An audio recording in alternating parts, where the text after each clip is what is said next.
Part 1. Charlie. Instagram post number 1. I must be a mermaid. I have no fear of depths and a great fear of shallow living. Anais Nin. Image contents. A raven-haired girl beneath a waterfall. It was a hollow caption, as empty and desolate as the husk of a seed. The photo had to be experienced, and Charlie felt sorry for anyone who couldn't see Ava with the water cascading down her face and across her narrow shoulders. She was 13, sleek and plump, with a pointed nose, pointed chin, and 2 perfectly pointed ears that hinted at what she would one day be. Not pretty, per se, at least not yet, but arresting, and made all the more extraordinary by the cold disdain in her sapphire eyes. Incongruous. That's what it was. The petal-soft blush of her full cheeks paired with the penetrating wisdom of her gaze. A child caught at the exact intersection between girl and woman. "Mom," Ava said in the moment before Charlie snapped the picture. "Don't!" But Charlie did. It was a moment of madness, of ferocious love that disintegrated after the shutter snapped, and Ava tumbled off the slippery rock, falling headlong beneath the foamy spray of the waterfall. There was laughter then, and Charlie carefully packed away her camera and drove in to join her daughter. But the moment was resurrected later, when the image lit up Charlie's computer screen. Without a doubt, the picture of Ava in the waterfall was the most powerful portrait that Charlie had ever taken. Ava was just turning, framed between a wall of greenish water on one side and slick brown stone on the other. One slender hand was on the rock, and one hand was tangled in her long hair as she pushed damp curls out of her eyes. Before that, she had been posing, all artificial smiles and a self-conscious thrust to her jaw. But the last click of Charlie's camera had captured a singular moment, an unexpected window into Ava's soul. Something wild lived there, raw and untamed, a whole world contained in her eyes.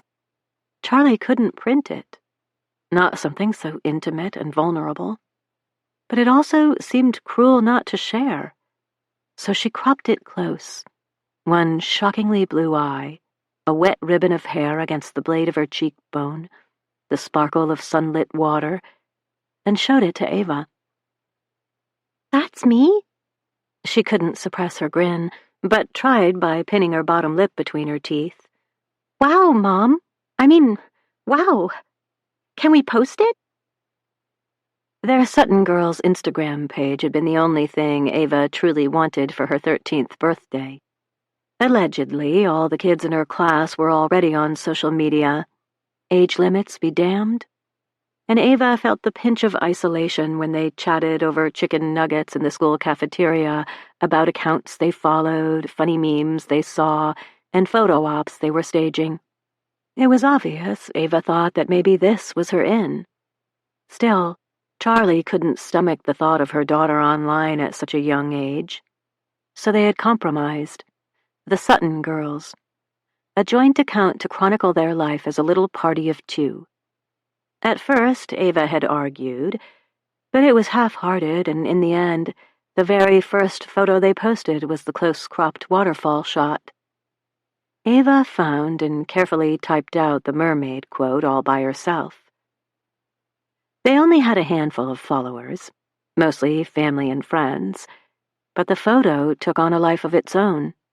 Strangers liked it and commented, put it in their stories and archived it for later. Charlie's phone pinged incessantly with notifications until Ava showed her how to turn them off.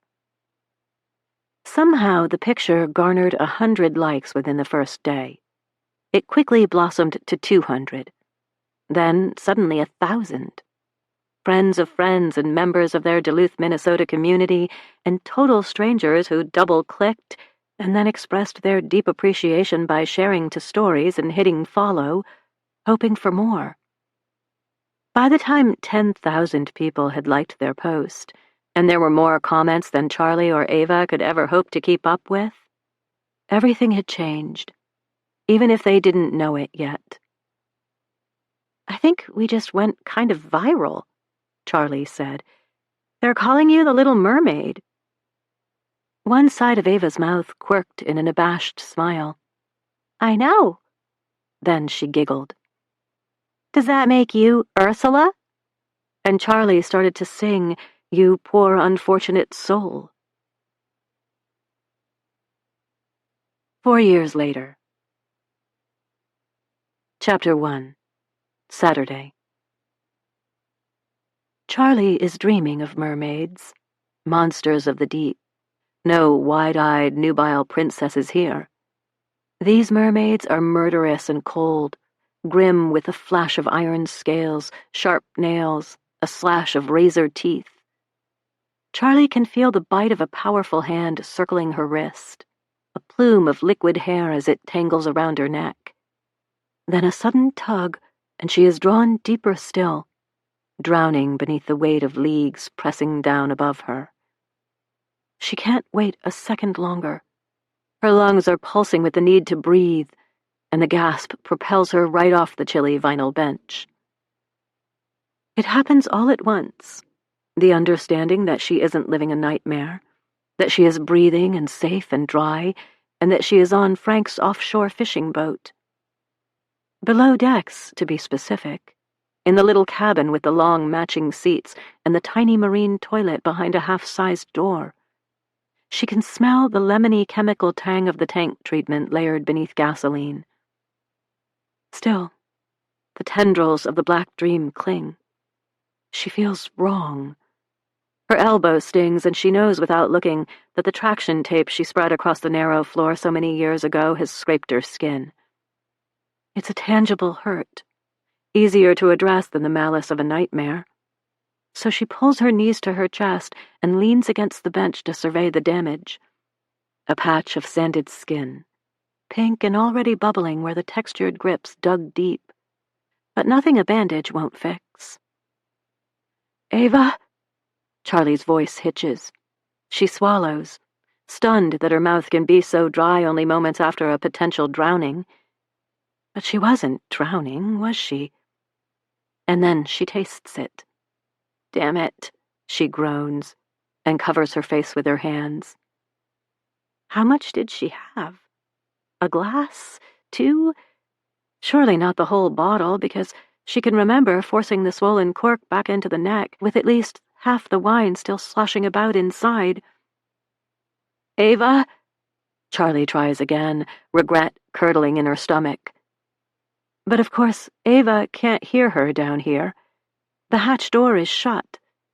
Maybe that's for the best. There's no mirror in the pocket-sized bathroom, just a bucket with a toilet seat. But Charlie doesn't need one anyway. She finger combs her short waves into place and sweeps a bit of salve on her chapped lips. She hopes that Ava can't see straight through her, that her eyes aren't bloodshot, her skin isn't sickly sweet with the scent of wine. How long has she been down here? A wave of nausea rolls over her, but it has nothing to do with her being tipsy below decks on a fishing boat, and everything to do with shame. Charlie sucks in a deep breath and takes the few stairs bent at the waist. The door isn't latched, just resting against the T-molding in a testament to the quiet day. She's remembering now.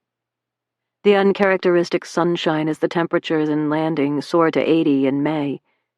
The siren call of still water in the man-made bay, pooling out into Lake Superior like spilled honey. "Let's go," Ava had said, a spark in her eyes that Charlie hadn't seen in forever. "Come on, take the boat out with me. Just the 2 of us." She hadn't even paused to think. It was Ava's idea. How could Charlie say no? The last few weeks had been exhausting, filled with drama and disagreements, and Charlie leapt at the opportunity for some, hopefully, fight-free time with her daughter. They slapped together ham sandwiches and snagged a half-eaten bag of baby carrots from the fridge. A couple of Frank's famous peanut butter cookies rounded out their impromptu picnic. They forgot sunscreen, towels, and live bait. But Ava had remembered the old bottle of yellowing Chardonnay that had been collecting dust on top of the refrigerator. They were supposed to be celebrating. "Hey," Charlie says now, pushing out into an unexpected dusk. A mere slice of sun is balanced at the edge of the horizon, and a bank of purple clouds unfurl like a cape to the southwest. Storms rise from that corner of Minnesota, often fast and unpredictable, and Charlie makes some quick calculations to figure out how long it will take to get back to the harbor. A cold wind raises the hairs on her arms, and she opens her mouth to ask Ava to toss her a coat. But the boat is empty. Frank's offshore fishing boat, the reliable if run-down summer moon, is as bare and vacant as the miles and miles of lake surrounding her. Charlie whips around to search the small crow's nest above the cabin, but she already knows that Ava isn't there. Her daughter hates the height, the tremulous climb up a flimsy ladder. Forget it if there's even a hint of a breeze, and this wind is enough to clip the top off the small waves and send sprays of water against the side of the summer moon. The boat trims aft, and for a second Charlie loses her footing. Whether it's the wine or the crush of her growing panic, she slams into the transom. Pain zings through her hip, but it only fuels her. There's storage in the stern, insulated compartments for fish beneath the bench seats, and Charlie lunges for the hand loops, yanking off the lids with a stifled scream. It's ludicrous to imagine that Ava might be hiding there. Small as she is, a 17-year-old would never fit. But it's all Charlie can think to do. Then she scours the inboard engine mount, crawls on her hands and knees to the helm, and touches every switch and dial as if there are clues hidden on the impassive faces of the summer moon's tachometer and water temperature gauges. Nothing. "Ava!" Charlie screams her name, the syllables fracturing apart as she scrambles port side and looks over. Gray water in a slow churn, white bubbles simmering across the surface. Starboard is the same. No life jacket, no flash of color, no telltale ripple. "Ava! Ava! Evangeline!"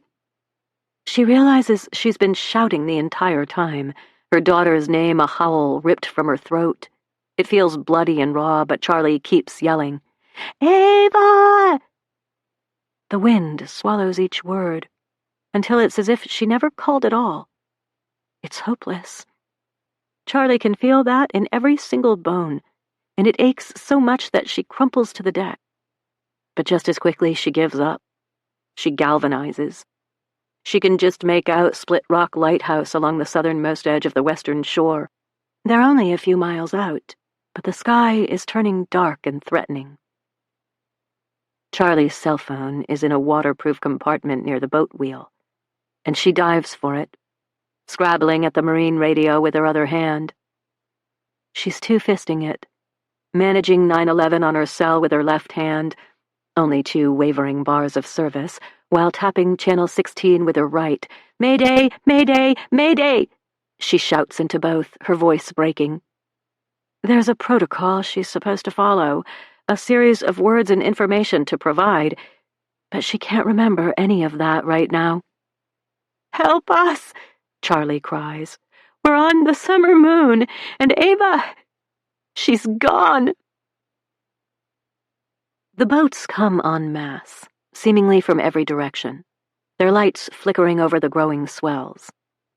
But by the time the first response boat is close enough to hail the summer moon over the intercom, Charlie is past the point of answering. She's crouched on the floor of the fishing boat, still clutching her cell phone in one hand and the radio in the other. The dispatcher is shouting that help has arrived, but Charlie can't acknowledge her, or move. Later, she won't remember the firefighter Carrie or the treacherous few steps from the summer moon to the recovery platform of the Coast Guard responder.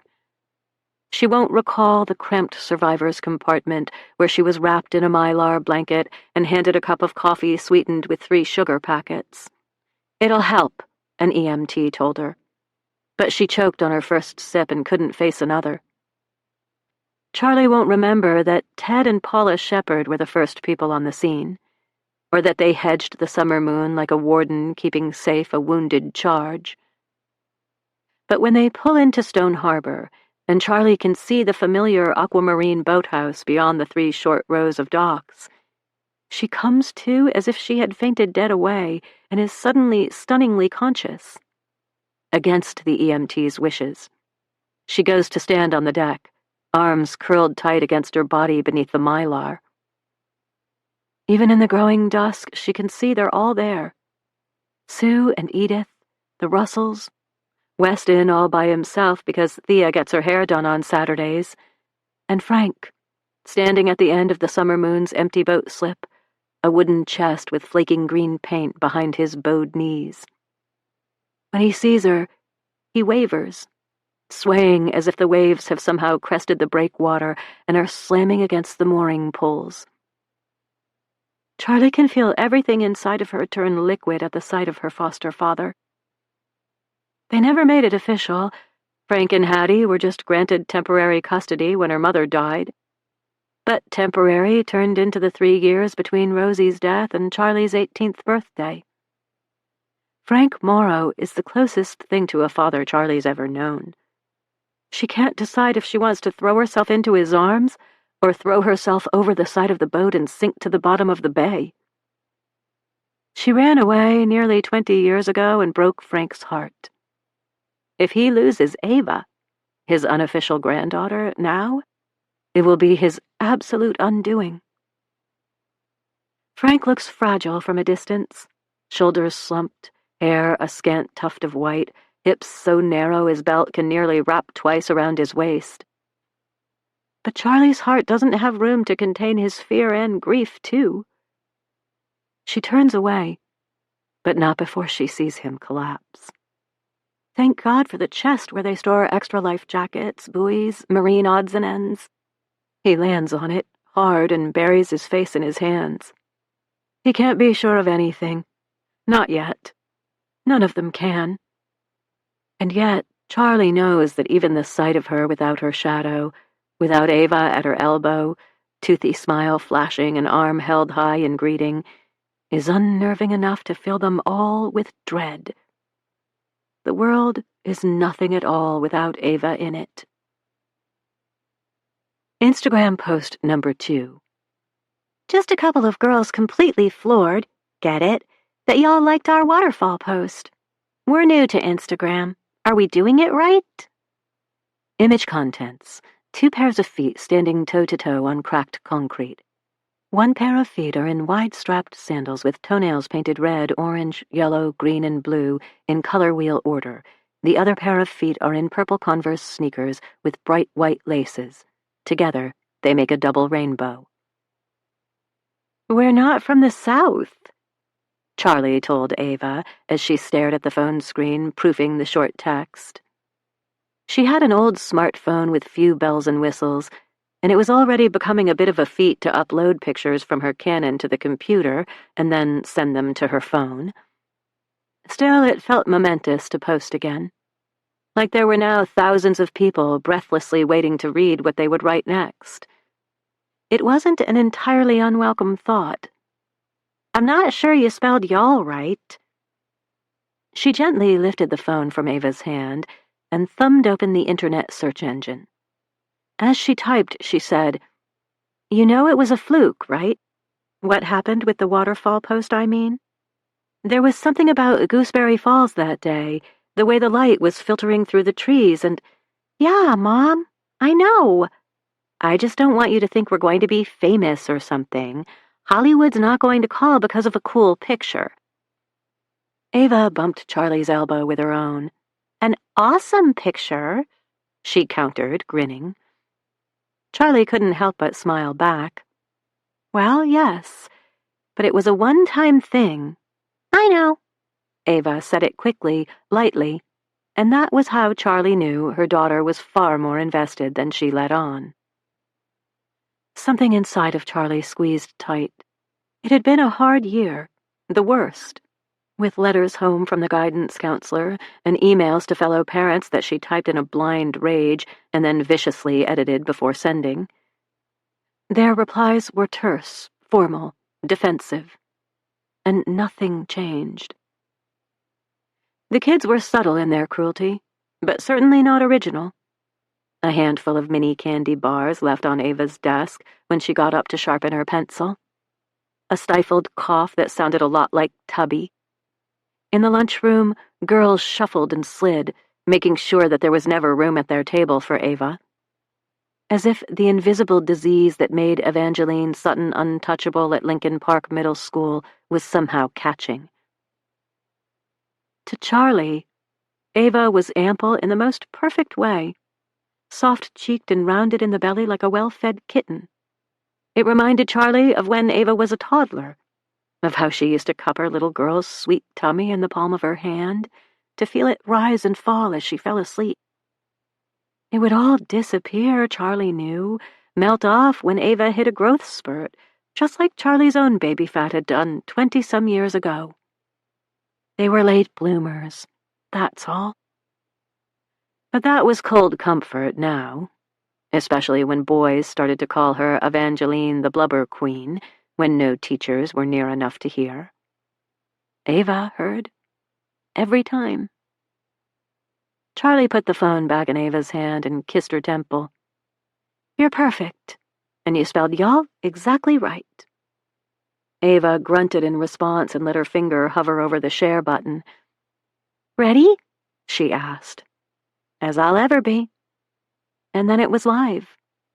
Their feet, matching size 9s, for all the world to see. It felt a bit like the first drop of a roller coaster to Charlie, a mix of adrenaline, delight, and fear. Almost immediately, notifications began to ping. "Here we go," Ava said, and the hope in her tone tipped Charlie off another ledge. "Let's go." Charlie reached for the phone, suddenly desperate to turn it off. "I want to walk the aerial bridge. When's the last time we had ice cream from the boxcar? I'm craving a strawberry shake." But Ava wasn't listening. Angling away from Charlie, she pulled the phone just out of reach. "What's this?" she asked, pointing to the upper right-hand corner of their social media mailbox. "It says we have 27 requests." Before Charlie could utter a single word, Ava had clicked it and opened the first message.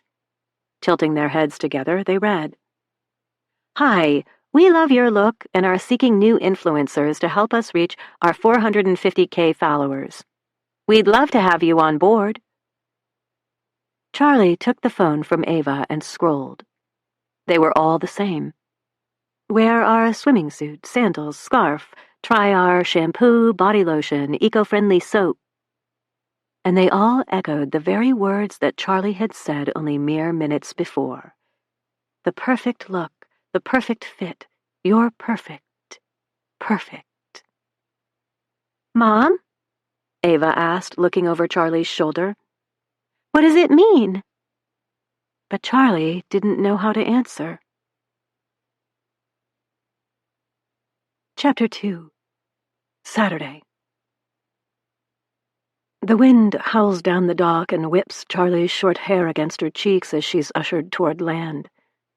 She's never seen the small landing marina like this before, crowded with people, emergency vehicles, and lights. Her friends are huddled together on their boats, clearly trying to give the emergency workers space. Weston has gone to comfort Frank and is sitting with one arm draped around the old man, holding him close. Weston comforting Frank? When pigs fly? Ava would giggle, roll her eyes at Charlie and the ancient, bewildering grudge between the two 80-somethings. She would love to see this. The thought rips a sob from Charlie's lips. Then, suddenly, they're off the dock. Charlie and her entourage, and the steady ground beneath her feet is enough to make her stumble. "We just want to make sure you're okay, Ms. Sutton." The young man who is holding her elbow sounds grim. "The ambulance is going to transport you to Landing Memorial." "No!" Charlie croaks, her throat sore from screaming. She plants her feet.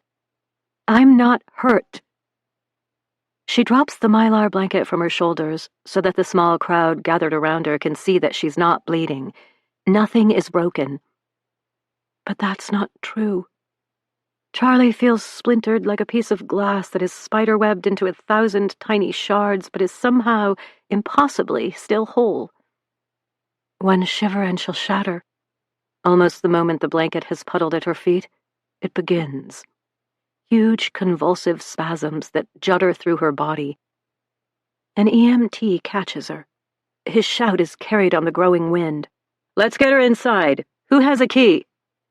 It's a mad scramble as several people hurry toward the loose shingle, the not-so-secret hiding spot for the key to the ramshackle boathouse. In seconds, the door is open, the lights flung on, and a musty rolling chair is procured by Ted, who must have beat the Coast Guard responder to his slip. He catches Charlie's hand and squeezes it hard before ducking back outside. Charlie is pushed into the chair with a blood pressure cuff wrapped around her upper arm. She is aware of the growing pinch, the way her fingertips feel disconnected from her body, but not much else, as her vision shrinks to a pinprick. The boathouse is crammed and humid, and a snippet of conversation reaches her ears. "The helicopters are out, but no one could survive in that water. You'd have to be a hell of a swimmer.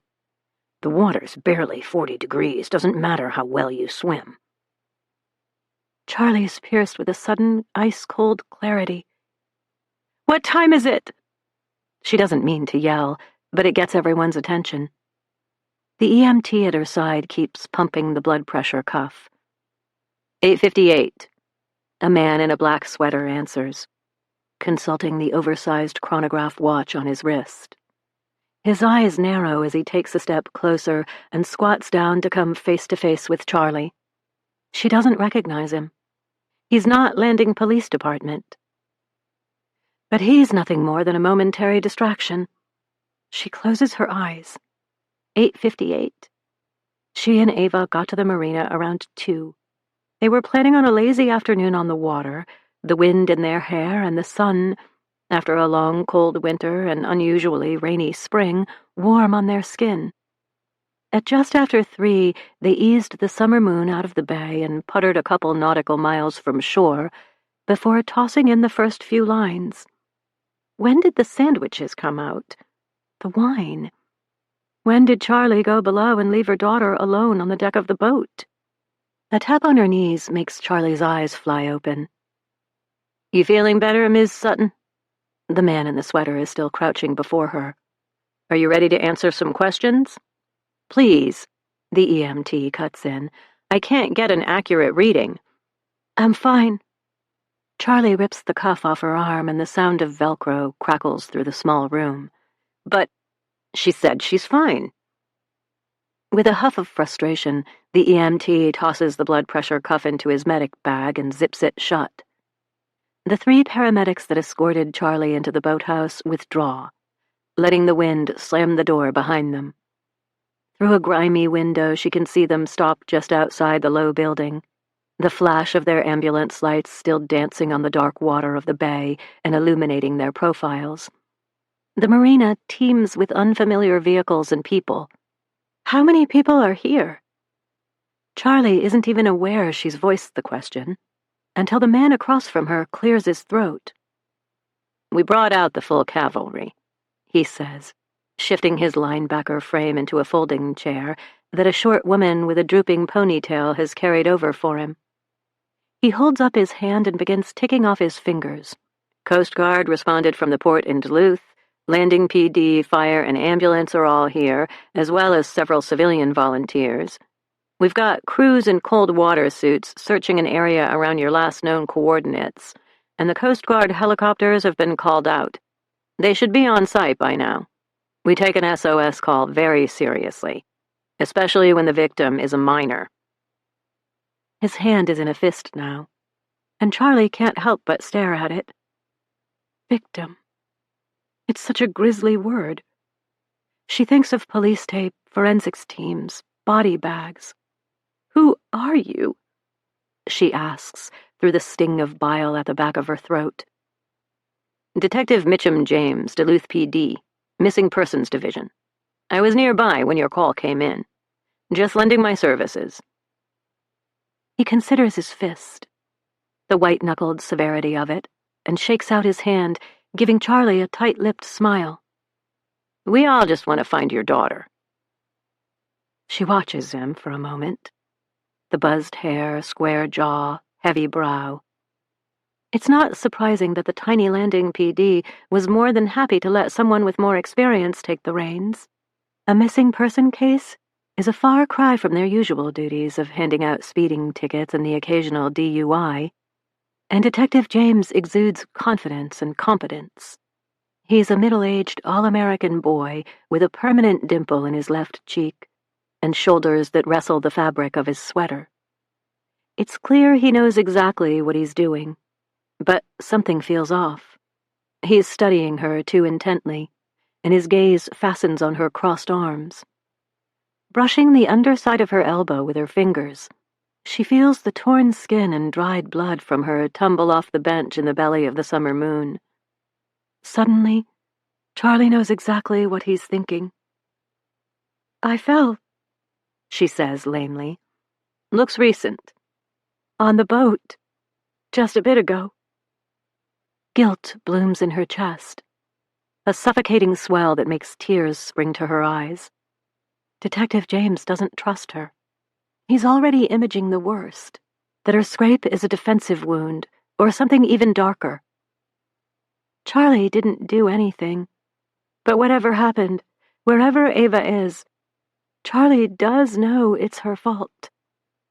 Because she drank and slept and got careless. For once, she didn't micromanage every little thing, and look what happened. A tear slips down her cheek. She knuckles it away and says, "I'll tell you anything you want to know."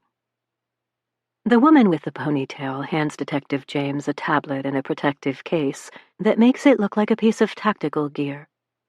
He balances it on his knees and swipes the screen a few times before taking a stylus and beginning to write. Charlie hasn't answered a single question, and already she feels like a suspect. "Full name and age," he says, not looking up from the tablet. "Charlotte Greer Sutton, 39. One eyebrow quirks, but he goes on. "And your daughters?" "Evangeline Rose Sutton, 17. "Occupation?" Charlie clears her throat. It's hard to talk, hard to focus on the questions when Ava is... But that line of thinking is a black hole of pure terror. She digs her fingernails into her palm and makes her mouth form words. "I'm a photographer and freelance writer. I write articles for magazines sometimes. Outside, Wanderlust, Midwest Living." At this, Detective James looks up. "That's interesting," he says, then squints back at the tablet. "Because it says here you're a social media influencer." Charlie has no idea what he's looking at or where he got that information, but she doesn't have time to dwell because she can feel the heat creeping up her neck. The boathouse is chilly and damp, and she knows her blush is telling. She almost says it's complicated, but that sounds like an excuse better suited for Match.com. She decides to keep her answers simple, neat. "We were. Not anymore." Detective James is already flipping through screens. "Looks like your account is still live. Ava Explores. You have quite a few followers." He whistles low. "Over 250,000 on Instagram. That's really something." It's not. Not really. There are thousands, maybe tens of thousands of accounts with more followers, more influence than Ava Explores. But it paid the bills. It allowed them to live the sort of life that dreams were made of. The Sutton girls' dreams, anyway. "I don't see how this is relevant," Charlie says. Hearing Ava's name on his tongue makes panic sizzle across her skin. "My daughter is missing." "Just gathering information," Detective James says, writing away. "Everything is relevant at this stage. Can you tell me what you and Ava were doing on the boat today?" "It was beautiful out. Ava wanted to be on the water." It was her idea? Yes. Charlie nods, suddenly unsure whose idea it was to take out the summer moon. Did it matter? But yes, she can picture Ava thundering down the stairs and pointing at the glittering lake framed in the window above the kitchen sink. It was her idea. Go on. There's not much else to say. It felt like summer and we wanted to enjoy it. We were celebrating. Celebrating what? Graduation. It's a week away, Charlie says. But of course, that was only part of it. She doesn't explain that they had been fighting for weeks. That after a months-long stalemate, Ava had finally agreed to one last summer of Ava Explores. Charlie was ecstatic. But she can't tell Detective James any of that. She says unnecessarily, Ava's a senior. A 17-year-old senior? She's pretty young to be graduating. Ava was homeschooled for most of high school. She finished all her coursework early. Could have graduated last semester. A note of pride creeps into her voice, but Charlie doesn't have the capacity to feel sheepish about bragging about her girl. Why didn't she graduate early? It's a simple question with a complex answer. Charlie settles on. She wanted the experience. You know, homecoming, prom, graduation. The detective stares at her for a moment, but apparently decides not to press this line of questioning because he changes tack. Do you and Ava get along? Yes, Charlie blurts. She's my best friend. I mean, she's my daughter, but we're very close. Ever fight? A blush rises as Charlie thinks about the night before. The angry words, the yelling. Everyone fights. How about recently? Detective James asks, his look boring right through her. He knows, Charlie thinks. But she never gets the chance to answer. From across the room, someone yells, Detective James? His tone is sharp enough to silence all the chatter in the boathouse. I think you should take this. Charlie holds her breath as the stranger hands over a cell phone. Detective James thrusts the tablet at the ponytailed plainclothes officer. Her name is Mia and she's landing PD. Charlie recognizes her now. And takes the phone into the far corner. It's a small building. One low-ceilinged open room separated by a few desks, a bookshelf or two, and a pair of glass cases that hold artifacts of a time long gone. Stone Harbor was dug out by hand in the 50s, courtesy of a group of young men who wanted to put landing on the map. Some of the things they found in the process now collect dust in the display case where Detective James drums his fingers. Charlie focuses on what she knows is there instead of the military straight line of the detective's back. A brass gimbal compass, a copper cup, a thick, ugly ring. There's a sextant of questionable origin and a small wooden mermaid carved by hand. Charlie is picturing the curve of the mermaid's hair, the way the wood ripples as if it was once water, when the detective turns and strides back to where she's sitting. Is there a life raft on the summer moon? She blinks, trying to clear her head. Yes, of course. Detective James gestures for her to continue. It's Charlie stutters, trying to remember. It's a compact life raft, inflatable, yellow, for up to 4 people. Where is it stored? In a seat locker. Are you sure? I put it there myself. Charlie's heart begins to thunder. Just a couple weeks ago when we de-winterized the boat. But he's shaking his head. It's gone. Instagram post number 57. Living our best life on the slopes of Lutzen. It's a winter wonderland here, and we may never go home. We've already told you all about where to get the best pizza. Yes, the kitchen is in the back of the gas station, but trust us. Who makes the best white chocolate mocha? We love you, Will. And that you should definitely buy a bag of copper shavings for some truly spectacular nighttime fire magic. But if you want to know which runs to hit and miss, stay tuned. There are 4 mountains and 95 runs, and the Sutton girls have 3 days left to hit them all. We live to give. Hashtag Charlie and Ava Explore, hashtag No Filter, hashtag Lutsen Resort. Always take the long way back. Charlie and Ava. Image contents. 2 sets of snow skis sticking up in the air. They're angled together to create a triangle that frames a gorgeous snowscape, with Lake Superior in the background. The water is a deep Prussian blue against a silvery winter sky. Their first paid gig was a stay at Lutsen Resort. Well, technically, it wasn't a paid gig. They didn't earn a dime. But they were comped 4 nights in the resort lodge, with a complimentary breakfast buffet every morning in the Strand, a waterfront restaurant with a glass wine cellar, leather chairs, and linen tablecloths that they immediately decided were far too fancy for their dumpy 2-bedroom apartment and shabby backpack tastes. Still, there were Swedish pancakes with lingonberry compote and maple breakfast sausages that were positively swoon-worthy.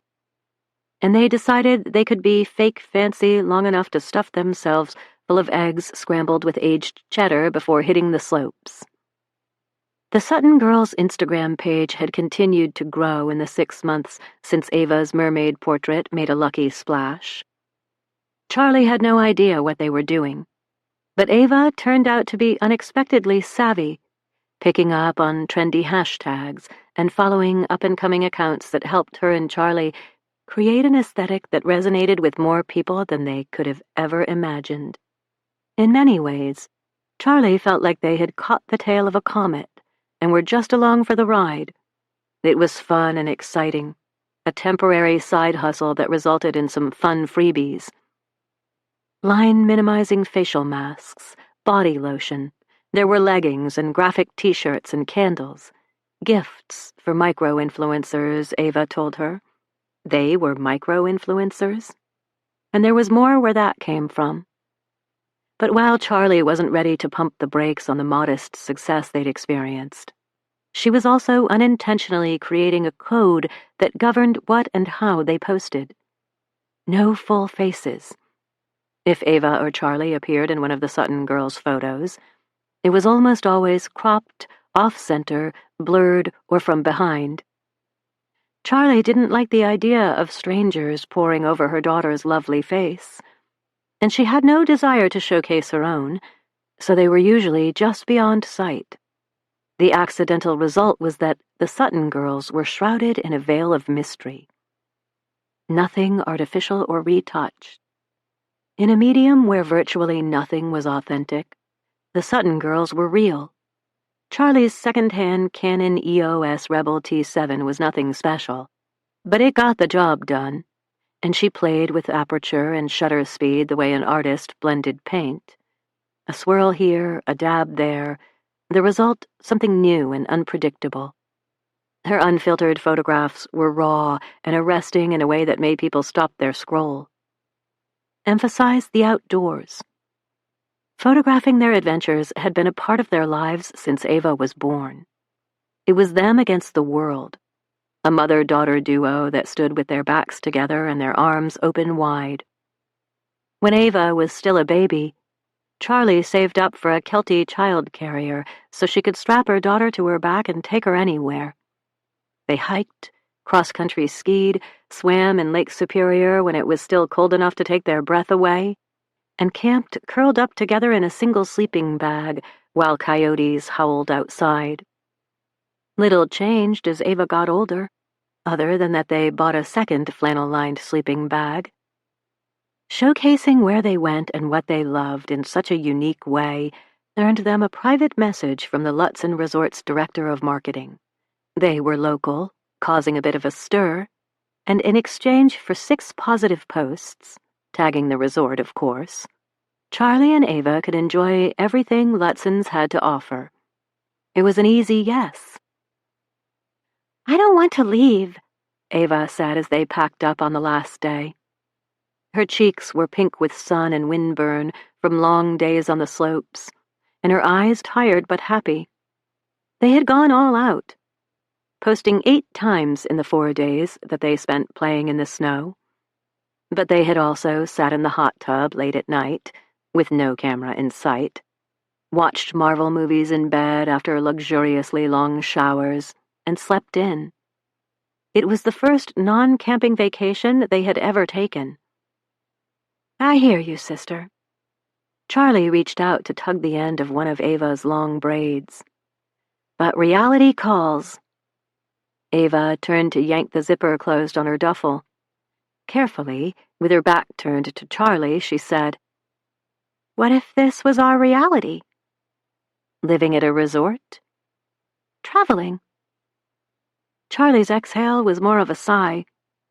Although they could probably hand-draw a map to every worthwhile hike, swimming hole, and spot of interest in northern Minnesota, the gorgeous National Geographic magazine spreads that they cut out of old magazines and taped on the walls of their dingy apartment in Duluth had created a shared longing for more. More to see, more to explore, more variety than their little, albeit beautiful, corner of the world had to offer. Of course, Ava's question was about so much more than travel. As their online popularity grew, Ava had only become more of an outcast at her Duluth middle school. She'd dared to aim higher than the bottom rung she'd been assigned, and nobody liked it. But Charlie was a single mom working full-time in a warehouse and shooting a handful of senior photos and the occasional family portrait on the side. They couldn't afford to travel. Ava had never even been on a plane. If wishes had wings, Charlie smiled softly. Ava sank to the unmade bed and flicked both of her dark braids over her shoulders. "It was dreamy, though, wasn't it? The dreamiest." And then Charlie took her camera out of its battered case and set it up on a chair. She grabbed Ava's hand and dragged her to the balcony where a copse of tall evergreens wreathed in white created a backdrop worthy of a greeting card. They crouched in the snow, grinning at each other instead of the camera, and just before the timer hit 0 and the shutter clicked, Charlie kissed her daughter's forehead. They posted one last time from the resort. The snow was stacked 5 inches high on the railing behind them, and the sun shining off all that white gave their matching dark heads halos. They were in profile, unobscured for the very first time, and they only wrote 2 words: "Where next?" Chapter 3. Saturday. The 2-story farmhouse that Charlie and Ava have called home for the last 5 months is dark when the police cruiser turns down the long gravel drive. The lane is sloped, treacherous in winter, but currently rimmed with lupins in extravagant purple bloom. As the headlights sweep the tree-lined property, they glint off the silver side of a vintage Airstream trailer parked beside a small detached garage. Mia, the landing police officer who has been tasked with driving Charlie home, speaks for the first time in miles. "Is that?" She stops abruptly and clears her throat, as if somehow she can erase the question she was about to ask. Those 2 short words tell Charlie that Mia knows exactly who she is, who Ava is, and that she recognizes the iconic Airstream.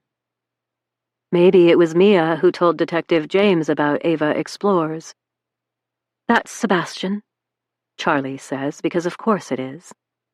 The motion sensor-activated floodlights have kicked on now and are illuminating the small yard. The garage is on the south side of the narrow property and painted red to match the 1940s farmhouse that can't seem to decide if it's Victorian or colonial. It boasts the clean lines of a colonial, but the wraparound porch and bay windows of a Victorian. Framed between the 2 buildings is a generous wedge of Lake Superior. Beyond the trees, the night is black, but the movement of the water is unmistakable. A squat stone wall separates the green lawn from rough-hewn boulders and a slip of rocky beach. But newcomers, at least those in the know, bypass the view to hone in on the Airstream. The trailer, lovingly nicknamed Sebastian, is fully illuminated, practically sparkling in the fluorescent floodlights. The black and white checked buffalo curtains and Norway pine silhouettes, subtly etched on the front, are clearly visible. When they were refinishing Sebastian, Charlie had intentionally included several nods to their Minnesotan heritage so that they could take a piece of the North Shore with them wherever they roamed. But she didn't realize that the scarlet-colored Lake Superior agate that she had carefully drilled a hole in and hung from the wide rear window would become a calling card of sorts. They had made themselves recognizable before they ever realized that notoriety might be a problem. Mia puts the cruiser in park between the house and the garage and openly gawks at the Airstream. "Why Sebastian?" she asks. So she isn't a groupie who's been with them since their Sutton Girls days. "Because in the beginning people called Ava the Little Mermaid," Charlie says. Her answer is rote, her soul numb. And Sebastian was the friend who helped her get the life she always wanted. Mia makes a sound that could be interpreted as sympathy or schadenfreude. But Charlie is past the point of caring. She's staring at Sebastian, too. She'd give anything to be somewhere, anywhere in that Airstream with Ava right now. On the back of the trailer, beneath the window with the agate, are neat rows of decals that they lovingly, meticulously placed throughout their 2.5 years on the road. All the likely suspects are there. Glacier, Yellowstone, Zion, Sequoia, the Great Smoky Mountains, the Everglades. But they didn't just stick to the well-beaten paths. And Charlie can't help but smile, thinking of the road to Denali National Park and the weeks they spent on the Alaska Highway, or the days they lounged in dry tortugas. They had to leave Sebastian behind to take a boat across the turquoise water. They pitched a tent the old-fashioned way and explored the island from the home base of the first-come, first-served campground. It was the first time they swam with sea turtles. The silence in the car is suddenly deafening, and Charlie realizes that Mia is studying her. The smile freezes on her lips, then melts away as quickly as it came. Her daughter is missing and she's smiling? Even in her grief-stricken, muddled state, Charlie understands how that must look. "What now?" she asks quietly.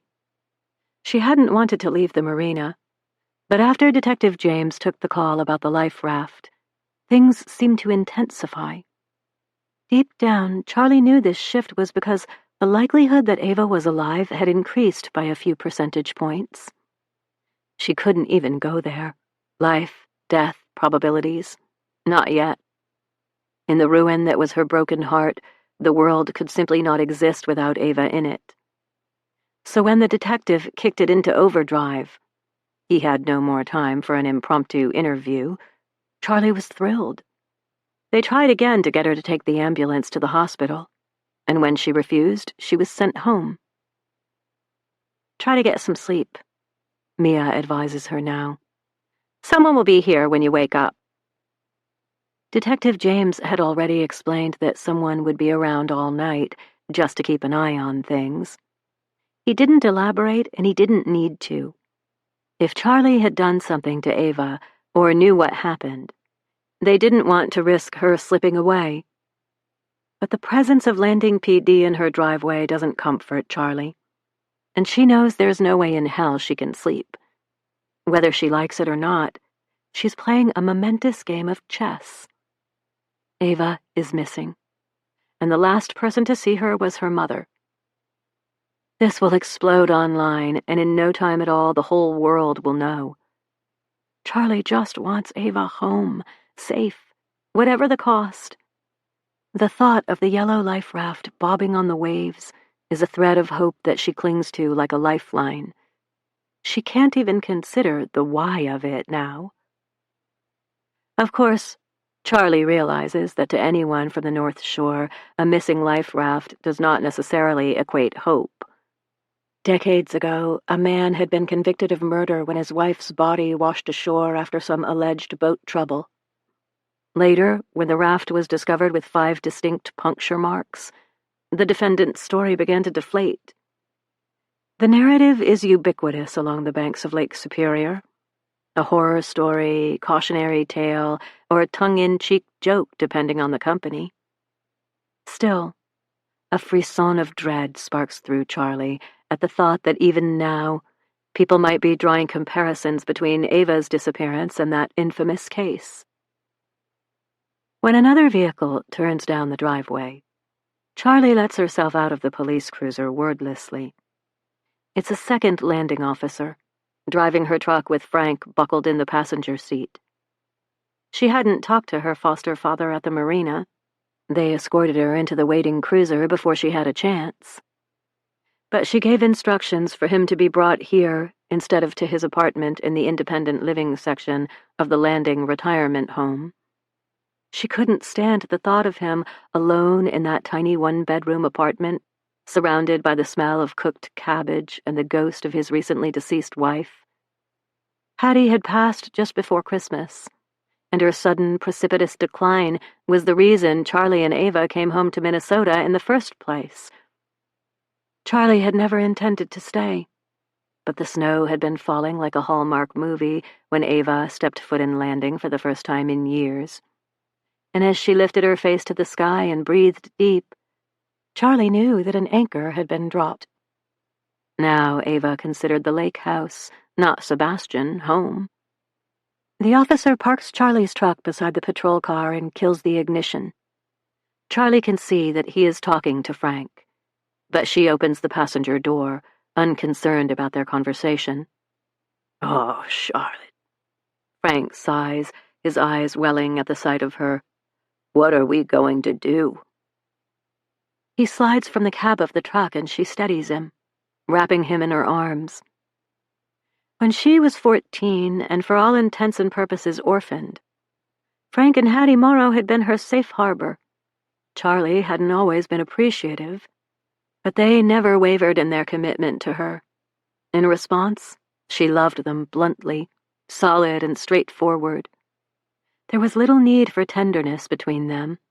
Charlie had never been the touchy-feely type, but she holds him now, inhaling the scent of pipe tobacco and peppermint from the roll of sweets he keeps in his breast pocket.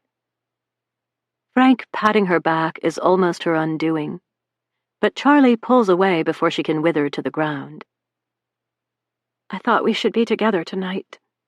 "Of course," he says, taking her arm and falling in step beside her.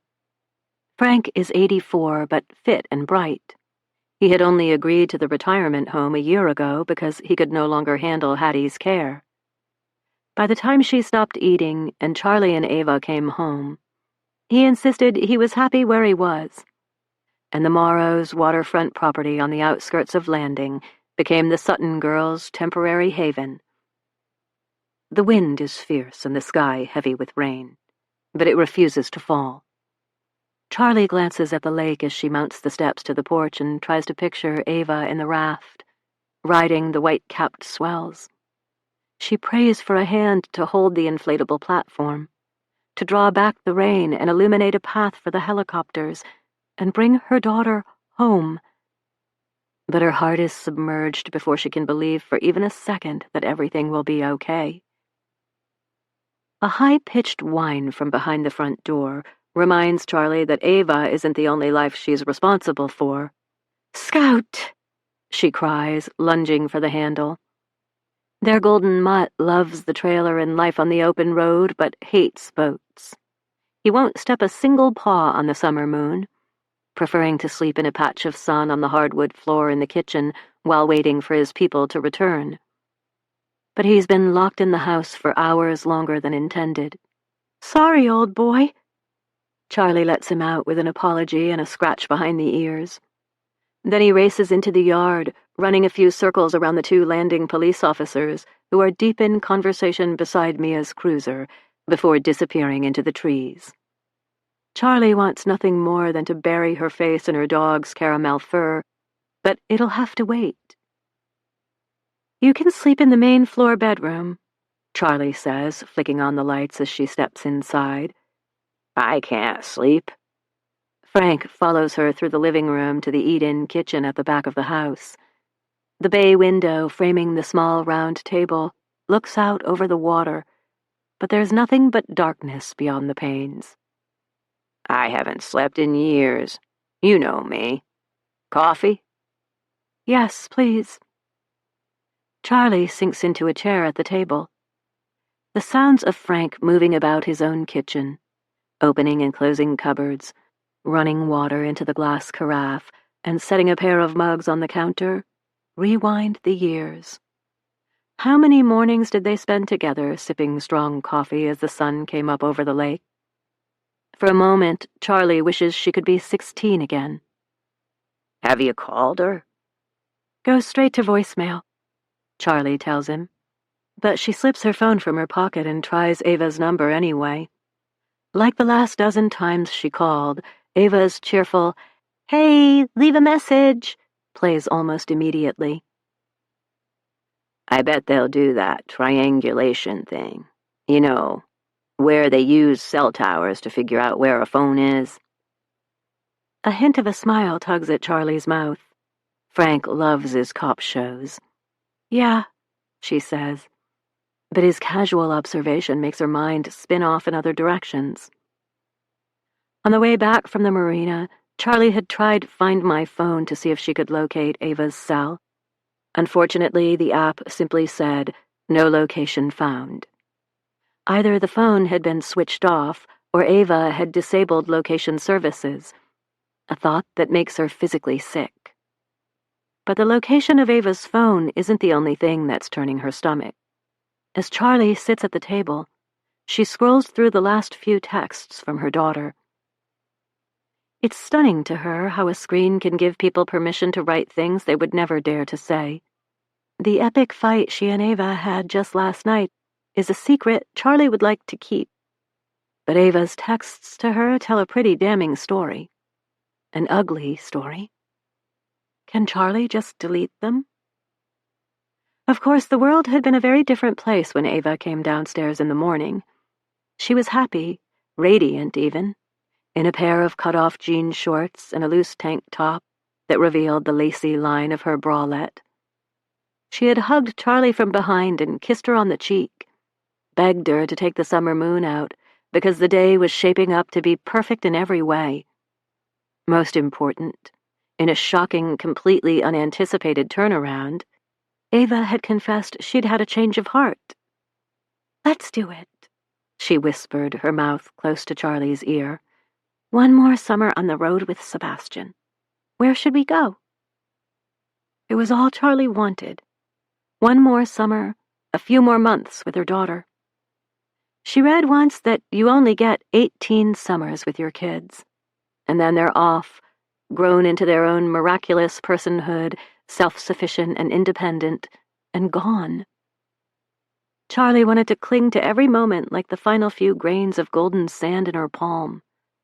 It was selfish, maybe, but the truest thing about her in the months that she and Ava spent settled in Landing. She wanted more, and Ava wanted less. At least, less of Charlie. Less time together, less intrusion, less involvement in her day-to-day, her decisions, her world. It was the way of things, Charlie knew that, but it hurt all the same. She hadn't meant to push Ava so hard. Now she hates herself for not questioning her daughter's about-face, for believing Ava wholeheartedly because she wanted to, not because she was convinced everything had magically resolved itself in a few short hours.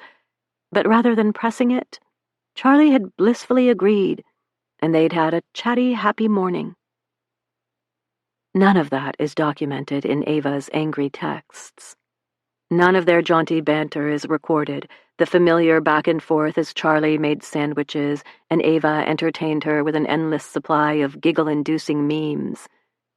And the feeling in the kitchen couldn't be captured and bottled up, offered as evidence of the very real joy and relief that had permeated the lake house in the warm glow of their sudden reconciliation.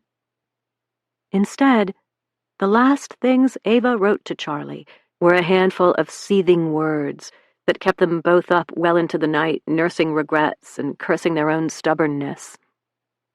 Charlie traces them with her thumb, wishing down to her marrow that she could erase them all. But she knows it can't be undone. I can't believe you won't let this go. I said no, I'm not changing my mind. The most damning one was the last message Ava had sent. It was from a mere 24 hours ago, after Ava slammed the door to her bedroom so hard the light fixtures in the ceiling of the main floor rained dust. I will never forgive you for this. Instagram post number 188. We can't believe the day has come, but Sebastian is finally ready to hit the road. We know you're dying for a tour, but we'll reveal some, not all, of our secrets as we go. For now, peep our favorite spot in the whole trailer. Dreamy, right? We're locked and loaded, ready to roll in every other cliché and catchphrase you could imagine. Drop your favorite "we're ready" expression in the comments below, and we'll pick a lucky winner to receive one of Charlie's prints, your choice. Can't wait to see you on the road, everyone. Oh, and don't forget to say hi to the newest member of the family, our rescue dog, Scout. Hashtag on the road, hashtag new adventure, hashtag rescue dog. Always take the long way back. Charlie and Ava. Image contents. A clean white couch beneath a wide curved window in a renovated Airstream trailer. The couch is plush with pillows in soft textures and muted colors. The window frames a summery forest view and is flanked by black and white buffalo plaid curtains. A macrame planter hangs from the ceiling with a large pothos plant inside. On the butcher block table in front of the couch, a handful of items are carefully arranged. A tattered map of the United States, a pair of black binoculars, an antique brass compass, and 2 stoneware mugs with steam rising from the rims. On the floor is a scruffy-looking dog with floppy ears and a friendly face. Renovating the Airstream was a 6-month endeavor, and one that swallowed up Charlie's entire life savings. She didn't have much, barely 5 figures collecting pennies on the dollar in an account at the bank in Duluth. By the end, her hands were calloused and her joints sore, but she didn't mind. Restoring the trailer wasn't just a cosmetic remodel, it was an absolute resurrection. The Airstream was the only thing that Charlie's mother had left her when she died. Officially, Rosie Sutton's cause of death was listed as a heart attack brought on by acute cardiomyopathy, but everyone in Landing knew that she had pickled her liver and every other organ in her body over the course of 20-some years. Charlie had lived most of her childhood understanding that her mother was not long for the world. How many times had she called 911 only to be told to let Rosie sleep it off? The EMTs underestimated how difficult it was to watch her mother sleep it off when the space they often shared was a 27-foot 1977 Airstream Overlander. For years, the trailer had been parked in the trees on a piece of property belonging to Frank and Hattie Morrow near the outskirts of Landing. Exactly how the Airstream came to rest in the shade of the Morton building, where Morrow Construction stored their trucks and equipment, had been long forgotten. Rosie called the trailer their summer home, but there were years when they were still there when the snow began to fly. Winter was when they couch-hopped. One of Rosie's friends would put them up for a month, a new boyfriend for 2, or, if they were really lucky, 3. A homeless shelter in Duluth was good for a while when they were in between, and then the revolving doors of tolerant acquaintances would swing open and closed all over again. Gutting the Airstream was an exhumation, and Charlie savagely exorcised all the ghosts of her past as she took a crowbar to the interior. She sobbed when she demolished the platform where her mother had slept, and the cupboards in the galley kitchen came down with a scream.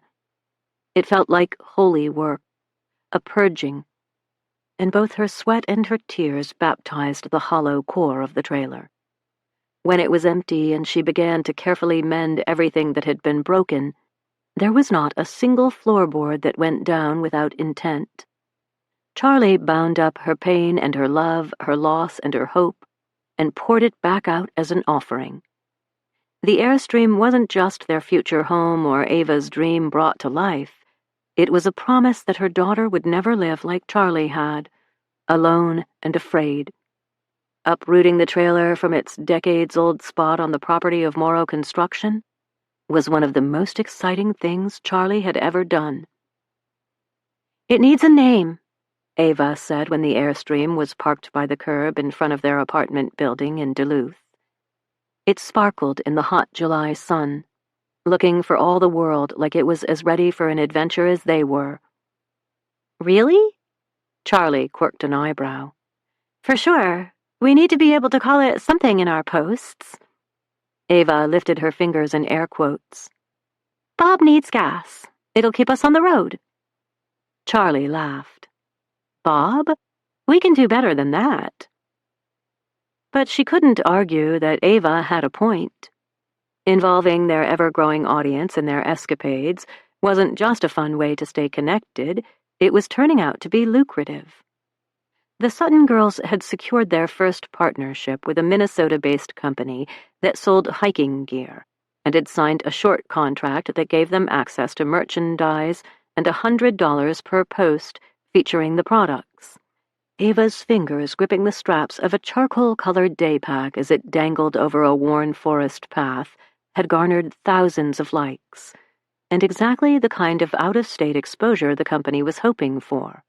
Still, a couple $100 from photographing the day pack, poncho, and canteen they'd been gifted wouldn't get them very far. They needed more partnerships.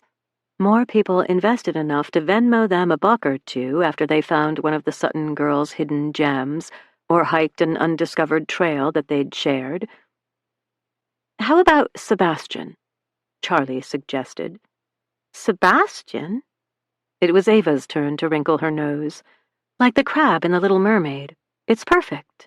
They both have hard shells, are a little cranky, and ultimately obsessed with your happiness and well-being." Ava tucked herself under Charlie's arm. "I thought that was you." "Guilty as charged." "I like Sebastian," Ava admitted. "It's kind of perfect. We could call him Seb for short." Charlie planted a kiss on the top of her daughter's head as they studied the Airstream. It really was a sight to behold. Frank had helped her along the way, and Hattie had sewn the curtains, pillows, and bedding.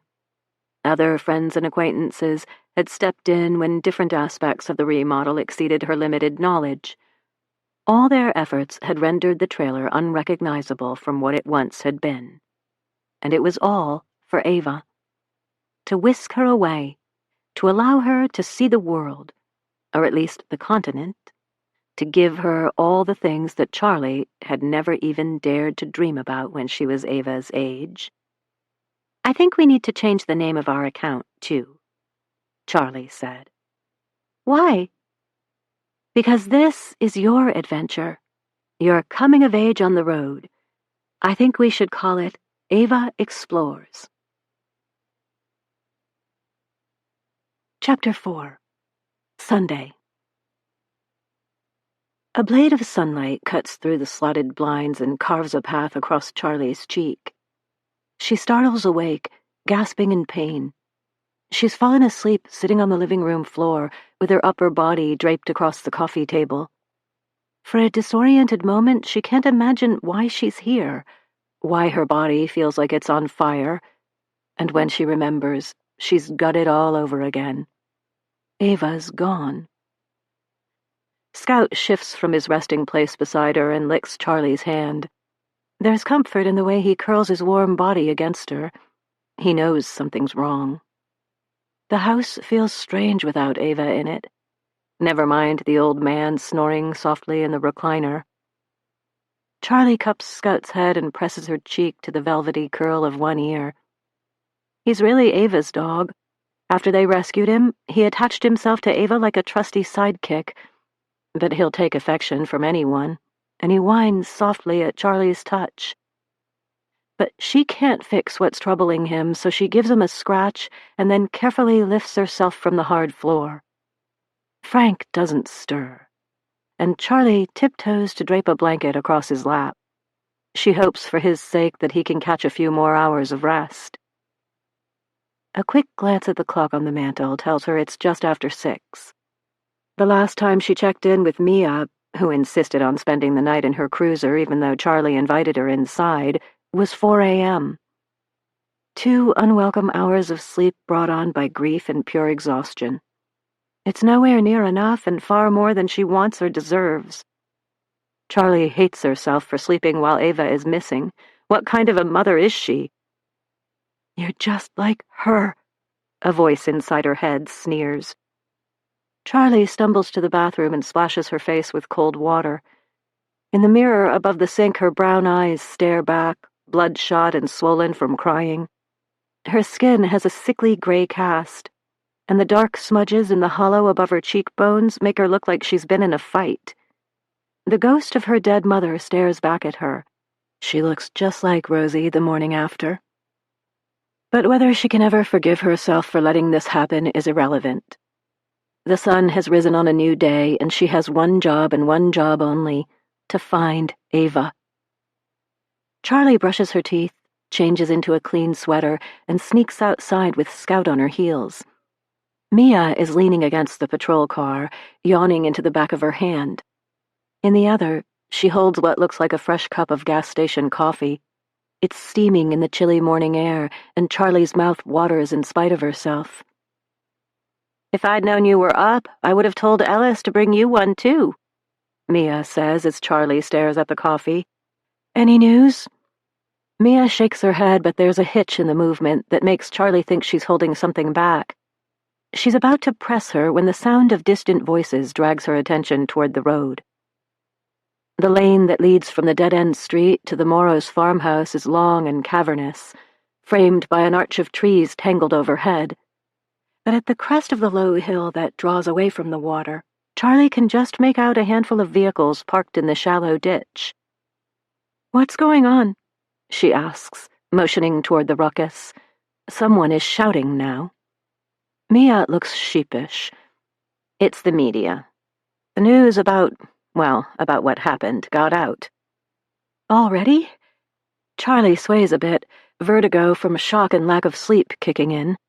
"It's been less than 12 hours. There were a lot of people at the marina. One text can snowball like that." She snaps her fingers and Charlie starts. Charlie knows this. She understands the interconnectedness of the digital age better than most. The way a story can start the size of a pinprick and balloon to Hindenburg proportions. How a handful of people can make so much noise it's deafening. What happens when the truth becomes something unrecognizable? She's battled more than her fair share of trolls and rumors gone wild. She just never imagined she'd lose control of her own narrative. Charlie has no idea what they're saying, how they're spinning this particular story, but separated by the trees and an invisible property line, she feels completely helpless. "I want to talk to them," she says. Mia laughs. "No, bad idea." Charlie bristles. "I don't think you can tell me what to do, Mia." The officer narrows her eyes. "You can call me Officer Grady. And you're right, I can't tell you what to do. That was a bit of free advice from me to you, but I suggest that at the very least you consider how this must look from an outside perspective, and then ask yourself how they'll spin it." Charlie feels her heart thump high and hot in her chest. She's doing it wrong. She's doing everything wrong. Mia's right. Everyone will be calculating whether or not Charlie had anything to do with her daughter's disappearance, and come up with little evidence to the contrary.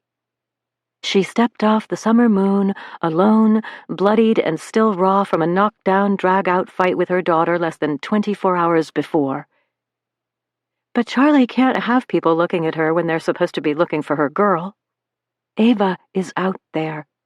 She can feel it in her bones. If her daughter was gone, dead, she makes herself think the word quickly, like ripping off a Band-Aid, wouldn't she sense it? Wouldn't she know? She can feel Ava in the world like a whisper in her soul. "You're right," she says, letting her shoulders slump. She nods toward the small crowd at the end of the drive. "Who's there?" Some local reporters, the Tribune and Fox 21, came up from Duluth with a couple of cameras. They're hoping for a clip to spice up the local news at 7. Officer Grady takes a sip of her coffee and studies Charlie over the rim. She seems to soften a little. It's small now, Charlotte, but this is going to be big. You might want to go back in the house before someone spots you. She knows. Ava Explorer's modest fame is confined to a very particular community, but they have followers from all over the world in all age groups. A majority are outdoor enthusiasts, hikers and bikers, and people who like to consider themselves free spirits. And while neither Ava nor Charlie has to wear floppy hats and sunglasses in public, they have been recognized from time to time, hiking the Narrows in Zion National Park, at a diner in a small town on the Georgia coast. It happened again in California and Jackson Hole and near the Adirondacks. In Landing, they are the local girls made good. People have long memories in small towns, and they take one look at Charlie's face and see Rosie. Who could have imagined the town drunk's daughter would one day be semi-famous? Charlie starts to tremble. "Come on, let's get you inside," Officer Grady says, setting her cup of coffee on the hood of her car. Charlie doesn't have the strength to protest, nor does she try to stop the policewoman from taking her by the elbow and leading her toward the house. But she pauses at the steps and sinks to the porch floor. "Frank is sleeping," she explains. "I don't want to wake him." Officer Grady shrugs and leaves her to it, walking back to the patrol car with her arms stretched overhead. When the radio at her shoulder crackles and she answers it, Charlie wishes she was close enough to overhear. Scout lopes out of the trees and bounds up the steps to flop down next to her. She wraps her arms around him for a moment, and then takes her phone out of her pocket. Out of habit, she tries Ava's number, straight to voicemail again. And when that fails, she opens up a search engine and types in her daughter's name. Ava Sutton. She pauses, afraid to hit enter and see what's being written. But this is her life now. What choice does she have? Thousands of hits appear, so Charlie narrows it down by navigating to Tools and selecting past 24 hours as a time frame. Thankfully, there isn't much. Just a scattering of links, and only 2 of them seem relevant. The first is a tag on the Ava Explores Instagram account. After they parked Sebastian 6 months ago, they only posted occasionally, and only because Charlie insisted their break was a sabbatical, not retirement.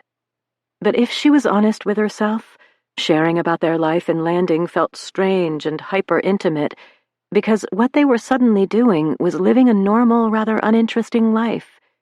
They enrolled Ava in high school, went grocery shopping, and spent time with Hattie in her final days.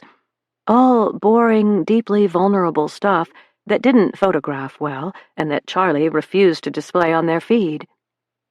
Yes, they had lived the last 2.5 years very much in the public eye, but they gave the world a carefully curated glimpse of a fantasy life. Sure, they took all the hikes and swam in the cold rivers and saw buffalo up close on the plains, but those pictures captured a split second in time. What happened before and after the shutter snap was off the record.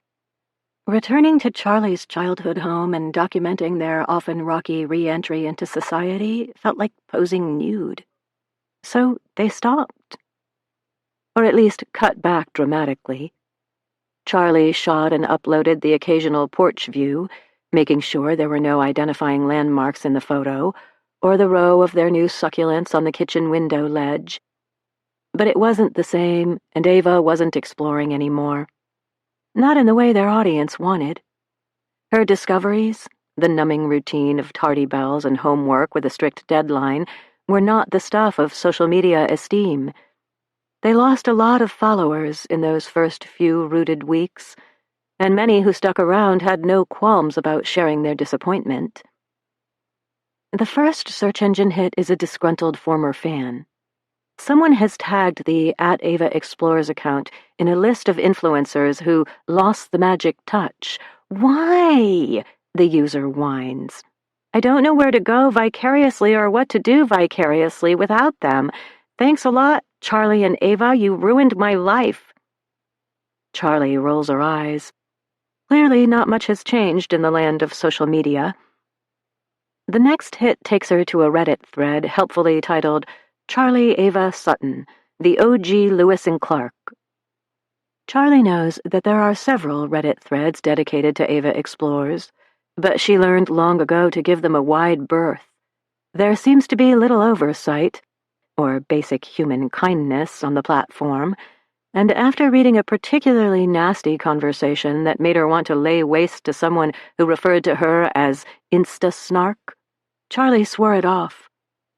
But this entry is recent, less than an hour old, and as Charlie clicks through, her palms go damp. Baby Mama 18. The dynamic duo we know and love, or love to hate, has been AWOL for months now, leaving us biting our fingernails as we wonder where next. We all know they haven't hit Kentucky yet. Got something against the Deep South girls? Will Ava ever grow up? Seriously, how do you survive in a 27-foot trailer with your mother, chica? And most importantly, will the Sutton girls ever learn to take a selfie? Welcome to the new world, bitches. But, HYH all, did you hear? Is Ava missing? If you know, spill all, but please read the rules before posting, and try to have at least a little chill. There are already 50 comments and counting. As Charlie watches the numbers tick up to 51, 52, 53, she scans the first comment. It's something about how pushing up daisies would intentionally go missing if she had to share a 27-foot trailer with her mother, and quickly scrolls through a few more, looking for something of substance. She hits it about halfway down. Blair Stitch Project. Are we surprised? Tell me no one is surprised by this. You spend 2+ years tripping all over the country in a trailer and document it, and you think you can go back to life as normal? Somebody finally caught up with that pretty girl and did bad things to her. Or she ran away. You go, girl. All I know is that her mama should lose custody, because who does that? When I have kids, I will never post their pictures online. She was asking for it. Baby Mama 18. Define it. I agree they dug their own graves, but do you really think something bad happened to her? Blair Stitch Project. It is whatever bad thing happened. Mark my words. Credit where credit is due, and when the truth comes out, you all have to admit that I called it. She ran, she was taken, or her mama did something to her. Didn't you always think that there was something not right about them? This won't end well, and Evangeline Sutton will be just another cautionary tale. Write it down, kids. Mamas, good mamas, don't let their babies grow up to be Instagram stars. The severity of their collective judgment is staggering. But it shouldn't be. This is the way of things. A dizzying fall from grace can turn even the most beloved public figure into a scorned pariah. Charlie's shaking so hard she can't hold the phone anymore. It slips from her fingers and topples down the stairs, coming to rest in the rocks of the gravel path. But she doesn't really care about the condemnation of a bunch of strangers. She's trembling because she hasn't even considered that anything truly unthinkable has happened to Ava. Drifting alone in a life raft on Lake Superior in May is bad enough. Never mind, God forbid, drowning. But what happened? The appalling possibilities replicate like sores and fester in Charlie's mind, each one more horrific than the next. It's true they have their fair share of obsessive followers and fanatics, a few creepy spin-off sites that fans set up to try and track them. Of course, Charlie and Ava were always just out of reach. They never posted about where they were until they had moved on, and there was no discernible path or pattern to their wanderings. If anyone showed too much interest or posted something inappropriate, they blocked them immediately. Still, they're sedentary now, rooted in the same place and veritable sitting ducks. It wouldn't be nearly impossible to find them anymore. Has someone slipped through the cracks?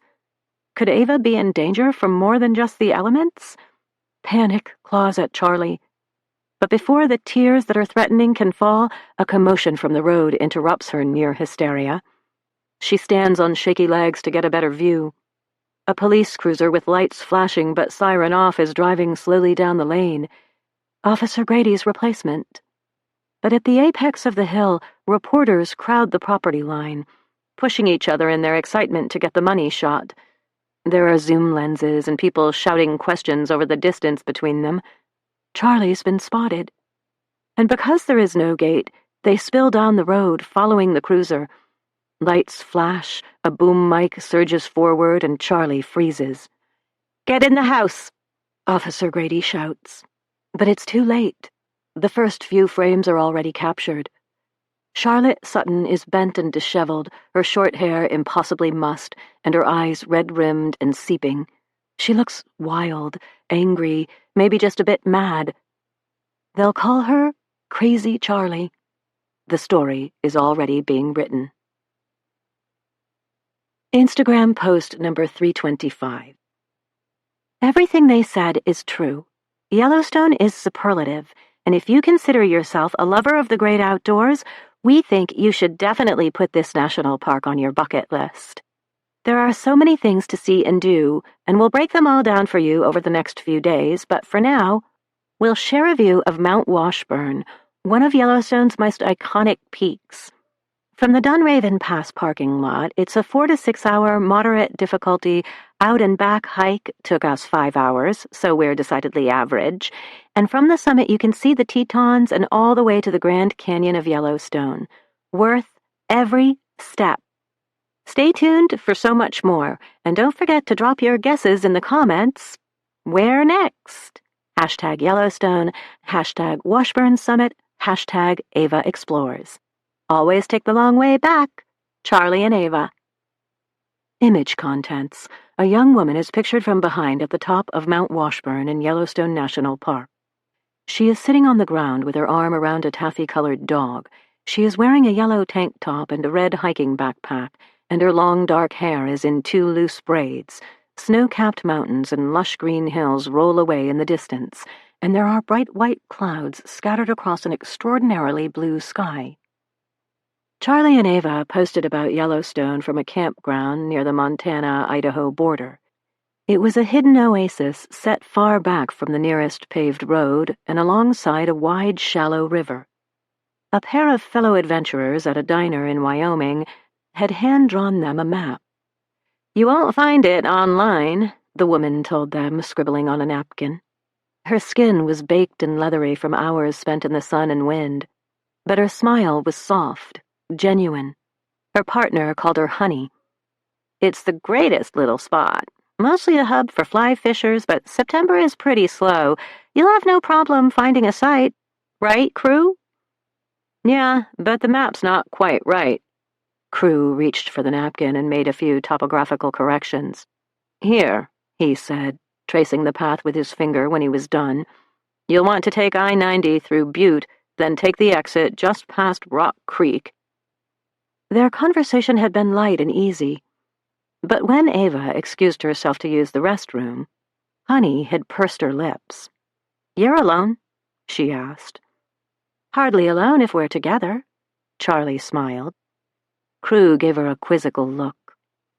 "That's not what Honey means. 2 pretty young women traveling by themselves. Do you own a gun?" A gun?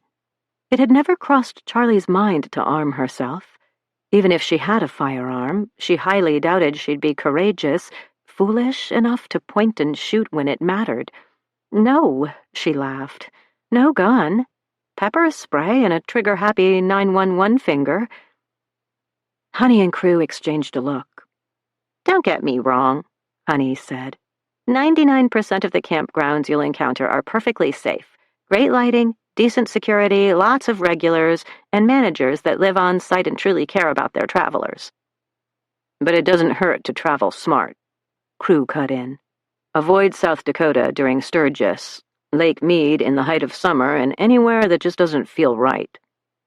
"Trust your gut," Honey nodded. "You'll know." "Have you had problems?" Charlie asked, a slight quiver in her voice. No, Honey quickly replied. No, we've been camping for 40 years. We've never had anything stolen or been confronted by vandals, or worse. But it's not unthinkable, and you're... Crew trailed off.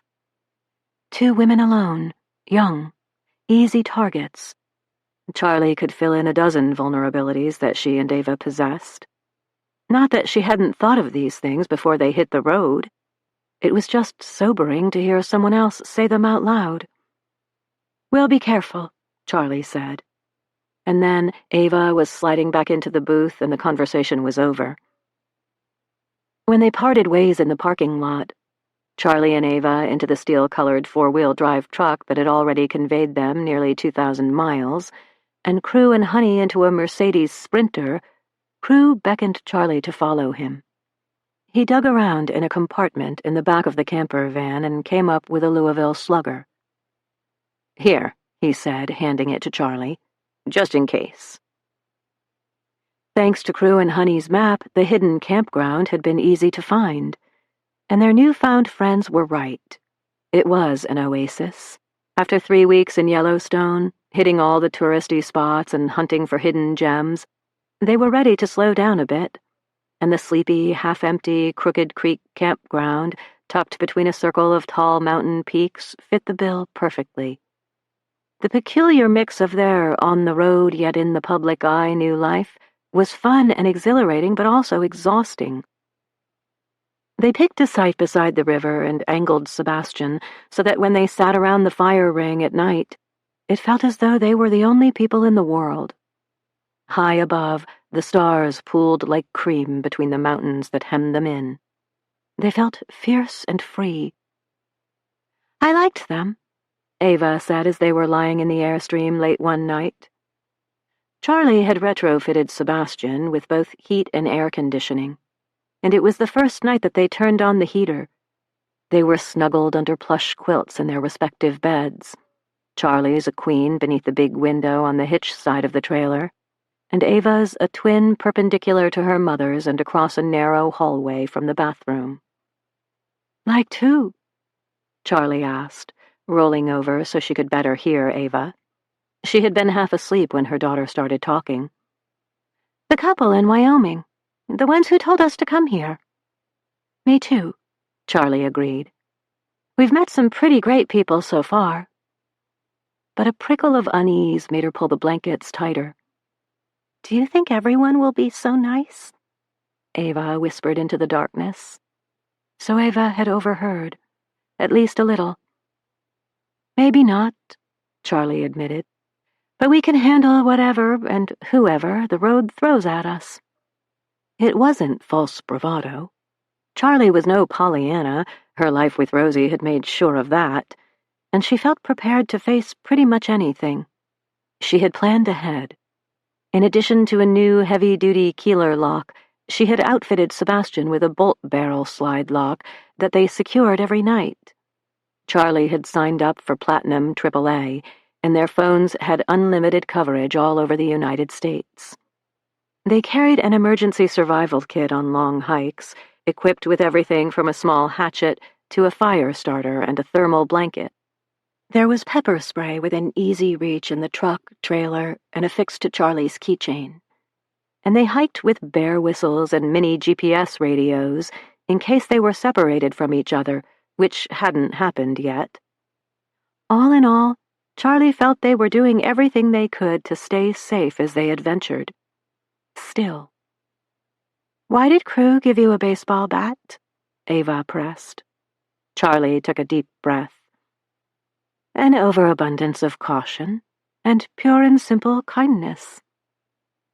But you don't think we'll need it, do you? Charlie sat up and crawled to the end of the bed to smooth the errant curls that always tickled Ava's cheeks. No, she said, pressing a kiss to her daughter's warm temple. Definitely not. But if we did, you need to know that I once hit a home run in PE. Ava giggled. You did? How old were you? Doesn't matter. How old? Charlie sighed. fine. I was 10, and it was only a home run because Mickey Erickson fumbled the ball when it bounced and hit him in the chin. He started to cry instead of chasing the ball. That's tragic, Ava moaned. Poor Mickey. Not poor Mickey. Try, yay, Mom. You're supposed to be impressed by my skills, awed by my strength and prowess. Because you hit a home run in 4th grade? Whatever. Go to sleep, Mom. Yeah. Good night, Evangeline Rose. Night, Mom. Charlie shuffled back under the covers, grateful that Ava's breathing was already starting to slow.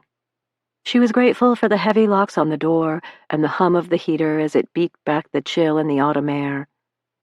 But most of all, she was grateful that Ava was asleep when the wolves started to howl, an eerie cry that echoed through the canyon and made the hair on Charlie's arms stand up. She listened for a while, torn between loving the sound and fearing it. She felt so unrestrained out here, wild and resonant, elemental and alive, whole and fully present on a swiftly tilting planet beneath an infinite sky. In stripping away the trappings of a life that hadn't been very joyful anyway, Charlie was a single mom working a miserable job and living in a crappy apartment with a daughter who was bullied. She was starting to become her essential self. So was Ava. They were connected to the world and to each other, unconcerned about the expectations of a culture and community that had more or less forgotten them. Charlie wasn't sure she had ever felt happier. But as she rolled over to smooth her cheek into the pillow, she reached with one hand to feel for the baseball bat that she had secreted away at the head of her bed. She rubbed the smooth wood with her thumb until she fell asleep. Chapter 5. Sunday.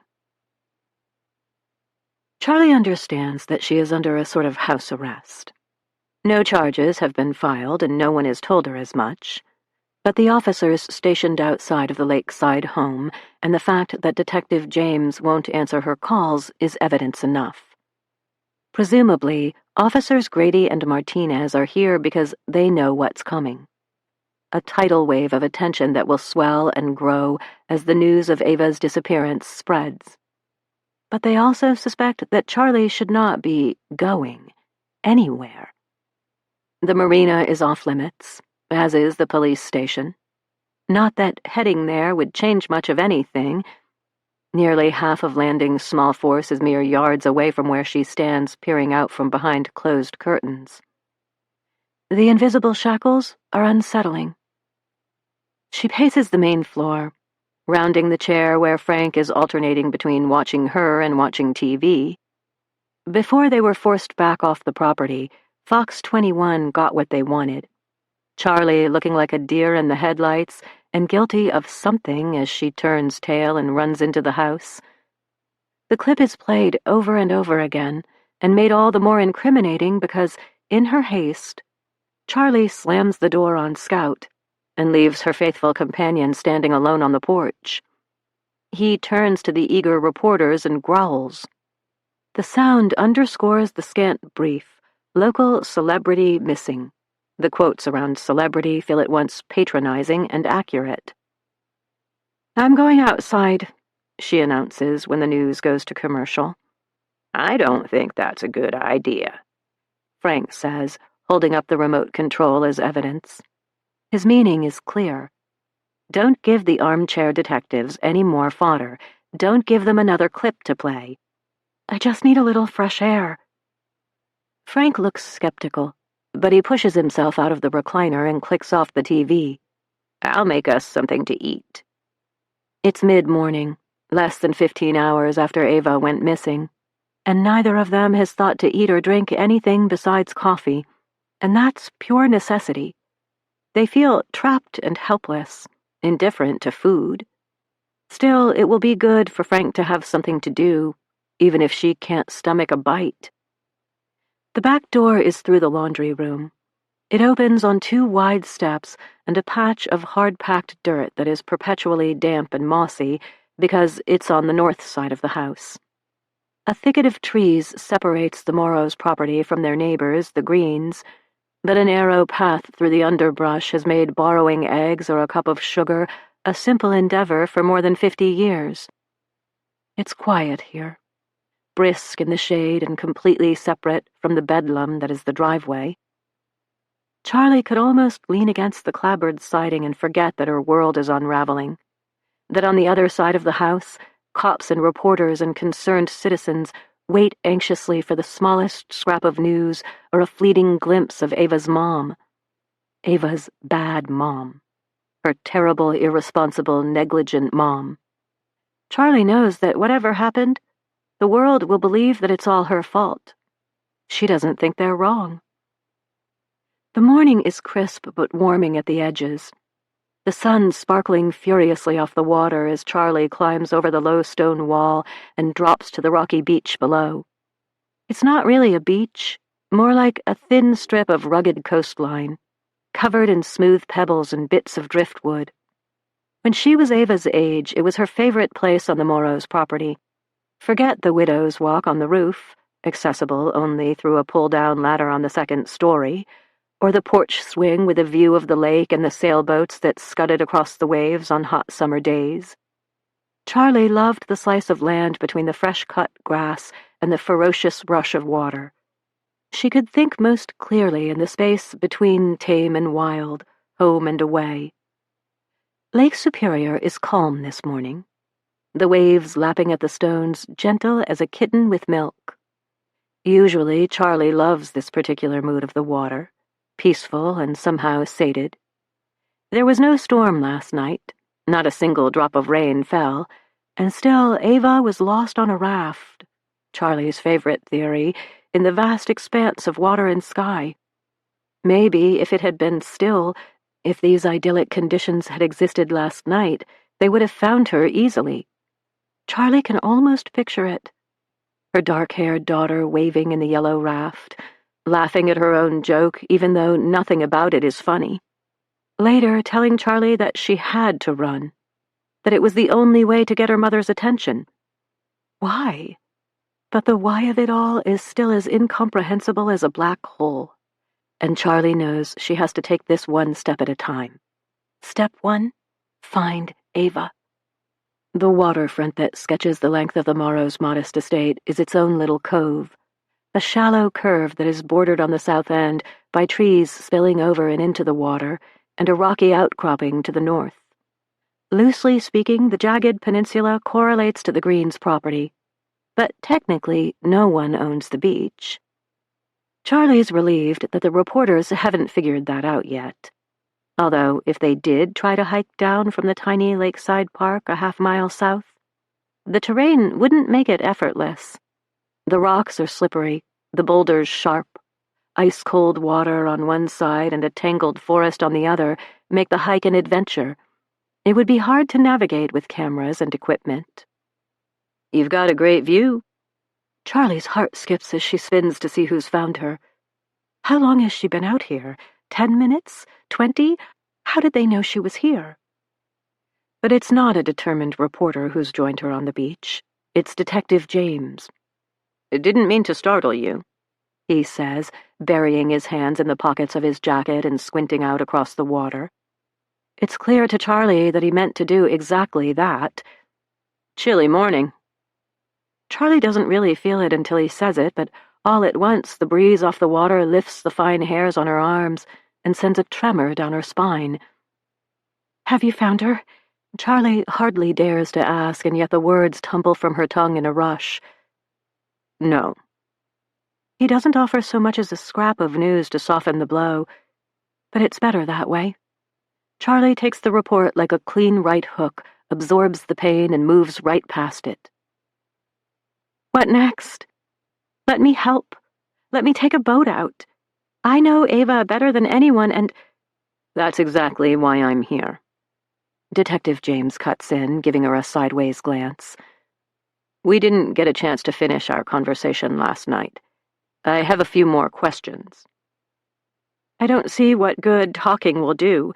Shouldn't we be out looking for her?" Charlie can feel frustration coming to a head. foaming up and out of her chest in a fizz of frantic energy. But the detective cuts it with a single sentence. "Perhaps you'd be more comfortable at the station." The implication is clear. Cooperate here and now, or we'll make you. Nothing she can do to help behind bars in the local jail. "Frank is making breakfast," she says, turning toward the house. It's hard to leave the water, the place where Ava is.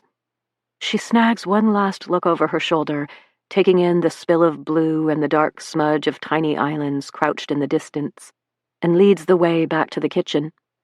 Detective James follows. They find Frank and Sophie sitting at the table overlooking the lake, and for a few seconds Charlie can't square the scene before her. Sophie Green is the Morrows' longtime next-door neighbor and friend. She's in her mid-60s, short and sturdy with a neat silver bob and blue eyes that usually glint with a mischievous twinkle. There's no joy in her expression today, though, and she pushes back from the table to wrap Charlie in a hug that's almost too suffocating in its intensity. "I brought food. I can't fix a damn thing, but I can make sure you're cared for and fed," Sophie says, giving Charlie one last hard squeeze. "We're going to get through this, okay?" Someone, Frank or Sophie, has opened the blinds at the back of the house, away from the drive and the reporters, and lifted the sash windows. The breeze is light and fragrant, laced with lake water and springtime. On the table there is a generous griddle of fried eggs, hot blueberry drop biscuits with a drizzle of white glaze, and a plate of sausages. A full pot of steaming black coffee stands in the middle of the table. Charlie's stomach betrays her by grumbling. It's as if Sophie can read her mind. "You need to eat, and rest, and keep taking care of yourself. You'll be no good to anyone, least of all Ava, if you don't cover the basics."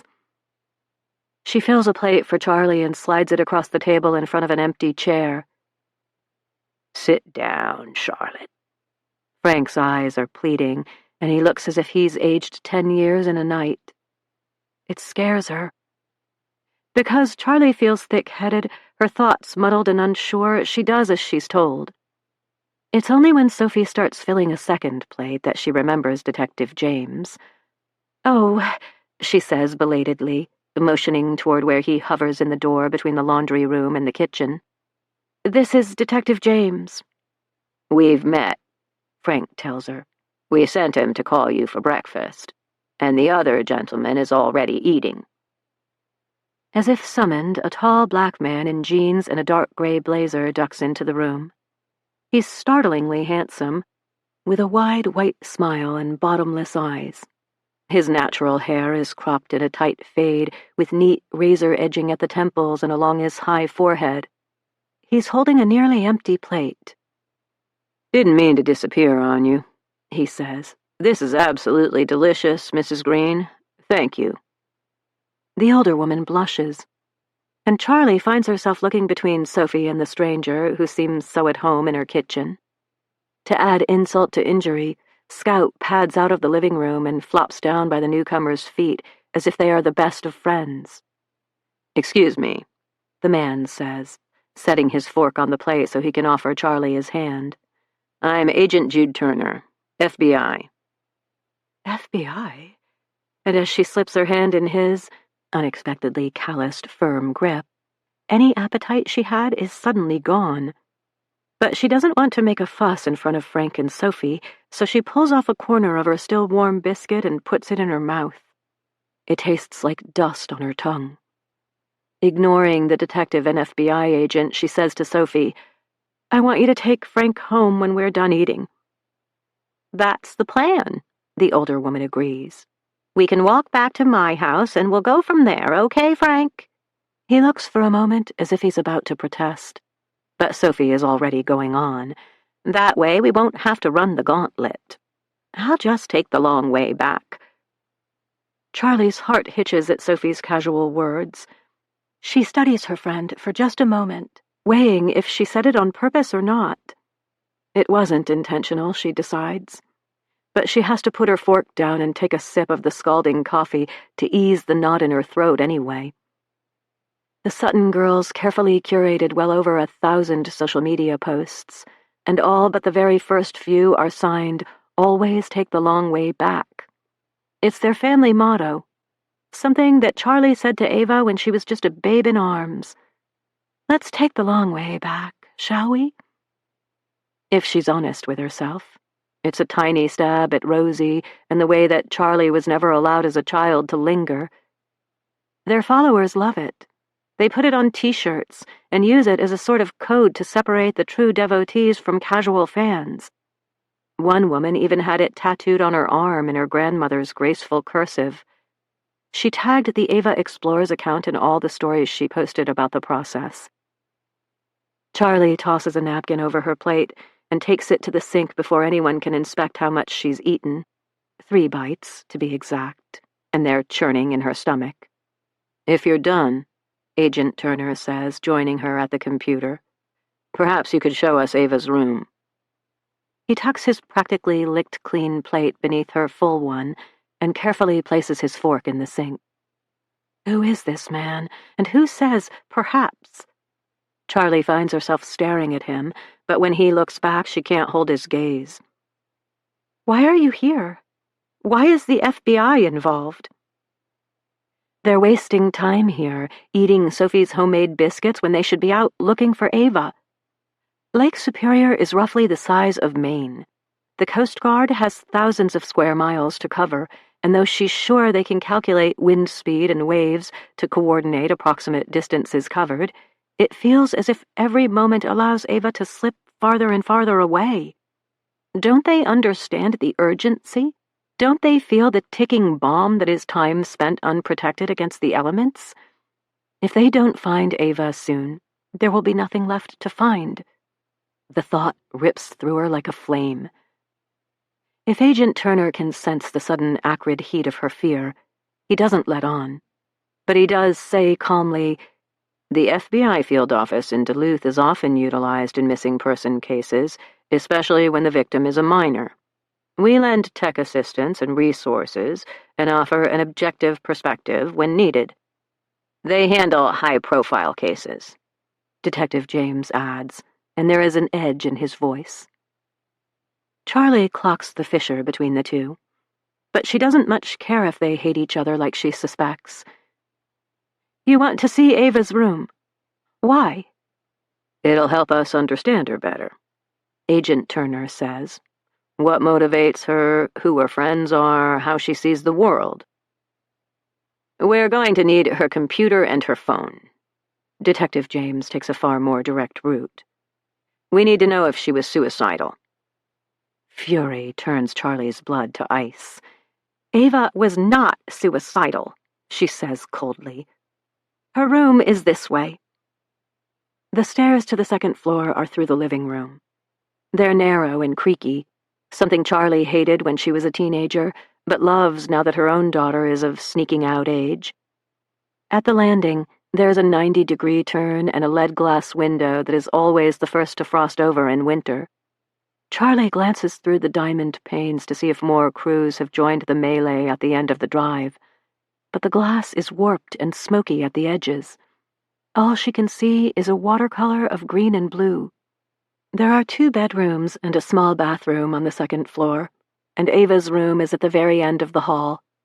After living in close quarters for so many years, the expanse of the house feels immense to Charlie, and she still finds it hard to fall asleep without the sound of Ava's breathing in her ears.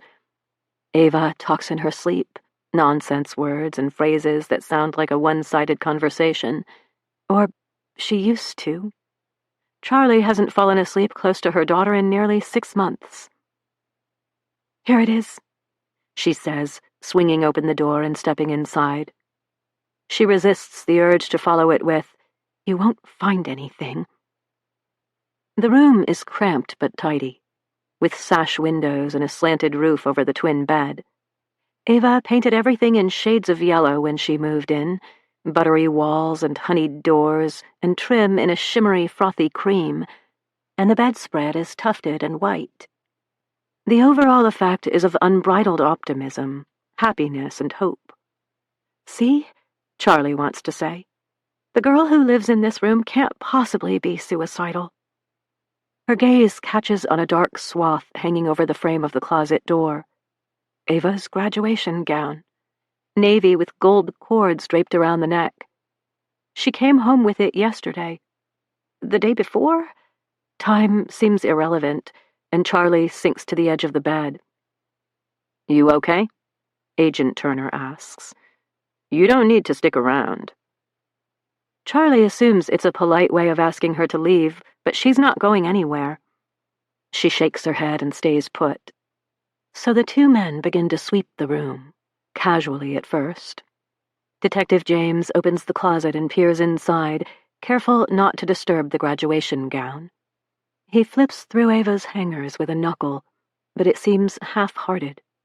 When Charlie turns her attention to Agent Turner, she realizes that he has slid a pair of leather gloves over his long, slender hands.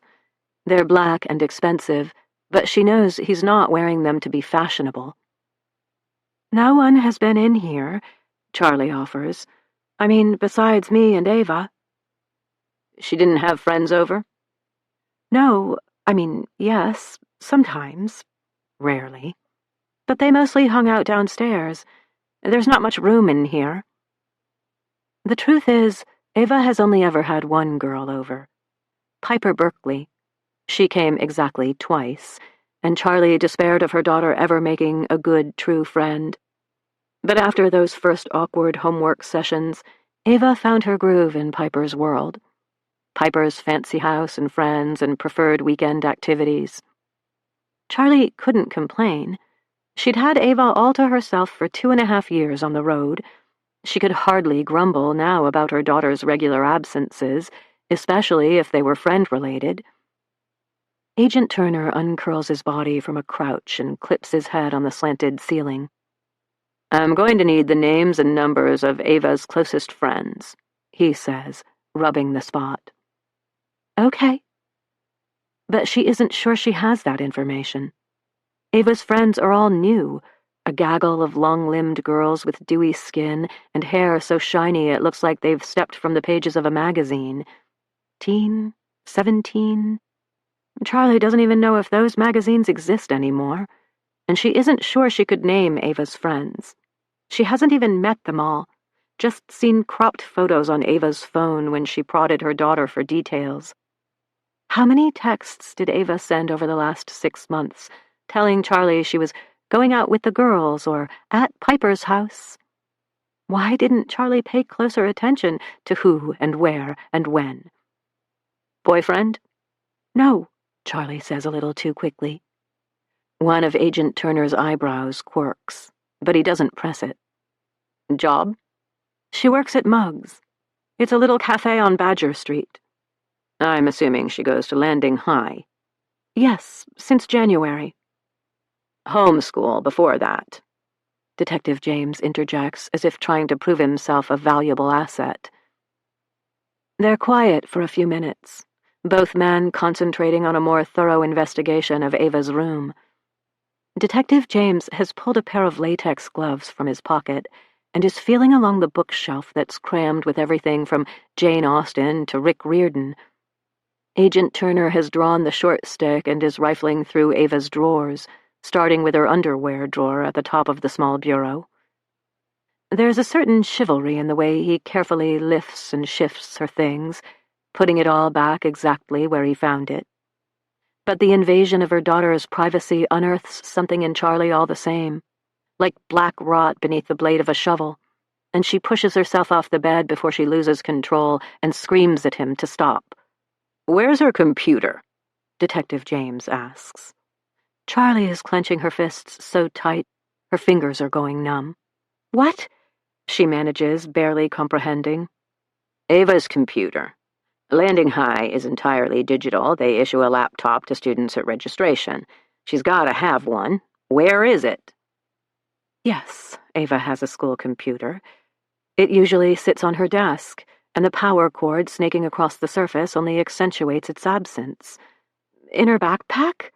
Charlie tries. But it's clear to them all that there is no backpack in the room. Still, they look under the bed and in the closets, behind the door and in every corner. Ava's backpack is missing. Did she take it on the boat? Agent Turner asks. Charlie can't remember. I don't think so. Why would she take her school computer on the boat?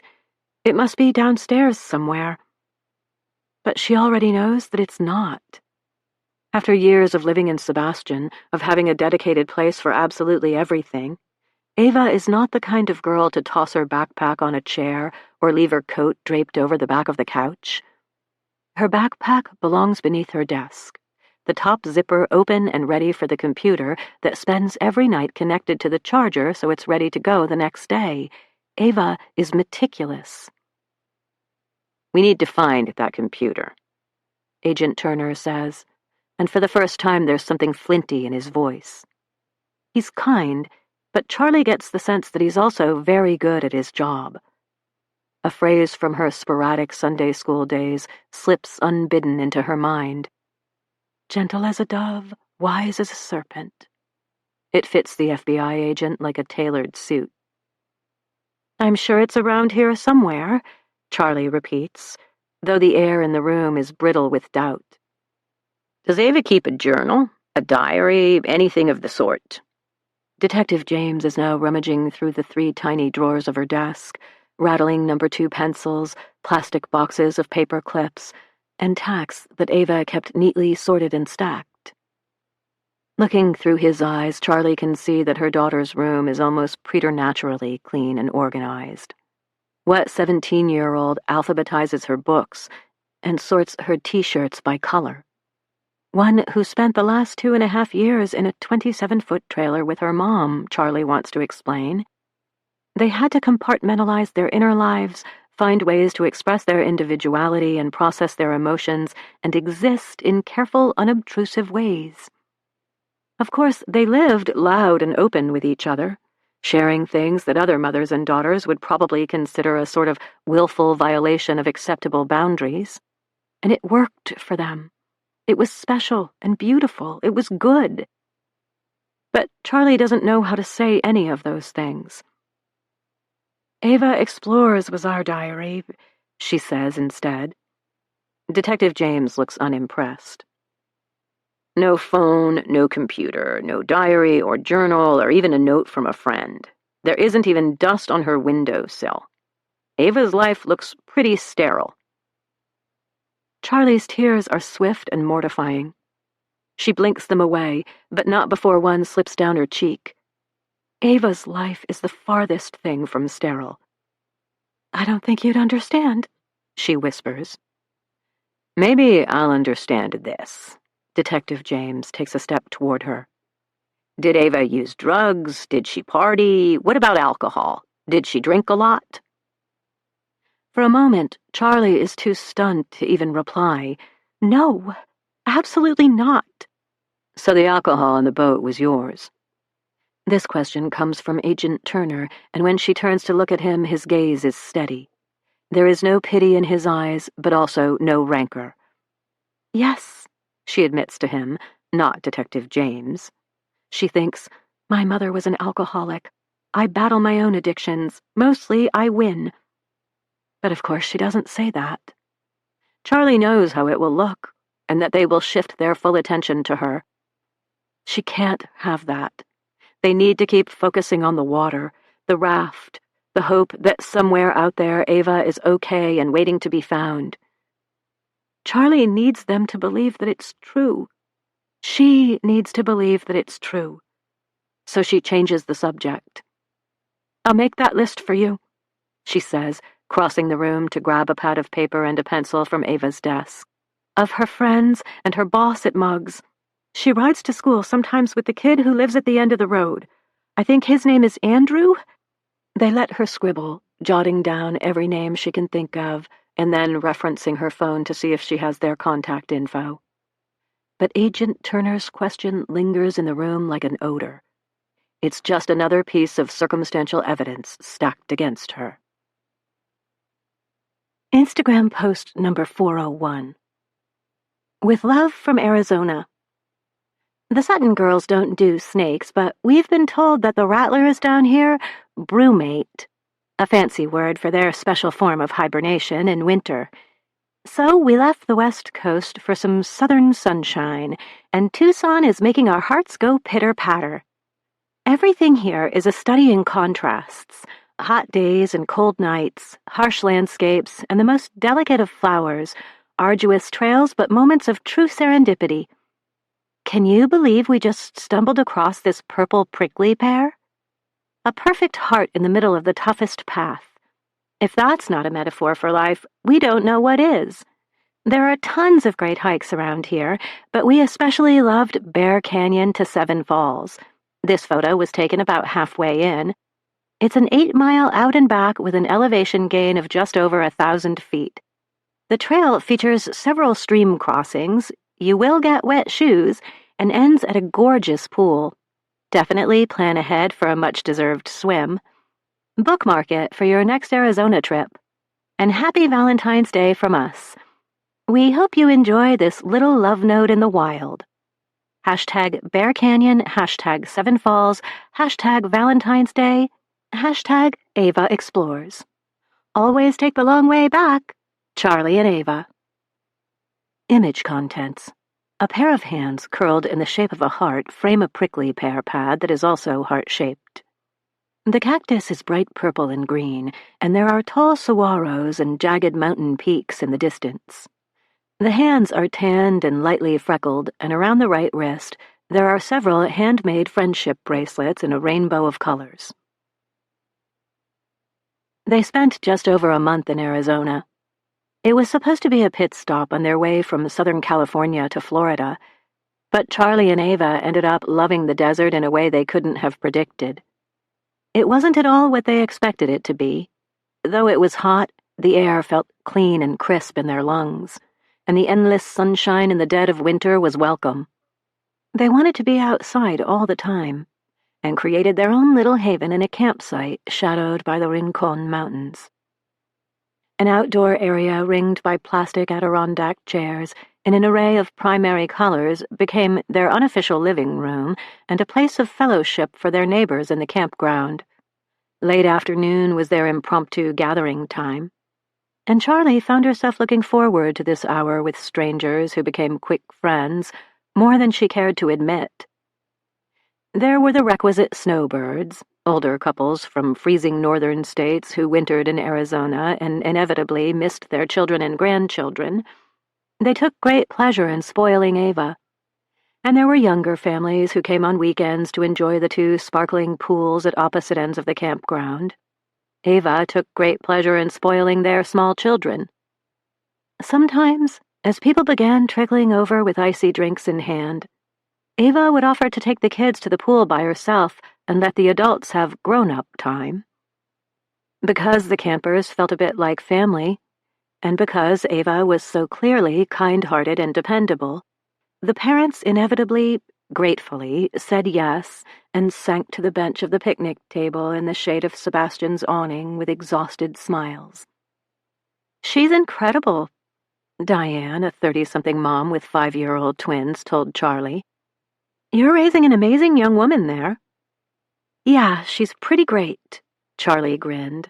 "But she is 15. She can be a total pain in the butt, too." "I just can't believe that your teenager agreed to hit the road with you. How long have you been gone again?" Diane's husband, Tim, a man almost 10 years her senior and with far less social grace than his lovely bride, stopped dealing the rook cards long enough to arch one eyebrow at Charlie. She didn't answer. He had asked this question before. Somehow, the lifestyle that Charlie and Ava had chosen for a season was suspect to Tim. He gave Charlie the impression that he thought they must be on the run from something, and he was forever trying to ferret out what he considered to be the real reason for their itinerancy. But Diane wasn't having it. "Stop it," she said, smacking his arm with the back of her hand. "I just hope we have as good of a relationship with our boys someday as Charlie has with Ava."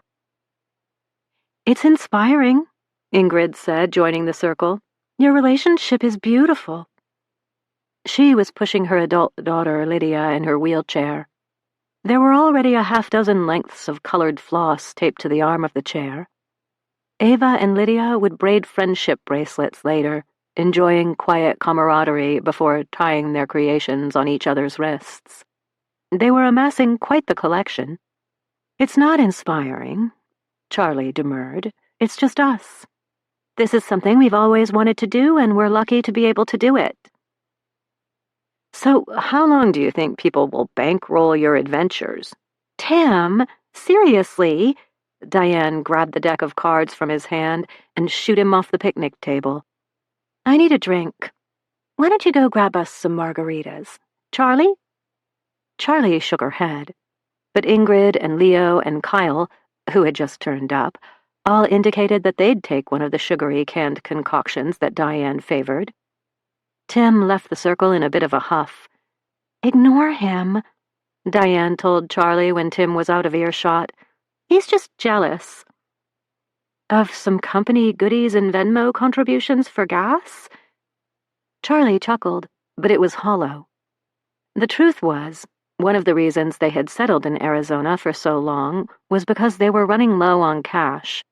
The mail forwarding service they had employed before they left Minnesota kept them flush in outdoor gear and trendy t-shirts, but the few checks they received were small.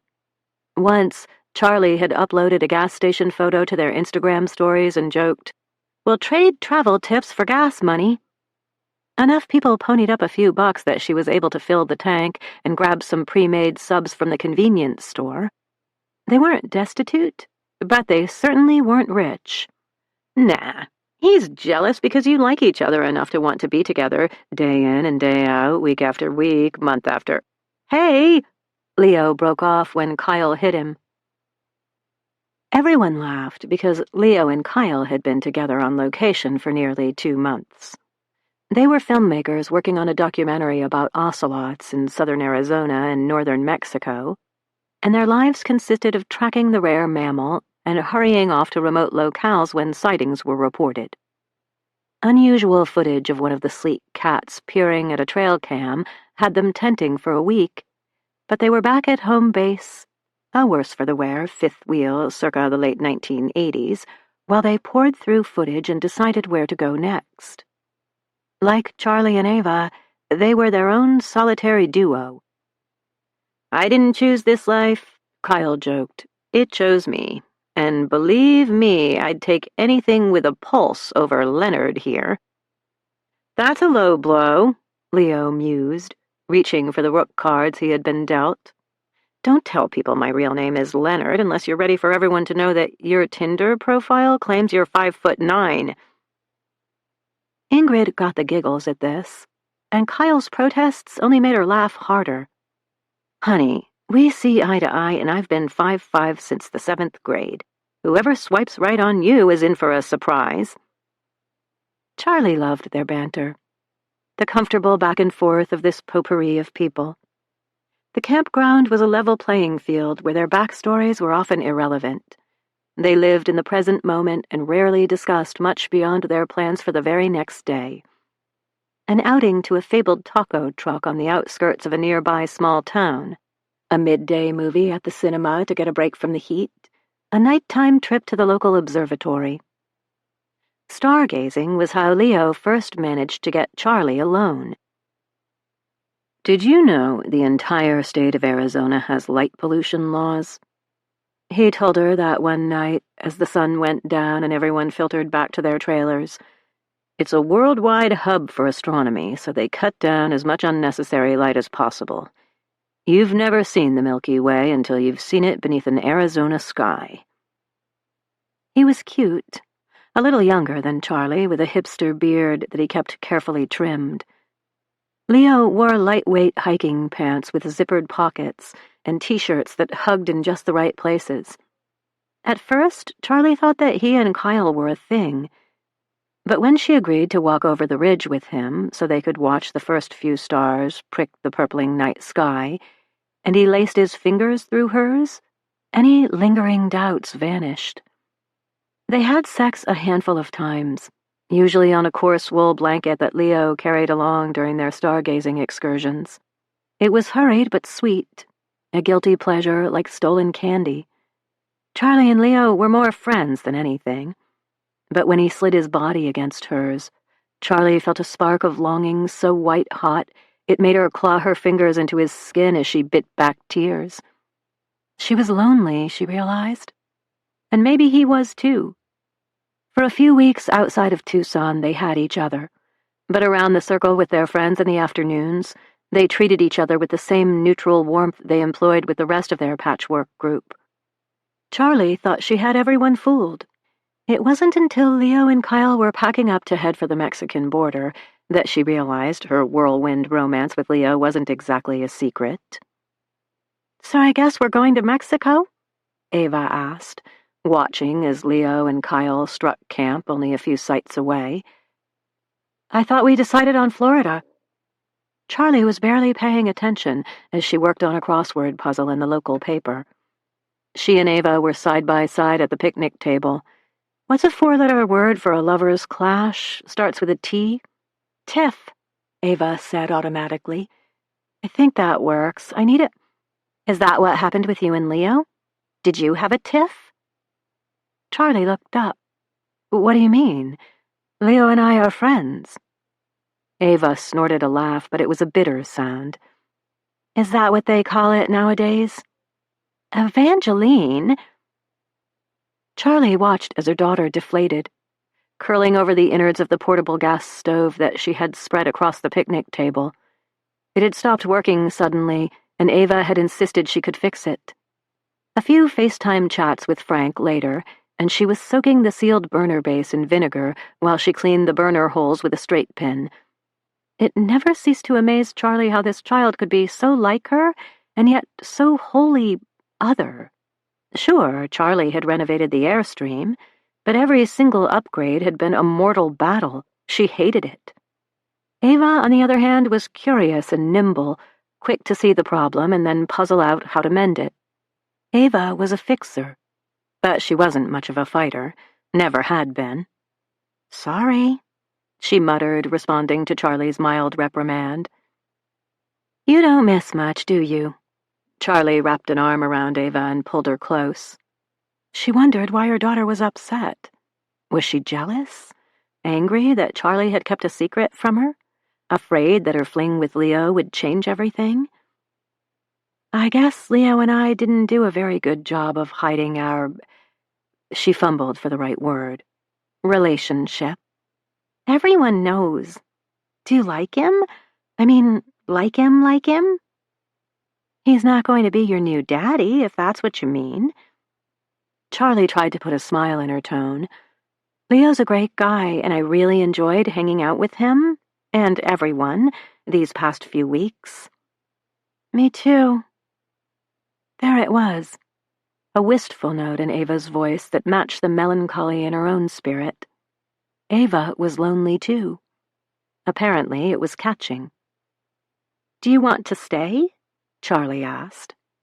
"Ingrid and Lydia will be back next weekend, and the twins are already making plans for an epic beanbag tournament."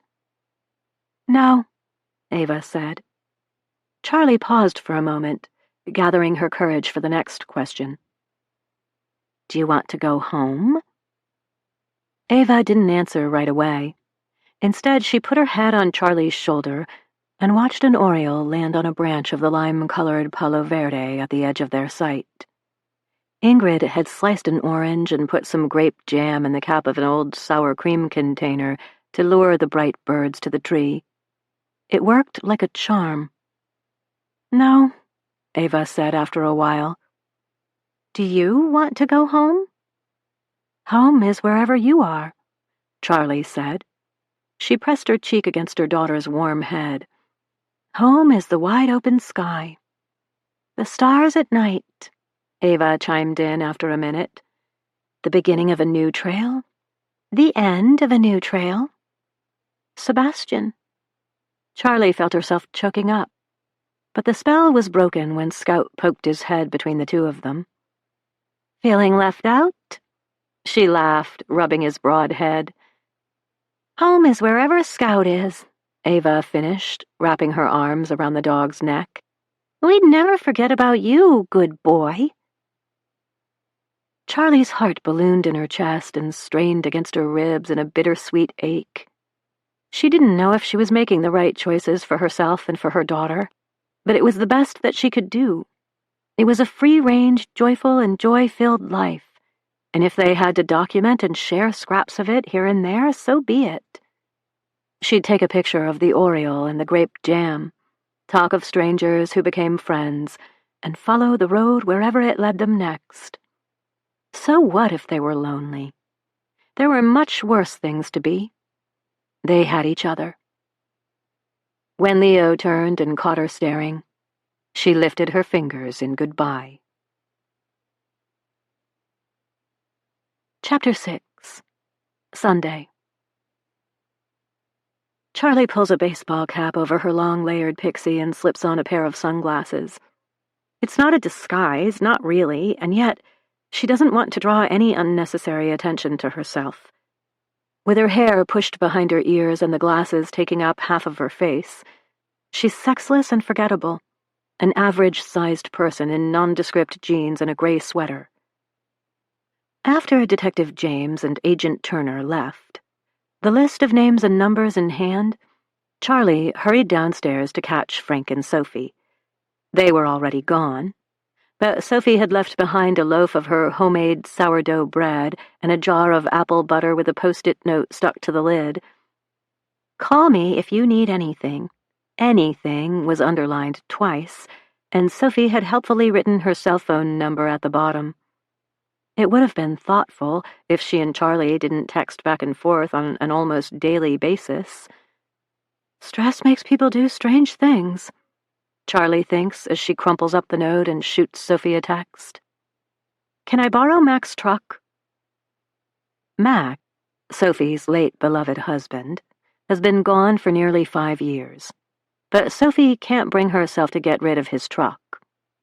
As far as Charlie can tell, she keeps it around for hauling branches to the dump and for her once-a-month solo trip to get a slice of rhubarb pie at the Greasy Spoon Mac frequented on the outskirts of town.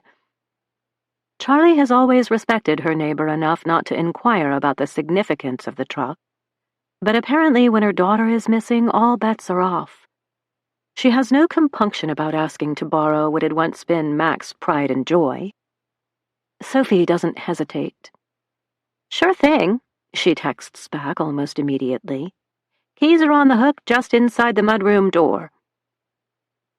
Nobody knows when Charlie slips out the side door and follows the path through the trees to Sophie's house. If her handlers, the cops still stationed on the Morrow's property, decide to check in on her, they'll find her gone, but Charlie doesn't care. Let them put out an all-points bulletin and scour Landing for her. Let them think whatever they want. She has things to do. Because Charlie needs to see how bad it's gotten, when she pulls Mac's truck out of the Greens' driveway, she turns south toward the crowd of media vans and journalists camped at the end of the lane. With her baseball cap and sunglasses, she's hard to recognize. But it doesn't really matter because no one gives her even a passing glance as she drives by. They're clumped in small groups, chatting away with their eyes trained on the house overlooking the water. Charlie guesses there are a dozen journalists and cameramen, and the hoods of their vehicles are littered with paper coffee cups and bags of takeout. An unmistakable air of anticipation wafts through the open truck window. It's as if they can tell she's close. Too bad Charlie is driving away from them instead of preparing to make a statement, or, even better, offering up another juicy impromptu clip. Lakeside Road is exactly what it sounds like. A path that dips down from Highway 61 and Landing proper to give locals access to Black Bear Park and the long row of lakefront homes. A few are fancy new builds that were constructed after old cottages were torn down. But the farther out the houses are, the less they've changed. The Morrows and the Greens are at the very end. And heading northwest, there's not much beyond the trees of Finland State Forest on one side and the lake on the other. But driving southeast, Charlie hits a brand-new chalet-style apartment building with a view of the water, and then a succession of colorful homes on both sides of the street. The parking lot of Stewart's Smokehouse on the corner of Lakeside Road and Highway 61, Landing's only real landmark is packed as usual. Stewart really does sell the best smoked salmon and sugar-cured lake trout that Charlie has ever tasted. But just the thought of all that fish makes her stomach flip today. She drives past quickly, hoping that nobody notices when she runs the stop sign as she makes the turn into town. Landing isn't much, and maybe that's why Charlie hated it when she was younger. The gas station sells 5-pound bags of wild rice and maple syrup in leaf-shaped glass jars, and everything feels rugged and outdoorsy in a straightforward, unassuming way. From the chainsaw carving of a beaver on the corner by the pharmacy, to the rough-hewn logs that hold up the sign for mugs, Landing confirms every stereotype of rural Minnesota. Muggs looks busy on a Sunday afternoon, and Charlie makes a mental note to stop later so she can talk with Ava's boss. Of course, what she really wants to do is head to the marina and take the summer moon out. She knows the water like the back of her hand, and many of the little islands and outcroppings that dot the shore of Lake Superior. Surely she could feel Ava out there. Surely she could sense her daughter's presence and follow it like some genetically connected homing beacon. Charlie knows her daughter.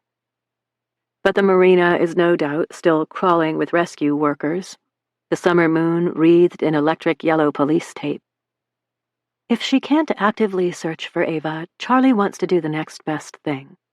Try to understand what happened and why.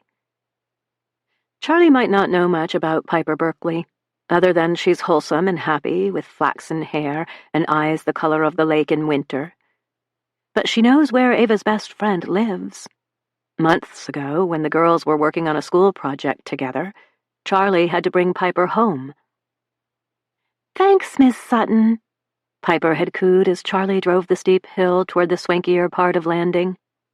Well, considering anything in Landing swanky was a stretch, but there was one newish subdivision with a handful of expensive homes.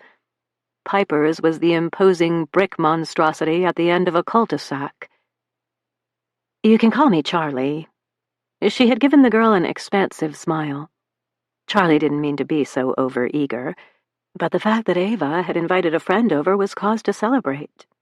True, they were working on a project, but a friend was a friend. Now, pulling into Piper's stamped driveway on a sunny Sunday afternoon, Charlie is nearly effervescent with hope. Why didn't she think of this earlier? She has no doubt that Piper will know what's going on. This, whatever this is just a part of growing up, and when the entire melodramatic story is known, Charlie will be quietly mollified that they survived Ava's teenage rebellion. At least, she hopes. She parks behind one of the 3 garage doors and hurries up the walk toward a vaulted entryway, eager to see Piper and begin the process of putting this whole god-awful ordeal behind them. The doorbell chimes prettily through the massive house, and though the front door is frosted glass, Charlie can see a shape moving behind it. A dog? A child? She will have to be gentle but firm, and she expects there will be tears. Perhaps she and Piper's mom will eventually have coffee to discuss their daughter's antics, and Charlie is so deep in the throes of this particular fantasy that when someone wrenches the front door open, she startles. It's a tow-headed boy of maybe 11 or 12. He's wearing a Golden Gophers sweatshirt and eating what looks like a bologna sandwich. "Yeah," he says around a mouthful. "Hi." Charlie sticks out her hand and then quickly retracts it, eyeing the mayonnaise that oozes from between the slices of bread. "I'm Charlie Sutton, Ava's mom?" It comes out as a question. The boy takes another bite of his sandwich and stares at her. "Evangeline?" Charlie tries. "Long dark hair, blue eyes, Piper's friend. Is Piper here?" At this, he shrugs, then hollers over his shoulder, "Piper! Someone's here to see you!" Job done, he walks away without a backwards glance, leaving Charlie to stand on the threshold with the front door propped open. She's not sure what to do, so she steps inside the palatial foyer and quietly closes the door behind her. The rug beneath her feet is expensive looking, and the hunter boots she tugged on are crusted with sand and dirt. She holds herself very carefully, willing her boots not to mar the beautiful rug. Piper comes tripping down the stairs a moment later, dressed head to toe in Lululemon, with her hair pulled back in a high ponytail, and looking just as fit and virtuous as she did so long ago. She pauses at the base of the steps as she considers Charlie, a kaleidoscope of emotions fluttering behind her eyes. Surprise wins. "Ms. Sutton, what are you doing here?" "I'm so glad you're home." Charlie can barely get the words out. She feels herself slipping, all the assurance of only minutes ago seeping away as she considers the girl before her. "It's Ava. I need to talk to you about Ava." "I heard," Piper says, crossing her arms over her chest as if to ward off the terrible news. "Everyone's saying... anyway, it's really sad." She's talking as if she already knows the outcome. "What's everyone saying? Do you know where she is?" Charlie croaks. Piper looks stricken. "I thought the news said she's missing." "I know, but do you know where she is?" "No, Did she tell you anything about what was going on? About why she would..." "What's going on here?" A woman in an olive green nap dress interrupts Charlie by hurrying into the foyer. Her dyed blonde hair is pressed flat on one side, and she looks as if she was indeed taking a nap. From the way the woman rushes to Piper's side, it's clear that Charlie was making a scene. She doesn't remember shouting, but she had to work so hard to get her questions out. They were thick as tar on her tongue. Maybe she was being a little loud. Charlie can hardly hear a thing over the sound of her own blood pumping in her ears. "I'm sorry," Charlie manages. "I'm Charlotte Sutton, Ava's mom." "Jane Berkeley, Piper's mom." She doesn't offer her hand, and somehow the introduction feels like a challenge. "Look, I just want to talk to Piper about Ava." Jane just gapes at her, and after a few beats, Piper tells her mom in a stage whisper, "The girl who's missing, the one on TV. I'm here to find out if Piper knows anything about where Ava might be." Charlie tries to explain. "I would have called, but I didn't have your number." Piper tucks her arm through her mother's and ducks her head to whisper something in the older woman's ear. Charlie wants to shake her, but she stands her ground, belatedly registering the fact that she has stepped off the rug and is tracking grit across the hand-scraped hardwood floor. "Ms. Sutton," Jane finally says, "Piper has absolutely no idea what happened to your daughter, and frankly, I have no idea what made you think she would." This isn't going at all how Charlie planned. Even more concerning is the fact that Piper seems almost defensive. Charlie decides to address the teen directly. "I just need to know if Ava was acting strange. Did she seem different to you? Did anything happen at school that was out of the ordinary?" A serious look in Jane's eyes tells Charlie that she's getting loud again. She balls her hands into fists and digs her fingernails into her palms in an effort to wrangle back some control. "I'm sorry," she says again. "I'm not trying to scare you. I'm just trying to find my daughter." At this, Jane softens a bit, but she doesn't move from the foot of the stairs, where she's wrapped around her own daughter. It's not lost on Charlie that Piper is safe and sound in her mother's arms while Ava is missing. Charlie's hands itch with the longing to pull Ava into a hug and never let go. "I'm so sorry about what's happening," Jane says, "but I don't think Piper can tell you anything about Ava's whereabouts." Standing beside her mother, Piper seems braver. "Ava's nice and all, but why would I know where she is? We're not even friends," she says quietly. The edge of Charlie's vision sparks black. "What? I don't understand. You're Ava's best friend. You guys hang out all the time. You pick her up from Mugs and go driving until all hours of the night. You were together Friday. She texted me from—" Charlie trails off, fumbling for her phone in the text that will prove to Piper that she was just with Ava, that they were together, having fun only a couple nights ago. Ava told her as much. But as her fingers claw at the screen, Piper is assuring her mother that it's simply not true. "I haven't spoken to Ava since we had to do that World Cultures project together," the girl says, her voice high and frantic. "That was months ago. Mr. Peterson assigned partners and she was mine. I swear, we haven't seen each other since. I don't know anything about her disappearance. We only have the one class together and we sit on opposite sides of the room." Jane Berkeley's eyes are huge and glassy with unshed tears. She's clearly torn between compassion for another mother and the desire to protect her own child. She studies Piper for a long moment and then looks up, her decision made. "I think you need to go," she tells Charlie. "Truly, I'm so sorry that your daughter is missing, but you heard Piper. She hasn't talked to Ava in months." "But you need to leave now." Jane seems deeply unsettled by the whole situation and conflicted about what exactly to do, but she steps around Charlie to open the door anyway. Charlie can feel the fear radiate off them both.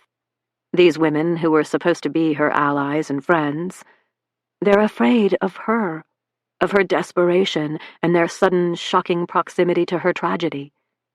But Piper is also afraid of what Charlie is claiming. And as Charlie searches the teenager's face for any sign of deception, she understands that what Piper is saying is true. She and Ava were not friends. "I'm sorry I bothered you," Charlie whispers around the lump in her throat.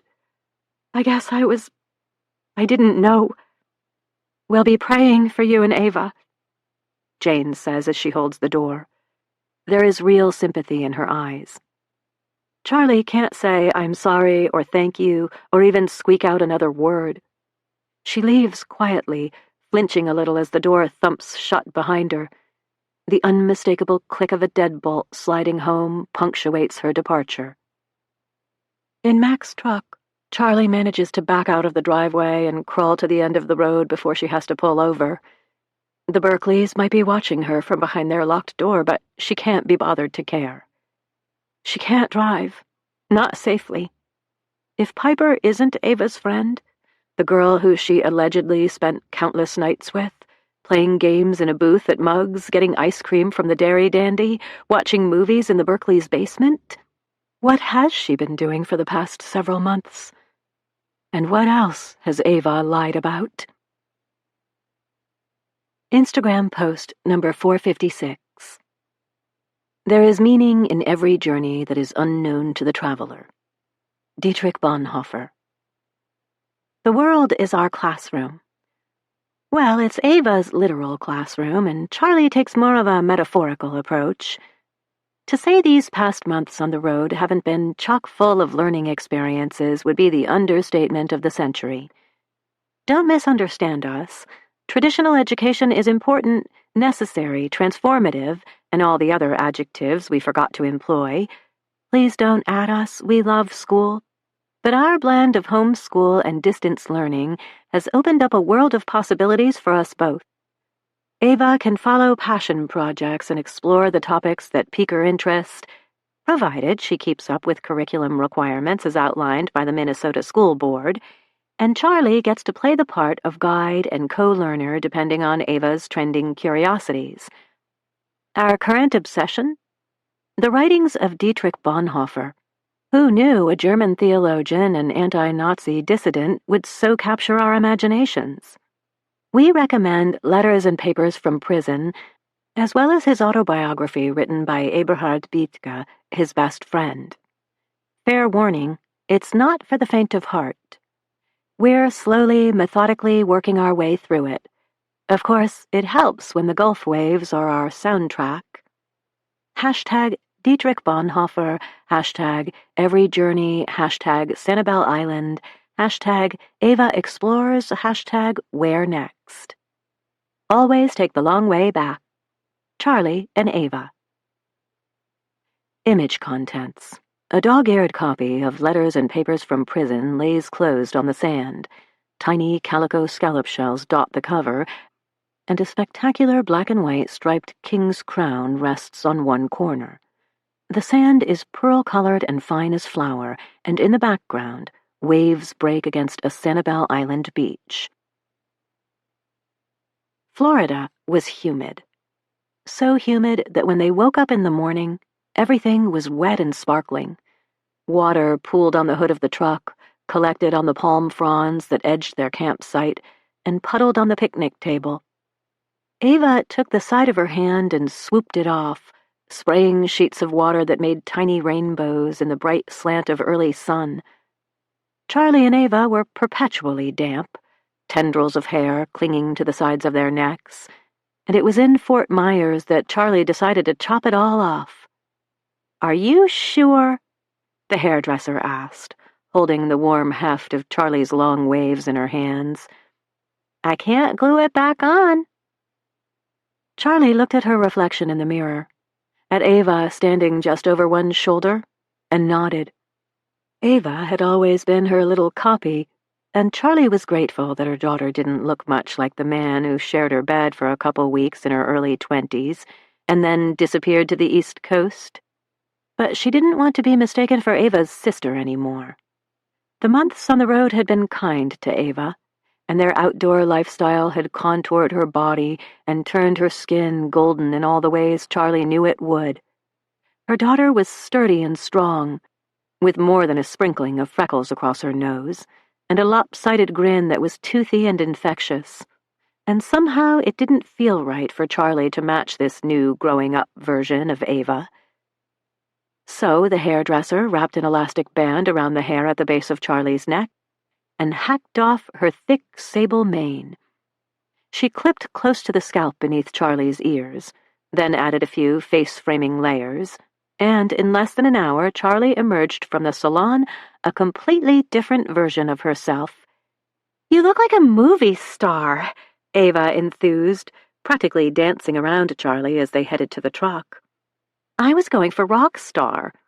Ava walked backwards, framing Charlie in a rectangle with her fingers and squinting. "I'd buy it. All you need are a few tattoos." "Nah, temporary," Ava countered. She'd been begging for a tattoo for months, and practicing with a set of custom designs that they'd received from an upstart company. The motifs were all boho chic, mandalas and arrows and crescent moons.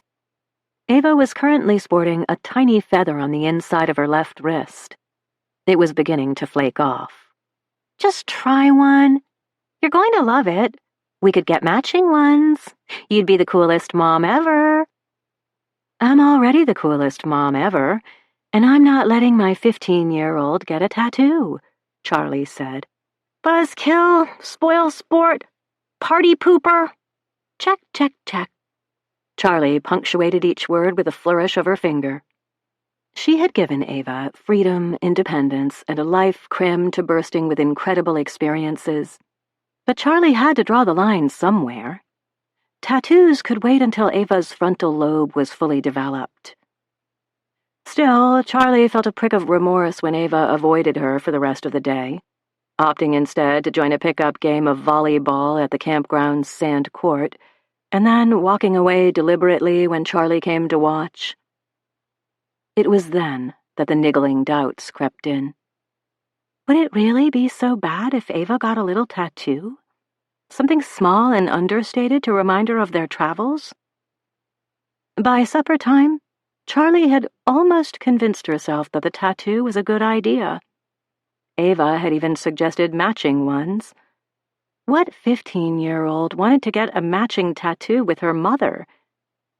Charlie smiled to herself as she threw hamburger patties on their charcoal grill and sliced a ripe tomato nice and thin, just the way Ava liked it.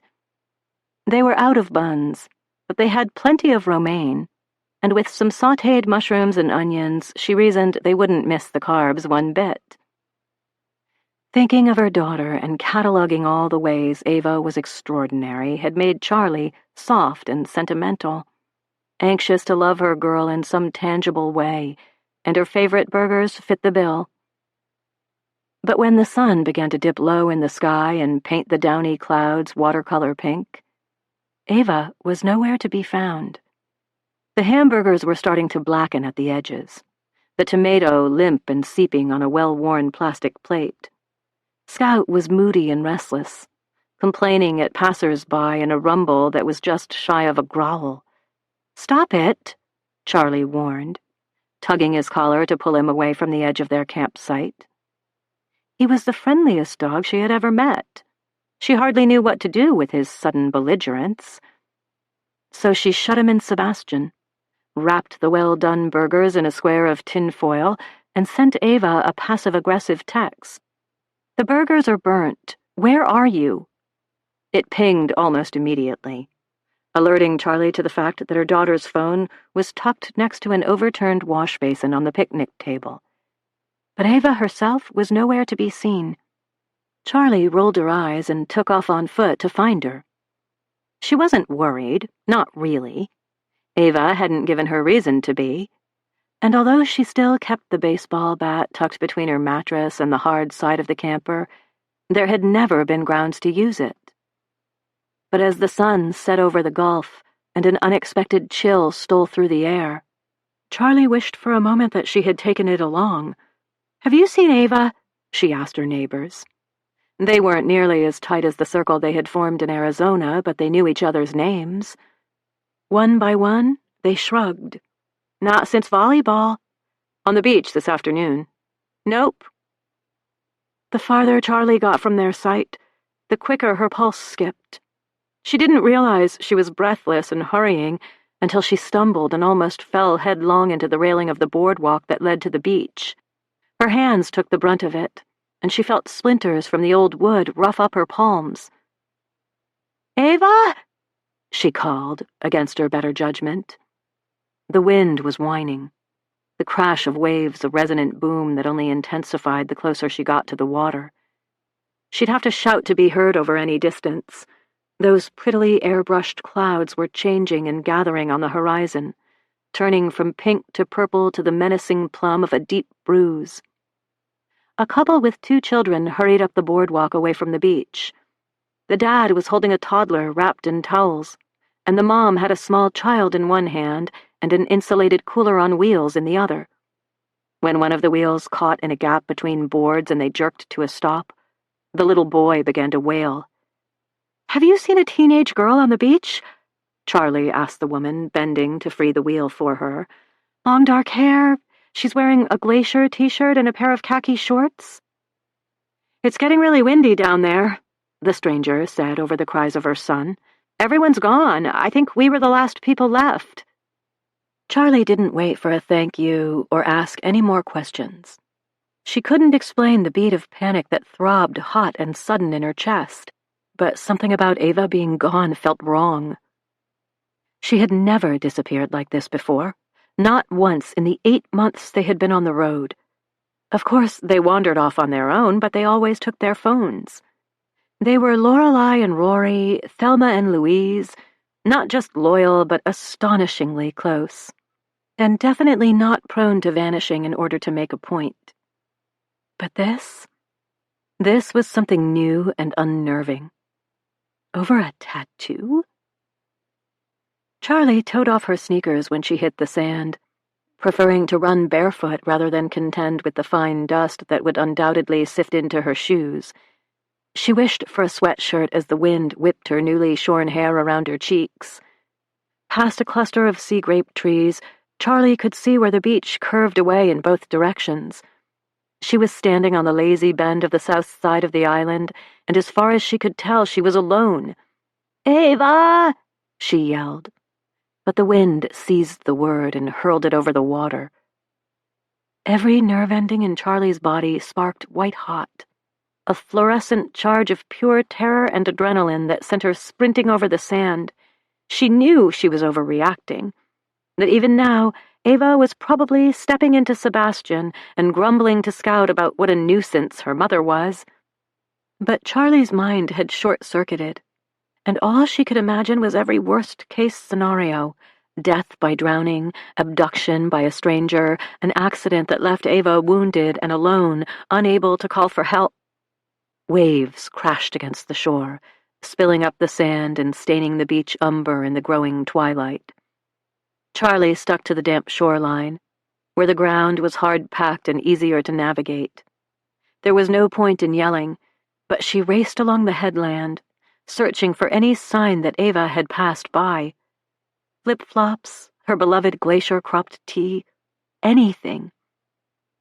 It took Charlie a few minutes to realize that the smudge nestled in the low-hanging fronds of a Joe Wood tree on the farthest edge of the beach wasn't a shadow, but a person. And not just one person, but two. As she squinted in the dusky light, a wave caught her unsuspecting and almost swept her feet out from under her. By the time Charlie righted herself and was back on solid ground, her shorts were soaking and she was shaking. But more important, the couple had peeled away from the tree. They were watching her. Charlie knew it was Ava before she could make out any distinguishing features. It was in the way she stood, the way one shoulder hung lower than the other and one hip jutted. Heedless of the stranger, Charlie gulped the distance between them in several long strides. "Where have you been?" She seized Ava by the shoulders and searched her face for any evidence of harm. She was wide-eyed and a little rumpled, but seemed fine. She shook Charlie off. "I've been here," she said, "studying." Satisfied that Ava was okay, Charlie turned her attention to the person standing in the shadows. He was tall and lanky, with wrinkled clothes and a University of Michigan baseball cap. Charlie had seen him around the campground with a small group of co-eds, but they had never met. "She's 15, Charlie spat, suddenly sure of what she had stumbled upon. Ava's rosy, just-been-kissed lips. The boy's inability to meet her eyes. "Mom!" Ava's hand shot out and grabbed Charlie's arm. "Stop!"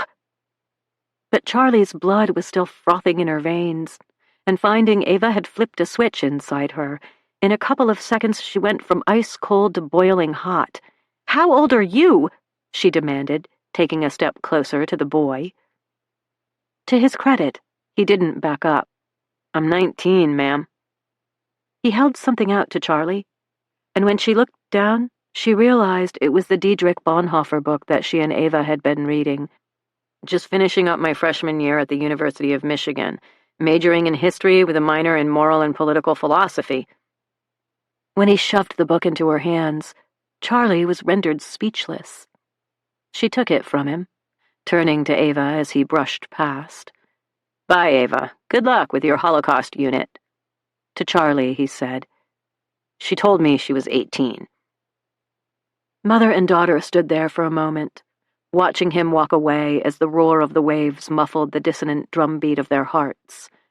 After a moment, Charlie put a hand on Ava's shoulder. "Hun, don't." Ava jerked away and spun on Charlie. "Nothing happened. Nothing. We were talking about genocide and how those who don't learn history are doomed to repeat it. We lost track of time." The heat, fury and fear and sickening relief snuffed out in Charlie's chest.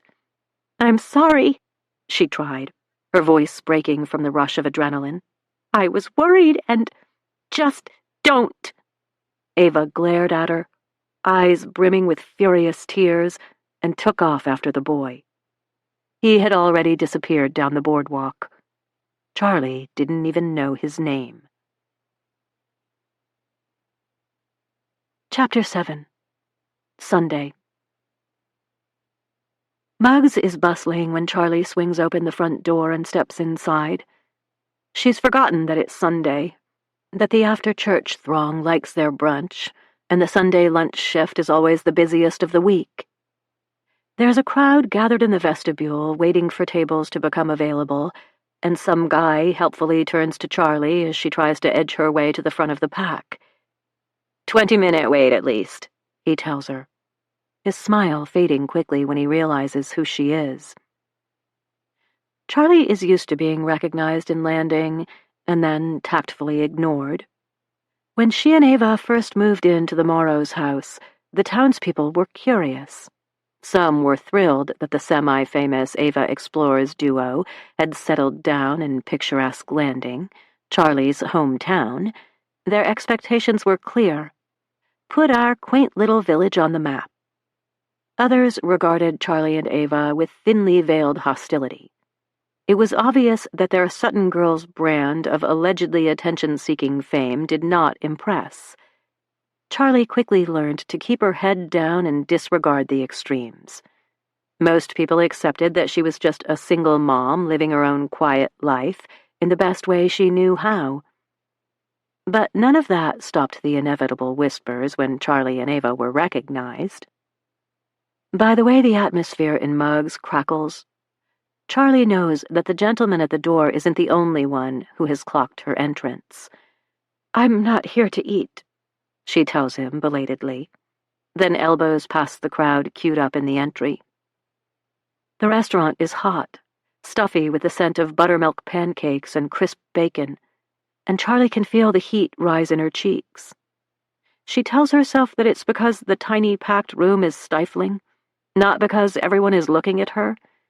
She's still shaken from her encounter with the Berkeleys, and as her vision blurs for just a moment, she wonders if coming here was a terrible idea.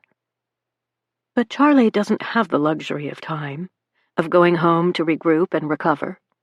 Each second that peels off the clock is irretrievable, and she needs every single one she can get. "I need to see Peter," Charlie says, catching a nearby waiter by the elbow. He's about Ava's age, dressed in black jeans, a white button-up, and a trademark royal blue Muggs apron with the logo embroidered in the corner. Charlie has to stop herself from reaching out to straighten the crooked bow of his apron string. Ava was supposed to work today. She always works the Sunday lunch shift. "You want Peter?" the boy echoes, stumbling over the name. It's clear that he, too, knows exactly who Charlie is, and he isn't sure that she should bother the boss. "I don't think—" "You don't have to think anything," Charlie interrupts. "I just need to know where he is. The kitchen? Does he cook on Sundays?" Without waiting for an answer, she begins to weave around tables, heading in the direction of the kitchen door at the back of the buzzing dining room. Peter Cole is the middle-aged owner of Muggs, a man who was once the star of the Landing hockey team when he was a senior and Charlie was a timid freshman. She had nursed a painful crush on him for a few months, and his kindness toward her only made matters worse. Now he's barrel-chested and balding, married with 3 teenagers of his own. But when the Sutton girls moved in, he remembered Charlie, and generously gave Ava a part-time job, even though she had no work experience to speak of. He's a good man and a good boss. But Charlie doubts he'll welcome an impromptu lunch-hour interview with the daughter of Landing's infamous Rosie Sutton. 30 years ago, Charlie was just the wide-eyed little girl of the town drunk, and then a socially awkward orphan who left town as soon as she could, only to work menial jobs until she got knocked up by a stranger. Even Instagram fame can't erase a past like that. Charlie knows she walks a fine line between disdain and grudging respect. The door to the kitchen snaps open as she approaches, and she holds it for a young waitress whose arms are laden with steaming plates. If anything, the kitchen is even hotter and busier than the dining room. 2 girls fill plates at an expo station, and another waiter snags orders from a long counter. At a large range, a pair of cooks stand side by side with their backs turned to the cramped room, flipping blueberry pancakes and scrambling eggs with stainless steel spatulas. One of them is Peter. Now that she's made it this far, Charlie finds herself frozen. She pauses to get her bearings. But before she can even catch her breath, the 2-way door swings into her shoulder with a resounding smack. The pain is quick and fortifying. "Stand clear of the door!" Peter hollers over the noise of sizzling oil, range fans, and chatter. He scoops a trio of pancakes onto a waiting plate and turns to see who was caught unaware. His eyes go wide when he sees Charlie rubbing her arm. For a moment, she's afraid that he's going to send her away. But then Peter gives his spatula to the man beside him and says a few words that she can't hear. Wiping his hands on a dish towel tucked into his apron, he walks past Charlie and motions for her to follow. His office is down a narrow hallway at the back of the kitchen. It's cooler, as Peter has thrown open the window behind his cluttered desk. The view is nothing to speak of, the dingy back alley and a volunteer birch sapling that is fat with round green buds. But Charlie takes a shuddering breath of the fresh air. She's surprised when Peter wraps her in a hug. "I'm so sorry," he says. Charlie's resolve frays, and all at once she feels completely undone. Peter helps her into the lone chair, then leans against the rounded edge of the desk and surveys her. "I'd ask you how you're holding up," he says after a moment. "But I'd be an absolute basket case if I was in your shoes." Charlie nods, burying her face in her hands. She can hardly remember why she came, but now that she's here, she's so grateful for Peter's compassion that she could cry. "Any news?" he asks. "I would have stayed glued to the TV today if I could, but Sundays—" Charlie waves away his would-be apology. "You don't have to explain anything, and no news." "So they haven't found—" He trails off, unwilling or unable to finish the thought. They both know that if Ava drowned, they may never find her body. Lake Superior does not easily give up her secrets. Charlie shakes her head. "I'm just trying to put the pieces together. Figure out what happened. The unknown is the worst, you know?" "What do you think happened?" "She didn't drown," Charlie says definitively, even though she can't possibly be sure. "She's smart, she's strong, and she knows that lake. She would never have gone for a swim, and—" She trails off, unable to finish. "Where could she be?" Peter asks gently. "In a life raft on Lake Superior for reasons I can't begin to guess." She levels him with a serious look. "I keep asking myself, was there something going on with Ava that I didn't know about?" Peter puts his palms on the desktop as he seems to genuinely consider her question. "Not that I know of," he says after a while. "Ava was normal at work, happy, hard-working. She's one of our best servers, you know?" This tugs Charlie's mouth into the ghost of a smile. "I don't get it," she says, mortified by the wobble in her voice. "Ava graduates next week, and we're going to do one last summer on the road. We're so excited." She doesn't mean to admit that part. They haven't told anyone that they reached an agreement. Charlie wishes she could erase the confession. But Peter is looking at her strangely. "You are? I thought Ava Explorers was over." "It is. I mean, it was. We changed our minds, but please don't tell anyone. We hadn't announced it yet." Peter heaves a sigh and crosses his arms over his chest. "If you're looking for something out of the ordinary, that might be it. At work on Friday afternoon, Ava was telling us all that she plans to work full-time this summer so she can save up for college. I promised her 40 hours a week plus overtime." "Things change," Charlie says, irritated. What does he know about Ava and her plans?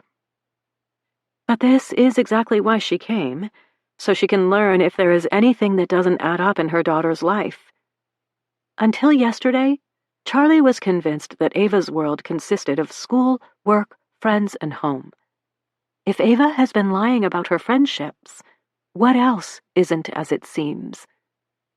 It's obvious that she's hurt Peter's feelings, so Charlie gives him a rueful smile and stands. "I'm sorry, I didn't mean to be short. You're right. Ava was planning to stay here and work all summer. We actually fought about it. But we figured everything out. Just yesterday. We're really happy about where we landed." "Then I'm glad to hear it." Peter stands too. "We'll miss her at Muggs, of course, but we wish you both the best of luck." It's the kindest thing he could possibly say. so normal and filled with the casual certainty that, of course, they'll find Ava. Charlie's glad that she came, even if it stings to be talking so nonchalantly about the upcoming summer when Ava is gone. On the boat yesterday, Charlie and Ava had discussed doing a highlight reel of all their favorite destinations, with a college-bound angle that would spotlight traveling on a budget. It was sure to be a huge hit, and announcing their encore should have been a reason to celebrate. But nothing is certain anymore. Nothing is okay. "Thank you for your time," Charlie says, wavering between sticking out her hand and just walking away. In the end, Peter leans in to give her one more brotherly hug. "Of course. Please let me know if there's anything else I can do." "I will." "And I'll talk to all of my employees," Peter adds as Charlie walks away. Just to see if they know anything. I'm sure you've already reached out to her school friends and her boyfriend, but sometimes things slip out at work. Let's stay in touch, okay?" "Boyfriend?" Charlie nearly chokes on the word, spinning so fast that Peter looks taken aback. "Yeah," he says slowly. "What do you mean, boyfriend?" "I figured you knew. She talks about him sometimes. Not much, but it was obvious she was seeing someone." Charlie's mind is ricocheting. As far as she can tell, Ava has never had a boyfriend. Not that Charlie would be upset about it. She's encouraged Ava to find good friends, say yes to date invitations, experience her first kiss. If she's being honest with herself, she eagerly awaited the day that Ava would come home and share her feelings for some cute guy in her home room. She imagined they'd make popcorn and curl up on the couch to gossip about it, and Charlie would offer whatever paltry wisdom she could about men and relationships and the ever-elusive thing called love. "What's his name?" Charlie finally manages. Peter still looks uneasy. "I don't know." "How long have they been dating?" "A couple months. Look, Charlie, I really don't know. I don't pay too much attention to the love lives of the kids who work for me, but I also can't help but overhear conversations in the kitchen. Ava was definitely seeing someone." Charlie's heart is a fist in her chest, clenched and aching. "Do you know anything at all about him? What he looks like? Where he lives? Does he go to Landing High?" Peter is already shaking his head. "I can't tell you anything. I never saw her with him, and she never talked to me directly about him. You could try Lennon. I think she and Ava were pretty tight. They worked a lot of shifts together and liked to talk." Lennon is a name that Charlie has never heard before, but she leaves with a scrap of paper printed with the girl's cell phone number. In the alley, she leans against the cool bricks and swallows huge mouthfuls of air until her breaths turn into sobs. She's alone on the gravel drive with the dumpsters and the weeds, and she finally lets go, crying until there are no tears left. Beyond a work buddy, Ava has no real friends. Of that, Charlie feels absolutely certain. If her daughter had to make up meetings with Piper and pretend that the popular blonde was her bestie, it has to be the closest, most meaningful connection Ava has, even if it's just an illusion. But Ava does have a boyfriend. A secret boyfriend that she talked to her coworkers about and never once mentioned to her mother. They'd been together for months. Months? Who was this boy? And why didn't Ava think she could tell Charlie about him? The road hadn't ruined everything. Roots had. They should never have come to Landing. Charlie wants to throw things, to punch the brick wall, even if it is the only thing holding her up, or yank the cheerful sapling growing beside her out of the ground. She wants to break something, just to feel it crumble in her hands, because the destruction inside of her feels so terrible and absolute. Charlie fears that even finding Ava healthy and whole won't mend what has been torn. Of course, she'd give everything she has and ravage the world itself to make sure her daughter is still safely in it somewhere. but she knows in her soul that nothing will ever be the same. God, being a mother is agony, Charlie thinks. Bittersweet and aching and inexpressibly beautiful and hard. Never mind the raw indignity of pregnancy and birth, from the moment Ava's tiny fingers curled around the very tip of her thumb, the nails translucent and tiny as a grain of rice. Charlie was no longer her own person, but wholly her daughter's. It was as if she existed for the sole purpose of being Ava's son, the center of her universe and the axis she would spend her life orbiting around. But that was never true.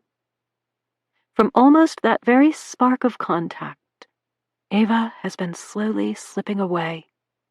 In that brightly lit delivery room, her diminutive hand held her mother's for a second, two, and then she broke the connection, flung her skinny arms overhead, and screamed. Motherhood is push and pull, back and forth, I love you even when you disobey, walk away, keep secrets. Maybe especially then, Charlie thinks, because I know you. I know you like I know the rhythms of my own body. A mother doesn't have to think about it. The innate knowledge of her child in the world is a part of who she is. Until it isn't. Until one day you wake up and there's an entire cosmos contained in your child's eyes, a galaxy you do not have a map to. They should be together, the Sutton girls, on the road. None of this would be happening if they were in the Adirondacks, watching the mist evaporate in the morning sun, or the Poconos, Cumberland Island, Havasupai. Charlie dries her tears with the sleeves of her sweater, readjusts her baseball cap, and steps out of the alley. Keeping her head down, she hurries past the large side windows of Muggs, digging for the keys to Mac's truck in her pocket as she goes. She doesn't want to see anyone else. To bump into one of Ava's co-workers or some random acquaintance who might tell her more things she doesn't want to hear. Charlie is so intent on getting in the truck and going home that she doesn't realize a crowd has formed on the sidewalk until she nearly bowls over a little boy clutching his mother's hand.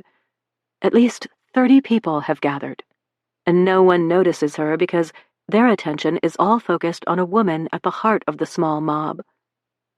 Charlie falters, trying to make sense of the spectacle before her. It's only when she sees that there's a CNN field van parked by the curb that everything clicks into place. I'm standing in front of Muggs Cafe, a busy diner and beloved community fixture in Landing, Minnesota, an attractive woman with a neat chignon and a dove-gray suit says into a microphone. Muggs is also the place where high school senior Evangeline Sutton works part-time as a waitress. Many people, especially in the hiking and outdoors community, are familiar with Evangeline as the titular Ava of the popular Instagram account Ava Explores. Ava and her mother, Charlie, spent 2.5 years crisscrossing the continent and sharing their adventures as well-known Instagram influencers, but now it seems that Ava is missing. Charlie's ears begin to ring, and she can't hear the rest of what the reporter with the perfect hair is saying. She has to get out of here, now, before someone realizes that Ava's mother is only feet away from where a live broadcast is being filmed. She can't explain why she's here, not in a way that would make sense. How could she let this happen? How could she let any of this happen? Tripping over her own 2 feet, Charlie tries to back away without causing a scene.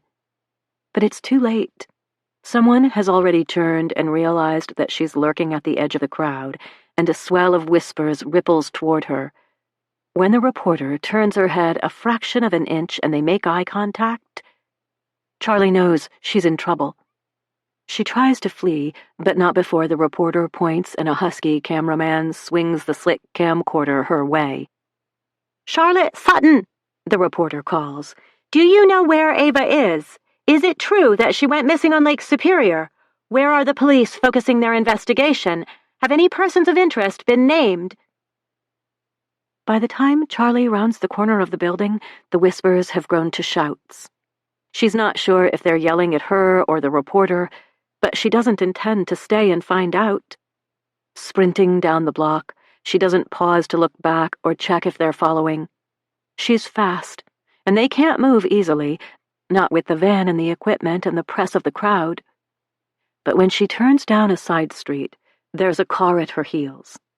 For a moment, she thinks about trying to outrun it, zigzagging through backyards and over fences, but that's insane.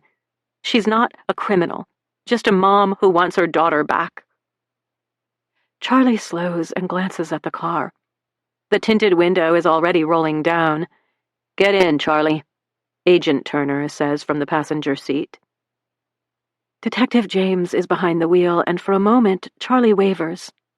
But then someone hits the locks, and she can hear the invitation in the snick of metal. It's a tempting getaway. Somewhere behind her, there is a reporter and a camera rolling, a group of people who may or may not think that she had something to do with their daughter's disappearance. She's not sure what to do with James and Turner, but they're better than what's waiting for her back at Muggs. Swinging open the back door, Charlie slides in. Almost immediately, Detective James pulls away, tires squealing. It's quiet for a minute in the temperature-controlled hush of the dark sedan. But then, Agent Turner slings his arm over the seat back and levels a stony look at her. "Where have you been?" Charlie's too numb to respond. She's breathing heavy and her head is pounding from tears and hunger. She can't even meet his gaze. "Fine. You can tell us about your field trip later, but now we need to talk." Agent Turner sounds much colder than he did just a few hours ago. "We've found something." Instagram post number 500. Not only does today mark our 1-year anniversary on the road, it also commemorates our 500th post. We still can't believe that this is our life and that you are our traveling buddies and sweet community. Thank you for following us this far. We wouldn't be here without you. And where exactly is here? Can you guess? Our favorite Little Mermaid has always loved orcas, and since our passports came through and it's orca season in British Columbia, we hightailed it north for some supernatural BC vibes. Yes, that's their provincial slogan, and you'd better believe we got it on a bumper sticker. We hopped on a BC ferry in Horseshoe Bay, just north of Vancouver on the Sea-to-Sky Highway, highly recommended, and spent a few nights in stunning Victoria, more on that soon. Then we took a smaller ferry to a secluded little island. No hookups, so Sebastian couldn't come. But do you see what we saw? We are in awe. From the bottom of our hearts, thank you. Hashtag SupernaturalBC, hashtag HelloBC, hashtag Orcas, hashtag Ava Explores. Always take the long way back. Charlie and Ava. Image contents. A bright orange kayak cuts through glacier blue water. A girl with long dark hair curling over her shoulders holds a yellow oar across her lap. She's grinning from ear to ear. On both sides of the kayak, the sleek black and white bodies of orcas arc out of the water. British Columbia was extraordinary. From the moment they crossed the border at the iconic Peace Arch between Blaine, Washington and Surrey, BC, Charlie and Ava felt a unique connection to the province, the people, and, most important, the place. Maybe it was because the geography reminded them of Minnesota, trees and rocky beaches and brooding skies. Or maybe they just liked the casual air, the way everyone seemed laid back and outdoorsy, their favorite vibe. They considered staying through the end of September, or at least until it got rainy and miserable, as the locals were quick to assure them it would. But that was before everything went to hell. Old grove forests, rugged coastline, and the charming buzz of seaplanes overhead punctuated their stay on Vancouver Island. And Charlie took notes on her phone as their neighbors in the campground encouraged them to check out Piper's Lagoon, Pacific Rim National Park Reserve, and Tofino on the far side of the island. They would have done it all if Charlie hadn't received a message on their third night from a kayaking outfitter promising an unforgettable orca tour in exchange for some positive press. How do you know we're in Victoria? Charlie messaged back. She didn't want to be standoffish, but the last thing they had posted was a picture in the sand dunes of Wisconsin taken over a week ago. No one should have been able to suss out where they'd gone next. Don't mean to be a creeper, but I'm friends with one of the groundskeepers at the campground where you're staying. She recognized your Airstream. Jet. Charlie clicked through to the Instagram profile. Majestic Island Sea Kayaking was a legit company with what seemed like a good track record. They had 1,000 followers and a handful of great pictures, including one of 5 grinning 20-somethings with tattoos and longish hair pulled back from their faces with leather bands. They seemed wholesome and fun-loving, and since seeing orcas was the point of their Canadian sojourn, Charlie accepted. Charlie and Ava loaded their backpacks, dragged the tent out of storage, and left Scout with a camp manager for their 24-hour excursion. They had to take a little walk-on ferry that was more private boat than public transit, and that wove between a scattering of smaller islands en route to their final destination, a spit of land with a sharp cliff jutting out of the sea on one side and a dense evergreen forest on the other. A lacy mist hovered just above the water when they pulled up to the only dock, and as they stepped through the damp clouds and onto the mossy boards, Charlie felt like they had sailed straight into a thin place. It was timeless here, sacred somehow, and she wouldn't have been the least bit surprised to see a longboat appear out of the fog, carrying a First Nations hunting party from another age. "Welcome! Bienvenue! Willkommen!"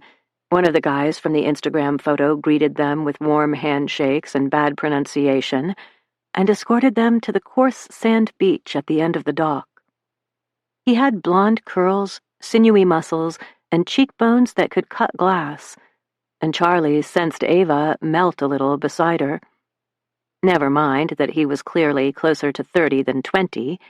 "I'm Jet," he said, giving them a dimpled smile. "And I already know that you're Charlie and Ava." Jet. Yeah, right, Charlie thought. But she smiled back and let him give them the tour, though calling it a tour was a bit generous. There was a rack for a half-dozen worse-for-wear kayaks, a pair of cedar pit toilets, and a hard-packed dirt path that led to a small clearing with a handful of walk-in, self-registration campsites.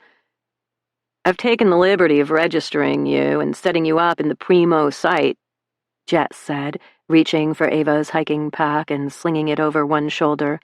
"Rico and I will get you all settled if you'd like to take a little time to explore the island. The view from the north side is breathtaking. You can practically see all the way to Alaska." "We'll set up our own site, thanks," Charlie told him. A blister of unease bubbling just below the surface. Something didn't feel right, and she couldn't decide if it was the fact that they seemed to be completely alone on an isolated sliver of land with 2 strangers, or if it was simply the mysterious island itself. She hadn't expected it to be quite so desolate. "Suit yourself," Jet said, shrugging. "The boat comes back in 24 hours, and in the meantime, Majestic Island is our playground. We'll kayak in the morning, and tonight we'll feast on sockeye salmon and Okanagan peaches." "It's just us?" Charlie asked, looking around the empty clearing and realizing there were only 2 small pup tents set up, presumably one for Jet and one for Rico. "I figured we'd be part of a group." "We wanted to give you the royal treatment." Jet smirked, as if this was something truly special and not at all alarming. "It gets cold here early, so you can get set up and we'll start a fire soon." It was cold already, and Charlie zipped her fleece all the way to her chin to ward off the chill. Beside her, Ava's cheeks were pink, her eyes a little wide and glazed. Charlie watched her for a moment, worried about Jet and the yet-to-be-seen Rico. But then Ava swallowed hard, and Charlie knew in the way that only a mother can, Ava wasn't lovesick, she was just plain sick. "You okay?" she asked when Jet took off to help Rico with some unexplained task. Their guides had already swept a spot for their tent. and Charlie unrolled it with a snap of her wrists. "What do you mean?" "I mean, are you feeling okay? You look a little off." Charlie straightened up and shoved back her sleeve so she could lay the soft plane of her inner arm against Ava's neck. The girl shivered. "You're warm. Why didn't you tell me you weren't feeling well?" "I was fine this morning," Ava murmured. "It came on fast." "I have ibuprofen in my pack. I'll get set up here and then you can rest for a while. We can skip kayaking tomorrow and head straight back. Maybe they can call the boat or—" "I'm fine," Ava cut in, forcing a smile. "It'll be fine. We came here to see orcas, and that's what we're going to do. I just need to sleep." But a good night's sleep turned out to be trickier than they'd imagined. The temperature dropped much quicker than expected, and they huddled in their tent while Jet struggled to get the fire started. When the logs finally caught, they belched smoke that clung to the low-hanging tree limbs and wreathed their tents in a thick gloom that made them cough and sputter. And dinner turned out to be cold smoked salmon and bruised peaches from a brown paper bag that Rico had to excavate from the depths of his tent. It was almost comical how inept their guides seemed to be, and how slapdash the entire experience was. Charlie figured they'd laugh about it someday, but when deep dark descended on their tiny camp and the fire smoldered to embers, everything changed. It was the flash of something bright and glassy in Rico's hand. The way Jet gave Charlie a look over the orange coals and then motioned for her to come. Ava had crawled into the tent hours ago, achy and feverish, incapable of stomaching even a nibble of their cold meal. But Charlie felt too vulnerable to turn her back on the men and sat sentry in an old lawn chair between their guides and the door of their compact three-person tent. "Come on," Jet whispered, when she didn't budge from her post. "There's a pod that frequents the far side of the island. Sometimes they hunt at night." Charlie didn't like the idea of hiking in the dark any more than the thought of leaving Ava alone and sick on an uninhabited island. "I need to stay with her," she said, hooking her thumb over her shoulder at their tent. "Nah, she'll be fine. We won't be long." Rico materialized from the shadows and tipped Charlie out of her lawn chair with a laugh.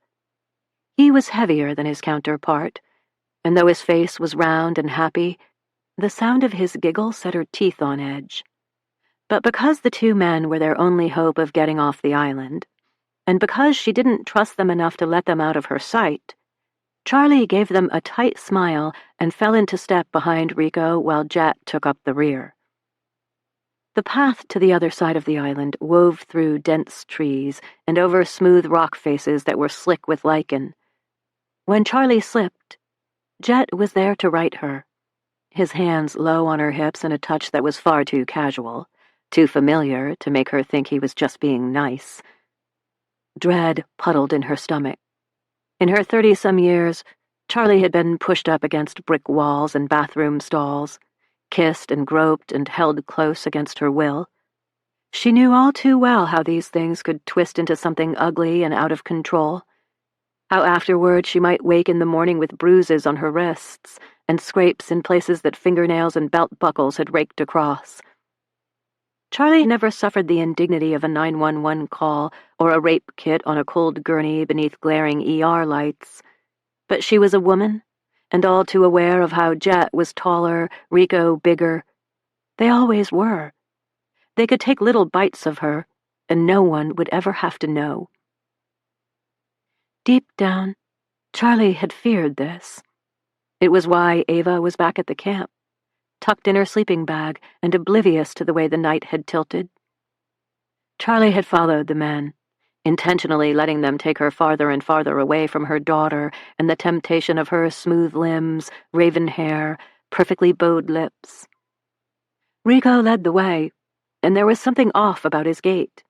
It was exaggerated and clumsy, and Charlie doubted it was because the night was dark and the terrain unfamiliar. He was on something, she was sure of it.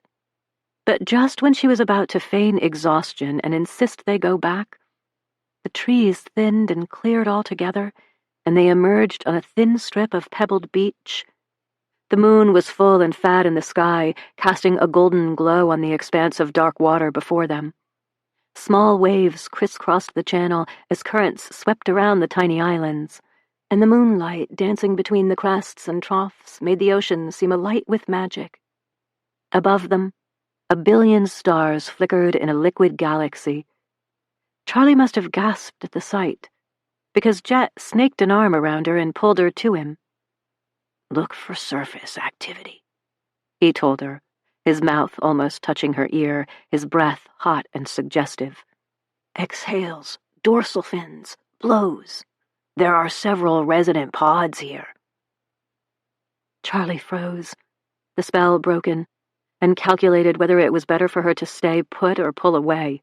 Every nerve ending sparked with the understanding that she had to play this very carefully.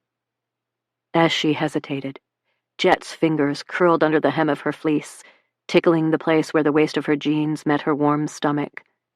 And after a wrought moment of indecision, she slipped from his embrace and rushed to the edge of the water, pointing. "There!" Of course, there was nothing to see.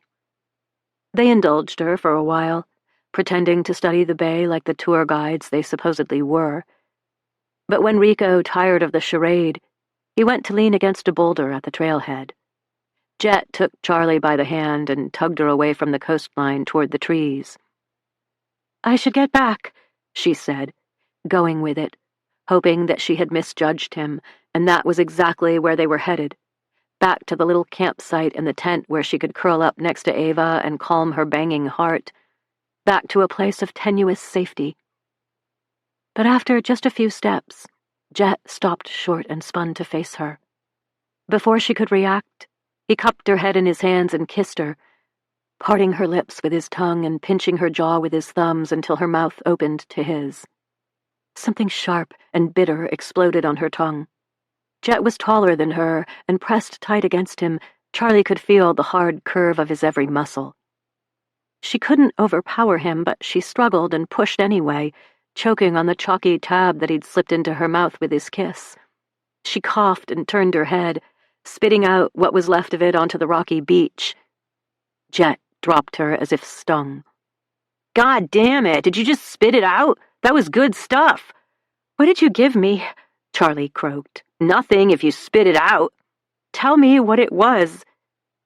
Even though she was shaking so hard her teeth chattered, Charlie's fear was galvanizing into a pure and steely fury.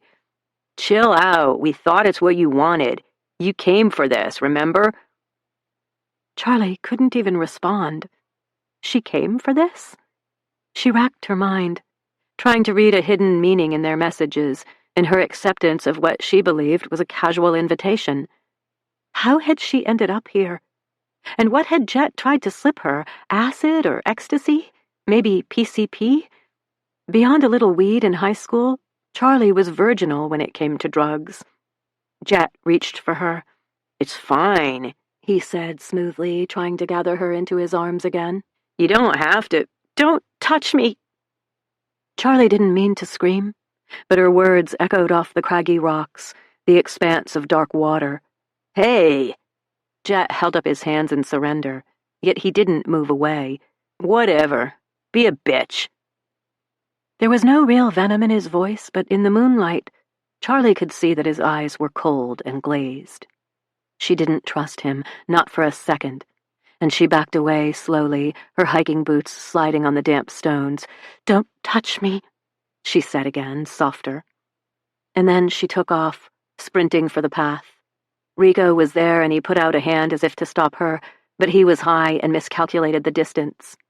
Charlie evaded him easily and tore down the trail, impervious to the switch of branches as they lashed against the exposed skin of her hands, neck, and cheeks. She twisted her ankle and almost went down, but she sucked in a cry and kept going, putting as much distance between her and the men as she could.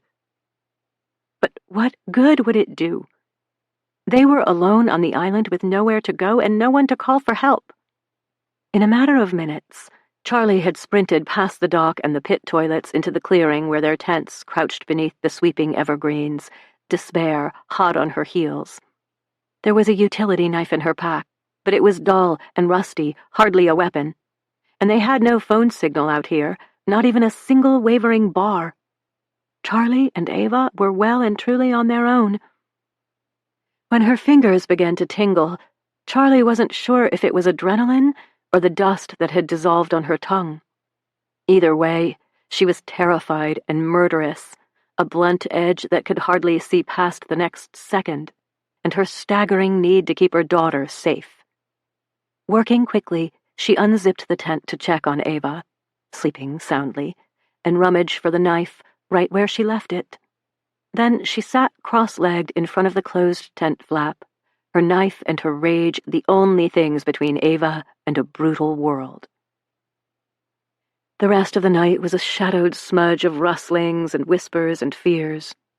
Charlie wasn't sure if she was hallucinating or dreaming, if the flecks of drug that had dissolved on her tongue were powerful enough to pull her under even though she fought with everything she had to stay alert, awake, afloat. There were moments of clarity, an owl hooting in the trees, the snitch of a zipper, Ava talking in her sleep, and then long stretches of flickering lights, menacing sounds, uncertainty, until, "Mom? Mom, did you sleep out here?" Ava's hands on her shoulders, the fizz of laughter in her voice. "You're freezing." Charlie bolted up, and pain pooled at the base of her skull. She was parched and tender, her back sore from the uneven ground, and her hands so stiff with cold she couldn't form fists. "Oh my gosh, did you guys drink last night?" Ava's smile quirked as she reached to pull a twig from Charlie's hair. Wow, I've never seen you quite so..." She flapped her hands in Charlie's direction as if her appearance needed no explanation. "Are you okay?" Charlie's icy fingers cradled Ava's cheeks. The girl's eyes were clear and luminous in the morning light, her skin warm but not hot. "I'm fine. I told you all I needed was sleep." Ava stepped carefully out of the tent and wrapped Charlie in a hug. "I'm more worried about you. You have scratches all over your neck. What did you do last night?" Charlie held her daughter at arm's length and studied her face, ignoring the questions she couldn't begin to answer. "You're sure you're all right?" "Great. And I can't believe we're going to kayak with orcas today," Ava squealed. Then she leaned close and whispered, "It's okay if you like Jet." Charlie's eyes pricked with tears, but she blinked them away before Ava could see them. Over her daughter's shoulder, she could see Jet unzip his own tent and crawl out, yawning and stretching with his fingers interlaced over his head. She watched him for a moment, and when he glanced over, she flinched. But Jet's gaze slid away, and he smiled as if nothing had happened. "Who's ready to see orcas today?" he called, clapping his hands twice. Ava jumped up, giggling. "Me!" she half-shouted, her enthusiasm zinging through the small campsite. "Pick me! Pick me!" Charlie couldn't watch. Taking a shuddering breath, she turned to the tent and began to zip up the flap. When her knee rolled onto something sharp, she looked down and realized it was the knife she had clutched for most of the night. It was stained and ineffectual, half buried beneath dried evergreen needles and bits of loamy earth. Charlie stared at it for a minute, uncertain about everything. Was it all a bad dream? What really happened last night? She couldn't say for sure. And because the morning fire was already starting to crackle behind her, and she could hear Jet talking about instant coffee and maple brown sugar oatmeal, she palmed the knife, flicked it closed, and tucked it in a pocket on her thigh. She wiped both hands over her face and finger-combed her hair. Then she stood, slowly, with only the slightest hint of a wobble. Ava was okay, and that was all that mattered. It was the only thing that had ever mattered. Chapter 8. Sunday. When Detective James turns into the parking lot of the marina, Charlie is pulled taut between elation and terror. Half of her is convinced that the authorities have given in and are going to let her take the summer moon out in search for her daughter. The other half fears that they've found something she will be required to identify. Please, dear God, she thinks, don't let it be someone. It's been a quiet drive, punctuated only by the intermittent click of the blinker and the drum of Agent Turner's fingers on the console, until Detective James tells him to stop. Now Charlie feels wound tight as a spring and just as restrained. And before she can stop herself, she blurts, "Did you find Ava? You have to tell me." Detective James says, "We don't, actually." At the exact moment that Agent Turner looks over the seat back at her and says, "No." His brown eyes are immense and unexpectedly reassuring. And Charlie suddenly wants to grab his arm in both of her hands just so she has something to hold on to. Instead, she laces her fingers together in her lap. "Thank you," she says softly. Maybe you—" "We have some leads," Agent Turner admits. And by the sharp huff from the detective in the driver's seat, Charlie surmises that the FBI agent is going off script. It's cold comfort. She suspects Detective James doesn't like her very much, though they're probably just playing good cop, bad cop with her. But she's thankful for Agent Turner's honesty anyway. She needs all the allies she can get, even if they're pretend. "We've actually set up our mobile command center in the boathouse," Agent Turner continues. "The building is not really in use, and it made sense for us to be as close to the search effort as possible." It did make sense. Still, Charlie wonders how her fellow mariners feel about the prolonged presence of law enforcement at their little haven. Of the roped-off parking spaces near the small building, the extra security, the summer moon lashed to the floating dock and wrapped in a garland of drooping police tape. Spring is the best, most hopeful time of year on the lake, and Ava's disappearance, as shocking and horrible as it is, has a ripple effect that radiates consequences for anyone even tangentially involved. It's painfully obvious when Charlie steps out of the refined sedan and onto the gravel of the parking lot. Instead of music drifting from the rows of docks, and the low hum of chatter as her friends get their boats ready for summer, it's a ghost town. Only Weston and Thea are visible from their slip in the very last row. They're watching the newcomers. And when Charlie looks in their direction, Thea raises her hand in greeting and then presses it over her heart. Charlie is too choked up to even lift a finger in reply.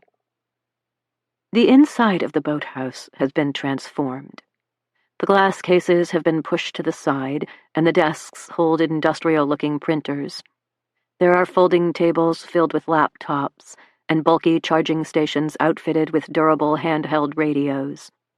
Cords snake across the floor, and a handful of people sit on metal chairs in front of oversized screens. They're typing dutifully or riffling through stacks of papers that Charlie can't even begin to guess the purpose of.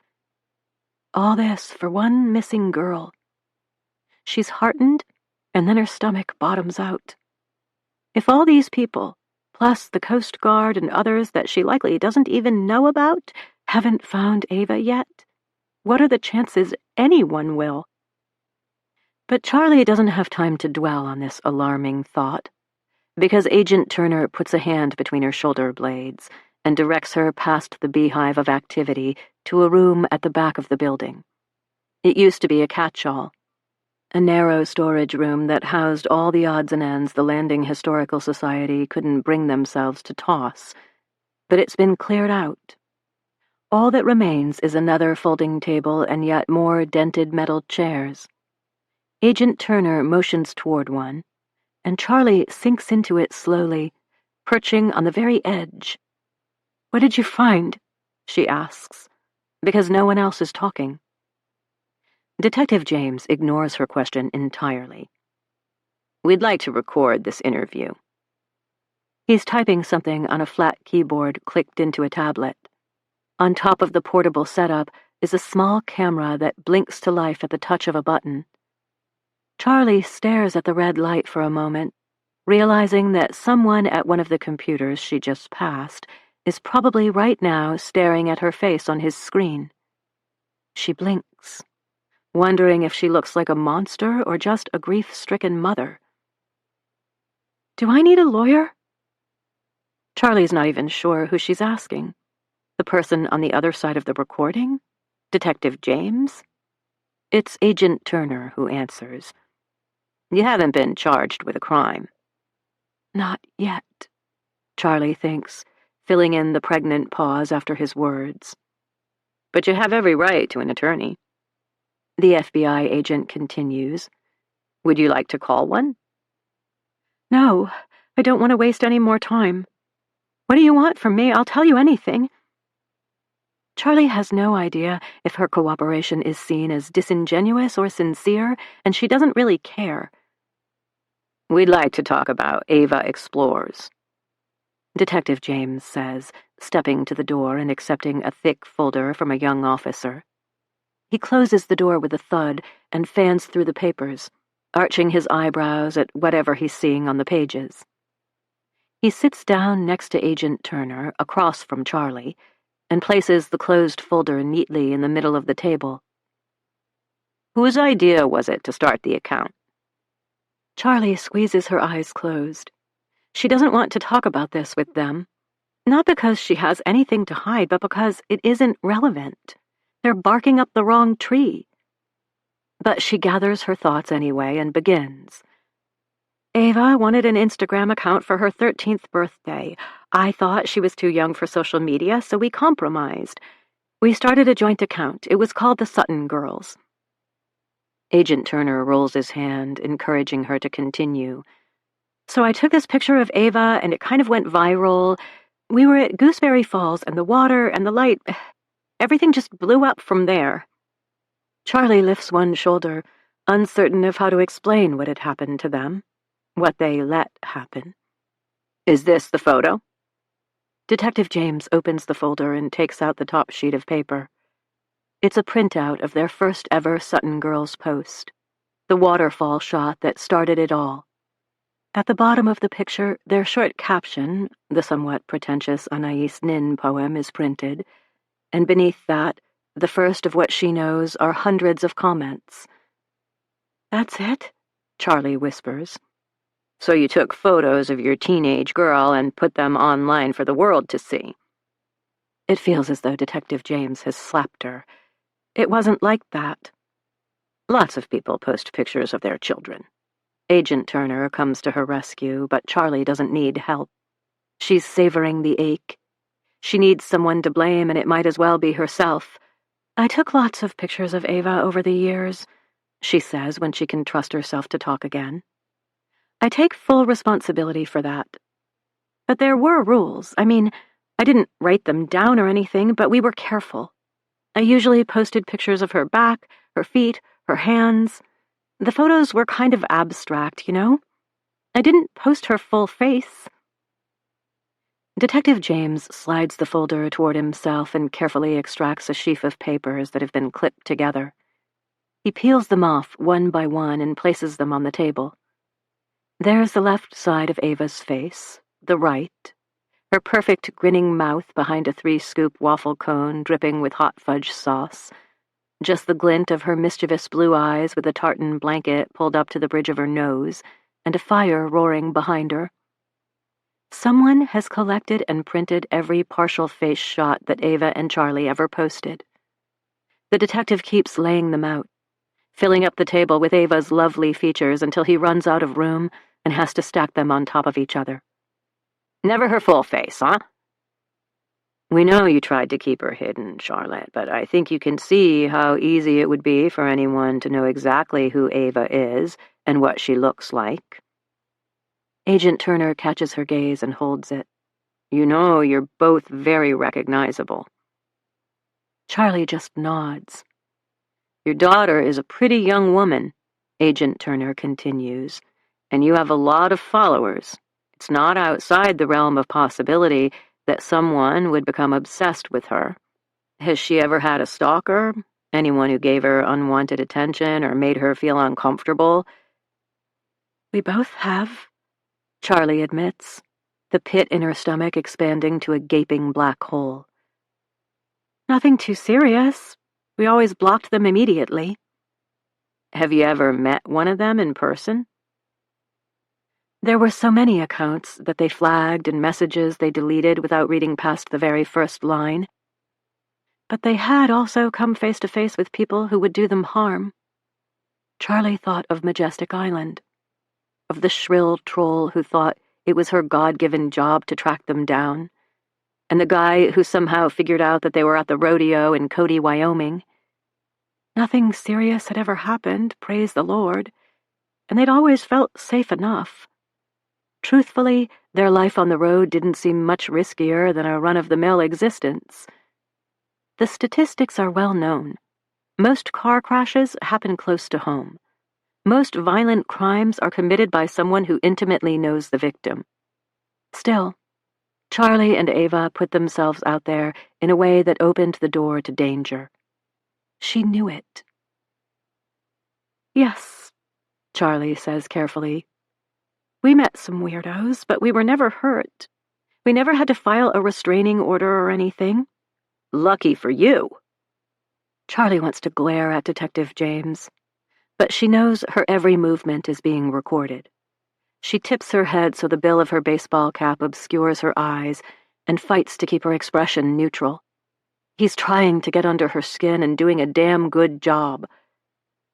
After a beat of silence, Charlie says, "The Instagram account has been more or less defunct for 6 months, and even if we were posting every day, even if we thought that Ava had an active stalker, what are you suggesting? That someone kidnapped her off the boat while I was sleeping in the cabin? I mean, come on." How long were you sleeping? Agent Turner tenses his fingers on the table and leans forward. I've listened to the 911 call, and you say that you went below decks to nap. How long would you say you were down there? Longer than she would like to admit. 45 minutes, an hour, it could have been more. I don't know, Charlie says because she's ashamed. But then she offers, half an hour? That's a long time. Long enough for a life raft to float completely out of sight. I don't know. It's true. She has no idea.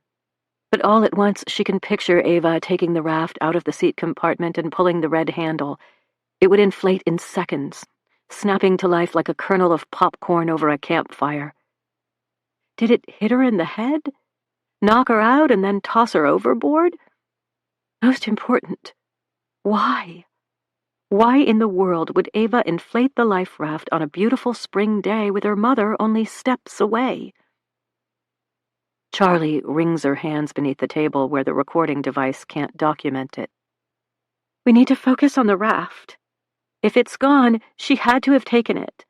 I put it in the seat compartment myself just a couple of weeks ago. I know it was there. We found the raft, Agent Turner says without warning. It's the empty moment before an explosion. The second of nothingness before the world detonates into a million pieces. Charlie can't breathe. For a single heartbeat, she can't even see. And then reality comes rushing at her like a tidal wave. You found the raft?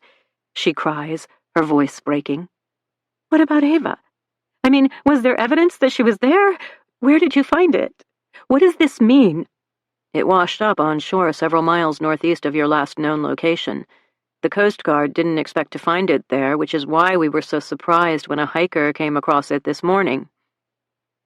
Agent Turner leans back in his chair and crosses his arms over his chest, watching Charlie thoughtfully. He obviously thinks she knows more than she's letting on. I don't understand. How did it get there? Charlie is hyperventilating, but trying to sip tiny breaths through her mouth like Frank taught her so many years ago. She must be doing okay because neither of the men moved to help. Even Agent Turner is distant, cool and austere as unanswered questions trouble the air between them. If they found the raft and Ava wasn't in it, how would they ever find her? Do you think... She can't finish. Do you have a good relationship with your daughter? Detective James's inquiry is abrupt and jarring. Charlie feels as if he has jerked her in an entirely new direction. I love Ava. She's everything to me. That's not what I asked. I want to know if you have a good relationship. Can you talk? Do you share things with each other? Does she trust you? He can't know how much these questions hurt in light of the last several hours. Before going to Piper Berkeley's house and meeting with Peter Cole, Charlie would have answered without pause. Yes, definitively, Charlotte and Evangeline Sutton, unstoppable mother and daughter duo, are the best of friends and confidants. They know everything about each other and share their innermost thoughts and feelings. They traveled the country and beyond together and shared some of the very best and worst experiences of their lives. But Charlie is so confused by everything that's happened and all that she's learned that she stalls for a moment. Detective James swoops right in. Were you on bad terms with your daughter? It's our understanding that you were at odds about Ava Explores. Did you fight yesterday? How do you know? It doesn't matter, Agent Turner says.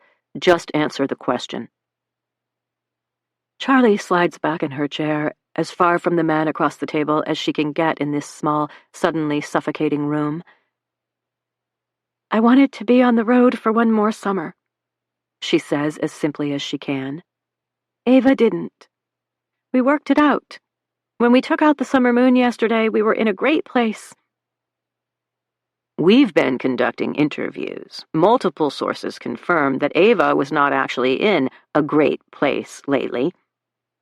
Detective James swipes through several screens on his phone and then lifts the fingers of his left hand into air quotes to read, Ava was frustrated with her mom. She was counting down the days until college. Charlie's mouth goes dry. Who told you that? And Ava mostly keeps to herself, but everyone knows that her mom is kind of controlling. Detective James waggles the phone at her. Would you like me to read more? The tear that slides down Charlie's cheek is hot and humiliating. She does not want to cry in front of these men, but her heart is ravaged. Not just because Ava said those things, thought those things, but because Charlie didn't know it. How could they have drifted so far apart? How could the young woman who had once lived inside her body and then willingly spent 2.5 years in a vintage Airstream trailer with her mother hide a hurt so big from the person who loved her most?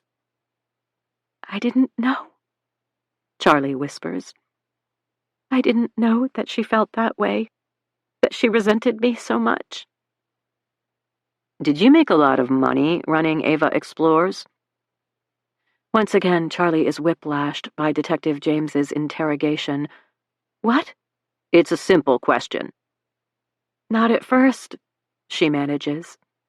She's so numb the words tumble as quickly as her tears. She doesn't do anything to stop either of them. The first year was really hard, but then we landed a couple of big accounts. Our trip to Maui changed everything. Ballpark it for me. Would you say you made 6 figures annually? Charlie considers, nods. That's a lot of money for a couple of women living in a camper. We saved most of it. Put it away for Ava's college tuition. She wants to be a writer. Like mother, like daughter. Agent Turner doesn't sound like he's mocking her. And when Charlie glances up, his mouth is a thin line, but there's something in his eyes that looks like compassion. So would you say, Detective James goes on, that quitting Ava Explores was a huge financial hit, and that if you continued with the account, your income opportunities would have likely increased? I mean, you were on the road, pardon the pun, to true Instagram fame and fortune. We didn't do it for fame or the money. The detective grins at her. That was just the cherry on top, right? What are you saying? Charlie finally brushes the backs of her hands over her cheeks, wiping the evidence of her grief away. The raft was slashed, Charlotte. Agent Turner puts his palms on the table, on top of all those pictures of Ava, and levels Charlie with a look so intense she can't tear herself away. Someone punctured it with a knife. If Ava was in that life raft, she didn't survive. Charlie dies a little at his words, but even as despair spreads through her, she fights it. "You think I did it," she says. She'd considered the similarities between Ava's disappearance and that old murder case, but it was so ludicrous, so far-fetched. "You think I slashed the life raft and put Ava in it?" Charlie feels as if she has floated away from her body and can see the situation from the perspective of these officers. They've just established motive. She was the only person with means and opportunity, and now the motive is crystal clear. People kill for money and for love. But murder? Do they really think that she put her daughter in a ruined lifeboat and left her to die on Lake Superior? Because she was so enraged that Ava wanted to give up their burgeoning social media fame? "Don't stop looking for her," Charlie says, suddenly frantic. "You can arrest me if you want to, but please don't stop looking for Ava. I don't know what happened, but she's out there somewhere, I'm sure of it." "I'm sure you know exactly what happened to Ava," Detective James says, standing. "And in light of the fact that you're a flight risk—" He reaches for his duty belt and rests his fingers lightly on the pouch that holds a pair of handcuffs. "Flight risk?" Charlie chokes. "You snuck out of your house and borrowed a neighbor's truck so we wouldn't know you had left the property." "I did that because I didn't want to drive past the camera crews. I wasn't running." "And lying to law enforcement is obstruction of justice." "Lying?" Charlie can hardly breathe. "But—" "I'm not sure cuffs are necessary, Mitchum." Agent Turner's voice is clipped and professional. She's not exactly a threat. "Ava's out there." Charlie jumps in, trying to make them listen to reason. "I didn't hurt my daughter. I have no idea why the life raft was taken or how it wound up on the beach. I swear to you, I didn't do anything to it." "Keep talking, Sutton." Charlie knows it's a warning, but she keeps going anyway. "Ava has a boyfriend, someone I didn't know about until an hour ago. Maybe he has something to do with this. Find him. You have to talk to Lennon at Muggs. Here." She slides her hand into the pocket of her jeans and takes out the tattered scrap of paper with Lennon's phone number scrawled on it. Thrusting it at Agent Turner, she tries again. "I don't know why she didn't tell me about him, but I think Ava was keeping a lot of secrets." Agent Turner takes the paper and gives Charlie a tight smile, but he doesn't try to stop Detective James when he steps around the table. A knock on the door pulls him up short, and irritation melts across his features. She can tell he's taking pleasure in this. Detective James truly believes that Charlie is capable of hurting her daughter, and a part of her can't blame him. She, too, would hate anyone with the capacity to harm a child. She just doesn't know how to make him believe that she's not someone who could. While Charlie stands in awkward, strained proximity to Detective James, Agent Turner opens the door and has a hushed conversation with whoever is on the other side. Charlie can't see the new arrival because he or she is hidden behind the door, but after a quick exchange, Agent Turner swings the door wide. "Mitchum," he says, leveling a look at his provisional partner. "You should hear this." Officer Mia Grady is standing on the threshold, looking like she hasn't slept a wink since Charlie last saw her. Her ponytail is crooked, there are dark hollows beneath her eyes, and her uniform is wrinkled. Charlie wonders if she even bothered to change it after spending the night in the Morrow's driveway. The young policewoman seems nervous to be interrupting her superiors, and her eyes widen when she clocks the tension in the room. "I didn't," she mumbles, but trails off when Agent Turner steps out of the way so that a second person can shuffle in. Charlie immediately recognizes the Landing High School guidance counselor, a fresh-from-college striking Latina woman in a khaki pencil skirt and a white blouse. She was welcoming and incredibly helpful when Ava rejoined the public school system, and Charlie can't help but give her a wan smile, even though she can't begin to guess at what Elena Alvarez is doing here. There are a few beats of wrought silence, and then Agent Turner introduces the two women. Ms. Alvarez has something she thinks we should see. Charlie can tell that Detective James is itching to get out of this room and throw her in a cell where she belongs, but he crosses his arms over his chest and raises a single eyebrow. It's the closest they're going to get to a greeting. You sent us to the school after our night shift, Officer Grady begins, addressing Detective James. We talked to the principal and to some of Ava's teachers, just like you told us, and we searched her locker, no computer. What about the cloud? Agent Turner asks. Ava changed the password to her school account. They can't access the files yet, but they will.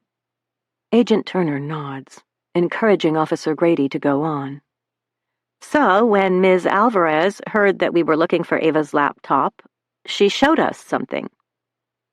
Right, Ms. Alvarez says, picking up the thread and sliding the strap of a messenger bag off her shoulder.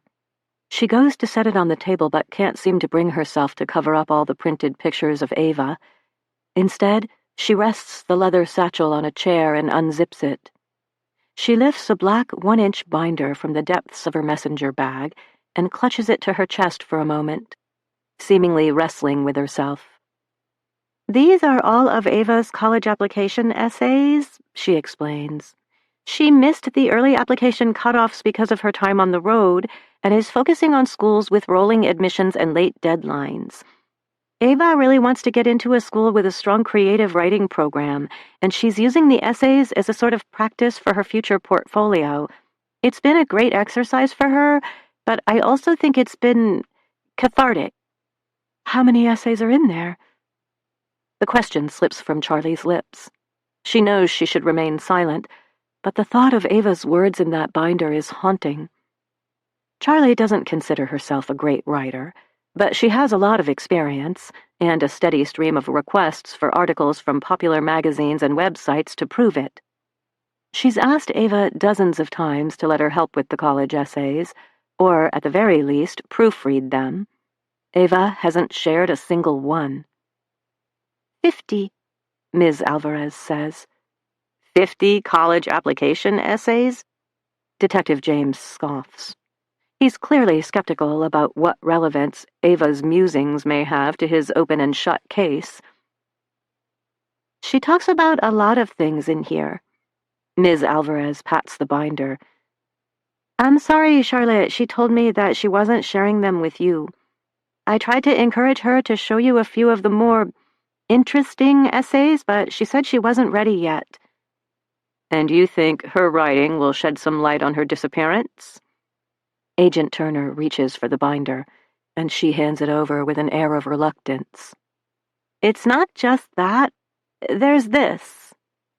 Ms. Alvarez peels a post-it note off one of the essays and hands it to Agent Turner. This note was on the last essay she turned in on Friday afternoon, just a couple of days ago. I didn't see it until today because I hadn't had a chance to read the essay yet. When I found out Ava was missing... Ms. Alvarez trails off and gives Charlie a small, sad smile. But Charlie can't tear her gaze from Agent Turner. As he reads the note, something shifts in his face. It's subtle but obvious, a tightening of his jaw, a hard gleam in his eyes. What does it say? Charlie breathes. Agent Turner doesn't answer. Part 2. Ava. College Application Essay Number 1. Discuss an accomplishment, event, or realization that sparked a period of personal growth or a new understanding of yourself or others. Everyone loves a good rags-to-riches story. The miraculous transformation, the exciting shift from one thing to another. There's poetry in the metamorphosis, a sort of savage delight as we observe the journey through the chrysalis.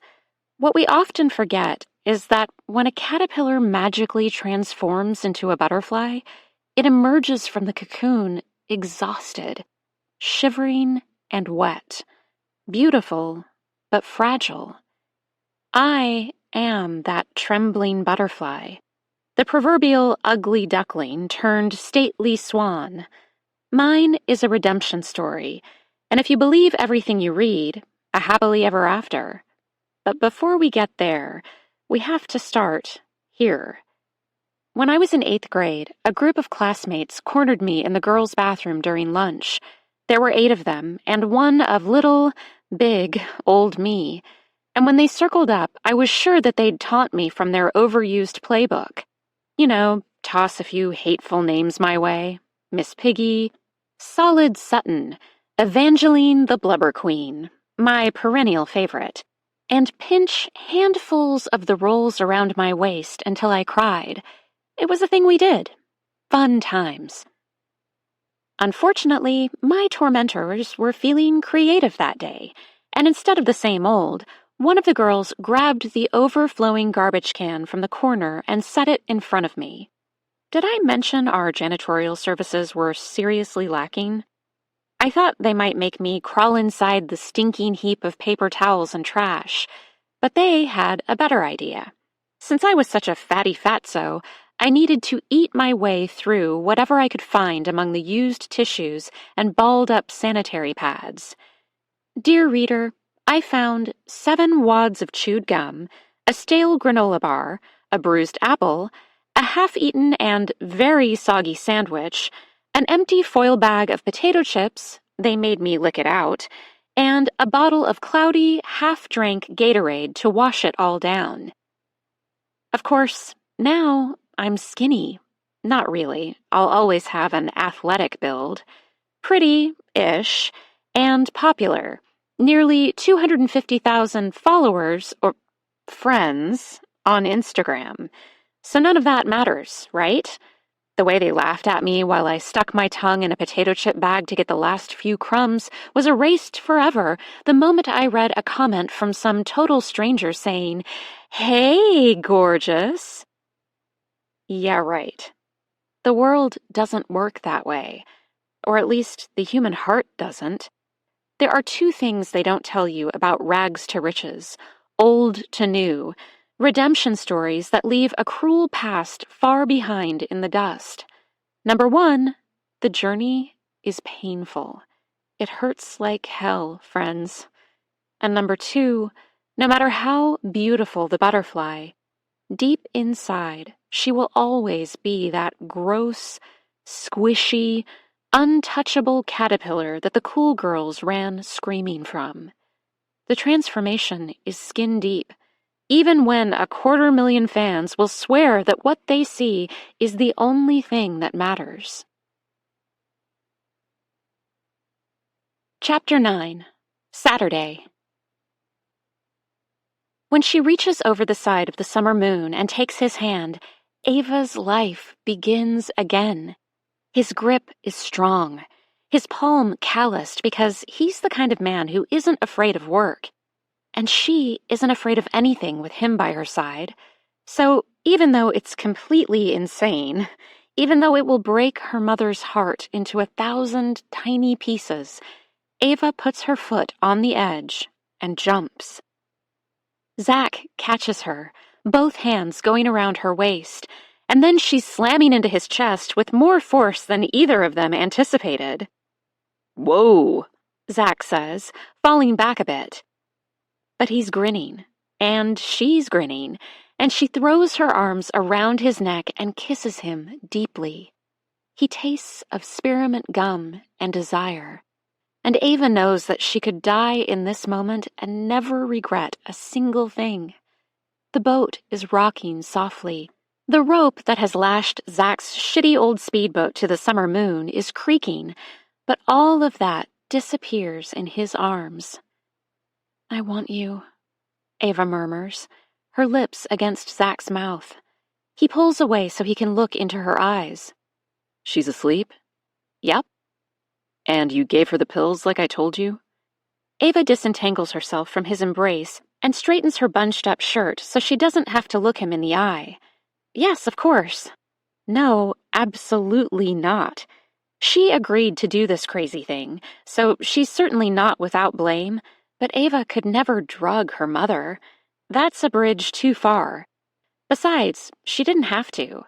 Charlie never drinks, so 2 large glasses of Chardonnay on top of a terrible sleep did her in as surely as a couple of crushed Ambien would. Alcohol has a devastating effect on Charlie, clearly because of her own mother's addiction, and Ava knows that the psychological effect of overdoing it will leave Charlie exhausted, remorseful, and confused. Ava regrets that, but it was better than drugging her mom. The pills Zach had given her went overboard. And you're sure she doesn't know about us? Zach puts a finger under Ava's chin and tips her face toward his. He searches her eyes, as if trying to read everything that's transpired since they last talked several hours ago. She could get lost in all that stormy blue. His hair is the color of summer wheat and just a touch too long, and she reaches up to twine her fingers through it. He's not handsome in the traditional way, but his jaw is strong, his shoulders broad. There's something bewitching about the way he moves, smooth and powerful, like a jungle cat. She doesn't know about us yet, but she will soon enough. Zach's smile is uneasy. I'm going to board the Summer Moon and make sure everything is okay. Why? But he doesn't answer. Ava watches as he steps casually between the 2 boats, wobbling only a little when a wave swells beneath them and makes the watercraft sway. The buoys that are slung between the hulls squeak a bit as they rub against each other, and Ava can't help but wonder if the sound will rouse her mother. She checked on her only minutes before Zach arrived, crouching beside her on the floor in the cabin and secretly wishing that Charlie would wake up. Wouldn't it be better that way? If Zach showed up and they had no choice but to confront this thing between them. This is my boyfriend, Ava would say. It's true he's 24 and I'm 17, but it doesn't matter, Mom. We're in love. She'd employ every cliché in her arsenal. Age is just a number. The heart wants what it wants. Love is blind. Or, in this case, love is oblivious to a 7-year age gap and the fact that she's still technically a minor. For just a few more months. Your mom won't understand, Zach had insisted when they were still plotting. She'll find a way to keep us apart. Do you know if I sleep with you, it's considered statutory rape? We'd have to have sex first, Ava purred, straddling him as he sat on a blanket beneath a tree. They were in a hidden clearing only a few yards from one of Ava's favorite trails, but it was cold, and she wasn't afraid anyone would stumble across them. Zach was emphatic about keeping their relationship a secret from her mother, so they always met in solitary places.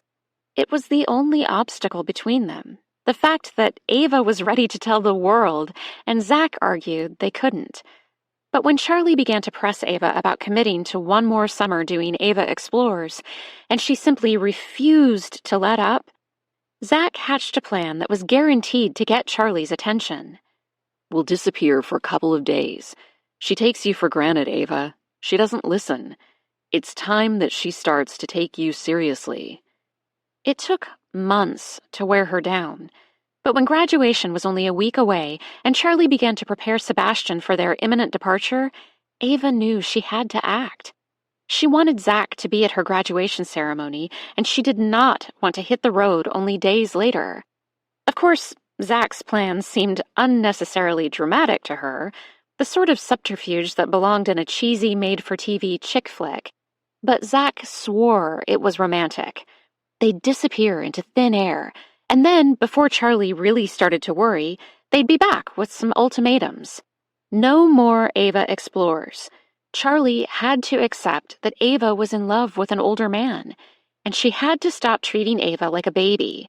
She was an almost high school graduate and a grown woman.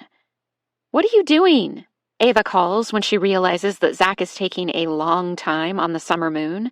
She can't see what he's up to because the fishing boat is so much higher in the water than the 1980s relic of a speedboat where she waits impatiently. Shh! He hisses over the side. You forgot this. Zach throws down her backpack. It's followed quickly by the light jacket Charlie had insisted she take, and a bulky yellow duffel. When Ava catches the duffel, she almost tosses it back, but Zach is already lifting himself over the side, unraveling the mooring line from a cleat on the side of the summer moon as he comes. Why did you take the life raft? Ava asks as he steps lightly into the speedboat and pushes off. Zach shoots her a crooked grin. Just look at this piece of shit, he says, smacking the side of the boat. We need it a lot more than your mom does. Ava can't argue with that, so she hauls in the buoys and stores them beneath the bench seat at the back of the boat. Then she tucks herself under Zach's arm and snuggles close as he speeds away. Her heart twists a bit at the thought of Charlie waking up alone on the summer moon, but she's comforted by the knowledge that she defied Zach in one small thing. Well, two. The pills and the note she wrote explaining things to her mother. She had left it tucked behind a loose dial on the helm. Charlie couldn't miss it. Mom, I'm safe. See you soon. E. Zach would have a conniption if he knew, but Ava understands her mother better than he does, and she's sure that Charlie will call out the National Guard if she believes her daughter is in any sort of danger. Better to put her mind at ease. It's one of the reasons Ava agreed to Zach's crazy plan in the first place. Slipping out from beneath her mother's watchful gaze for a couple of days sounded like heaven itself. The sun dips lower in the sky, melting honeyed rays across the water as they make their way northeast toward the Canadian border. Of course, they won't go that far. Zach has a truck waiting for them in a small harbor on the farthest edge of the Superior National Forest. But a part of Ava wants to just keep going. Into Ontario, through Thunder Bay, and up to the Canadian Shield. Charlie always talked about taking Sebastian to Lake Nipigon so they could discover their very own private island. They'd live out the rest of their days writing poetry and coaxing good things from the soil, just like Annie Dillard. But that was Charlie's dream, not Ava's. Where are we going again? Ava asks, burying her face for a moment in Zach's neck so she can ground herself in him. He's warm and smells of soap and sunshine. Little Elk? Little Moose, he tells her, dropping a kiss on the top of her head. Population 122. At its peak. I doubt you could even find it on a map. They're headed for the Boundary Waters territory and the tiny town where Zach spent his first few years. His family isn't there anymore, but they still own a house on the outskirts with a single bedroom and a pump out back that draws from a cold, clean well. Zach assures her it's not much, but it sounds perfect to Ava. Quiet and unfussy, a place where they can be alone. She pictures an embroidered tea towel draped over the handle of a vintage Chambers oven, a colorful quilt on a spindle bed. She imagines Zach as a tow-headed little boy, and because she was just thinking about Annie Dillard, she remembers a quote, "Nothing moves a woman so deeply as the boyhood of the man she loves." It's so true. She squeezes Zach until he protests. Hey, ease up a bit. You trying to crush me to death? I just can't wait, she tells him. Don't get your hopes up, he says, easing out of her embrace. I told you, the cabin's not much. Ava can't tell if her enthusiasm has dampened the mood or if something else is bothering him. Zach can be like this, sullen and a bit unpredictable. He can switch from hot to cold as easily as turning a faucet. Usually, she's pretty good at keeping him on an even keel, but when she looks back and realizes that the summer moon has disappeared on the horizon, Ava has to suppress her own misgivings. She shuffles to the bench and grabs her backpack off the floor where Zach has stashed it behind the captain's seat. Before he arrived, Ava was sure she had tucked her phone in the main compartment, but when she unzips it and rustles around inside, it's not there. Ava tries all the zippers, every pocket and possible hiding place, before starting all over again. This time, she lifts her overnight things out of the bag and puts them on the bench beside her. Her toiletries bag, a few changes of clothes, and school-issued computer are all present and accounted for. But after riffling through her backpack twice, she has to admit, her phone's not there. "I think I left my phone on the boat." She has to raise her voice over the wind that is beginning to pick up. It was such a calm day, but as dusk approaches, Ava can tell that it's going to be a wild night. The lake beneath them is agitated and grumbling. She's glad that she doesn't get seasick. What? Zach sounds distracted. "My phone!" She shifts so that she can drape one arm over his shoulder and tuck her head next to his. "I was sure I put my phone in my backpack, but I must have left it on the boat. You didn't see it when you boarded the Summer Moon, did you?" Zach shakes his head. Sorry. No biggie though, right? I have a phone if we need it. Ava's not satisfied, but there's not much she can do about it now. She slides back on the bench and reaches for her jacket. It's getting chilly as the sun slips down the horizon, and she's grateful to have extra clothes. Pulling off her jean shorts, she snags a pair of joggers from her backpack. She even remembered her Carhartt beanie, and she tugs it over her ears, tucking her unruly hair back so that it no longer whips her in the face as they race over the growing waves.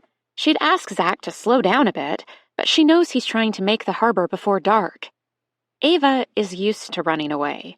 She knows exactly how to pack everything small and tidy, thrust it in a corner, and hit the road. And she knows full well that the running works. It puts distance between her heart and whatever problem is making it splinter. The problem is, running doesn't fix a damn thing, and although Ava could escape everything that happened when she was a kid in Duluth, this particular run will require a return. She's not sure how to do that. And as the distance between Zach's speedboat and the Summer Moon increases, Ava can feel the pull like a hook in her gut. They've been racing up the coast for well over an hour when Ava can't take it anymore. She balls the cuffs of her jacket in her palms and crosses her arms to ward off the cold, then raises her voice so she can be heard over the wind and the waves. "I think we should turn around." Zach pulls back on the throttle abruptly, nearly pitching Ava off the seat. She manages to keep her feet beneath her as he slams the boat in neutral, but strikes her shoulder on the back of his captain's chair. "What was that for?" she howls, rubbing her upper arm. Now that they are no longer skimming across the surface of the water, they are suddenly rocked by the full force of the waves. The boat plunges port and starboard, listing dangerously before bobbing back up again. Ava has never been afraid of water, but her stomach roils with the surging lake beneath her. She had no idea the water had gotten so rough. "We have to get to the closest marina," Zach shouts back, ignoring her request. "We're not far. I need you to take the wheel." Ava was just a little girl when Frank taught her how to skipper the Summer Moon, but it's been several years since she felt comfortable in the captain's chair. Still, when Zach slides an arm around her waist and trades places with her, she finds she knows exactly what to do. One knee on the seat, the other leg planted firmly beneath her, she slowly lowers the trim as far as it will go and tries to match her speed to the waves. It's getting truly dark. The sky and the water have whisked into a foam of smoky ink that makes it hard for Ava to see where she's going. But Zach lifts his arm beside her cheek and points the way. "Head in that direction, but keep us at a 45-degree angle to the wind," Zach tells her. "What are you doing?" she yells when she can feel him move away. She doesn't dare look over her shoulder for fear she'll lose sight of the spot his finger marked on the charcoal smudge of horizon. "Getting life jackets and bailers. Securing our gear." The wind is howling too loudly for Ava to track what Zach is doing behind her, but she can feel him shifting. Hauling seat covers off and dragging through the bowels of the boat. She doesn't remember seeing any life jackets, and a needlepoint of fear pricks her chest. Once, she and Charlie were caught on the Apgar Trail in Glacier during a summer storm. It was scary enough to hike with the mountain on one side and a sheer cliff face on the other, but as towering thunderheads blotted out the sun and the wind stirred up dust devils on the trail before them, Ava knew a moment of pure, sinking terror. Just like that afternoon, every nerve ending in her body sparks neon bright. And then, suddenly, the world around her becomes clear and focused. She can't head straight for the coast as the seas are following. She'll bury the bow if she rides down a crest, so she turns the boat slightly and rides perpendicular to the place Zach marked for her. They'll get there, slowly. "Did you find them?" Ava calls without turning her head. There's a sudden whoosh behind her, and she panics at the sound. "Zach?" "I'm here," he says after a moment. He pulls one of her hands off the wheel and slides it into the armhole of a life jacket. She can smell the must even over the spray of ice-cold lake water, but she doesn't care. Zach pulls the life jacket to her shoulders, and then she switches hands, one on the steering wheel, the other in the life jacket, until he can clip the buckles. The life jacket is loose, but it's on, and Ava is happy to have it.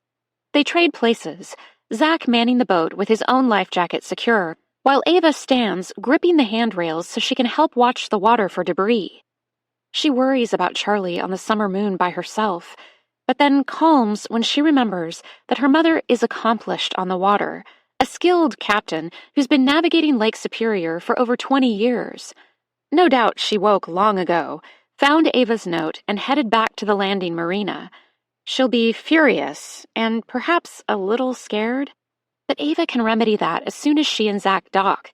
A quick call will alleviate Charlie's fears, and they can sort out the rest in the morning. Ava reaches out to twist her fingers through one of the straps on Zach's life jacket, wanting to connect herself to him, even though the lurch of the water makes it impossible to be close. She pushes on him as they rock and sway, and he pulls her right back. A tug-of-war that somehow feels more intimate than an embrace as they creep closer and closer to the dimly lit shore and the place where Zach has promised safety. A fresh start. She doesn't know that if she could feel beneath his life jacket, she'd find a fixed-blade hunting knife tucked in the waistband of his jeans. It's sheathed in leather, but dusted with filaments of yellow polyurethane. She doesn't know that behind them, the life raft is cartwheeling over the waves, leaking air so quickly it began deflating even before it had a chance to fill. Chapter 10. Saturday. Ava is damp and shivering when they pull into Little Moose. Zach was right. The town isn't really a town at all. It's a smattering of dilapidated houses clustered among tall stands of pine, fir, and spruce, a blink-and-you-miss-it sort of place that reminds Ava of similar forgotten hamlets all over the country. She's seen her fair share. She and Zach could be anywhere from the East Coast to an island in the San Juans. It's a disorienting feeling. "What are you doing?" Ava asks, when Zach switches off the headlights. He even puts the truck in neutral so they drift down the road in near silence. The dark is close and suffocating. "A lot of these places are abandoned," he tells her. "but I know every single person who still calls Little Moose home. People will talk." "Am I a secret?" Ava forces a laugh, but the truth is, it's been a grueling night, and she's homesick and uncertain. She's starting to understand that sometimes getting exactly what you want only makes you realize you didn't really want it in the first place. When they finally made it to the tiny marina, Ava was disheartened to learn that Zach didn't have a permanent boat slip. They had to haul the boat out on a trailer. It was dismal and stormy, the lake choppy, even on the shore side of the breakwater, and Ava had to stay on the boat while Zach went to get his pickup. She swayed with the rhythm of the seething water, alone and a bit scared, and felt every unspoken worry churn in her stomach. What if she was making a terrible mistake? What if Charlie never forgave her? What if Zach didn't come back? He did come back after what felt like forever in a beat-up truck that Ava didn't recognize and towing a rickety aluminum trailer. It took Ava several tries to get the boat centered between the carpeted bunks, but she eventually got close enough, and Zach towed the boat, dripping and only slightly crooked, out of the lake. The marina was abandoned and gave off an almost haunted vibe. and Ava wasn't comforted at all when Zach drove through a graveyard of old boats on blocks and unhitched his trailer at the very back of the desolate lot. They left the boat half hidden in the trees and tucked beneath a moldy tarp. Now, Little Moose is emanating the same spooky, deserted aura, as if the known world has dissolved around them and they are caught in some sudden apocalypse. Ava half expects zombies to shamble out of the trees. The hair on her arms stands up, even though the vents are pumping dry heat into the cab of the truck. "Why don't you want anyone to know we're here?" Ava asks, trying to keep her voice nonchalant. Zach glances over and seems to realize that Ava is struggling. In the dim glow of the dashboard lights, she can see him smile gently and reach for her hand. He laces his fingers through hers and then lifts her knuckles to his lips. "Because I want to keep you all to myself. Because I don't want nosy neighbors bothering us. Not when we finally have a chance to be alone." A warm tingle zings right through her, and Ava unbuckles her seatbelt and slides across the truck bench to lay her head on Zach's shoulder. Everything is going to be okay. It has to be. The house on the farthest edge of Little Moose is exactly how Ava pictured it. Neat and square, on a patch of pretty land at the end of a long driveway. It's hemmed in by forest and totally secluded. Clouds are scudding quickly across the night sky, unveiling and then hiding the bright gleam of a full moon.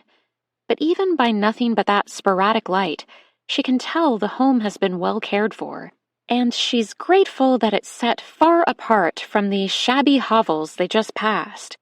It could use a good power washing and a fresh coat of paint, but she can't complain, and she doesn't protest when Zach drives to a shed near the back of the property and lifts the wooden garage door to drive inside.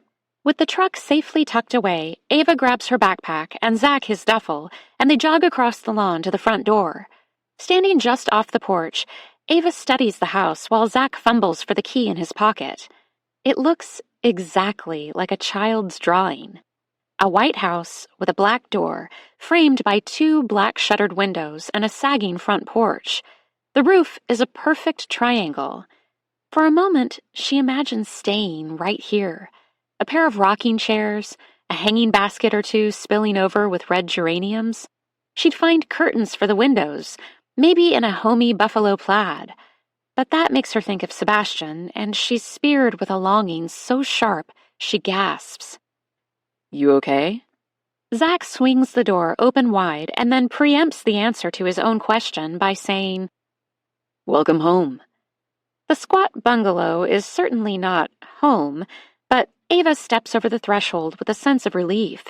She's cold and exhausted, and for some reason she can't quite pin down, deeply unhappy.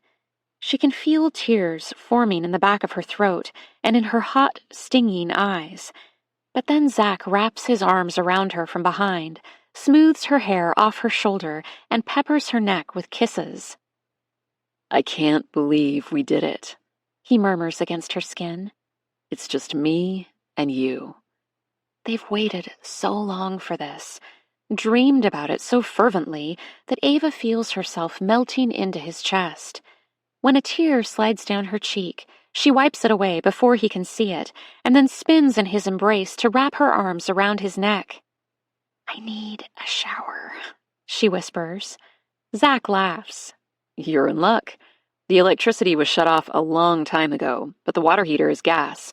I'll have to turn on the valve and then give the tank some time to heat up. But you should be able to take a shower in an hour or so." "An hour?" Ava groans. "I'm cold and tired and hungry and—" "Shh." Zach tilts away and presses a finger to her lips. "I can take care of all 3 of those things." But it turns out that Ava is too exhausted and queasy to eat anything. So Zach leads her through the kitchen and living room combo and down a short hallway to the only bedroom in the simple house.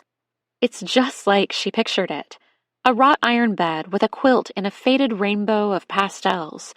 There are mismatched nightstands, one on either side, and a dresser painted robin's egg blue with an oval mirror hanging above it.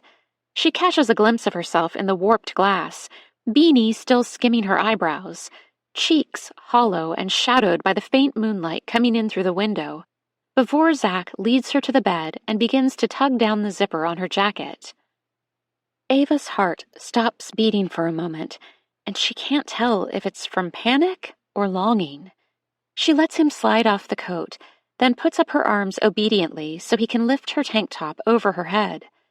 Zach carefully undresses her down to the black bralette and matching panties she chose so intentionally nearly 18 hours ago. Ava stands before him, trembling and unsure of what comes next, but Zach just bends to kiss her on the cheek. Then he draws back the covers and makes her lie down, tucking her beneath the heavy blankets.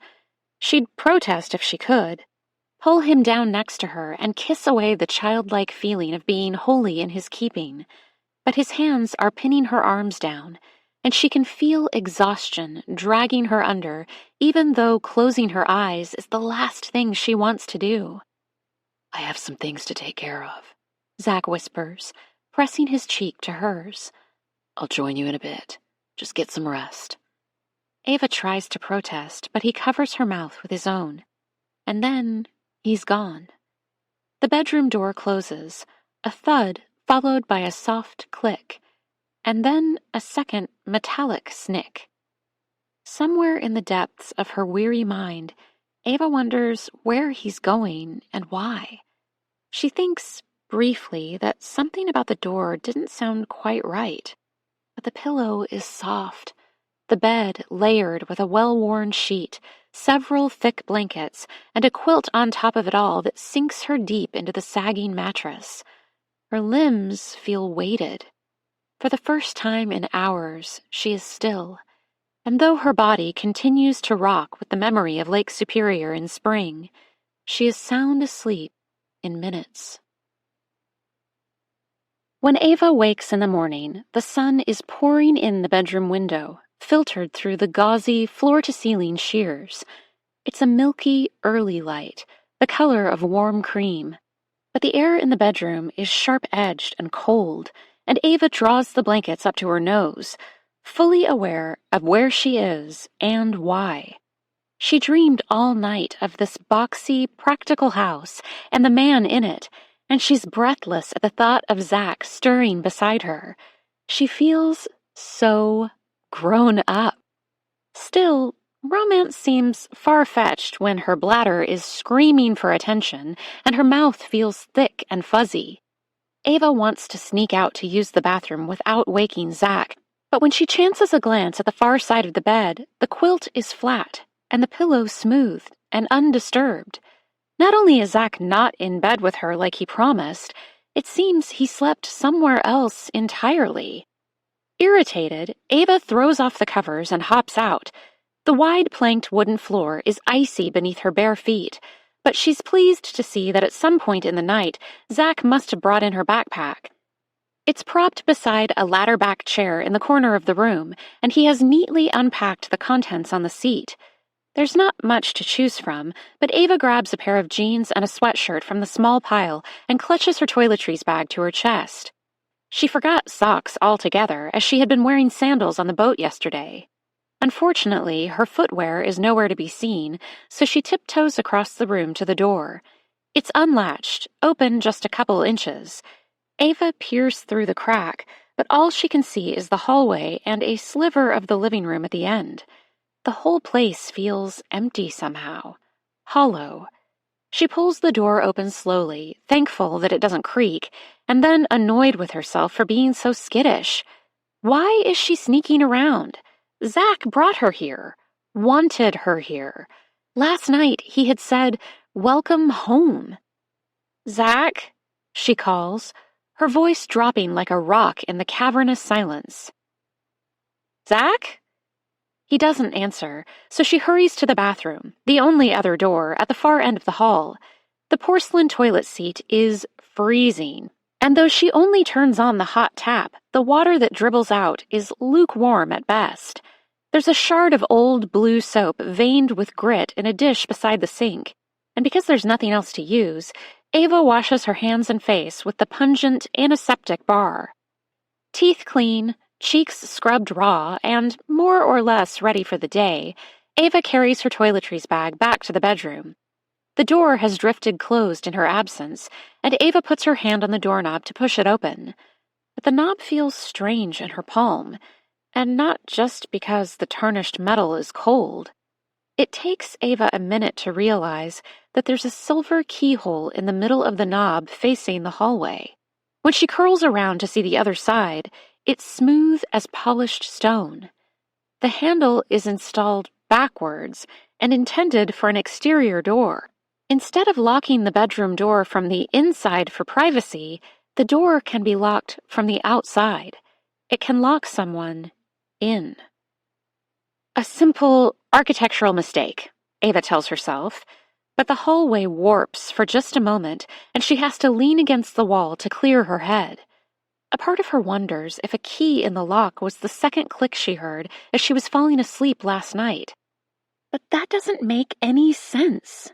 Why would Zach lock her in only to leave the door open this morning? She shakes off her doubts and pushes the bedroom door wide to toss her toiletries bag on the bed. It doesn't take Ava long to search the rest of the house. It's really only 4 rooms. A kitchen with a small table beneath a window, a living space arranged around a pot-bellied stove, a brown couch with a dusty Afghan, an ancient armchair, and the bathroom and bedroom behind. A tidy, tiny square. Zach had told her it was primitive, but this is like something out of a different era. Ava can picture Ma Ingalls at the farmhouse sink, up to her elbows in tin dishes. They can't stay here, not for long, and a part of Ava is relieved. She'd give anything for her phone. She's twitchy and anxious right now without the familiar heft of it in her pocket. It would be a window to the real world that feels a universe away, although she probably wouldn't have coverage this far out in the boonies anyway. Ava peers out the broad kitchen window and is greeted by the sight of a small emerald green yard, speckled with dandelions and surrounded by dense northern Minnesota forest. Heavy footsteps on the porch, followed by the front door creaking open, yank Ava out of her reverie. "Good morning, sunshine," Zach says, stepping over the threshold with a small bowl in hand. "Where were you?" Ava's too anxious about their bewildering situation to play nice. "I woke up and you were gone." She doesn't mention that he was never beside her to begin with. It's a confusing, complicated detail that she's not ready to unpack. "Getting breakfast." He holds up a chipped cereal bowl filled with soft-hued eggs as evidence. They're pale pink and green, some with tiny tufts of feathers still attached to the shell. "Where did you get those?" "There are a couple of half-wild hens that claimed the old potting shed as their roost ages ago. I know where to look." Ava can only stare at him, at his lopsided smile and the somewhat dazed look in his eyes. She can tell he's thrown off by her frosty reception and can't seem to figure out why she's upset. Zach looks more like a little boy than a grown man with his cheeks pinked by the chilly morning, and that she has a dozen questions she'd love to pelt him with. She moves to take the bowl from his hands instead. "Do you like them scrambled?" she asks stiffly, uncertain how to act. "I was going to cook breakfast for you." But Zach lets her take the bowl and begin rummaging around the kitchen. On the counter beside the sink, there's a pair of paper grocery bags that Zach starts to unpack while Ava searches for a frying pan. She didn't notice the bags last night and doesn't think there's a grocery store nearby, so he had to have tucked them in the back of the truck before their disappearing act. Out of the corner of her eye, she sees him unload a loaf of bread, a bag of apples, and a square carton of butter. There are also potatoes, a block of cheese, a cylinder of mixed nuts, and carrots with the greens still attached. In no time, the counter is overflowing with food, much more than they could ever eat in just a day or two. Ava places a cast-iron skillet over one of the burners and reaches for the butter to grease the bottom. "That's a lot of groceries," she says, sliding her first 2 fingers through one of Zach's belt loops and giving it a brief tug. She hopes she sounds sexy, teasing. Because what she really wants to do is shake him. The entire front room is bathed in cheerful morning sunshine, but Ava feels wreathed in twilight. I know you like to eat. But that doesn't really answer her question. They toast the bread on forks over the open flame of the gas burner and make sandwiches with the scrambled eggs. Ava is surprised by how hungry she is. Ravenous, really, and she finishes Zach's breakfast when he assures her he doesn't want another bite. They clean up in silence, side by side in front of the large sink, while Ava tries to make sense of their strange predicament. This isn't at all what she imagined it would be. Zach's job as a graphic designer and webmaster for his father's company allows him ample time and space to travel, but Ava had pictured a much more modern retreat. After a long, lazy morning in bed, maybe Zach would have commandeered the armchair, balancing his computer on his lap as he got a little work done, and Ava could curl up on the couch with Netflix, flirting with him across the room until he gave up altogether and crossed the room to join her. She feels like his sister in this flat, functional space, and Zach isn't doing much to disabuse her of that particular notion. I should text my mom, Ava says when the dishes are put away. I'm sure she's worried sick. We don't get service out here. Zach's back is turned to her, but she can almost see the line that forms between his eyes when something rankles. She just doesn't know what she said to put him on edge. Maybe we could go for a drive then. There's got to be a coffee shop or something nearby. A coffee shop? You're kidding, right? Now she's annoyed. It's not like we drove off the edge of the earth. We're still in Minnesota. In the middle of nowhere, in an old mining town that the rest of the country forgot. There's nothing out here, Ava. Then let's leave. Zach spins on her so quickly, Ava backs up into the counter, but he immediately softens when he sees her cowering and folds her against his chest so gently she automatically squeezes him back, even though he feels different in her arms. I don't want to leave, Zach says. We just got here. I know you're a little nervous, but we're figuring it out. Just me and you. I don't want you to call your mom and let her change your mind. We agreed to this, remember? Just a couple of days. Just a couple of days. I need to be back in time for the senior breakfast on Wednesday for sure, Ava reminds him. Then rehearsals on Thursday and Friday is graduation. You're coming, right? Mm-hmm. Zach murmurs, turning away. But what can she do? Ava tamps down her fears and decides to go with the flow. She's here, with Zach, something she's wanted since almost the first moment she laid eyes on him nearly 5 months ago in Muggs. Peter had just given her the job, and Ava was still learning the ropes, but unlike other customers, Zach never once made her feel stupid. He sat by himself in the corner, laptop open on the table and nursing a cup of coffee that she kept refilling over the course of several hours. He ordered strawberry rhubarb pie, and then, much later, a cheeseburger with French fries, which made her laugh because everything was backwards. But Zach just gave her his signature crooked grin and said that he hadn't planned on staying so long, but what choice did he have when the service was so extraordinary? He didn't feed her one-liners or make her feel like her body was an all-day buffet, served up and available for his viewing pleasure. Instead, they talked about her travels, her writing, her close and complex relationship with her mom. Ava was really all they talked about. But when she sheepishly admitted who she was, Zach just gave her a blank look. He had no idea she was that Ava, the Evangeline Sutton of Ava Explores. He had never heard of it. Zach wasn't even on Instagram. Maybe that's why she fell so hard.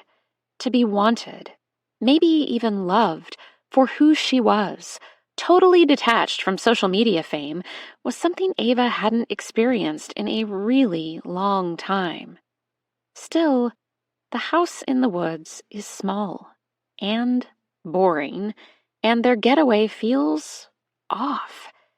Ava doesn't know what to do with herself in this oddly liminal space. We could hike, she suggests, but she only has her Birkenstocks along. They wouldn't make it far. Play a game?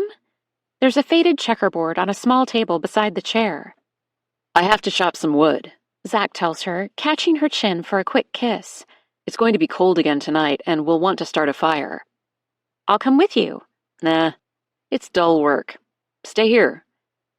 But when he disappears behind the detached garage, Ava slides on her sandals, which Zach placed neatly beside the front bench, and opens the door. She releases a shallow, pent-up breath when it swings wide, but she doesn't realize until it's open that she was afraid it might be locked. The porch is creaky, and Ava steps lightly, sticking to the edges where the boards are still nailed flat. She's not sure why she's trying to avoid detection, but her heart is fluttering in her chest, and her senses ablaze. There's a cardinal trilling in the trees, and beneath his song, the warble of several fat robins. The world is lush with springtime, but circled by the thick forest, the small yard is shadowed and almost gloomy. Wishing she had socks and tennis shoes, Ava picks her way across the dewy grass to the gravel drive. It curves away from the house, cutting a path through the trees to where it connects with the highway. Even from a distance, she can see it's an old road, streaked with cracks that have been filled and refilled with sticky tar and crumbling to dust at the rim where it meets the forest floor. Zach had said Little Moose was an old mining town. Iron ore? Copper? Ava doesn't know much about Minnesota's natural resources, beyond the origin of the infamous Black Beach, where taconite, waste rock dumped for years by iron mining companies, washed ashore and turned the sand obsidian. She wishes she would have researched this mysterious town a bit more before agreeing to Zach's plan. At the place where the hidden driveway meets the road, Ava steps onto the split concrete and spins a slow circle. In one direction, the hamlet of Little Moose clusters around the highway like grapes on the vine. The houses are compact, close together, and seem deserted. There are a few old cars parked on the grass, but it's hard to tell if they're in working order or not. In the other direction, a cement ribbon cleaves the forest in two before disappearing over a small rise.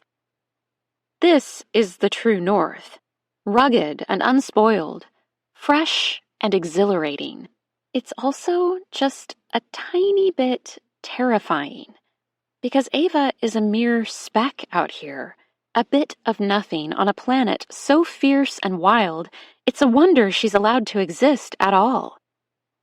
She loves it. This is the high she and Charlie chased on the road, the feeling that they were insignificant and yet somehow belonged. There are at least a dozen places that feel like home to Ava's soul, and she decides that this is definitely one of them, even if it's kind of eerie. Ava extends her arms high above her head, interlacing her fingers and stretching out the muscles in her arms and back. Which way should she go? Toward Little Moose or the trees? She won't be gone long. She just needs to walk the ache out of her legs, take a few minutes to clear her head. It's not like she could get lost out here. There's exactly one road and one way back. But Ava takes just a couple steps in the direction of the houses when a sharp whistle shatters the quiet morning. Adrenaline punches her heart into her throat, but when she whips around, there's nothing to see. No cars, no people. When it happens again, she spins toward the cabin she's sharing with Zach and realizes that he's standing in the middle of the drive. His feet are planted firmly apart, and he's clutching an axe in one hand. His face is a mask of fury, even at this distance. Zach doesn't say anything, but he lifts his hand and motions for her to come. Now. Ava's not the kind of girl who's used to getting bossed around. For all her flaws and foibles, Charlie is a rather open-minded mom. But her blood runs cold at the power radiating off the man she loves. A part of her wants to run, but what choice does she have? Where could she possibly go? Ava glances around one last time, looking maybe for a car, for someone to see her and know that she's here. She wants someone to know where she is. But the highway is silent. Ava steps off the road and makes her way slowly down the lane toward the place where Zach waits. And in the house on the corner, a curtain falls closed. The man has what he wants, a photo of a girl with long, dark curls. She's lithe and lovely, a sprite maybe, or a changeling who has emerged fully formed from the trees. College application essay number 23. Some students have a background, identity, interest, or talent that is so meaningful they believe their application would be incomplete without it. If this sounds like you, then please share your story. They used to call me the Little Mermaid, but honestly, I'm more of a cross between Daniel Boone, Cheryl Strayed, and Katniss Everdeen. No, I'm not a folk hero, American icon, or master archer, though I love to wax poetic about my views on trailblazing and colonialism, self-discovery, and societal inequality. I draw these comparisons for purely superficial reasons. What do Daniel, Cheryl, Katniss, and I have in common? We're survivors. It's true, I can read a compass, tie a homemade tourniquet, and douse for water, but only with a forked hazelnut branch and only west of the Mississippi. You can take that one up with God. I've also mastered the impossible knot. It's actually a very simple double fisherman's knot. Easy to tie, incredibly difficult to untie. Can identify dozens of edible mushrooms and plants that grow across the continental U.S. and make a roaring fire with nothing but a bit of flint, a stone, and some dry moss. But while these self-taught and Google-enhanced survival skills are helpful to be sure, the kind of surviving I'm talking about is a little less corporeal. My mom doesn't know that I know her mother was a raging alcoholic. She doesn't think that I wonder about my father and what my life would be like if he was a part of it. And she hasn't yet realized that the questions I have about my life and who I am and where I fit cannot be answered by another punishing hike that leaves us lathered in sweat and triumphant. Sometimes we treat the world as a Band-Aid, and our experiences in it the salve that is meant to heal our hurts. And it helps. It really does. There's a reason why standing beneath the moon on a cold winter's night can change everything. But as lovely and incomprehensible as our wild world is, it can't fix everything. Believe me, I've tried. I'm a survivor because I take pieces of myself and share them with an open heart and open hands, even though there are times I want to hide. I'm a survivor because I've spent much of my life lonely, but I keep hoping for connection, for someone to see me as I truly am, and not as just the person they believe me to be. I'm a survivor because I know the steps to take to ensure my own safety and well-being, and I'm capable and confident to carry them out, even when it might hurt the person I love the most, even when those steps might lead me to a place I've never been. My talents are varied, but they have always centered around a theme that, quite frankly, needs to be enhanced, transformed. I know I can survive. It's time for me to thrive. I can't claim to know what that looks like yet, but you'd better believe I have the tenacity and capacity to find out. You're going to want a front row seat for this. Chapter 11. Sunday. Zach tries to contain his fury when Ava returns from her brief excursion, but she can feel anger coming off him in waves. It's disconcerting and a little scary, and she marches right past him and toward the house before he can confront her. She feels like a child waiting for a reprimand, and that's not how a girlfriend, a peer, should feel. Ava hates it, and for a few panicked, confusing minutes, she hates him too. Why? Zach demands. Why did you leave? I told you to stay in the cabin. Ava bites her tongue, but she can feel Zach hot on her heels. Did anyone see you? I was gone for 5 minutes, Ava says tightly, hurrying up the steps to the leaning porch. I wanted some fresh air. Did you talk to anyone? Stop it! Ava whirls on him, losing control. She hates for Zach to see her like this, shrill and unhinged, not at all the chill girl she wants to be, but she can't help it. Stop acting like you can tell me what to do. This was supposed to be fun, a chance for us to get away and spend some time together, but I feel like a prisoner here. Her tirade extinguishes the fire in Zach's eyes. He sighs heavily and rubs one hand over his face. The other is still clutching a rusty axe, and he stares at it for a moment as if he's forgotten he was holding it. Very deliberately, he sets it against a porch column.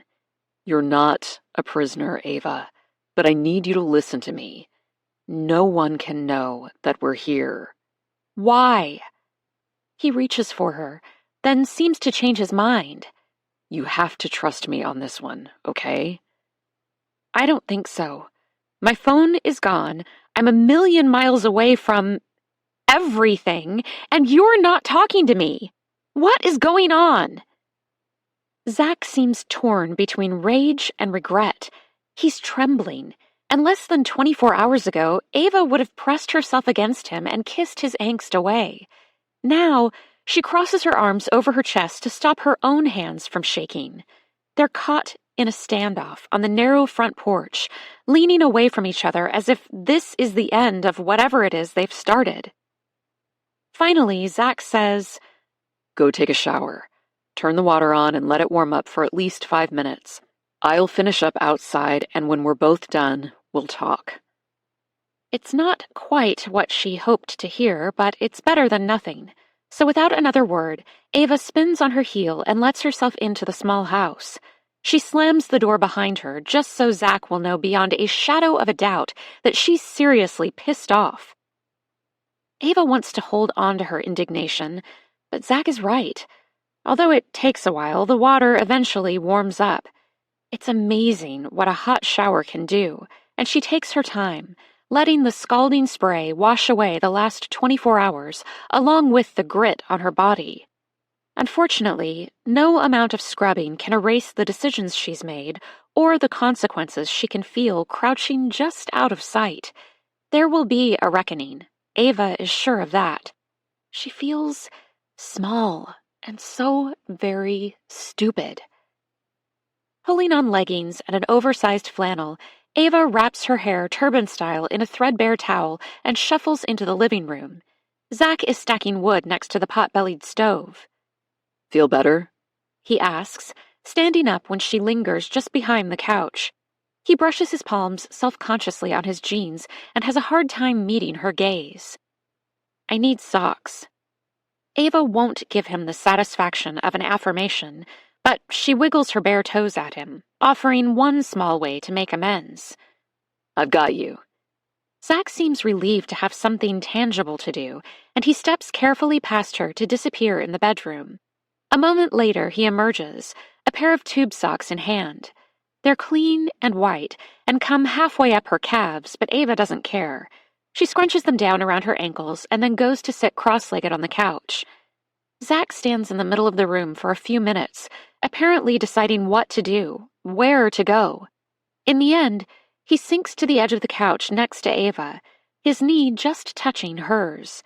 She doesn't pull away, but she doesn't say anything either. She's not going to make it easy for him. Look, he says after a few tense seconds. No one can know that we're here. My dad doesn't know we're here, and if he realizes... Ava has to restrain herself from rolling her eyes. Then let's leave. You're 24, Zach. Let's rent a room somewhere. Or better yet, let's go home. This was all a huge mistake. We're not leaving. Excuse me? Ava is halfway to her feet before Zach's arm shoots out. He snags her by the wrist and yanks her back down. Her first and only boyfriend has never laid a hand on her in anger before, but the sharp tug leaves Ava's shoulder howling. She blinks back tears, but they have nothing to do with the ache in her joint. She can't believe that he would hurt her, even unintentionally. Ava rubs her shoulder with one hand and backs into the farthest corner of the couch. Suddenly, she doesn't trust him. I'm sorry, Ava. I just need you to listen to me.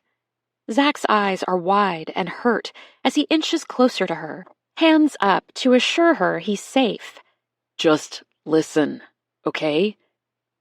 Ava's mind is whirling, but he's between her and the door, and even if she got away from him, where would she go? She has no idea where she is or how to find the nearest town. Little Moose certainly doesn't count, and in a pair of sandals she wouldn't make it very far. Ava has no choice but to collar her fear and rein it in, or this thing could go sideways, fast. Fine, she says, and is proud of herself for keeping her voice calm. I love you, Zach whispers, sliding even closer. He lifts his hands to her face, slowly, as if he's afraid she may bat them away.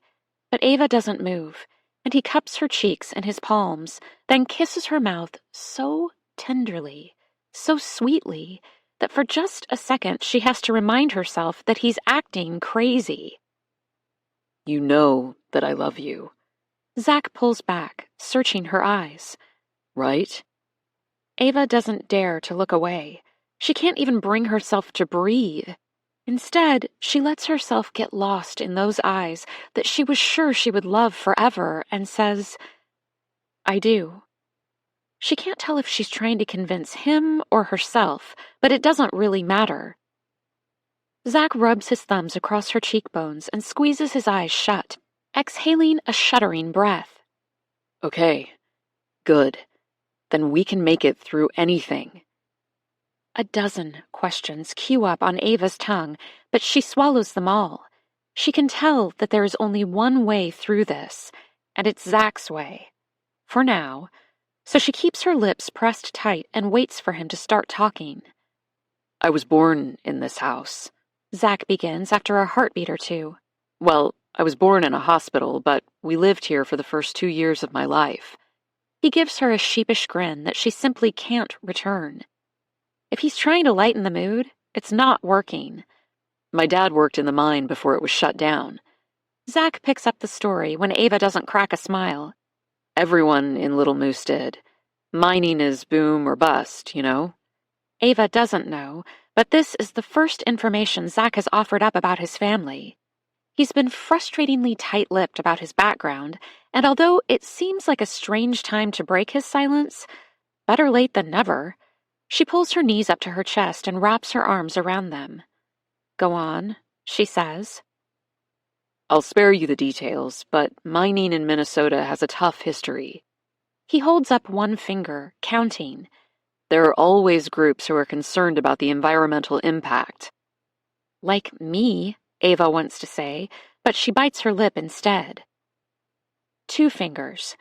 Then the steel recession led to layoffs, idling, automation. Why pay a man when a machine can do it for free? Zach's mouth tips into a half smile as he holds up 3 fingers. Low foreign steel prices. He makes a fist, dropping his hand into his lap. My dad's family has been mining the Mesabi Range since the late 1800s, but our mine closed permanently when I was 2. So you left? Sort of. My dad is a man of many talents, an entrepreneur of sorts. He bought up most of Little Moose because the houses suddenly weren't worth anything, and he wanted the community to have a chance. Most people took the money and moved away. A modern-day Robin Hood, Ava murmurs. So your family is the reason Little Moose is a ghost town? No, the government is. Besides, it's not a ghost town. A few remain. Zach lifts one shoulder. Not many. Ava chews on her lip for a moment. She wasn't sure what she was expecting, but it wasn't this history lesson. I don't understand why it matters if your dad knows we're here or not. It's complicated. He's complicated. You sound like you're trying to convince yourself. Zach runs a hand through his hair, mussing the blonde waves. Then, in one quick exhale, he says, My dad is dangerous. At this, Ava laughs. You can't be serious. Come here. Zach puts out his arms, and after a moment of hesitation, Ava gives in. She folds herself against his chest where she can listen to the familiar rhythm of his heartbeat. There are some things you need to know about my family, but for now, I just need you to stay quiet and hidden and here. Ava thinks about the small apartment Zach rents in Duluth and how he never, not once, took her there. I don't want my landlord to see us, he claimed. But that was a feeble argument because who would even know that Ava was only 17?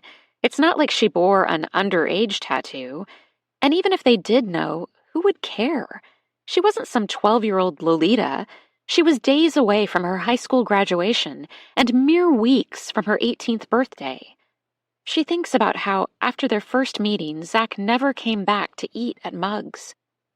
The day after Ava served him, she finished her shift and found him leaning against a fence across the street from where she'd parked the truck.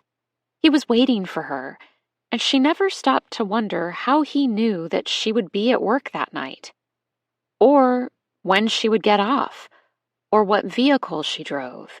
She was too breathless at how the street lamp grazed his cheekbones, and the way he looked at her when she raised her hand to wave.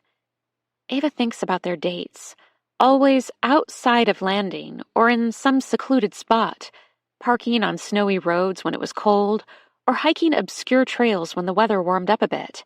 They avoided people and places where they would be recognized and remembered. Zach said it was because he didn't want them to be bothered by her fans, or by those who would snap pictures of them like homegrown paparazzi.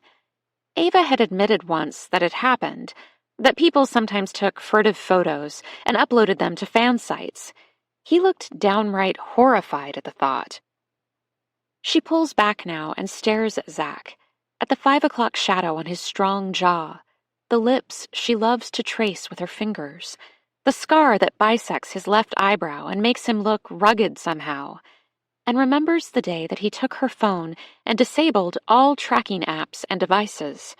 It seemed romantic at the time, a gallant gesture that protected their privacy and made it easier for Ava to claim that she was hanging out with a school friend or staying late at work. She didn't even question him. And because Charlie trusted her daughter implicitly, she never checked the apps. She never found out. I think I want to go home, Ava says quietly. Ava. This isn't what I thought it would be. Evangeline, listen to me. I love you, and I want us to be together. But she's no longer listening. The more Zach proclaims his devotion, the more it grates. Her mind is catapulting from one missed red flag to another. Ava wanted this, an intimate weekend getaway without her mother's interference, and she let the lure and lust of first love blind her. She can see that now. We need to go back. I want to hear all about your family and your father, Zach. I really do. But not here. Not like this. Ava pushes up from the couch and squeezes his fingers when he catches her hand. She gives him a small smile. Take me home. I can't. Zach swallows hard. What do you mean you can't? 3 more days, he says, standing so that she has to look up at him. We have to hide out here for 3 days, and then we can go anywhere we want and do anything we want. She laughs, but it's uneasy. What are you talking about? I graduate on Friday. I have a million things to do. You know that. Don't do this, Zach whispers, squeezing his eyes shut and tugging her against him. Do what? Ava feels a tear spill down her cheek and wipes it against Zach's t-shirt. I'm not doing anything. I just want to go home. Take me home. Please. I can't. Not right now. I have to make sure that... He swallows hard. I need to know that you're safe. What do you mean, safe? Ava tries to wiggle out of his embrace, but his arms stiffen. Just let go! She gasps when he holds her tighter. stop, Ava. Zach's voice is broken, his words choked and reluctant. We're stuck here for a while. If you just trust me. But she's past the point of listening. She feels trapped, frantic, and she bucks in Zach's arms, cracking his chin with the back of her head. He lets out a rough gasp of surprise. It happens before Ava realizes what's going on. He sweeps her into his arms and begins to carry her toward the back of the house. I can't reason with you right now, but when you calm down, we'll talk, okay? No! She screams, wasting her voice, though she knows no one can hear her. No one is going to come and rescue her. No, don't do this, please. Zach, you can't do this. Please, Ava, I'm rescuing you. Zach almost trips when they make it to the hallway, and she uses every ounce of her energy to writhe and struggle in his arms. But it's no use. He's several inches taller, at least 50 pounds heavier. Every muscle on his body is neat and defined, carefully maintained with free weights and long runs that he takes every morning before dawn. Ava always thought that if she found herself in a precarious situation, she'd be able to battle her way through. She even felt sorry for the women who seemed to just give up instead of fighting back. She would never roll over and play dead. But after only a couple of minutes, Ava is spent and sweaty, her heart beating so hard and high in her chest that her vision begins to blur at the edges. When they make it to the bedroom door, Zach nudges it open. Stepping inside, he puts his mouth against her temple. This will all be over soon, he says. Then he lowers her onto the bed and hurries out the door. Before she can get her feet beneath her, he shut it. And as she lunges for the handle and her fingers brush the cold knob, she hears the same click that she heard last night. A faint, metallic pop that means she's locked inside. From the other side, Zach says, I love you, Ava. Don't forget that. Chapter 12, Sunday. Ava pounds on the bedroom door until her hands are red and throbbing, but Zach does not come back. She screams his name until her throat is scraped raw. Nothing. Blinded by fury and fear, she abuses him with every obscenity she can think of, every cruel and ugly thing that her imagination can conjure. But he ignores her. So she switches to pleading. Remember when we hiked to the frozen waterfall? She says, her damp cheek flush against the cold door, her voice breaking. It was the first time you told me you loved me, and I couldn't say it back. I could hardly even look at you. But you held me close and said that you'd wait for me. You'd wait until I could say it. You promised not to push. There's a sound in the kitchen, a soft thump followed by a shuffle. Ava presses her fingers against the wood and squeezes her eyes shut, hoping, praying. You kept your promise, she begins again, and just a couple of days later, I said it back. Do you remember where we were? On the street in the dark after my shift at Muggs. I smelled like fryer grease and stale coffee, but you kissed me anyway. I said, I love you, and I meant it. I meant it so much.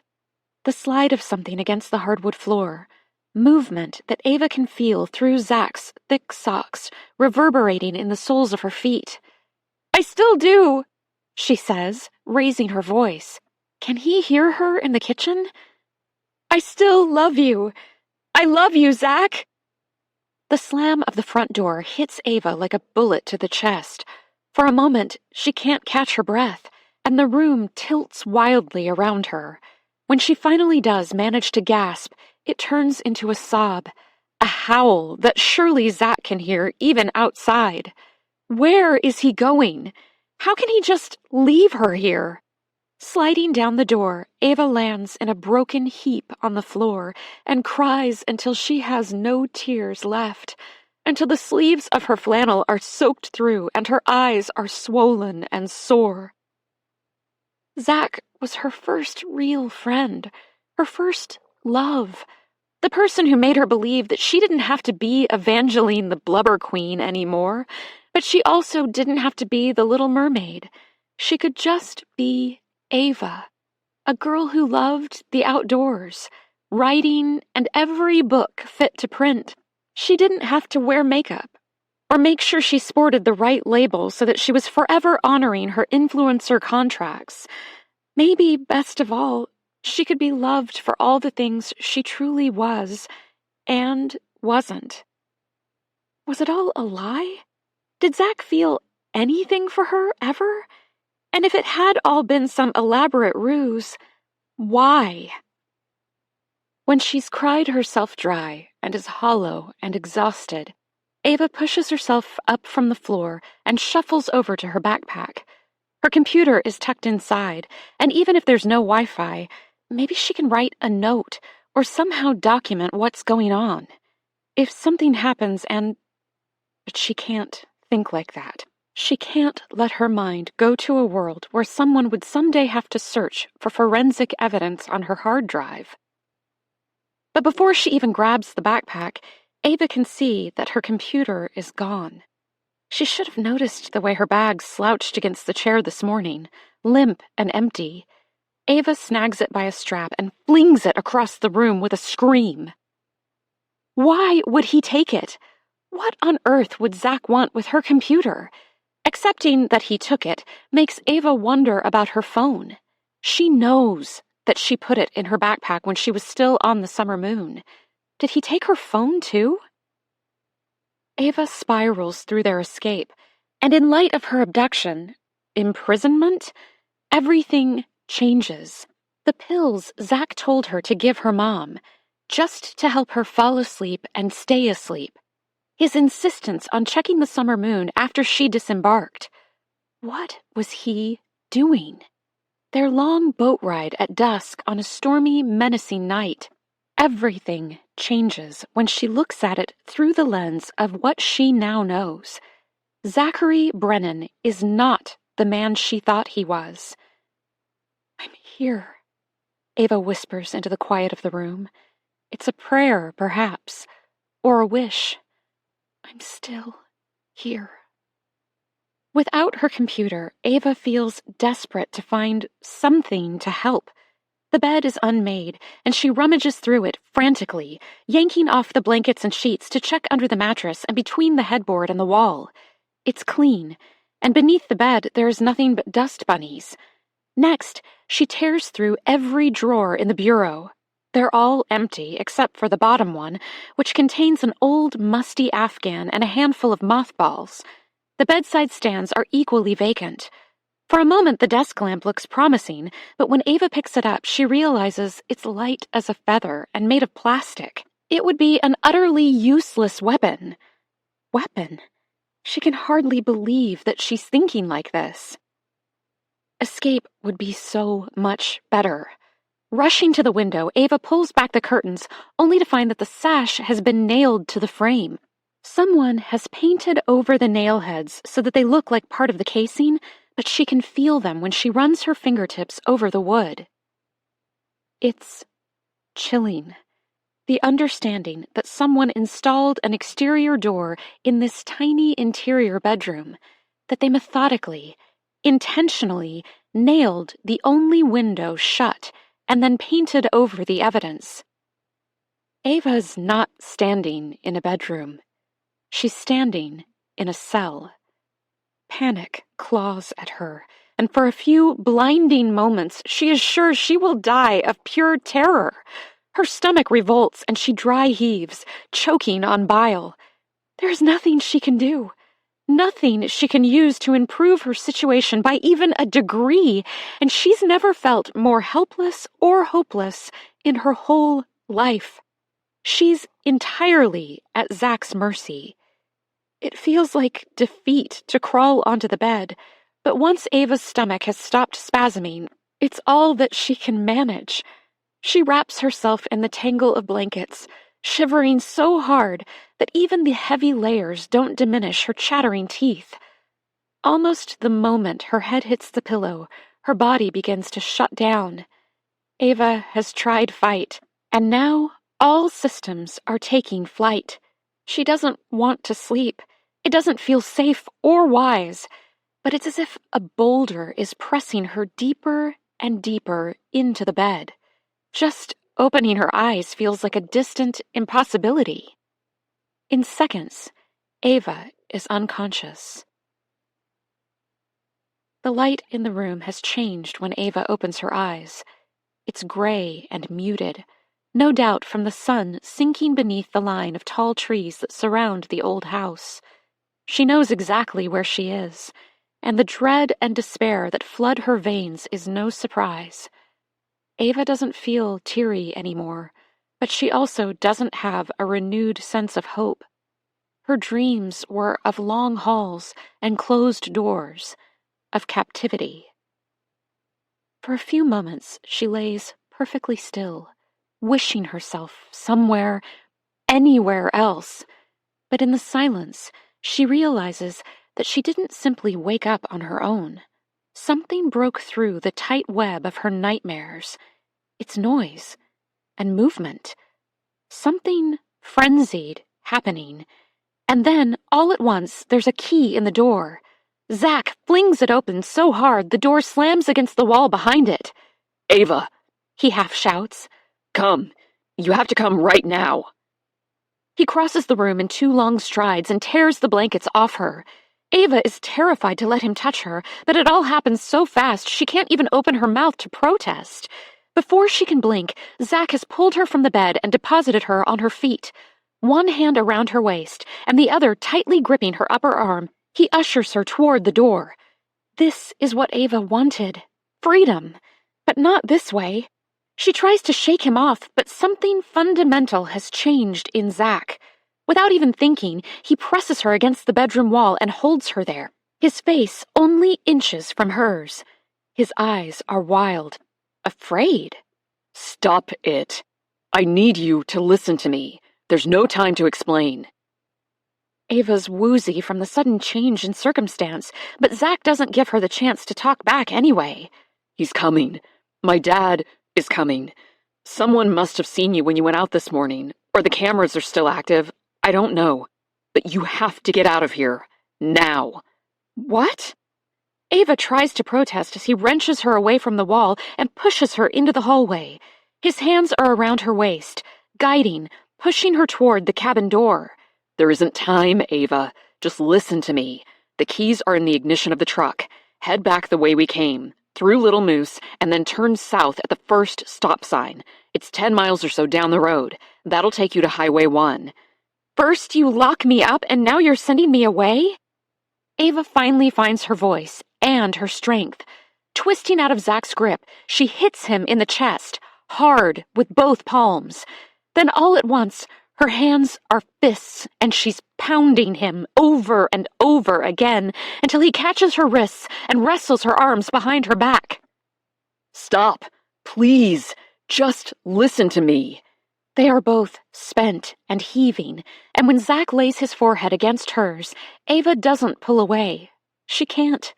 He's trembling beneath her, his skin clammy and warm. He's terrified.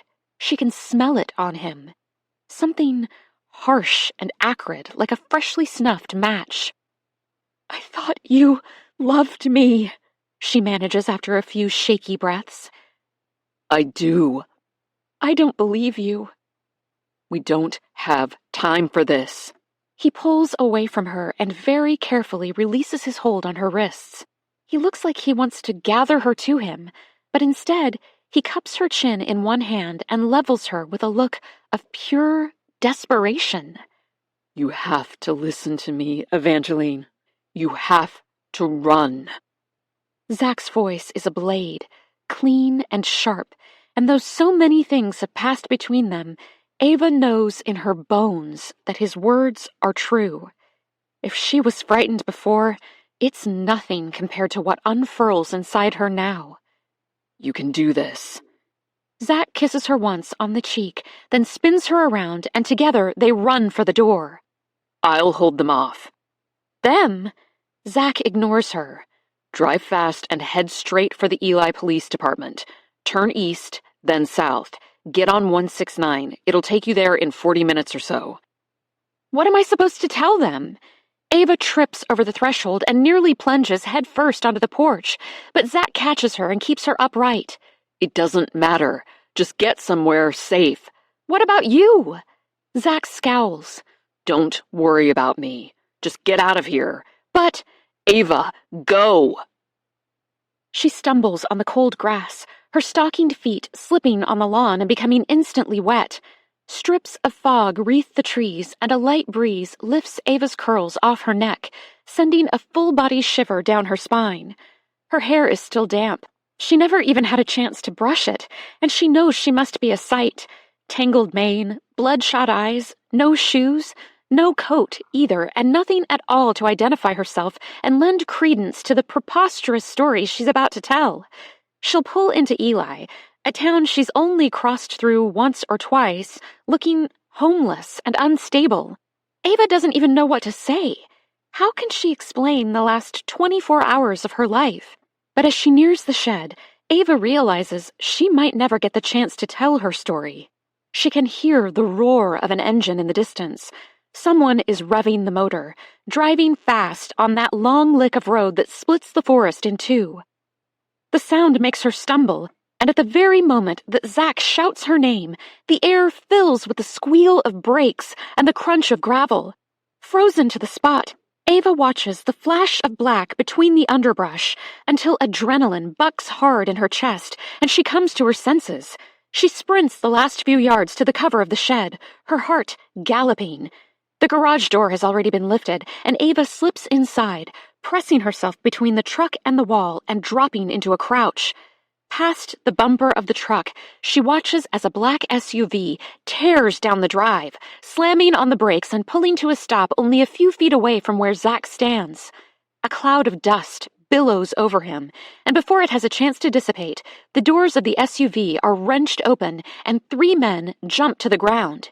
2 of the men are in combat fatigues, tactical cargo pants and camouflage shirts with pockets beneath a khaki vest that can only be body armor. Their hair is close-cropped, and the driver is wearing reflective sunglasses, even though clouds have completely obscured the setting sun. There's no military base around here, at least not to Ava's knowledge, but even if there was, these men don't give off an official vibe.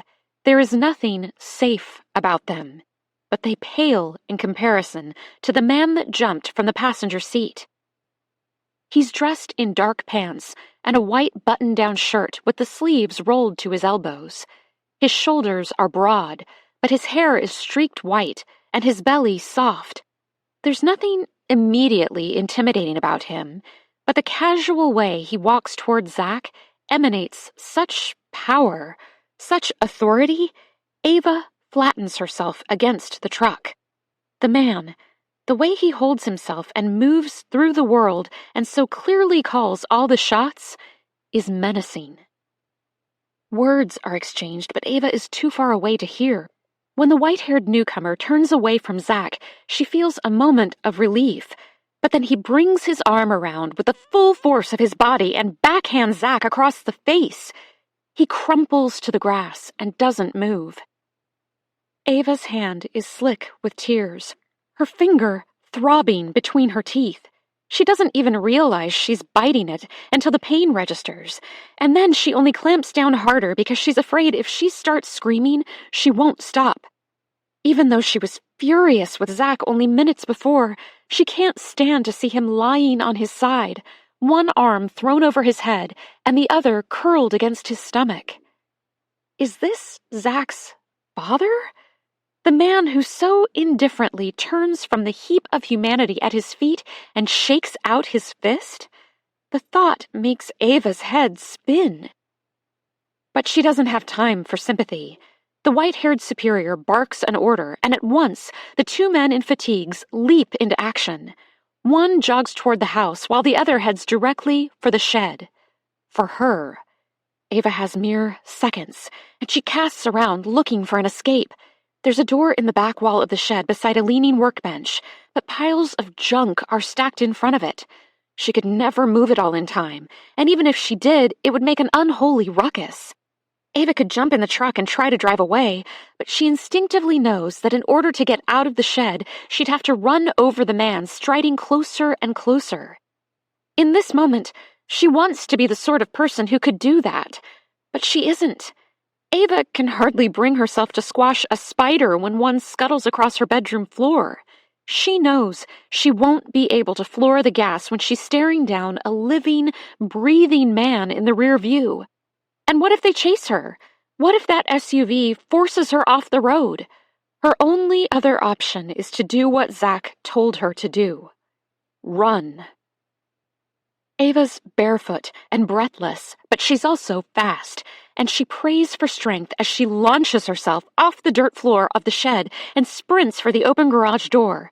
She has surprise on her side, and by the time the man in camo realizes what's happening, she's several paces ahead of him and racing for the trees. He shouts and starts after her, but Ava's already in the shadow of the forest. When she breaks the cover of the canopy, it's instantly cooler and darker, and Ava wishes she had her well-worn hiking shoes, a windbreaker, a compass. Although she barely feels the rocks and sticks that tear at Zach's socks, she knows the cloth will be shredded and useless in no time. But she'll take her chances. Looking over her shoulder is a risk, but Ava has to know where her follower is. She's surprised to see that the trees slowed him down more than she would have anticipated. She's pulled ahead of him as he fumbles through the thick ferns and shrubs. Ava is smaller, lighter, and she would bet far more experienced off-trail than her pursuer, and she uses it to her advantage. Because she is wearing nothing but leggings and a flannel, and the man is clothed in a full, bulky uniform, she sets her path toward the thickest underbrush. He'll get snagged on every branch while she breezes through. What she really needs is a hill. Something sloped that she can climb like the rim of a bowl.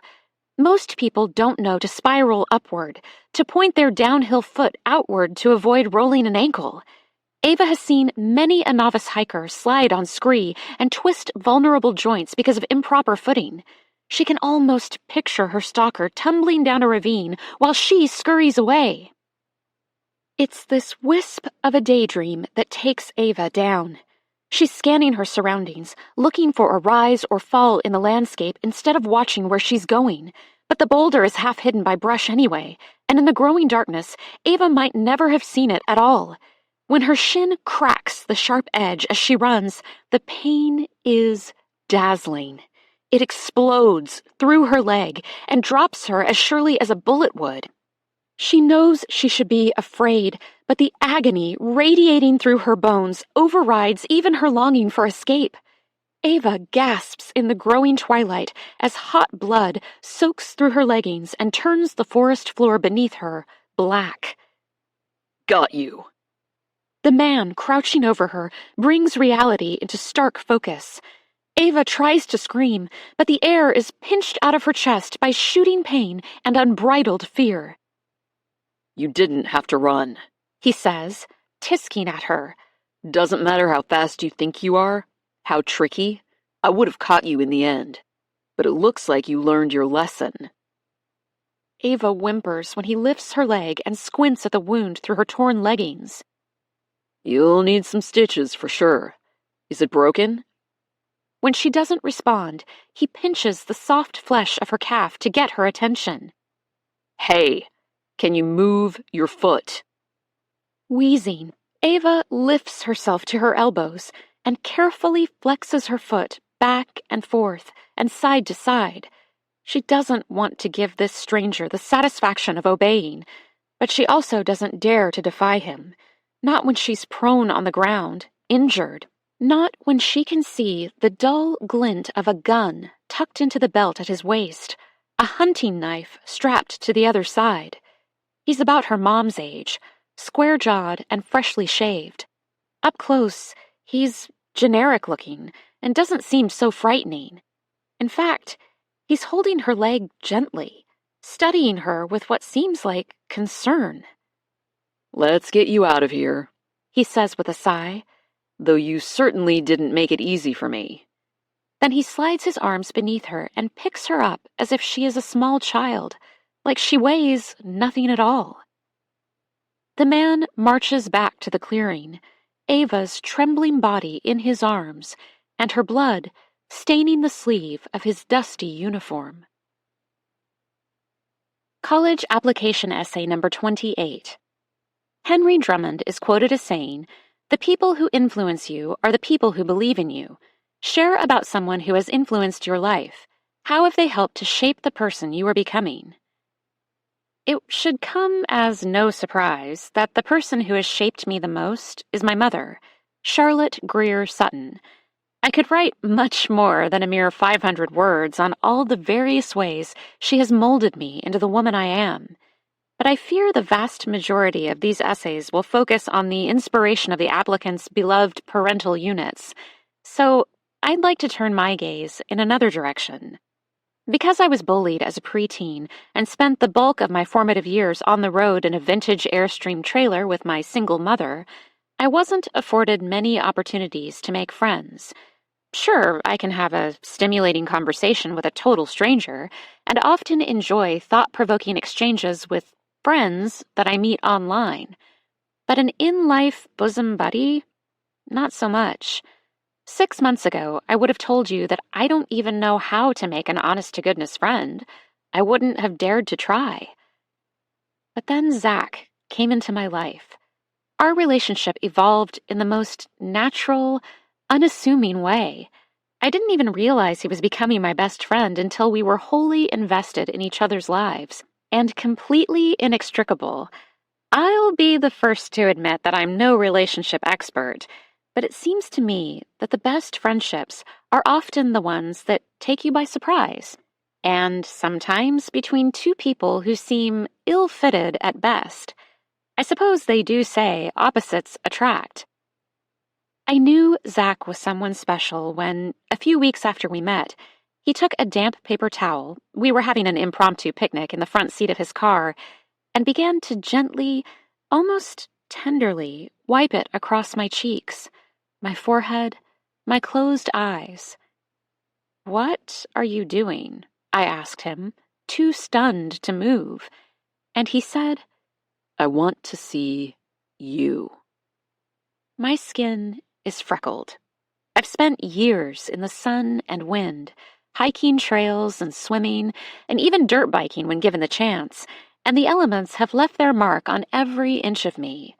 I'm tough and muscled instead of thin and willowy, and goodness knows I'll never be a porcelain-skinned supermodel. But when Zach looked at me, makeup-free and stripped down to my essence, I realized that I would never want to be. When someone sees the real you, and not just accepts you, but loves you for who you really, soul deep, are, it changes everything. Suddenly, you don't have to act anymore, to be something and someone that you're not. It frees you up to live authentically and wholeheartedly. And though I'm still learning to live in this new, old skin, I'll be forever grateful for the man whose influence is allowing me to be, well, me. Chapter 13. Sunday, Monday. They speed down the highway, through a warren of gravel roads and two-track lanes that cut precariously close to the trees. Ava is stretched across the middle seat of the dark SUV, her leg wrapped in an old towel that the soldier commandeered from the house back in Little Moose. Of course, she doesn't know if he's actually a soldier, but because she also doesn't know his name, she's come to think of him as such. He's wearing the uniform, after all. When the soldier looks over the passenger seat from time to time to check in on her, she makes sure to avoid his gaze. She's not sure what he's looking for. Is he afraid she'll whip a weapon out of her ruined leggings? He's already patted her down and confirmed that she's not hiding so much as a tissue. Or maybe he's worried about her jumping from the moving vehicle. Unfortunately, not only are the child locks engaged in the back doors — Ava quietly tested them — she's completely incapacitated. Her shin is so swollen it bulges from between the folds of torn fabric when she dares to remove the blood-soaked towel to peek. She doubts she could put any pressure on her left leg at all right now, and the thought fills her with dread. At least she's alone with the two soldiers. The white-haired man and Zack are following the SUV at a short distance. The older man is behind the wheel of Zack's truck, and her former boyfriend slumps in the passenger seat. She can't see them well, but the light of the dash creates a halo out of the old man's snowy hair behind the steering wheel. Ava has dozens of questions, but pain and fear prevent her from asking a single one. Instead, she tries to focus on mapping their route, clocking turns, and looking for landmarks so that somehow she can find her way back to civilization when this is all over. They're driving farther and farther into the wild, until Ava is sure that they have left the known world behind entirely. She worries that even if she manages to escape, she'll never make it home. When they finally stop in front of an old field gate, Ava feels dread splash through her like ice water. The soldier who carried her out of the woods hops out to swing the gate wide so they can drive through, but instead of getting back into the vehicle, he walks slowly in front as they crawl down a small ravine, over a shallow creek, and around a sharp bend. Almost immediately, Ava can see that there's a second fence and another gate. This one is chain link, towers over the soldier's head, and is topped with razor wire. A guard in matching camo fatigues stands holding an AR-15, which he swings behind him so he can shake the soldier's hand. Welcome home, the driver tells her, twisting around so he can grin at Ava.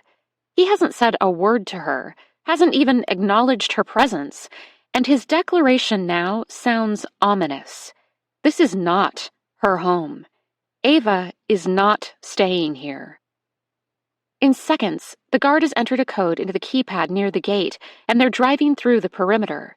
The guard waves almost cheerfully and tries to catch a peek of the inside of the SUV, but the windows are tinted, and the evening smudged charcoal around the edges. Ava is relieved to be hidden. They drive through more forest, but it thins as the vehicles climb a small rise, and there, at the top, Ava can finally see their destination spread out before them. The bones of an old homestead stretch across the gravel lane. To the right, there's a sprawling white farmhouse with a wraparound porch and golden light glowing in every curtained window. It's warm and welcoming, with black rocking chairs, an oversized porch swing, and a chocolate lab standing sentinel in front of the apple-green door. To the left, there's a red barn with peeling paint and a smaller, sun-bleached shed. There are freshly tilled gardens cut in neat squares, and wild lupin rimming the outbuildings. The whole scene is completely incongruous with the guns and camo, the razor wire and security. Ava can't make the pieces fit. But behind the foremost idyllic scene, a new tableau unfolds.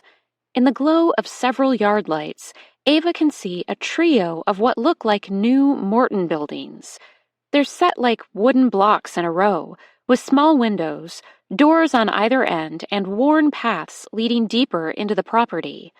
There are no utility doors and no sign of machinery at all, but figures move back and forth across the darkness, walking and talking and carrying out tasks that she can't begin to guess at.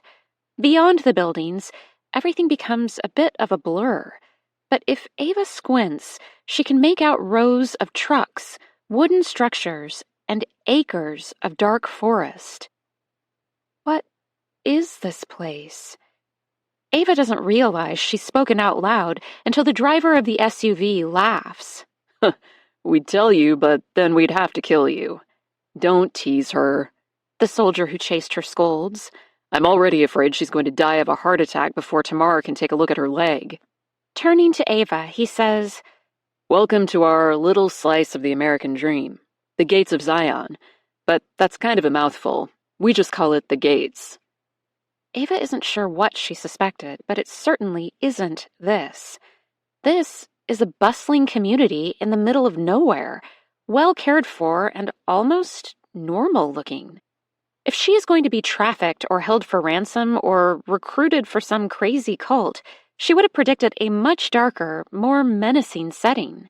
Not a farmhouse with rockers and pretty patterned curtains in the windows. This is as far as you come, her soldier says when they pull around the farmhouse and come to a stop beside a small building. It's hidden behind the big house, but there's a brick path that leads from the pocket-sized structure to the back door. It looks like an oversized garden shed that has been repurposed, and the tiny windows beside a narrow door are glowing. They're expecting you. Ava has no idea who they are, but her heart seizes. Please, she says, finally finding her voice.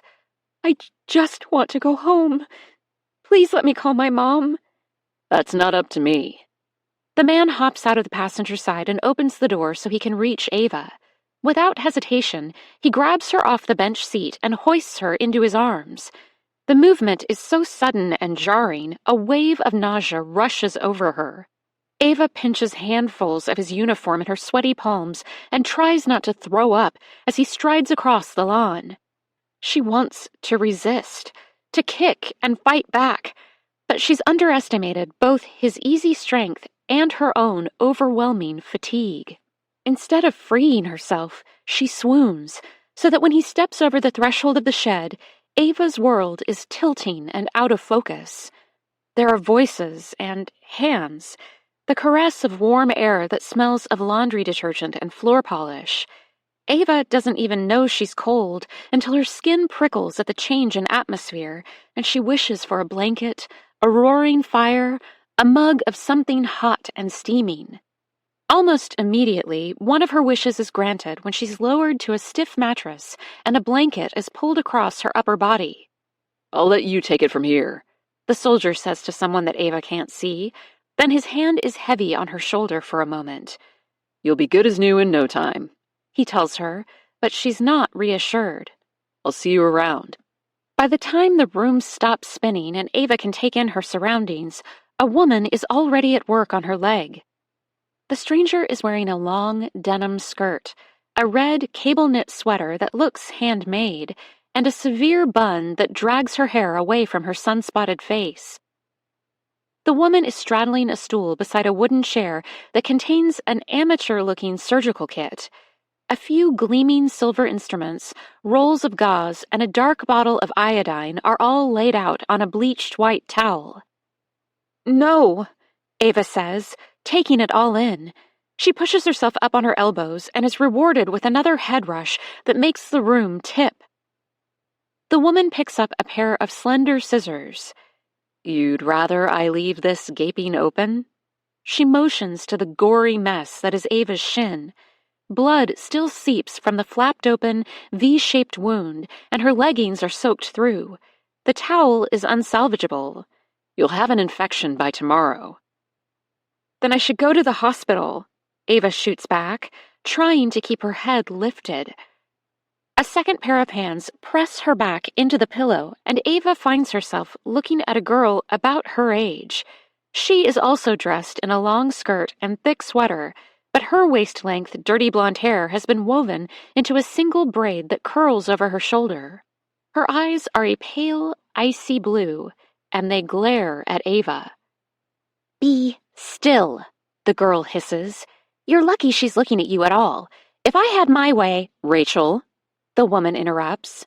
Enough. The girl, Rachel, bites her bottom lip, but when the woman turns her attention back to Ava's leg, the girl rolls her eyes. It's a look Ava can read perfectly, even in her diminished state. You don't belong here, and I hate you. The snick of the scissors fills the charged air between them, and Ava winces as the woman cuts the fabric of her leggings.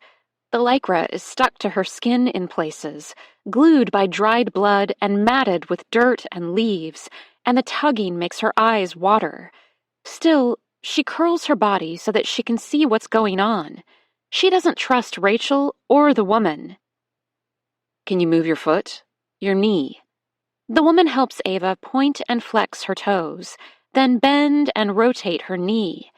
After a few minutes and some more poking and prodding that makes Ava gasp in agony, she says, I don't think it's broken, but you do need stitches to close the wound.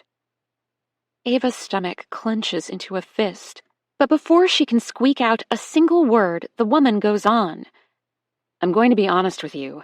I don't have any local anesthetic, so you have a choice. Either Rachel can hold you down, or I can give you a light sedative. I don't have many pills left, so I'm not going to waste one trying to force you to take it. But it's yours if you want it. It'll make you drowsy and forgetful. You likely won't remember anything about the procedure at all. Ava is panicked at the thought of taking anything from this woman, but the alternative is laid out beside her in all its sharp and shiny glory. She feels trapped in a horror movie, though the perpetrators of her worst nightmares are a dowdy middle-aged woman in desperate need of a decent cut and color and a teenager with an attitude problem. It's obvious to Ava that Rachel would love nothing more than to hear her scream while the other woman diligently stitches up her leg with what might be fishing wire and a sewing needle. Apparently sensing her hesitation, the woman gives Ava a thin-lipped smile. She seems tired, and there's something resigned in her gaze. I'm Tamar, she says, as if an introduction might help. I worked for 12 years as an ER nurse before coming here. I was good at my job. Believe me, I know what I'm doing, even if I don't have a sterile procedure room and scrubs to back me up. Ava considers her, and because she's terrified and lonely and soothed by that one small smile, she says, I'm Ava. Tamar nods. I know. A ripple of concern lifts the hairs on Ava's arms. Tamar knows her? But she doesn't have time to ask. Reaching behind her, Tamar grabs an amber pill bottle and unscrews the cap. Ava can tell that the bottle is nearly empty, but the woman tips one pill out and extends her hand. I promise this isn't poison or whatever other horrible thing you might think it is. It'll just help you sleep. Ava studies Tamar's face, but if there is anything sinister hiding in the stranger's eyes, Ava doesn't have the capacity to unravel it out. She's scared and hurting, cold and exhausted, so she reaches for the tiny blue pill, and when Rachel hands her a glass of water, she swallows it down. The last thing she remembers before everything goes blurry and gray is Rachel leaning over her, smirking. Ava wakes with a thirst so profound it is all-consuming. The need for water, for something to soothe her parched mouth and throat, is so intense she is wild with it.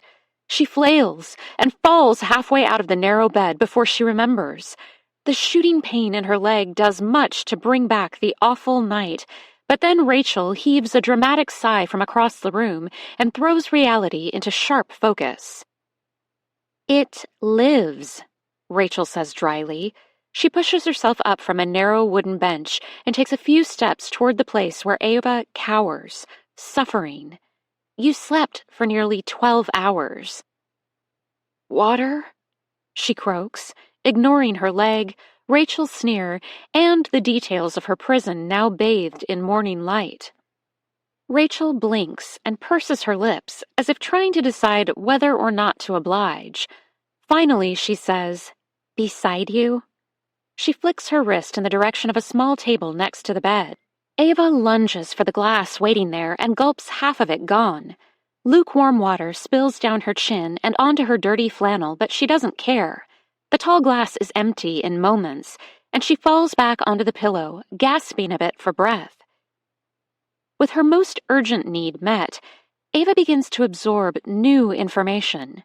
Her leg is hot, and she can feel her pulse beat throughout her calf, but she can tell it's bandaged tightly. There's nothing she can do about it now, so she turns her attention to her surroundings. The shed is bigger than she first realized, and has been turned into a living room of sorts.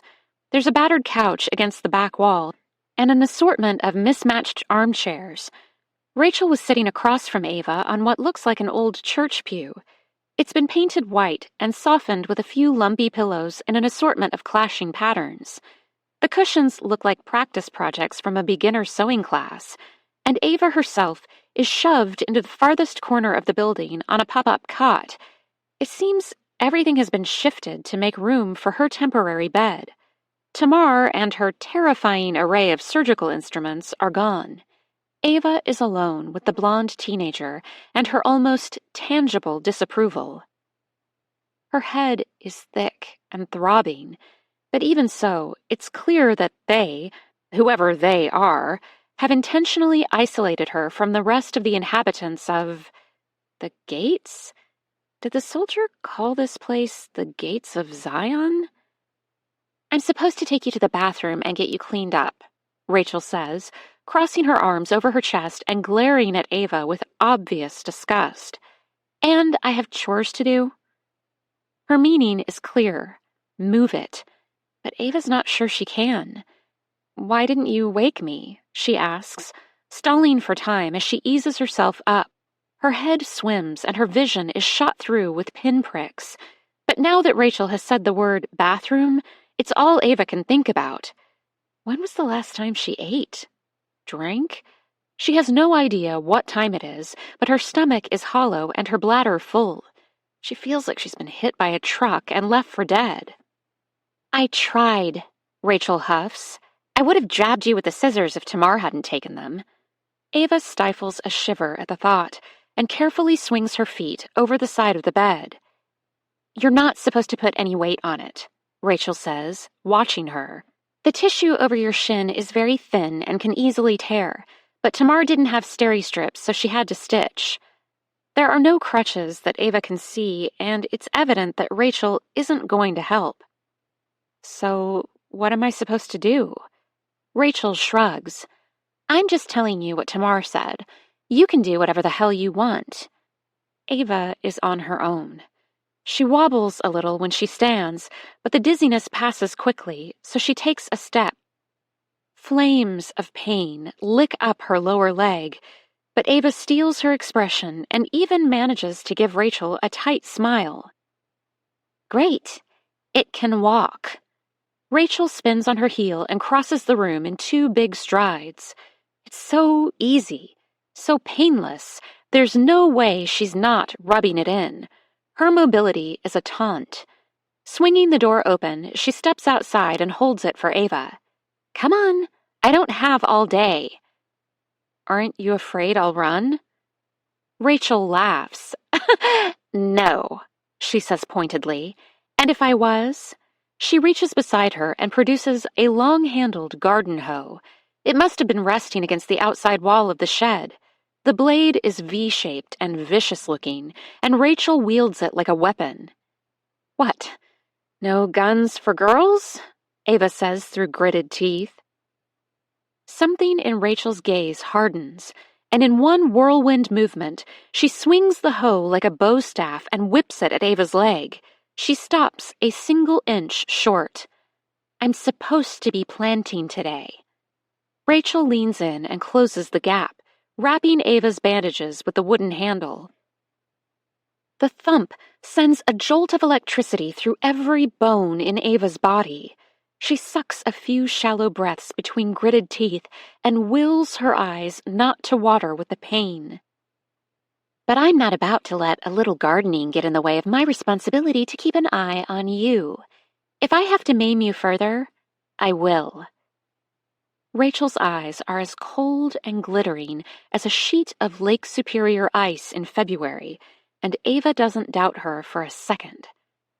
This strange young woman would love nothing more than to hurt her. Ava is sure of that. It's going to make escaping so much harder than it needs to be. Chapter 14. Monday. Ava spoons the last bite of cold oatmeal into her mouth and resists the urge to lick the bowl. She hasn't eaten anything since scrambled egg sandwiches with Zach over 24 hours ago, and considering the terror, trauma, and uncertainty of the hours since, she feels completely hollowed out. She's still hungry, of course, but it's more than that. There's a hole in her heart where Zach is supposed to be. and she prods the depth of it carefully. Ava misses him. Where is he? But it's a bit of a blank space, smooth-edged and neat.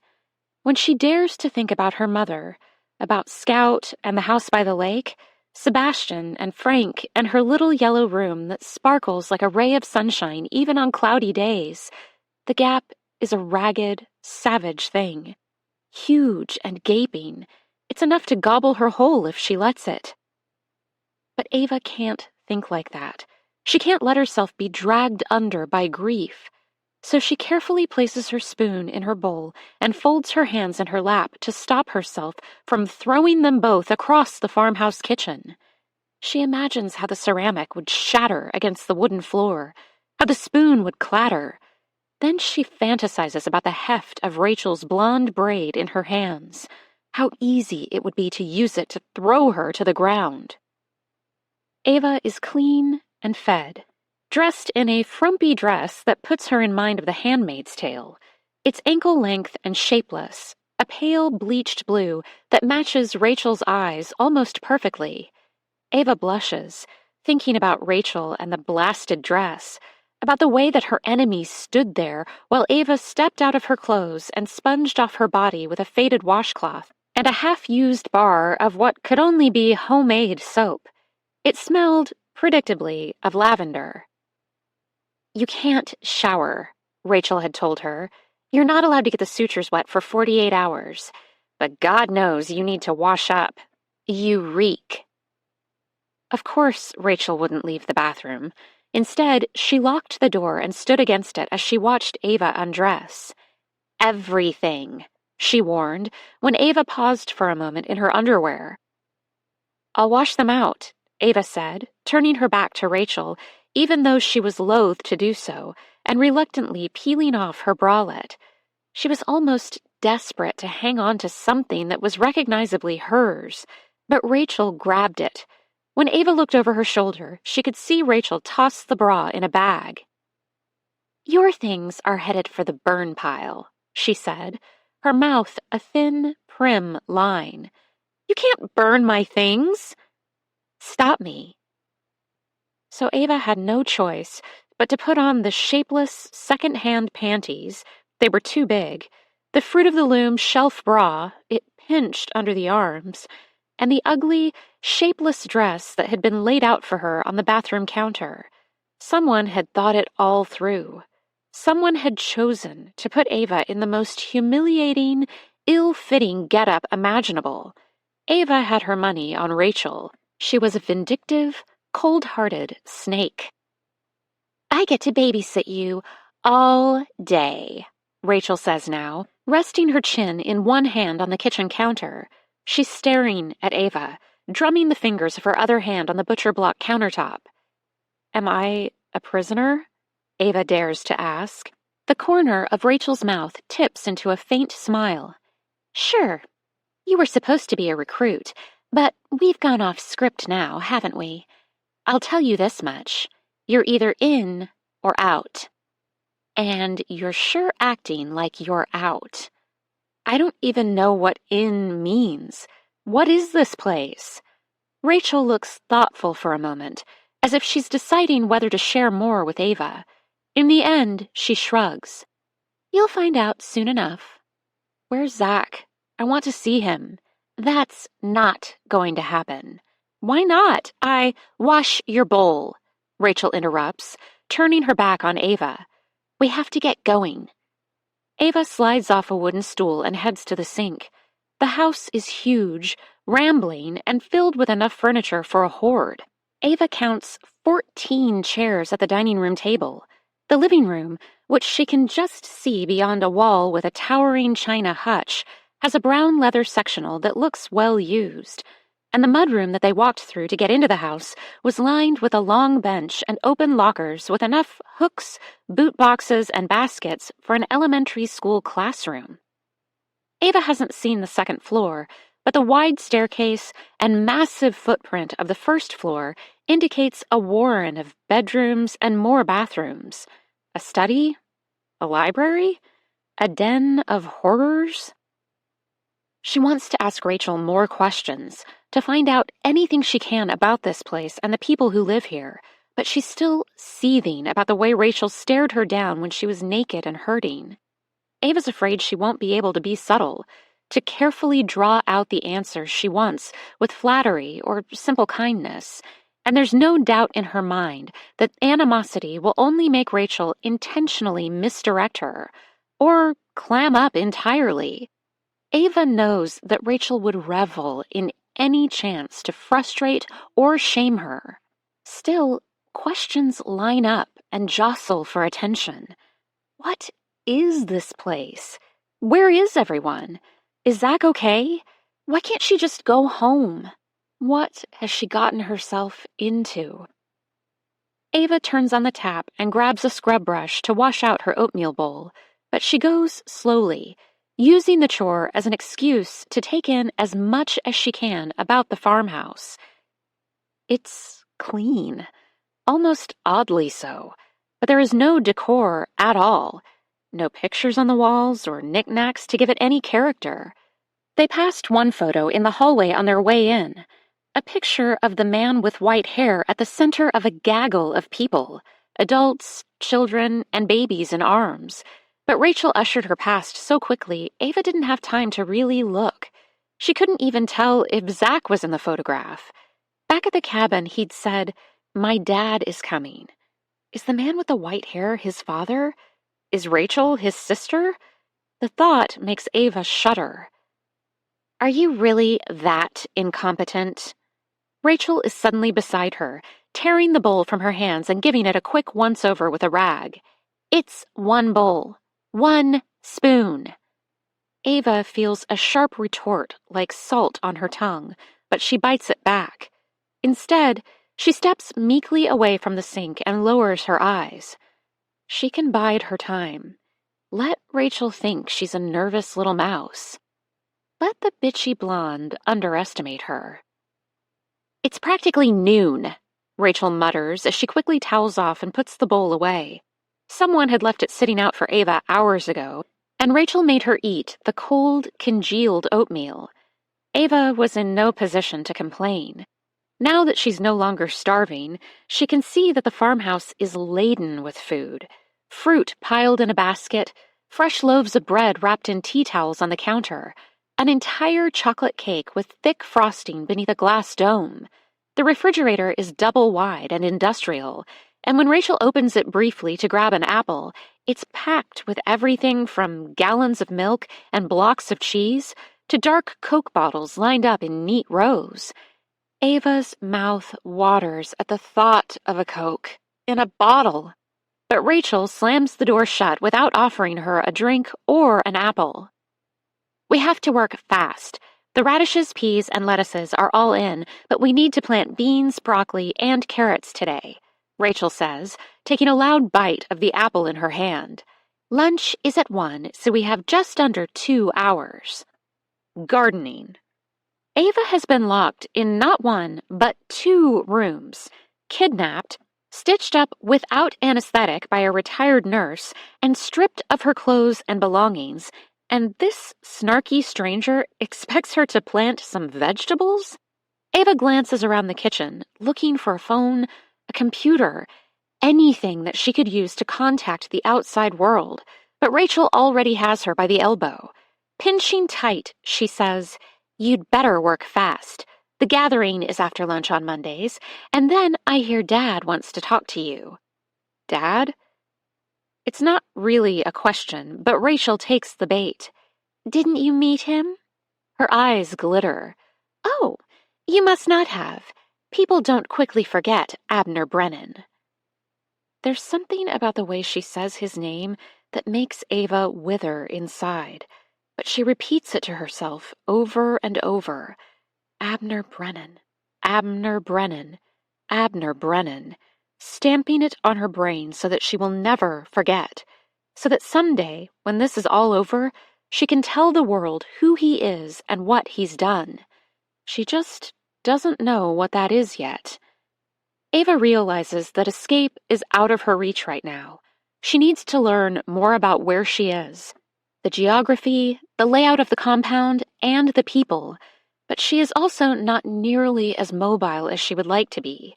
Each step, each time she puts weight on her bad leg, it feels like her shin is being ripped open. The way the pain zings white-hot across her calf makes her wonder if tomorrow was wrong. Something feels very broken in her leg. But whether or not Ava is ready to run, it feels perverse that Rachel expects her to slot into life at the gates without batting an eye. She wants to claim exhaustion, to show Rachel that it's simply impossible for her to do chores, but before she can speak a single word, the girl drags her toward the back hallway and the mudroom. Ava stumbles a step or two, landing hard on the heel of her bad leg and sending a current of agony straight up her spine. When she cries out and nearly falls, Rachel puts a hand to her mouth in mock distress. "Oh, I'm sorry. Did I move too quickly? I forgot all about your leg. It's so hidden under that dress." Curling her hands into fists, Ava sets her jaw and refuses to give Rachel the satisfaction of seeing her fingers tremble. There's nothing she can do about the tears shimmering in her eyes, but she blinks them away and stares Rachel down. "You can go slow, or you can carry me," Ava says, her voice quiet but steady. "You can crawl," Rachel snaps back, but after a few tense seconds, she turns and walks to the back door, pausing to wait for Ava on the threshold. It's another beautiful spring day, cool in the shade but warm in the sun. The air is filled with birdsong and rich with the scent of earth and forest, plush and musky, and everything Ava loves about Minnesota in May. It's Charlie's favorite sort of day, but just the thought of her mother makes Ava's heart seize. What is Charlie doing right now? Where is she? Does she know what happened? Regret is a boulder that threatens to crush her, and Ava has to push all thoughts of her mother and home away. The walk from the back of the house to the gardens, across the dirt road and to the far side of the big red barn, seems interminable. Rachel hurries ahead, seemingly confident that Ava can't go far or fast, and begins to carry supplies from a small lean-to greenhouse attached to the side of the barn.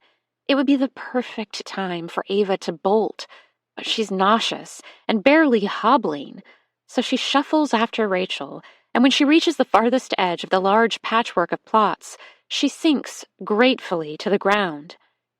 Rachel has set out a crate with gloves, trowels, and packets of seeds, as well as several black trays filled with delicate seedlings. The wicked-looking hoe is once again in her hands, and as Ava watches, she stabs it into the ground and begins scoring a thin line in the earth. Ava can't imagine how Rachel expects her to help, but before she has a chance to ask, the morning is torn in two. A sharp crack echoes off the trees. It's quickly followed by a second, and then a third, one more, when an entire volley of retorts accompanies the sudden flight of several dozen birds from the canopy of the surrounding forest. Ava's brain finally catches up with her ears. Gunshots. Her reaction is raw instinct, a primal urge that compels her to make herself as small as humanly possible. Ava is out in the open, a prominent target in any position, but she flings herself down anyway and covers her head with her hands as gunshots ring out across the shallow valley. They're not hunting. They can't be. Ava knows that any quarry the shooters might be tracking is long gone by now. The incessant rat-a-tat of bullets, automatic weapons, ensure that any deer, elk, or black bear are either racing through the underbrush or riddled with holes by now. She should run. She should... But Rachel's laughing. At first, Ava is convinced that Rachel is crying, that they are united in their fear, but a quick glance dispels that fantasy. The gunshots persist, lesser now, but still puncturing the perfect morning, and Ava's captor is nearly bent double with glee.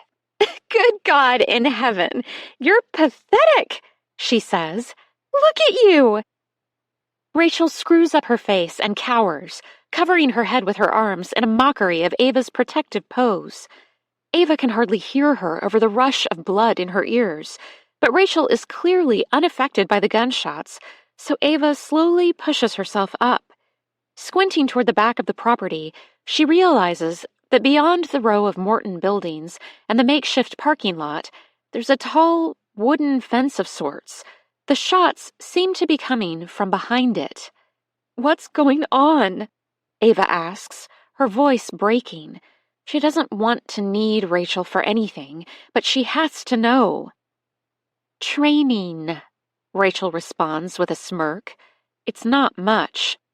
Training for what? War. War? Ava thinks of the soldier who chased her and brought her here. The camo and combat gear, the tall fence with a razor wire. Underneath and in between the barrage of constant discharge, she can now make out the sounds of shouting. Men are yelling quick, terse words that she can't quite discern. As Ava studies the compound, she can see a sort of camp take form. Behind the house and the barn, the buildings look like barracks, and beyond the makeshift wall, there's camouflage netting slung from high branches and what looks like a climbing wall. Ava is shaky and sick to her stomach, but she struggles to her feet anyway. It feels dangerous not to be upright, ready to flee with such uncertainty around her. Rachel!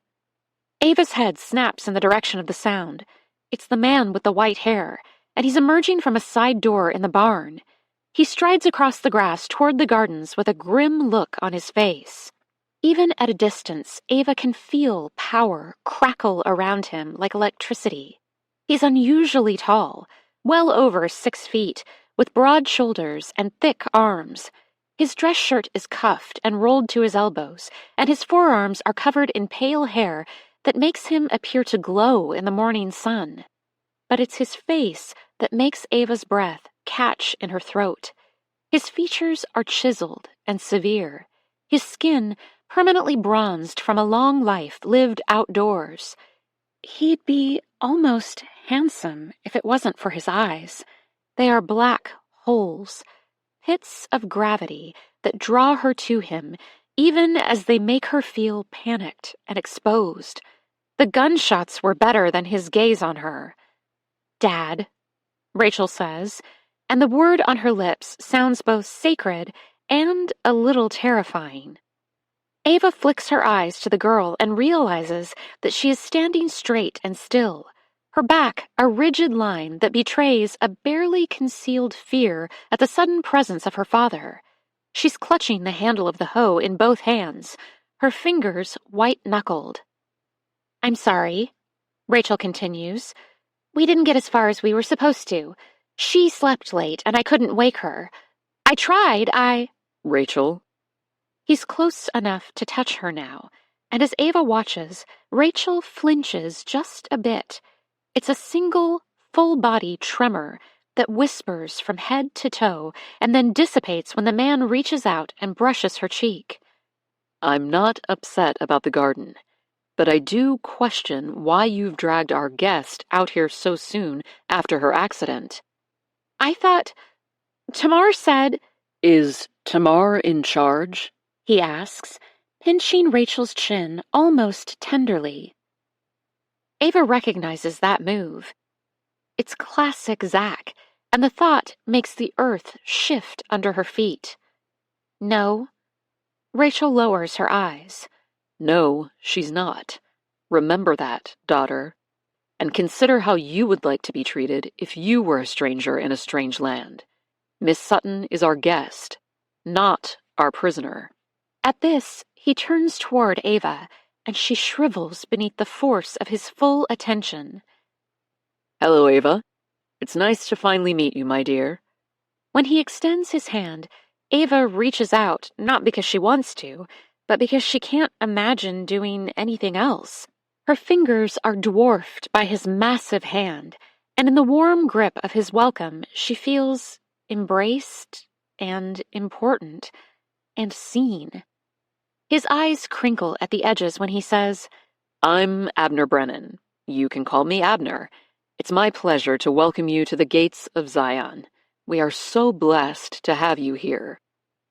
For the first time since Zach yelled at her back at the cottage, Ava does feel welcome. Abner is smiling at her with his impenetrable eyes, and she could nearly forget that he is someone to cringe away from. But when she glances at the snug knot of their hands, she can see that his knuckles are purple and split.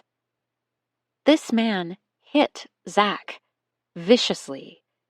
Rachel is trying to bully Ava into submission, and Abner has apparently decided to use a softer, but no less manipulative approach. He's trying to make her feel welcome so that she'll let her guard down. She's just not sure what he or Rachel wants from her. Ava shivers a little, and Abner's expression changes. The congenial half-smile melts off his face, and his eyes become hooded. Are you okay? He asks. I'm dizzy, Ava admits, pulling back her hand so she can wrap her arms around herself. It's not a lie. Neither is, my leg hurts. He softens. Of course it does. I hear you hurt yourself quite badly. Come, I'll take you inside and get you something to drink. Have you been given anything for the pain? Ava shakes her head, panicked at the thought of going anywhere with this man and confused by his behavior. But he's already slipping an arm around her waist, and when he lifts so that she doesn't have to bear her full weight on her wounded leg anymore, she feels a rush of relief. It's clear he likes her like this, needy and docile. That's better, he murmurs, and then he's leading her away from the gardens, away from Rachel and her bladed tools, her cruel smirk. What am I supposed to do? Rachel calls, her voice almost plaintive. Finish planting. Abner doesn't even turn around. Instead, he gathers Ava closer and walks her toward the farmhouse. I've got you, he says, only for her ears. You're going to be just fine. Ava thinks about Zach slamming the door of the bedroom at the house in Little Moose, of the way the key clicked in the door when he locked her inside. She thinks about hiding in the garage and then running through the forest, her heartbeat a drum in her chest. Her mind flashes through every horrifying moment since the second she reached for Zach's hand on the summer moon. And though she has endured more horrible things in the last few days than the entirety of her life before, nothing compares to Abner Brennan's arm around her, his breath in her hair. College application essay number 41. Pick a quote that describes a lot about you and explain why you connect with it. Choose a quotation that admissions officers won't see over and over, and stay away from individuals who are constantly quoted. Quote, "You've got to jump off cliffs all the time and build your wings on the way down." Annie Dillard. I have jumped off cliffs. Literally, and more than once. In the Pacific Northwest, I dove off a 30-foot ledge into a glacier-fed river and nearly drowned. The water was so cold, so incredibly shocking in its intensity, that when I broke the surface, I gasped. It was a natural reaction. My body believed it was the most logical thing to do. But clearly, a deep breath while fully immersed in a body of water is ill-advised. I swallowed a mouthful of ice-cold water, and half of it ended up in my lungs. It's amazing to me how something can be so cold it burns. It's amazing to me that from the top of the ridge, the boulders beneath the bottle green water looked like tiny pebbles. And it's amazing to me that even though it would have been easier to sink, everything inside me wanted to rise. I have jumped off cliffs, figuratively, more times than I can remember. I am not risk-averse, and though my more natural tendencies might lean toward inertia, my mom made sure that I would never find myself flightless and floundering. My mom is an adventurer and risk-taker, and everything I know about wing building, and all the rest, has come from her. In some ways, we could not possibly be more alike. We love the new and novel. We live for the next opportunity to step far outside our comfort zones. And over the years of living and adapting and becoming the women that we were always meant to be, we have become something new entirely. Yes, I am her daughter, but I am also her sister, her best friend, and, at times, her competition. I am her biggest fan and her toughest critic, her eager devotee and a vicious detractor. She raised me the very best way she knew how. And yet, people can change a lot in 2.5 years. I was barely 15 when my mother and I hit the road full-time in a vintage Airstream trailer, and 17.5 when we made Landing, Minnesota our home.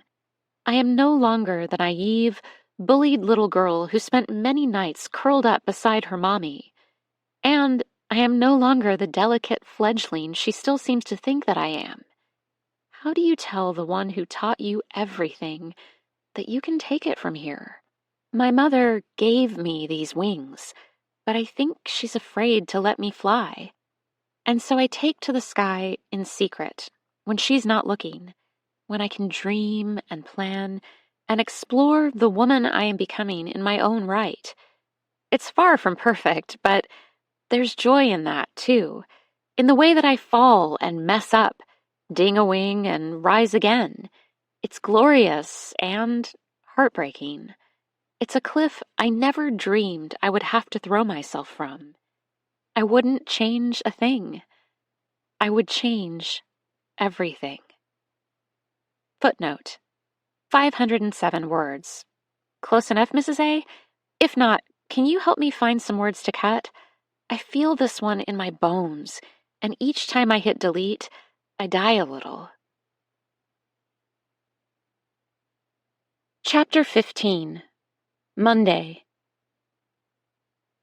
Abner takes Ava into the farmhouse. In the kitchen, he pauses, grabbing a Coke from the fridge and a couple of ibuprofen from the cupboard beside it. I'm sorry I don't have anything stronger, he says, offering her the 2 blue pills. I'm sure Tamar has a prescription or two, but she's pretty possessive of her medicine cabinet. It's okay, Ava demurs, accepting the medicine as if it means nothing at all. In reality, she's practically buzzing at the prospect of a little pain relief and a Coke. What she would give for some onion rings from Muggs to go with it, but she yanks her thoughts back from the edge before she loses it completely and focuses on the ibuprofen. Her leg is keeping time with her heart, a sickening twinge of agony for every single beat. Abner screws off the top of the Coke bottle with a satisfying pop. Here, he says, offering it to her. Thank you. Ava is ashamed of the gratitude she feels. Pain relievers? Coke? She wants it so bad she's trembling. Why is he being so nice to her? 2 pills in her palms and then on her tongue, a long swig of sugary caffeine that hits at the base of her skull like a drug. Thanks, Ava says again, meaning it. I feel better already. I'm glad to hear it. You're our guest, Ava. I'm sorry if Rachel made you feel differently. If last night made you feel differently. He cringes. It wasn't supposed to be that way. Ava isn't sure what he means. The horrifying approach of the SUV, the way he backhanded Zach so casually, or maybe he's talking about the frightening race through the trees and how his soldier hunted her down like an animal. It's okay, Ava says, not meaning it. No, it's not. We're better than that. You must be scared to death. The fact that he's named it, that he's willing to admit how this all must feel to Ava, is enough to undo her. Tears glint on her eyelashes, and she resists the urge to sob. I don't understand. Of course you don't, but I think I can remedy that, Abner says kindly. And I also think I can help you with that leg. A vicious bout of sciatica forced me to use crutches several years ago. Why don't you wait here while I see if I can track them down? Ava nods, quietly elated at the thought of crutches, anything to take the pressure off her leg. Abner disappears around the corner in the living room, and Ava hears a door open, followed by the sound of heavy footfalls on stairs. Of course there's a basement. She wonders what's down there, and wishes she would have feigned unease at the thought of being alone. Maybe he would have taken her along. But then it hits Ava that she's alone in the vast house. Glancing around to make sure that no one is hiding in a doorway or down a hall, Ava hobbles back toward the mudroom and the photo on the long wall. It's a canvas as big as a coffee table and filled with dozens of people. There's Abner at the very center of the shot, holding a giggling toddler on his hip. Ava can't tell if the child is a boy or a girl, as he or she is sporting a pair of corduroy overalls and has genderless short curls the color of a copper penny. But every other woman or girl in the picture is easily identifiable by her dress. The garments are ankle length and universally unflattering, a sort of uniform that renders them all similar and shapeless. The gaggle of people around Abner and the toddler are all young, and there are so many small children that Ava wonders briefly if he runs some sort of home. But there are pairs of 20 and early 30-somethings, and as Ava studies the picture, she thinks that she can group them into families. She would bet that there are 5 grown children with their spouses and kids gathered around. Rachel is there, surrounded by a gaggle of preteens. And then Zach. He's on the edge of the group, separated from what Ava assumes to be a sister by a sliver of blank space that makes it look as if he has been photoshopped in. The way he leans away from the cluster of his family speaks volumes. His smile looks fake and doesn't reach his eyes, and Ava's heart contracts in spite of herself. I see you found the most recent Brennan family portrait. Ava starts. The sudden jerk of movement sends her leg into spasms. I didn't mean to startle you, Abner says, putting a steadying hand on the small of her back. Her skin boils where he's touching her, but Ava doesn't dare to move. Here, he says, passing over a pair of aluminum crutches with his free hand. I tried to adjust them for your height, but we may have to tweak them a bit. Ava accepts the crutches and uses them as an excuse to pull away from Abner. She's never needed crutches before, but she's seen it done enough, and when she slides them under her arms and shifts her weight to the hand grips, the stress on her leg is almost immediately alleviated. Ava can feel the muscles in her jaw soften in relief. Good? Abner asks, smiling. His mouth pulls slightly to the right side, just like Zach's, and Ava can't stop herself from recoiling a little. You have a big family, she says, so he won't ask her about the sudden chill in the air. 11 children. There's an entire symphony of pride in his voice. 5 in-laws and a baker's dozen of grandchildren. We have 3 sets of twins. He points them out to Ava, but she's barely paying attention. Sadly, my long-suffering wife passed away a few years ago. Where does Zach fit? Ava sneaks the question in while he's still admiring his descendants.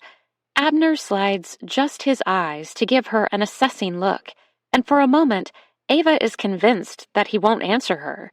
But then he admits, Zechariah is 5th in line. Zechariah, not Zach. It's a dusty, old-fashioned biblical name. A small sidestep from the much more common Zachary, and yet somehow vastly different, infused with significance. If he had introduced himself as Zechariah instead of Zach at Muggs the afternoon they met, would Ava have paused? Would she have asked him questions about the origin of his unusual name and discovered more about who he was and where he'd come from? Would she be here right now, a veritable prisoner, no matter what Abner says, on a compound in the woods of northern Minnesota? Where is Zach? Ava dares to whisper, rebelling with that one small syllable. It feels like a dangerous question, but Abner just ignores her. Come, he says, holding out his arm in the direction of the kitchen. Let's sit down. I have a bit of time before lunch and the gathering. Ava has so many questions, but she isn't sure that Abner will want to answer them, or that he'll be truthful if he does. His office is beyond the living room in a wing that looks over the far lawn. They are on the opposite side of the property as the barn and the gardens, and looking out the tall windows, Ava can see a lush, rolling yard that descends gently to a wall of trees. It's postcard perfect, downright pastoral, and paired with the floor-to-ceiling bookshelves that surround Abner's desk, Ava is momentarily convinced that nothing sinister could be at play in such a lovely setting. But then she reads the spines of a few of Abner's books. There are theological treatises shoulder to shoulder with books that warn of dark agendas and hidden enemies, as well as socialism, Marxism, and tyranny. It's a paranoid, threatening collection. Do you like to read? Abner moves behind the expansive desk and motions for Ava to take one of the armchairs across from him. Yes, she says, sinking onto a nubby cushion and leaning her crutches against the other chair. She's distracted, and clearly Abner can tell. He seems mildly annoyed. Ava's off balance, incapable of decoding Abner's unexpected warmth. It feels insincere, manipulative. What does he want from her? Questions bubble to the tip of her tongue, and before she can stop herself, she blurts out, "Why am I here?" At this, Abner laughs. It's throaty and rich, an intoxicating sound and completely unexpected coming from so powerful and serious a man. You're bold, he tells her. I like that. But as a 17-year-old Instagram influencer and not yet high school graduate, you're really in no position to question me. You know who I am? Instead of answering, Abner pulls a phone from his pocket and uses Face ID to unlock it. He taps and scrolls until he finds what he's looking for. Then he turns the screen so Ava can see it. She's looking at a picture of herself and Charlie. They're crouching on an outcropping of stone over what looks like a bottomless canyon. The sun is setting behind them, so they are bathed in shadows, but it's a gorgeous, impressionistic shot layered with the colors of a southwestern twilight. Ava remembers setting up the camera. She remembers that just behind them, where it looked like the earth fell precipitously away, there was a ledge. The danger was just an illusion. This is one of my favorites, Abner says, smiling indulgently as if Ava and Charlie are his children, or at least people he can take personal pride in. I can actually see your faces. Kind of.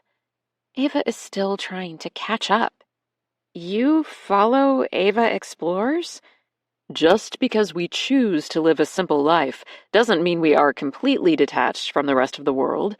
Yes, we are fully independent and off the grid, but we do like to know what's happening on the outside.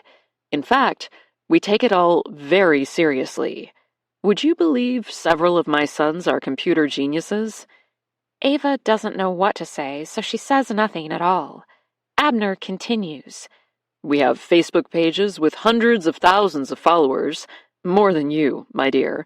We also have popular podcasts, weekly live streams that attract viewers from all over the world, and fans on every continent.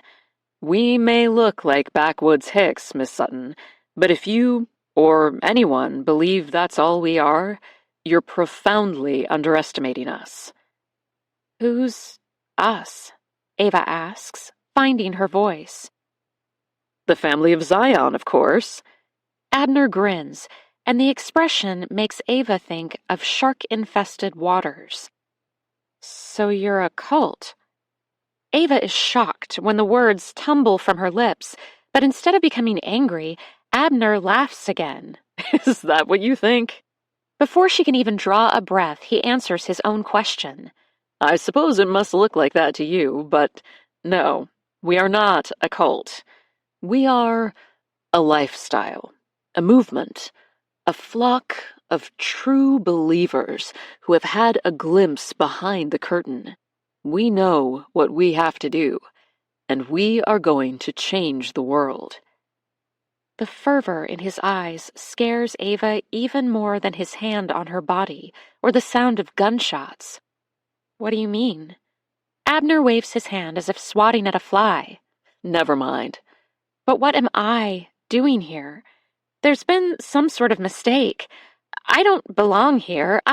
You are the proverbial fly in the ointment. Wrong place, wrong time. You can thank Zechariah for that. At the mention of his name, Ava goes still. What happened to him? Why won't they let her see him? But she doesn't get to ask any questions because Abner is still talking. You're right. You aren't supposed to be here. At least, not like this. We had hoped you might...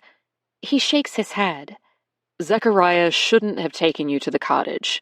It was a mistake. And now I'm left to clean up his messes once again. Abner slaps both his hands on the desk with an air of finality. Their conversation is done. Ava can tell that even before he says, I think that's enough for now. What about Zach? Ava asks quickly. At the very least, she wants to know where he is, how he's doing. Don't worry about him.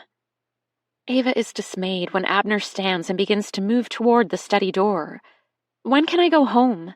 Can I please just call my mom? She must be worried sick. Heaving a sigh, Abner reaches for Ava's crutches and holds them just out of reach. He's clearly annoyed with her and ignores her questions altogether. Ava is scared to ask, but they've come this far. Her voice only trembles a little when she says, What are you going to do with me? For now, you're going back to the shed. It's the safest place for you while we figure out what to do. Don't worry, I'll have Rachel bring you some lunch.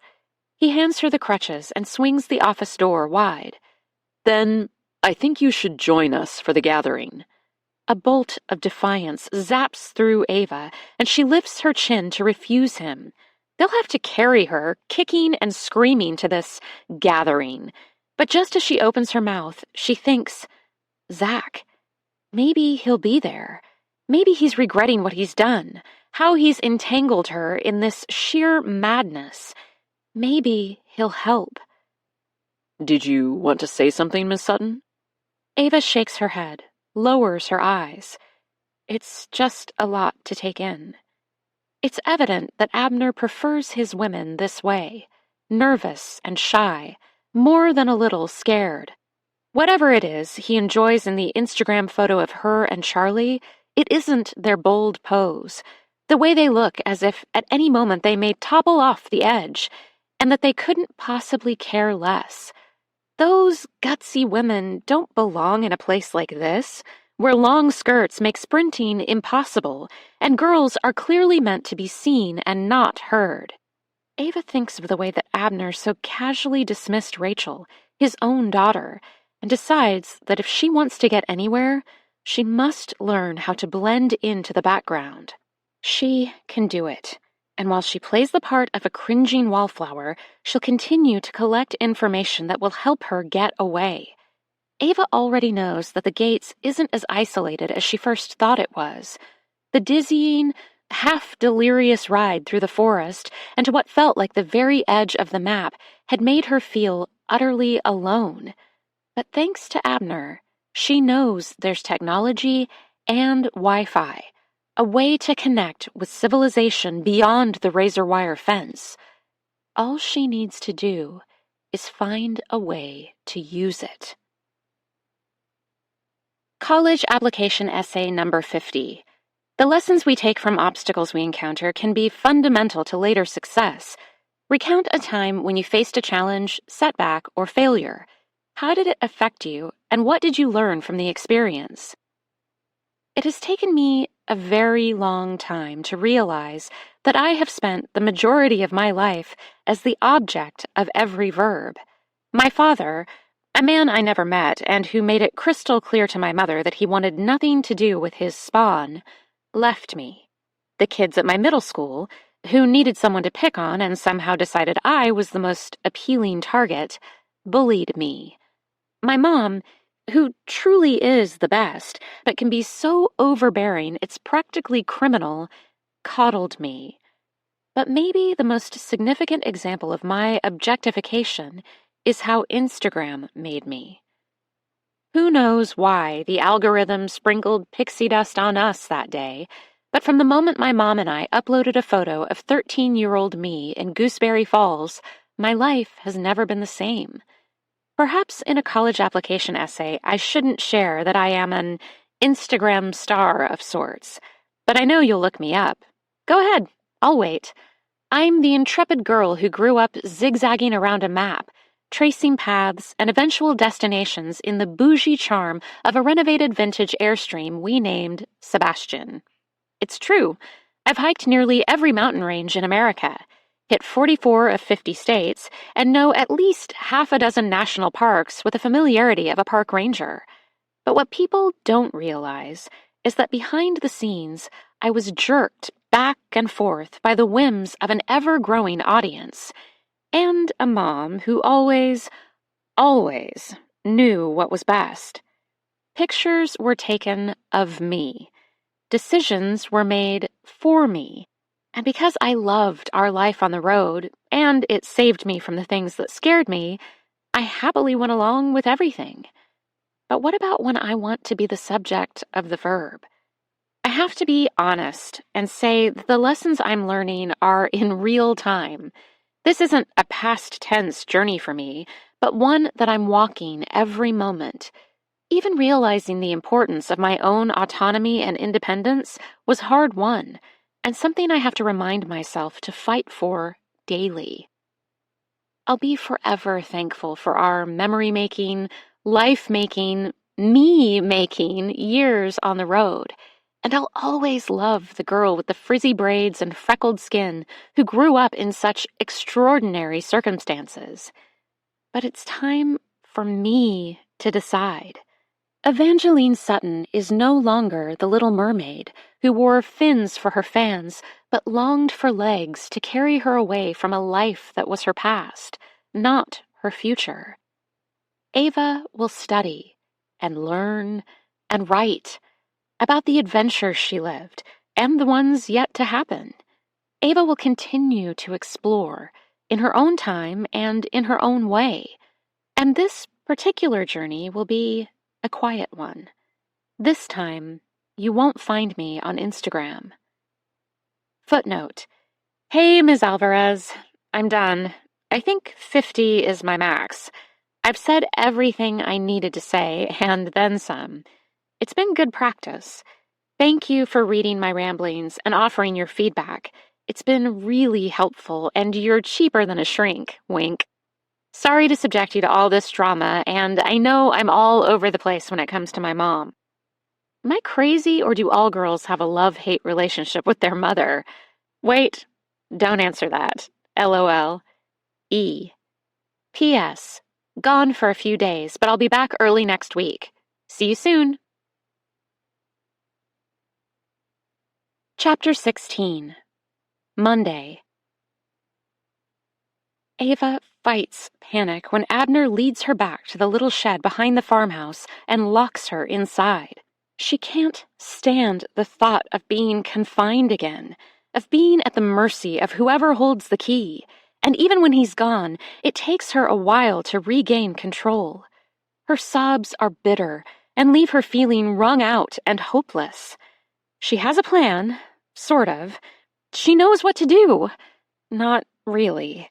But none of that hard-earned and only slightly affected confidence erases the fact that she's in an unimaginable position. It's the week of her high school graduation. Ava's supposed to be sleeping in, going to rehearsal and the class brunch afterward, and daydreaming about her future. It's true, she doesn't have a tight group of close friends at Landing High, but she isn't disliked.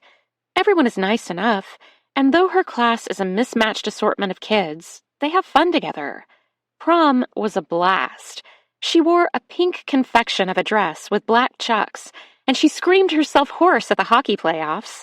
They lost in overtime. Ava wasn't bullied, not once. Crying on the cot in the shed, Ava is stabbed with regret. The whole point of settling and landing was so that she could have a taste of the high school experience.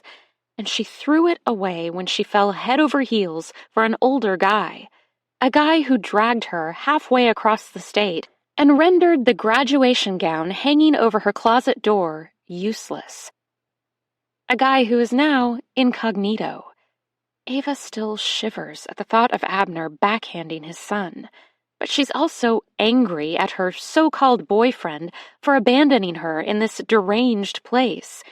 Rachel loathes her, Abner acts like he's buttering her up, and everyone else avoids her like she's a prisoner, which she supposes she is. When Ava has calmed down enough to think clearly, she realizes that she doesn't have much time before Rachel is supposed to come and bring her lunch, and then she's expected at the gathering, whatever that is. This may be her only opportunity to inspect the shed. Ava wants to make use of every remaining minute. Abandoning the crutches beside the door, she wipes away her tears and limps around the small space, looking for chinks in the walls of her makeshift cell. After a quick but thorough investigation, Ava guesses that the space is used as a meeting place of sorts. There are stacks of notebooks and cups filled with an assortment of pens on a low shelf. And there is absolutely no way out. The only door is locked from the outside with a thick padlock, and the two windows are not only tiny, but not built to open at all. Even if she had something to smash the glass, she'd need to find a way to dismantle or destroy the wooden frame between the small panes. Then, Ava would have to crawl through the shards of broken glass, drop to the ground on her wounded leg, and hike without a compass or any idea of where she's going, only to face a razor wire fence. Never mind the uniformed guards, the arsenal of weaponry, and the fact that she may be miles from anyone who could possibly help her. But there has to be a way. She just needs to keep her wits about her until she finds it. At 1 o'clock, the sound of a bell ringing echoes across the compound. At least, Ava assumes it's 1. There's no clock in the shed. But she hurries to one of the windows and watches through the dirty glass as a door in the front of the barn is flung open and children pour out. There are 20 or so of them, ranging in age from preschool to junior high. 2 women are the last to emerge. One of them looks like Tamar, and they each have smaller kids either by the hand or in their arms. The barn must be a converted space, a school of sorts by the look of it. Ava would love little more than to follow them down the sloping hill toward the barracks, but in less than a minute they are out of sight, heading for the back of the property. They don't spare Ava or the shed a single glance. As Ava watches, Rachel comes into view. She stalks after her siblings, her nieces and nephews, and heaven knows who else. Ava wishes she could get her attention, but the shed is too far away for Rachel to notice her trying, and she soon disappears. Since there's nothing left to see, Ava flops down on the bed and lifts her bad leg to the pile of pillows she's arranged there. It feels good to elevate it, and with a couple of ibuprofen on board, it's starting to bother her less. In a couple of days, she's sure she'll be good as new, and learning as much as she can about the patterns of the people within the gates is an important part of formulating her escape plan. Ava slides one of the notebooks she found from between the stiff mattress and the metal frame of the cot and pokes a pen out from the spirals. She jots down a few notes about the number of kids and teachers, the timing of the meal, and where everyone goes to have it, adding to the details she has already scribbled down. As she's writing, it strikes Ava that Rachel is not in school. Has she graduated already? Are teenage girls not allowed to go to school in the family of Zion? Ava can't help but be fascinated by her cultish counterpart. Rachel is close to her age, young and pretty and full of spirit, even though that very grit is often directed in cruel ways at Ava. Rachel's jealous. The realization hits Ava like a slap. But the moment she thinks it, she knows it's true. What has it been like for Rachel to grow up on this compound, isolated from the rest of the world and all the grubby beauty that it holds? Has she ever tasted salt water on her tongue? or walked a city street to the soundtrack of traffic and shouted conversations in a dozen different languages? Has she sat in a dark movie theater with her hands greasy from popcorn while the opening credits roll? What about a high school crush? That last day of school feeling? A frozen pizza at midnight just because? Ava feels a pang of pity for Abner's overlooked daughter, but it doesn't last long. The sound of a key in the padlock sends her scrambling to hide the notebook. "Potato soup today," Rachel announces, coming into the shed, "but I spilled some of it on the way." Ava sinks back to the cot in the nick of time, the only evidence of her subterfuge a slight squeaking of the rusty springs. Rachel doesn't seem to notice. "There were ham buns, too, but I couldn't carry everything, so I guess you'll just have to make do." Ava sits up, trying not to roll her eyes, as Rachel passes her a half-empty bowl of soup. Rachel's other hand is free, and she produces a spoon from her dress pocket. She could have easily carried a bun, and Ava tries not to be spiteful. But then Rachel produces a chocolate chip cookie from her other pocket and tosses it onto the cot between them. Is this a peace offering? She considers not acknowledging it, but then she realizes that there's no way that Rachel herself had time to eat. It's only been a matter of minutes since Ava watched her follow the children deeper into the compound. She grabs the cookie, stuffing it into her own dress pocket. "What about you?" Ava asks, pausing with her spoon suspended above the bowl, even though the aroma of the soup is making her mouth water. "Have you eaten?" Rachel looks taken aback. She seems so thrown, she answers honestly. "No," she admits, and then quickly adds, "I'm not hungry." Ava doesn't know her well enough to press her, so she lets it go and lifts a bite to her mouth. Unlike the oatmeal she ate several hours ago, the soup is hot and studded with chunks of soft potatoes and carrots. She's starving. She just wishes Rachel wouldn't have spilled half of it on the way over. Sinking to the edge of one of the chairs, Rachel watches Ava eat. It seems something has shifted slightly in the air between them, and after a few minutes, she asks, all in a rush, "What did you and my dad talk about?"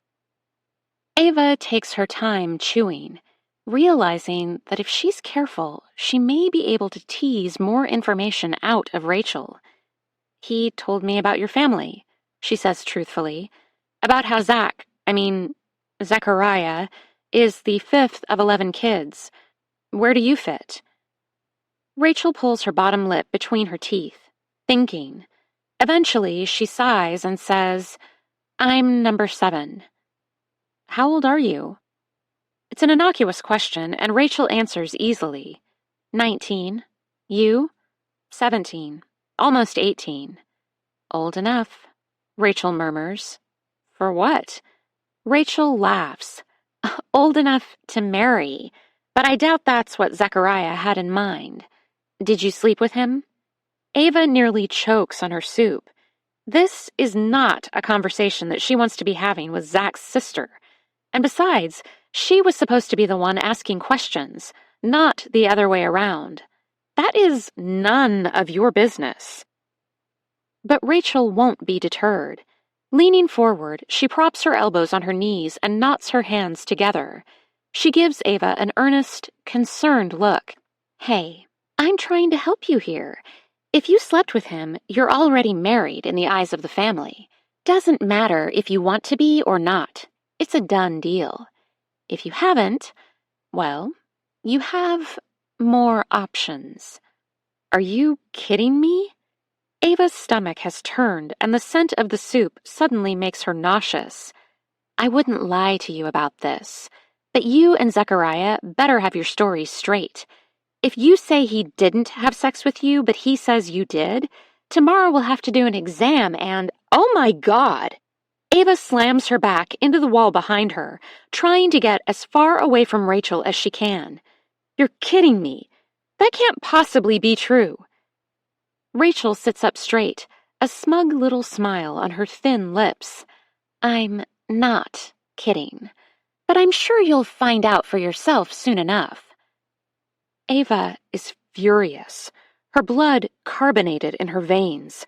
The thought of being forced to share intimate details with Abner Brennan, or Rachel, or Tamar, or anyone, obliterates the self-control she's been fighting so hard for. She wants to smack the superior look off Rachel's face, but before she can land a verbal punch, Rachel stands. "Had enough?" she asks, and without waiting for an answer, she takes the bowl from Ava and sets it on the small table beside the cot. "Good. We should get going. I have to set up for the gathering, and I guess you might as well come along." The walk from the shed to the row of barracks at the back of the property is long and arduous, but Ava is still frothing at the thought of Abner knowing about her sex life and manages to nearly match Rachel's swift pace. She's gotten the hang of the crutches, and as she jabs them repeatedly into the ground, she wonders if the aluminum aids could be used as a weapon. If she swung them hard enough, would they do any damage? Of course, they'd be useless against the stronghold that is the shed, but could she protect herself with them? Could she hit someone? Beyond the unintentional playground scuffle, Ava has never hurt another human being in her life. She's not sure that she could do it. If she had to whip her crutch at Rachel's head, could she follow through? Rachel pulls a few paces ahead, and Ava can see that her yellow braid is starting to fray at the edges. Soft wisps of downy hair frame her face and tickle her neck. They make her look much younger than her 19 years, and even though she's fuming, Ava feels a quiver of compassion for the young woman. Rachel is so unhappy, so trapped, even if she doesn't know it and would never describe it that way. In another time and place, could they be friends? For just a moment, Ava pictures backpacking with Rachel, the steady climb and near euphoria at the summit, the feeling of a shared experience that levels every playing field. But that's just wishful thinking. As they near the first Morton building, Ava realizes that she misjudged it a bit. People are milling around outside, stretching in the early afternoon sun and talking in small groups gathered on the grass. The double-wide doors of the structure are thrown open, and beyond the glass, Ava can see that it's a cafeteria of sorts, not a bunkhouse, filled with folding tables and a surprising mixture of people. The teachers and children are there, plus more women in dresses. They must be the cooks and cleaners of this unusual place, the cogs that whirl behind the scenes to keep everything running. And, at tables separate from the women and children, are more men. Some of them are dressed in combat fatigues, but others wear jeans and t-shirts, regular, informal clothes that somehow make them look incredibly out of place at the bewildering gates of Zion. Where does everyone live? Just ballparking the number of people in the cafeteria and on the lawn, Ava would guess there are easily 100 people here, maybe more. They can't all crowd into the farmhouse, and unless families are packed like sardines in the remaining Morton buildings, Ava can't imagine where they fit. But here, below the rise, Ava can see more of the property, and it's even bigger than she thought.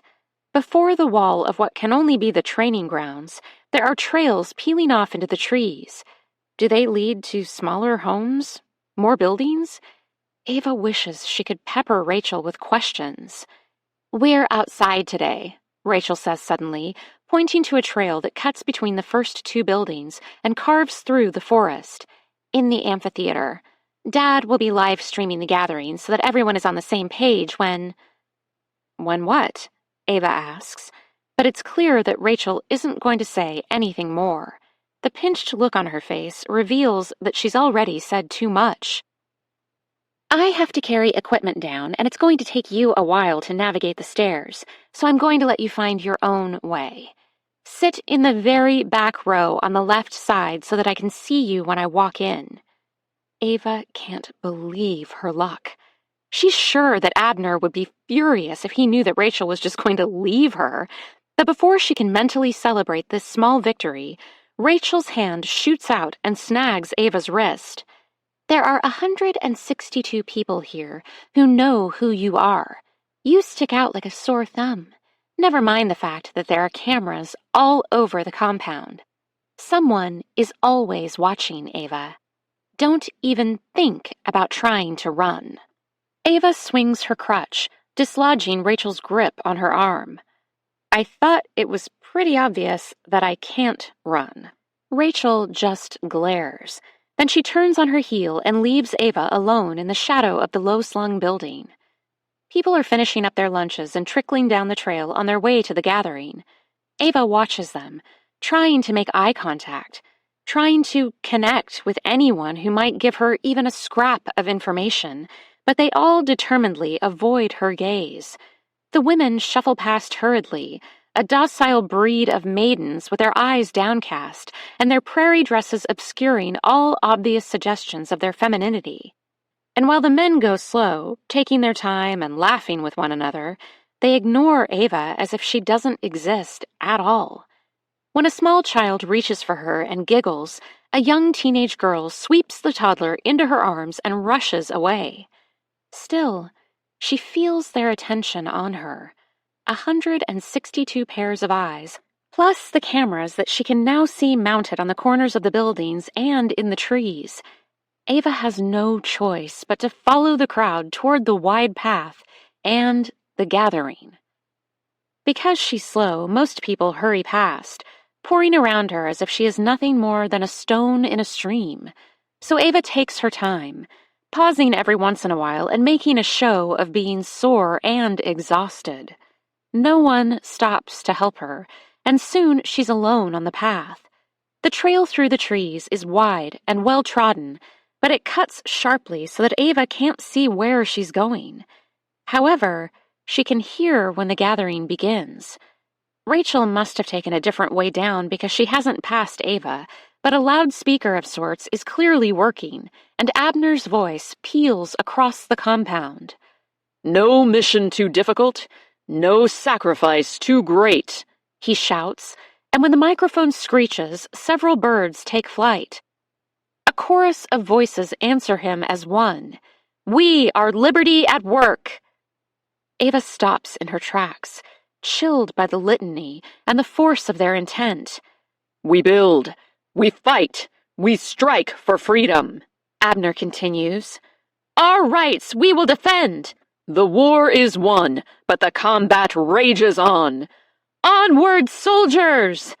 The final rallying cry echoes across the forest, and then the invocation devolves into a chant that sounds like a battle cry in the throats of everyone gathered. Onward, onward, onward, onward! Ava had intended to bide her time and do what Rachel told her to, but the war cry from the trees is otherworldly. She's gripped by a horror so pure she can only think one thing: run. Wheeling away from the gathering and the people assembled there, Ava begins to retrace her steps. She scampers up the track, swinging her crutches as quickly as she can, wondering if she should just abandon them altogether. But before she can make it out of the trees and into the sunshine of the open compound, someone grabs her from behind. Ava cries out, but her shout is smothered by the chanting that continues from the amphitheater. "Ava!" Her name, whispered in her ear. It's me. She knows his voice, the feel of his breath on her skin. "Zach?" She twists in his arms, and when she sees his face, she gasps. The skin over Zach's cheekbone is split like a ripe peach and crusted with blood. One eye is black and blue and so swollen it's little more than a slit.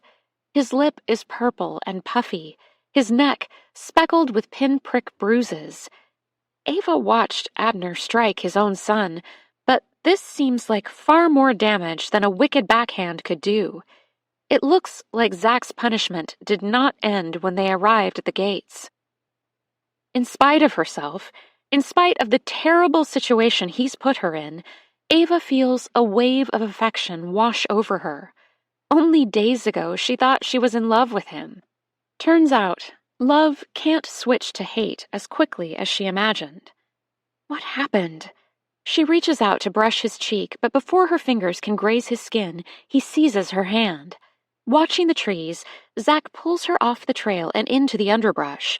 When she wrestles with the crutches, he wrenches them away and half carries her deeper into the covering of the forest. What? He sets her down and presses his fingers to her lips to silence her. We don't have much time, he says, his voice low and his face so close to hers that Ava could tip toward him a single inch and touch his forehead with her own. We're in a blind spot. None of the cameras can see us here, but you're supposed to be at the gathering. If you don't show up soon, people will notice. Where have you been? Why are you— I'm being punished, Zach interrupts. I'm being held in a room in the basement of the farmhouse, but my father doesn't know that I learned to pick the lock years ago. I have to get back before the gathering ends. Abner went into the basement to get the crutches. Zach was right there. Let's go, she says. Right now. You and me. Let's run. She's tried so hard to stay calm and clear-headed, to think rationally, but everything inside her is rebelling. The chanting at the gathering has stopped, and Abner is talking quickly and forcefully. She can't make out the words, but in some ways, that's scarier than the rallying cry of his followers. What is he saying? She didn't think Rachel meant it when she said they were training for war. Now, she's not so sure. We'd never make it, Zach says sadly. I'm so sorry, Ava. I'm so very, very sorry. You have to believe me that I never intended for this to happen. What is this place? Zach frowns, a deep line appearing between his eyes. My home. It wasn't always this way, but my dad stopped trusting the government and started talking about how our values were under attack. I was in 4th grade when he pulled us out of public school and started homeschooling us. It's been a steady march to this. He sweeps his arms, indicating the compound, the cameras, the speech they can still hear from the gathering. Ever since. He's a domestic terrorist, a homegrown radical, a self-proclaimed prophet, but really nothing more than a cult leader and a psychopath. Take your pick. But he's been... Ava casts around, trying to figure out how to describe her encounters with Abner. Nice to you? Zach supplies. It's an act, Ava. It's all designed to make you feel safe and accepted, like a part of the family. Look, there's a whole process. First, you were identified as a potential recruit. His good eye softens. Then it was my job to persuade you. Successful leaders inherently know how to manipulate through extreme displays of affection, so recruits will be receptive to their core beliefs. You identified me? You love-bombed me? Ava's reeling, but the term floats to the surface all the same. She listened to enough true crime podcasts on the road to know the steps an abuser would take to gaslight his target. You're sick. This is sick. I know, Zach whispers. I know, and I'm sorry. Too little, too late, she says, regret coiling in her stomach. Why? Why did you take me to the house in Little Moose? If you were afraid Abner would come, why would you take me there? I was trying to protect you. It would have been perfectly safe if you'd stayed out of sight. Don't make this my fault. I'm here because of you. I know. It's all my fault. Zach squeezes his eyes shut. Holding them closed, he says, all in a rush, I don't know how much you've pieced together, but my father has a massive following. The family of Zion is much more than whatever you think it is. It's a way of living, an ideology that appeals to people all over the world. I don't understand. Ava pulls away, and this time Zach lets her go. She studies his face, searching his eyes for answers. It's a revolution, Ava. They want civil war, and not just here. They don't like the way the world is going, and they've been building toward revolution for decades. They're tech-savvy and have learned how to use the internet to finance, network, coordinate, and recruit. They're also heavily invested in social media platforms and online forums. And in order to make their message mainstream, to reach more people and turn them toward the cause, they need people like me, All at once, Ava can see how appealing she must have seemed to Abner and his acolytes. A popular, pretty girl next door with followers from all over the planet. She, and Ava explores, attracted outdoorsy types who love their country and the freedom of wide open spaces. The sort of people who live off the grid and who prize liberty and autonomy, free will and independence. There were definite crossover points that could be exploited. But I'm not like that. I know. As I got to know you, I understood pretty quickly that it wouldn't work. I should have just backed away. Zach brings his hands up to touch her cheeks, briefly, before balling them into fists at his side. But then I fell in love. At this, Ava laughs. She takes another step back, putting her bad leg down so she can stand unsupported, on her own. I don't want to hear it, she says through gritted teeth. I know, but I was under so much pressure to deliver. Am I supposed to feel sorry for you? Getting away was your idea, Zach snaps back. You were feeling suffocated by your mom, and when you brought up going away for a day or two, everything just fell into place. Did she? Did Ava bring up the idea of sneaking away? She can't remember. I planned to lay low in Little Moose until everything settled down. I just wanted to keep you safe, Ava. The cabin seemed like the best bet. I figured we could work it out after we were free and clear. You kidnapped me. I would have never gone with you if I knew the truth. Zach runs a hand over his face and flinches as he disturbs various wounds. It wasn't supposed to be like this. We were going to run away together. We could have both escaped. You lied to me. Ava is shaking with outrage and grief. If you would have just told me, if you would have trusted me enough to— I know, Ava. You're right. You're right about everything. When he tugs her into his arms, Ava doesn't push him away. She wants to. She doesn't trust him or love him or even like him, but he's all that she's got right now. For just a moment, she clings to him, pressing her head into his chest and wishing that they could rewind the clock. Look, there's so much more I could tell you, but we're out of time. I need you to just lay low for a couple of days. The uprising is tomorrow. Do whatever Rachel tells you to do. Stay out of the way and— The uprising? Ava murmurs into his shirt, her mind snagging the word. What's the uprising? The beginning of the end. You can't be serious. Ava tilts her head back to study his face, but his features are carefully blank. I don't want to scare you, Ava, but everything is going to change. Here, at the gates, they're just the tip of the spear.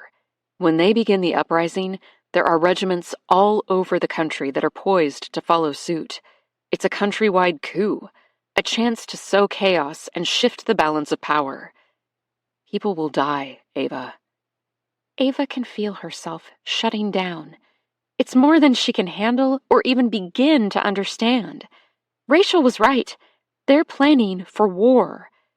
Every book burning and protest, every alt-right rally and rumble of unrest has been leading to this. It's unstoppable, but it's also the perfect opportunity for us to escape. The cabin in Little Moose was a place to hide out, Ava cuts in, putting the pieces together. But your father found us instead. Please, just hang tight for a few more days. When everything explodes, I'll come for you and— What do you mean, when everything explodes? You're just going to let that happen? And you expect me to hang tight, knowing that your father is planning an uprising? Zach pushes her hair out of her eyes and tucks a strand behind her ear. There's nothing we can do, Ava. She searches his eyes for the man she thought she fell in love with. He's in there somewhere, quiet and kind, thoughtful and serious. But there's nothing left for her here if Zach has already given up. Ava's heart is torn for the agony of his broken face, the thrashing he must have endured for taking her to Little Moose. She understands that her very presence, as anything less than an enthusiastic ally, was an extraordinary threat to Abner and the plans of the family of Zion. Zach risked everything to be with her, even if what they shared was nothing more than a pitiful facsimile of love. A part of Ava wishes that she could comfort him. But she's not about to give up. Okay, she tells Zach, pretending to soften. She doesn't know exactly what the uprising is yet, but it fills her with a quiet dread and a steely resolve to do something. Anything. I'll be quiet. I'll wait for you. What she wants to do is scream, "What about my mother? What about the people of Landing, and Duluth, and Manhattan, and Leavenworth, and Portland, and every other beautiful place that I love?" But she doesn't. She forces a taut smile, and Zach presses his lips to hers, briefly. Go, He says. Head to the amphitheater and the gathering. Tell Rachel that you fell. I'll come for you. Ava turns, picks her crutches up from the forest floor, and begins to make her way to the trail. She doesn't look over her shoulder. She doesn't say, "Don't bother. I'll already be gone." Part 3. The Sutton Girls. Instagram post #1001. Not going to lie, friends, it has been a ride. Thank you for joining us as Ava explored, see what we did there, so much of this beautiful country we call home. Cue the Star-Spangled Banner, America the Beautiful, and let's throw in some Born in the USA, because who doesn't love a little Springsteen? To say that we have loved these years on the road would be an obscene understatement. But it's time for us to put Sebastian out to pasture, on blocks, and re-enter the so-called real world. Do we have to? Thank you for following our journey, for keeping Sebastian's tank and our bellies full, and for taking our suggestions to get outside and connect with this beautiful world seriously. We have loved your stunning pictures, generous tags, and heartfelt stories about your own experiences on the road and in the wild. The adventure is far from over. It's your turn now. #finding roots, #your turn now, #Ava explores, #Ava explored. Always, always take the long way back. XOXO, Charlie and Ava. Image contents. Charlie and Ava sit on the fold-out chairs of Sebastian, their silver Airstream trailer. Charlie is on the top step, and Ava is 2 steps below, nestled between her mother's blue jean-clad legs. Ava's head rests on her mother's knee, her long curls half obscuring her face.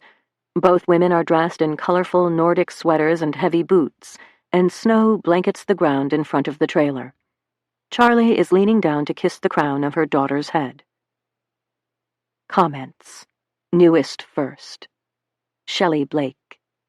Is it true? Is Evangeline Sutton missing? Ella Watts. Praying for you, Ava. Shelley Blake, at Ella Watts. So it's true then. Ella Watts, at Shelley Blake. I don't know, but prayer never hurts. Shelley Blake, at Ella Watts. 'Cause thoughts and prayers are the best we can do. Ella Watts, at Shelley Blake. Not picking a fight here, praying for you too. Betty.lost.cause. I read the entire thing as a publicity stunt. It's staged, everyone. Wake up. Stop believing everything you read. Charlie and Ava are attention whores. Ella Watts, at Betty.lost.cause. Please don't spread rumors. Betty.lost.cause, at Ella Watts. Praying for me, too? Shanna Girl, at Betty.lost.cause. For real? Oh, man, that's low. Sandra D. 32. We love you, Charlie and Ava. We miss you. #the long way back. #come back. #Ava explores. Zoe Fit 07. Why are they reporting her name? Isn't Ava a minor? I thought there was a law about that or something. Betty.lost.cause, at Zoe Fit. See? Publicity stunt. Marin Scott, at Zoe Fit 07. They have to report the names and publish pictures of missing minors, duh. How else would people know who to look for? Zoe Fit 07, at Marin Scott. Ava's young and pretty and white, enough said. Marin Scott, at Zoe Fit 07. Is she? I think she looks Latina, maybe Middle Eastern, at least partly. Betty.lost.cause, at Marin Scott. She's clearly Jewish. Tristan.speaks. I love them so much. Their account was like my whole life for a while. Hashtag living vicariously. If Ava is really missing, that's so sad. Marin Scott. Is there something we can do? I mean, to raise awareness or something? Marin Scott. Never mind. Just saw it on the news, and I'm on the East Coast. The whole world is about to know. Chapter 17. Charlie. Monday. Charlie wakes at dawn in the cavernous quiet of an empty house and stares at the ceiling of her lakeside bedroom. It's not lost on her that the water-stained walls of the Landing jail could have been the first thing she saw this morning, and she feels a twinge of gratitude that she's in her own bed. She's also thankful for 7 hours of drug-induced sleep, and the fact that Agent Turner promised he'd meet her at 8. His reluctant, almost grudging agreement to let her help is the only reason she took the prescription and allowed herself to rest in the first place. I know, my daughter, Charlie had said the night before, after Ms. Alvarez left the temporary command center. Ava's note had upended everything. Gone for a few days, but I'll be back early next week. That tiny one-line P.S. changed the entire investigation, and coupled with Ava's essays and her effervescent gushing about her new boyfriend, it was enough to shift Charlie from the prime suspect in a suspicious missing person case to a victim herself. The pieces were starting to fit, but none of it squared with Charlie. Something's not right here. Face it, Detective James sighed, putting his fists on his hips. Ava's a runaway. She took off with her lover. It's a common occurrence, Ms. Sutton. She wouldn't do this. I'm sure of it. Charlie sounded insistent, but she wasn't so convinced anymore. Okay, maybe she would. Maybe she did. But something is still wrong. Maybe you need to rethink this disappearance. Detective James began sweeping the papers strewn across the folding table into a neat pile. Whacking the stack against the tabletop, he straightened the edges and then tucked them all back into the file folder. The note says, back soon. Maybe she just doesn't want to talk to you right now. His words had stung. Many of the essays had stung. Charlie wanted nothing more than to have a heart-to-heart with Ava so she could determine where to draw the line between Ava's true feelings and typical teenage angst. But those conversations were for another day. First, they had to find her. Fine, Charlie said, swallowing all her quick retorts. Why would she turn off location services on her phone? You're very persistent. Charlie stifled the urge to scream. Yes, you're right, she hid things from me. But something is still wrong. I know Ava. I know she's in trouble. What about the life raft? You said someone slashed it with a knife. Why? Seems like you don't know your daughter very well, Ms. Sutton, he said, ignoring her questions. Charlie felt something in her chest ignite. Are you a father, Detective James? Have you ever parented a teenager through the chaos of hormones, or helped them navigate the gap between childhood and being a full-fledged grown-up? There's no roadmap, no instruction manual. We are all capable of doing something so completely unexpected and out of character that the people closest to us would never believe it. So if you're expecting my 17-year-old to act rationally in a situation that we clearly can't begin to fully understand, I think you're being completely irrational. Charlie, let me assure you, this case is far from closed. Agent Turner had jumped into the fray, ignoring a sideways glance from Detective James. Ava is a minor, and we don't know who she's with. Boyfriend or not, there are suspicious details surrounding her disappearance.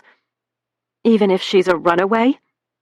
Charlie was still sizzling from her tirade, but Agent Turner's kind nod helped.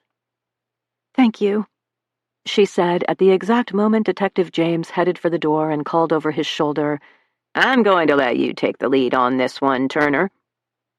When the detective had stalked out of the room, Charlie turned to the FBI agent. "Can he do that? Can he just abandon this case because he doesn't like how it's turning out?" "He's not abandoning the case. He's just frustrated," Agent Turner said. "Cases like this are hard on everyone. No one wants Ava to be hurt or worse, but this," he held up the binder, "definitely changes things. Some of the urgency is gone." "Not for me." "Which is just one of the reasons we're not done here." Agent Turner grabbed the file folder and set it on top of the binder already in his arms. "I'll canvass tomorrow, talk to this Lennon girl, the server at Muggs, and I'll chat up some of her teachers and friends. Someone knows something about this secret boyfriend." "I'm going with you." "That's not how this works." "But I know my daughter." Charlie didn't want to beg, but she would if she had to. "Maybe I'll be able to see things that you can't. Spot inconsistencies or something out of the ordinary." Agent Turner crossed his arms and narrowed his eyes slightly. "Maybe people will open up to me more willingly than they would to you. I mean—" Charlie indicated herself, her worn baseball cap and faded sweater, and then arched an eyebrow at his smart navy blazer and paisley tie. They were a contradiction in terms. "We're talking about landing Minnesota here. Know your audience and all that?" Agent Turner considered her for a long moment. "You can ride along," he said eventually. "Time is of the essence, and if you can open doors that I can't, so be it. But if I catch so much as a whiff of trouble, I'll drop you on the sidewalk so fast your head will spin. This is a fact-finding mission. Period." Now Charlie all but jumps out of bed, eager to see Agent Turner and get started. For the first time since Ava went missing, she feels like she has a purpose, and she showers quickly, dresses casually, and brews a pot of coffee as if her life depends on it. Scout scampers from room to room, catching her energy and barking occasionally when Charlie drops her hairbrush or trips over her own 2 feet. "We're going to find her," Charlie tells him as she scoops kibble into his bowl. "Our girl is going to come home." By the time there's a knock on the door, Charlie is well caffeinated and practically bubbling with ideas. "I did some checking," she says, opening the door with one of Sophie's leftover blueberry biscuits in her hand. "Lennon graduated from Landing High a couple of years ago and works at Muggs while studying accounting online." "Hello to you too." Agent Turner steps into the house and follows Ava to the kitchen, pausing to give Scout a scratch behind the ears. "So if we head to the high school now," Charlie continues, checking her watch, "we can talk to some kids before the tardy bell at 8:30. That feels less intimidating. Non-threatening is the way to go, don't you think?" "Maybe, but—" "And after that, around mid-morning or so, we could head to Muggs and interview Lennon. She'll probably have a break around then." "Charlotte." Agent Turner puts up a hand to stop her, but his tone has already done the trick. "Slow down. How do you know these things about Lennon? Were you up all night?"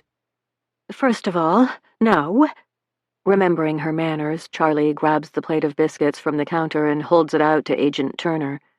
He takes one. "I slept nearly 7 hours last night. As for how I know those things, haven't you ever Facebook stalked someone, Agent Turner? And don't forget that Ava works at Muggs, too.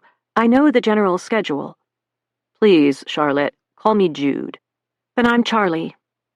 Jude takes a bite out of his biscuit and studies her.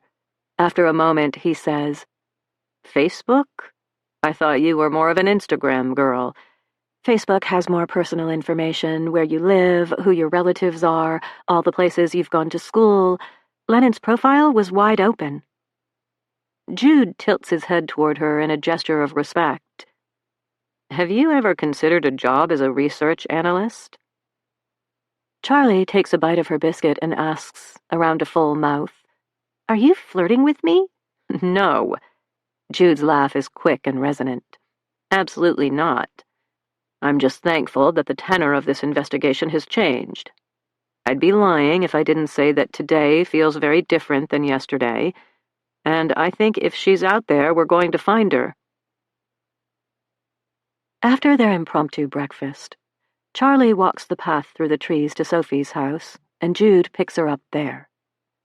While a cop is no longer stationed on her driveway, the flock of reporters at the end of the lane remains, and Jude takes the long way into town, bypassing the news vans. Charlie holds last year's Landing High yearbook, a part of the welcome package when Ava enrolled in December, on her lap, with the names and pictures of certain kids circled in permanent marker.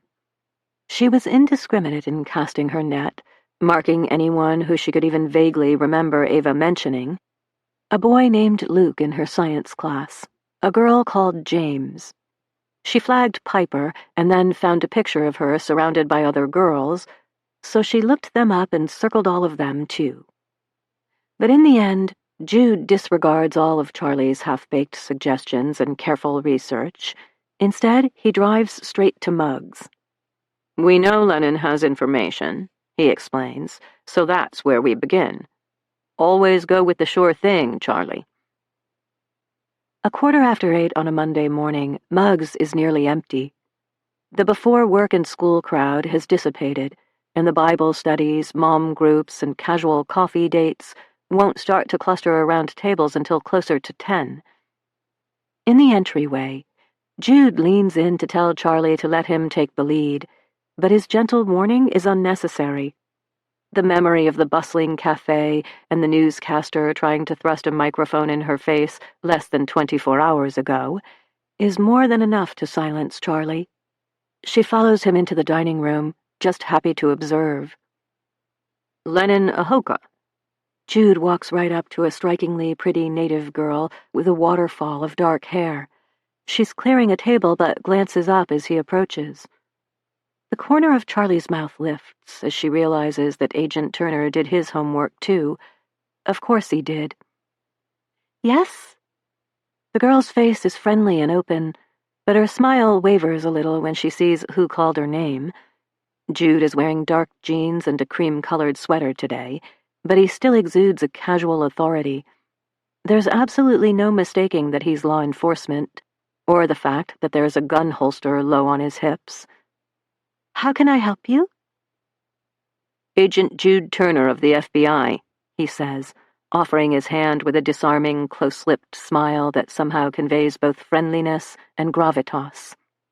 I'm sure you've heard about Evangeline Sutton's disappearance. Lennon's eyes cloud over, but it's nothing more complicated than grief. Is she okay? We sure hope so, Jude says with a nod. This is Ava's mom, Charlotte. Charlie, she says, stepping forward and shaking Lennon's hand. It's trembling just a little. Thanks for being a friend to Ava. I hear you're rather close. Work friends? Lennon lifts one shoulder. We're kind of a weird breed. Besties when we're on the clock, but I didn't ever see her outside of work. I mean, we meant to, it just never happened. Charlie can't help but love this kind, sincere girl. She's warmed by Lennon's obvious affection for her daughter, and wishes that Ava would have pursued friendship with her instead of a romantic entanglement with a stranger. It's come to our attention that Ava has a boyfriend. Agent Turner jumps right in. Someone that Charlie didn't know about. Peter told me you'd probably reach out, but there's not much I can tell you. Lennon shoots Charlie an apologetic look. I only saw him once. And Ava didn't really talk about him. I mean, not directly, just casual things like, I'm seeing him tonight. You know how it is. Charlie doesn't really know how it is, but she gives Lennon a reassuring half-smile all the same. Do you know his name? Just his first, Zach. What does he look like? Well, Lennon plays with her apron strings, twisting one around her index finger and then letting it unfurl. It was a long time ago, but he was cute enough, blonde, kind of tall, bit of a Prince Charming type, generic looking. He seemed older to me. How much older? Jude scribbles notes on a pad that he's pulled from his pocket. 20s? Charlie's heart stops and then thuds painfully back to life.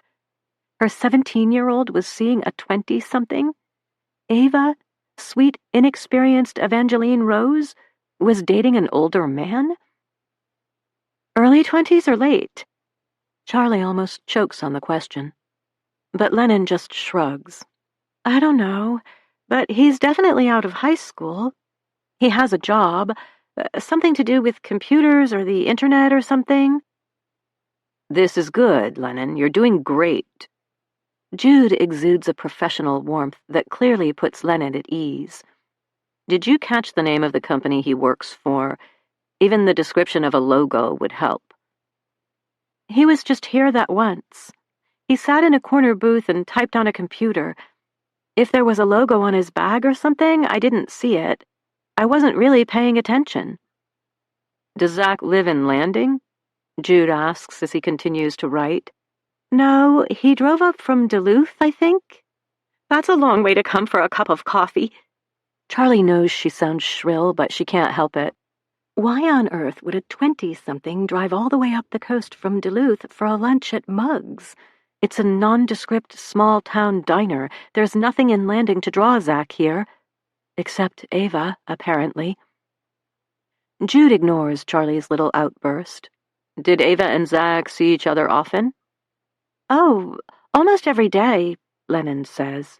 He was here all the time. Well, he never came into Muggs, but he picked her up after shifts a lot. Do you know where they would go? I'm guessing not back to Duluth. Lennon's eyes fill suddenly with tears that threaten to spill down her lovely cheeks. I don't know. I'm really sorry. I wish I could tell you more. You've told us a lot, Jude assures her. Thank you.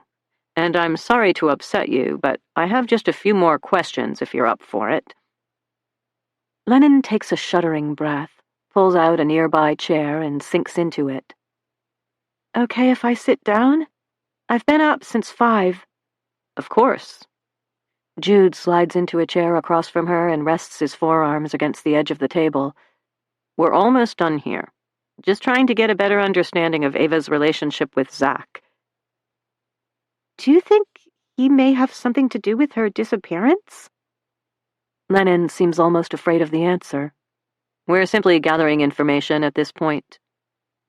He asks her several more questions, but Charlie has kind of stopped listening. It's obvious to her that Lennon doesn't know anything truly valuable about Zach, and also crystal clear that Zach worked hard to keep his identity a secret. Why would he never step foot in Muggs again after his first meeting with Ava? Why would he drive over an hour each way to see her on an almost daily basis? What was a 20-something doing with a 17-year-old high school senior? It makes her blood boil. Thank you for your time. Jude pushes back his chair to stand, and Charlie tips back into reality. Yes, thank you, Lennon. Charlie reaches for another handshake, but in the end, she can't help herself. She wraps Lennon in a hug. The girl is close in size to Ava and smells of griddle breakfasts and strawberry shampoo. Charlie breathes her in for just a moment before pulling away. On the sidewalk in front of Muggs, Charlie paces back and forth, while Jude taps something into his cell phone. Their visit with Lennon didn't unearth the sort of groundbreaking intel Charlie hoped it would, and she's already whirring with the desire to move on. Maybe the school will provide more insight. Maybe Jude can shake down those high school kids until someone remembers something relevant. Landing high next?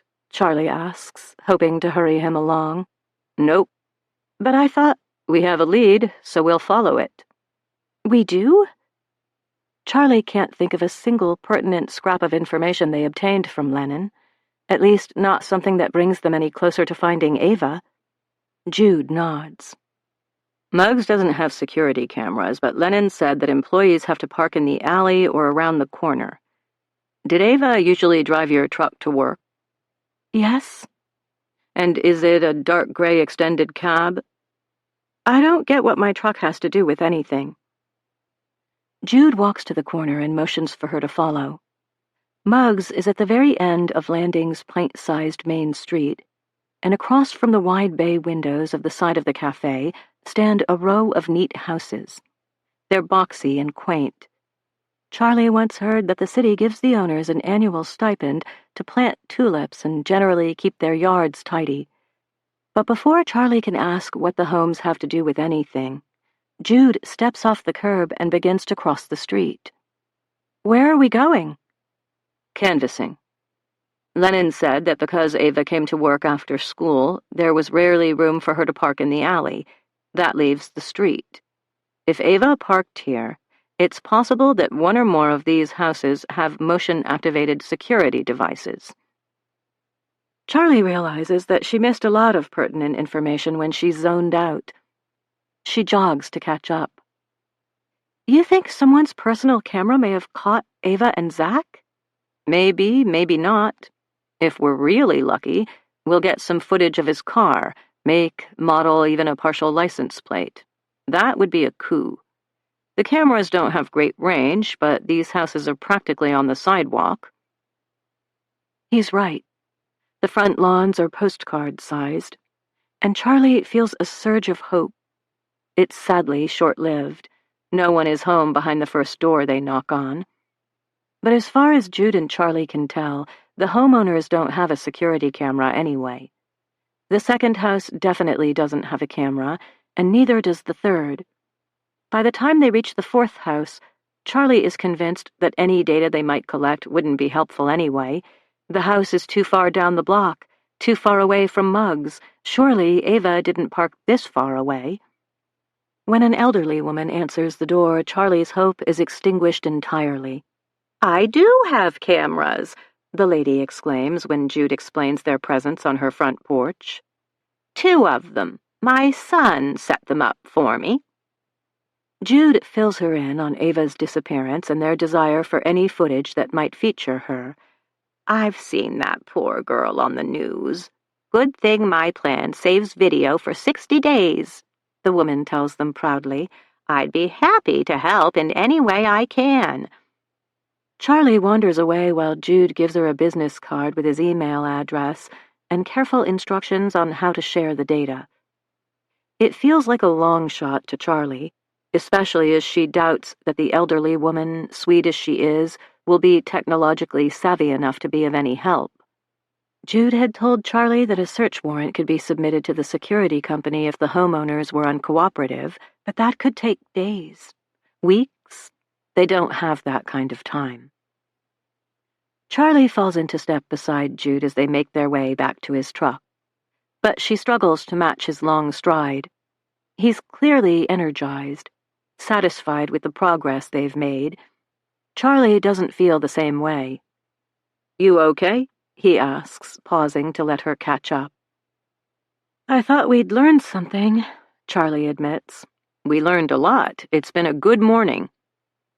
Charlie stops entirely and crosses her arms over her chest. "Has it?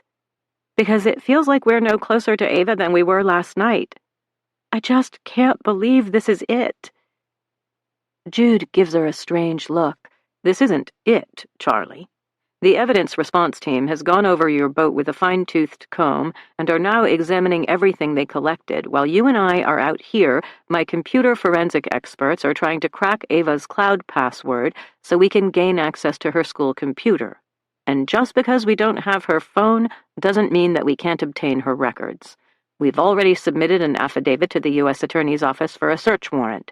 There's an entire team working to—" "I'm sorry," Charlie interrupts, rubbing her face with her hands.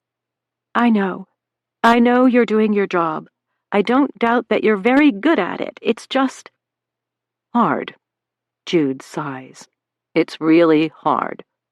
Look, I think you should talk with our victim specialist.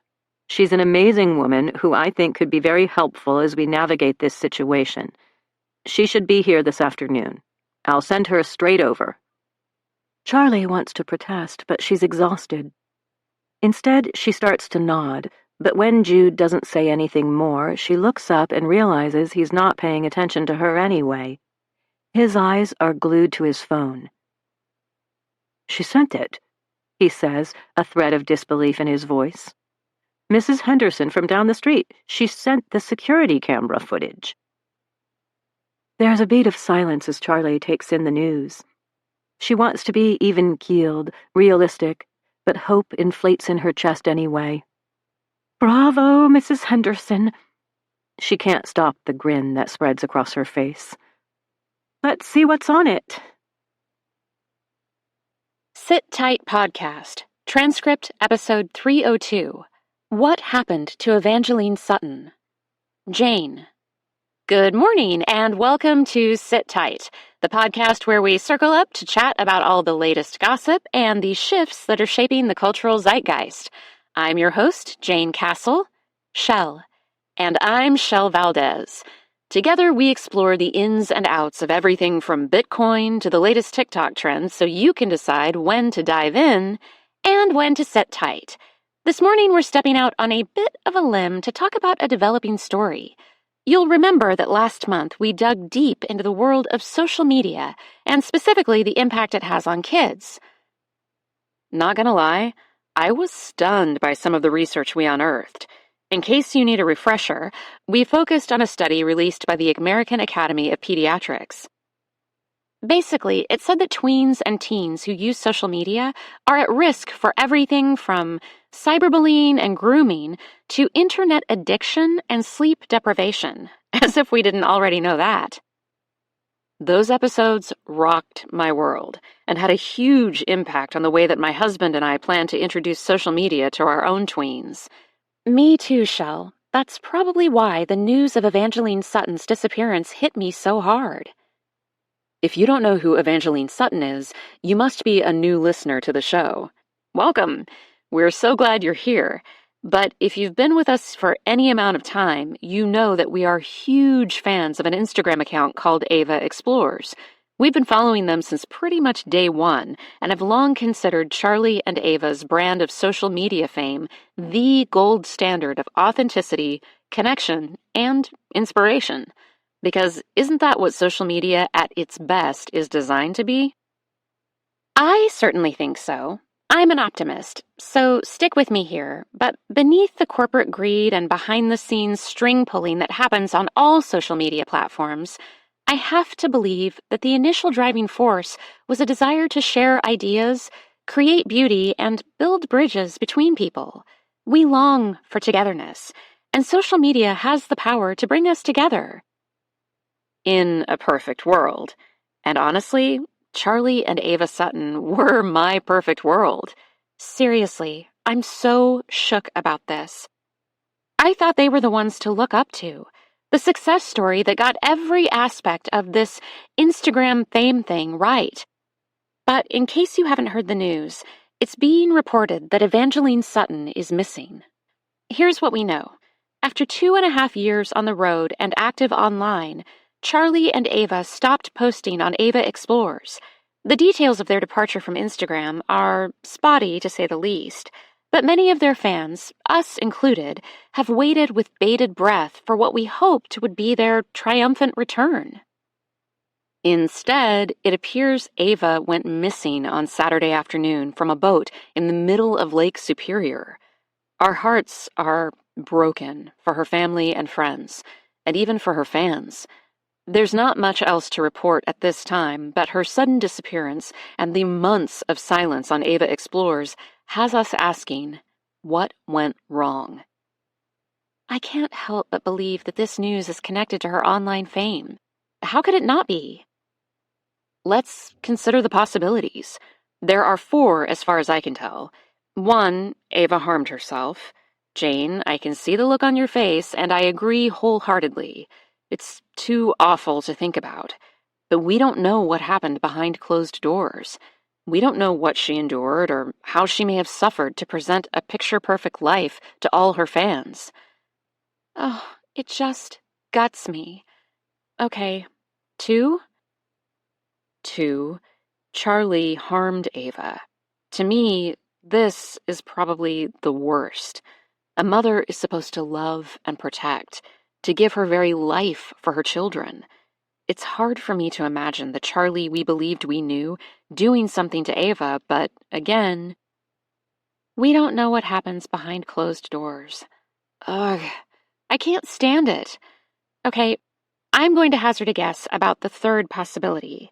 Someone else harmed Ava. Someone we don't know, but who obviously knows her. Maybe an unhinged fan? A stalker? Or someone who hated the Sutton girls for reasons we may never learn. This theory seems the most implausible to me. A stranger? Really? In the middle of the lake? We know that the Coast Guard was sent to an undetermined location and returned with Charlie, alone. If someone wanted to get their hands on Ava, it would have been a much simpler endeavor on land. I agree. And you know what that means. Life wasn't as perfect as it seemed for the Sutton girls. I think you're right, Jane. Of course, option 4 is that this could all be a terrible accident, but that doesn't seem very likely either. Ava was an accomplished young woman, a world-class hiker, biker, swimmer, and adventurer. It seems far-fetched to imagine a sunny excursion could have ended in such unexpected tragedy. And yes, we know that it was warm and beautiful off the coast of Landing, Minnesota on Saturday. I'm simply wrecked by this. I feel like a little girl who has just learned that her favorite fairy tale is nothing but lies and broken promises. I believed that we could be involved and engaged in social media in a healthy way. And I used Charlie and Ava Sutton as shining examples of how it could be done. I suppose nothing is quite as it seems, and no matter what happened, no matter what we learn in the coming days and weeks, I have no doubt that Charlie Sutton will never forgive herself for exposing her daughter to the world in such a questionable way. I can't decide if we should feel sorry for her or be furious with her. What do you think? Weigh in by checking out our Instagram stories. We'll be sharing some of your responses. Thanks for joining us on Sit Tight, and stay tuned for more after this word from our sponsors. Chapter 18. Ava. Monday. Ava makes it to the amphitheater just as everyone is beginning to disperse. The gathering wasn't long, but it was clearly invigorating. As she turns the final corner on the path, she can see the entirety of the family of Zion wrapped in celebration. That's really the only word for the way they hug one another, sway in ecstasy, and laugh as if the world is a truly beautiful, miraculous place. If she didn't know any better, Ava would believe that she had stumbled upon a wedding reception or milestone birthday party, not the final rally before a potentially catastrophic uprising. If she didn't know any better, she'd be tempted to hurry down the slope and join them in their revelry. Where were you? Rachel's sudden appearance at Ava's elbow makes her jump. You scared me, she accuses, but Rachel is having none of it. You were supposed to sit in the last row so I could keep an eye on you. Ava marks the low, wooden benches that surround the natural amphitheater. The ground slopes away rapidly, making it possible to see every corner from the platform at the bottom of the pitch. There's no way she can claim to have been there all along, hidden among the crowd. I fell, she says instead, using Zach's homemade excuse. It's paper thin, but it's the best she's got. And it took you half an hour to get back up? Rachel's gaze darts to Ava's injured leg, but it's hidden beneath her long dress, her brows knit together. Do I need to get Tamar? Is Rachel concerned about her? I'm okay, Ava says, but before she can offer anything more, Rachel cuts in. I'm supposed to be looking out for you. If you've done something, it's on my head. Ava feels a burst of pity for the young woman before her. Rachel is in a truly impossible situation. She didn't choose this any more than Zach did. It's fine, Ava says, resisting the urge to lay a calming hand on Rachel's arm. I fell, and when the shouting started, I wasn't in much of a hurry to get back up. Rachel stares at her for a long moment, obviously trying to discern if Ava is telling the truth. But then someone bumps into her from behind, and Rachel spins around to see a young man in fatigues give her a sheepish smile. "Sorry, Rach," he says, a shallow dimple making his mischievous grin irresistible. "You okay?"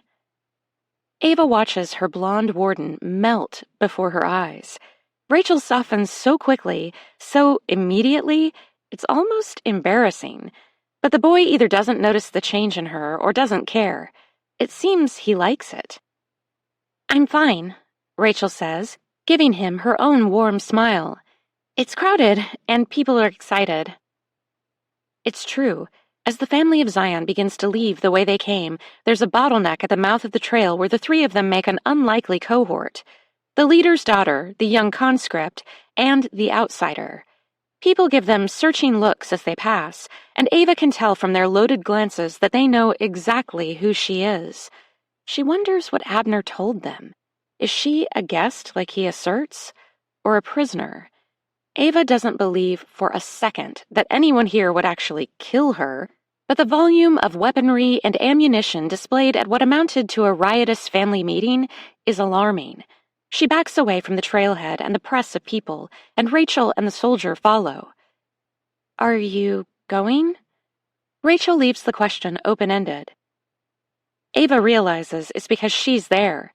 She's not supposed to know about the uprising, the final checkmate in a game the rest of the world doesn't even know it's playing. So she pulls away from Rachel and the man a little more, pretending to be absorbed in watching the gathering disband.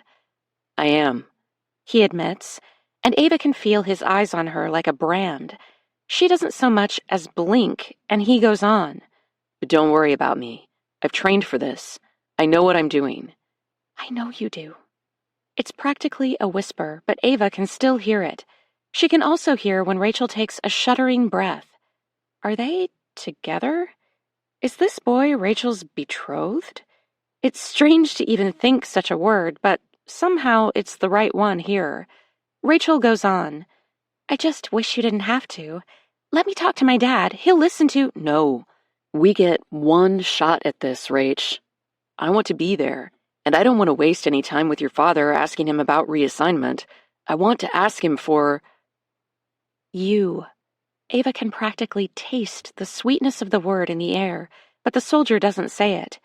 She feels like she's gone through the veil and emerged in another time, an era when a woman's father had to be consulted before she could, date? But the cell phone that suddenly trills in the hushed forest grade is decidedly modern.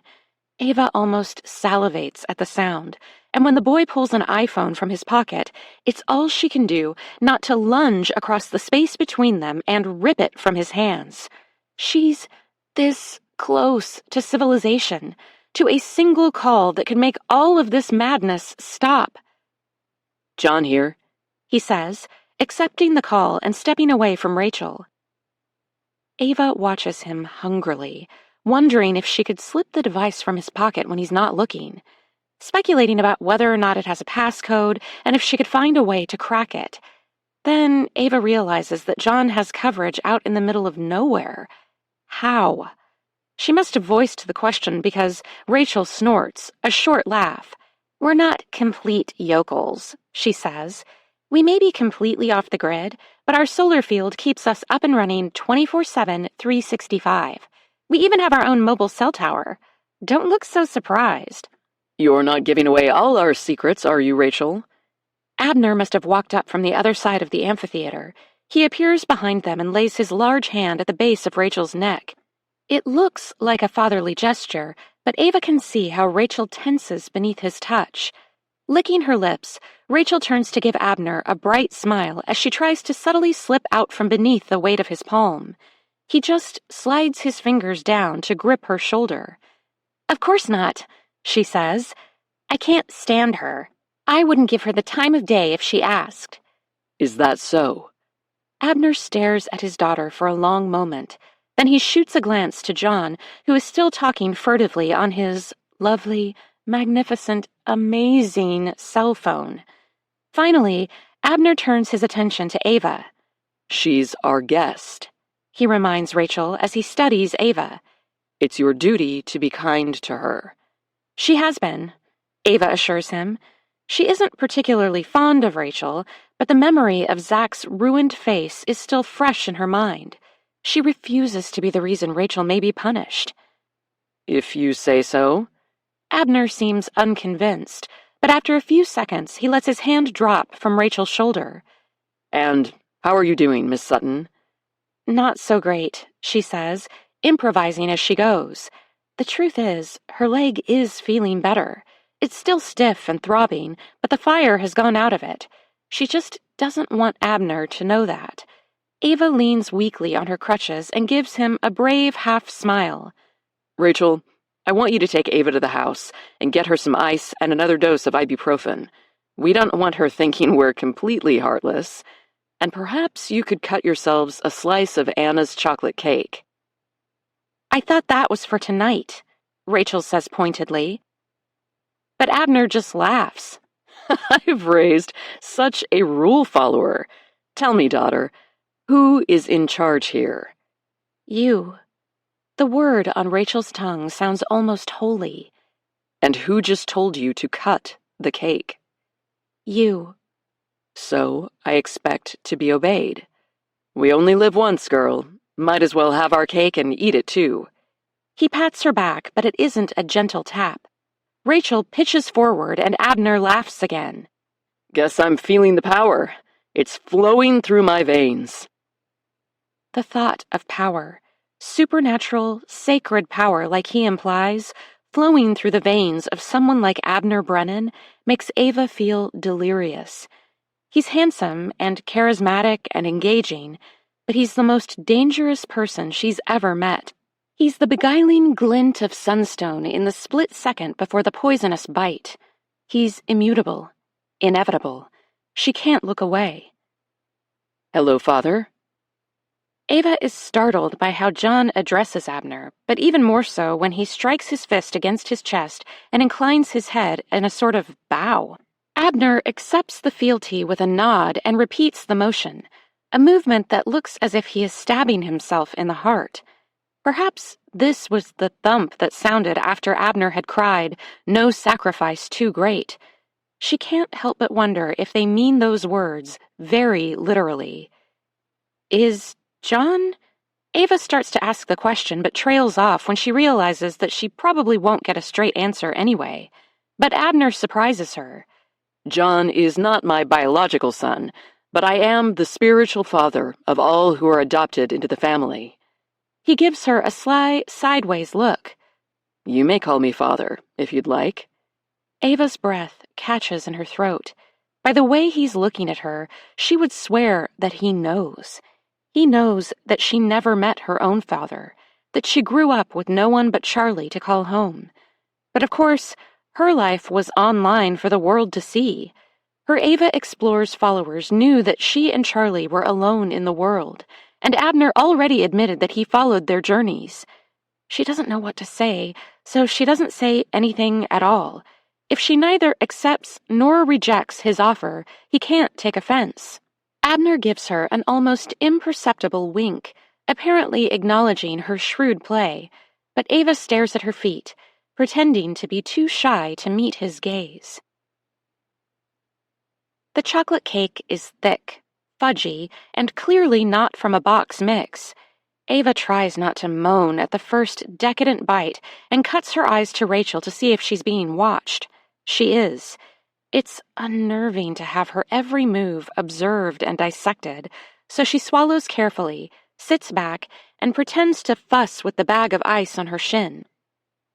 Ava's sitting in one of the ladder-back chairs at the enormous dining room table, leg propped on the bench beside her, and an old plastic bag filled with ice melting all over her bandages.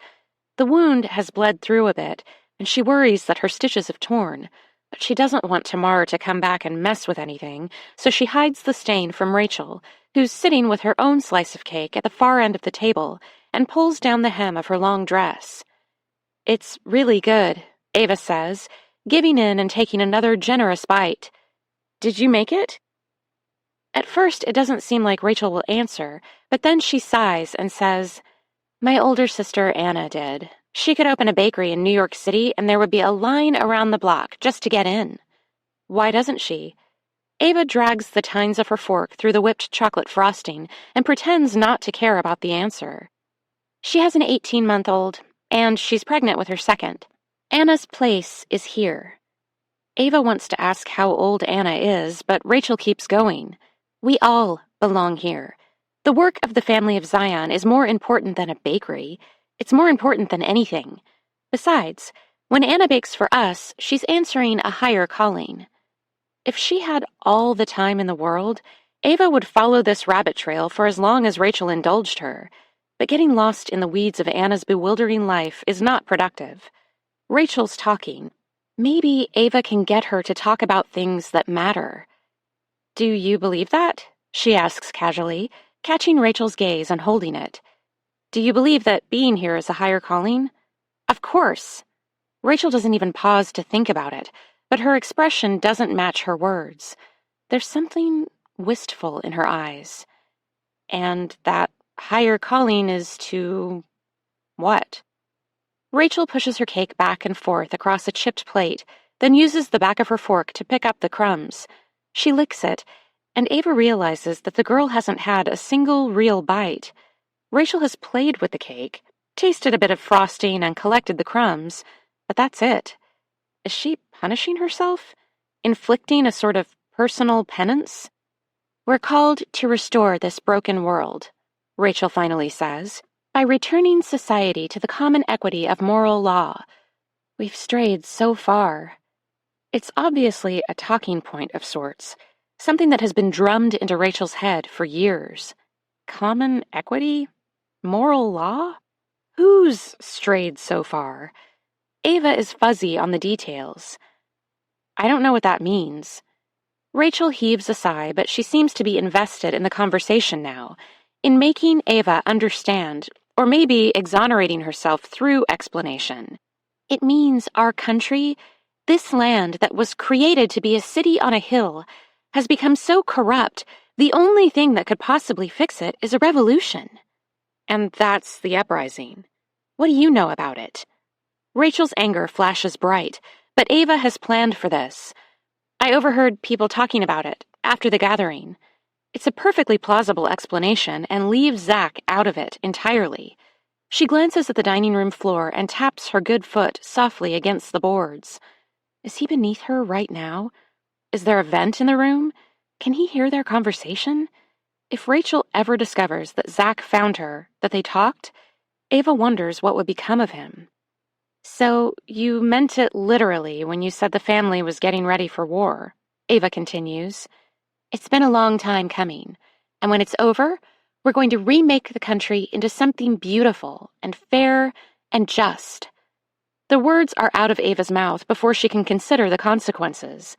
This country, this world, is already beautiful and fair and just.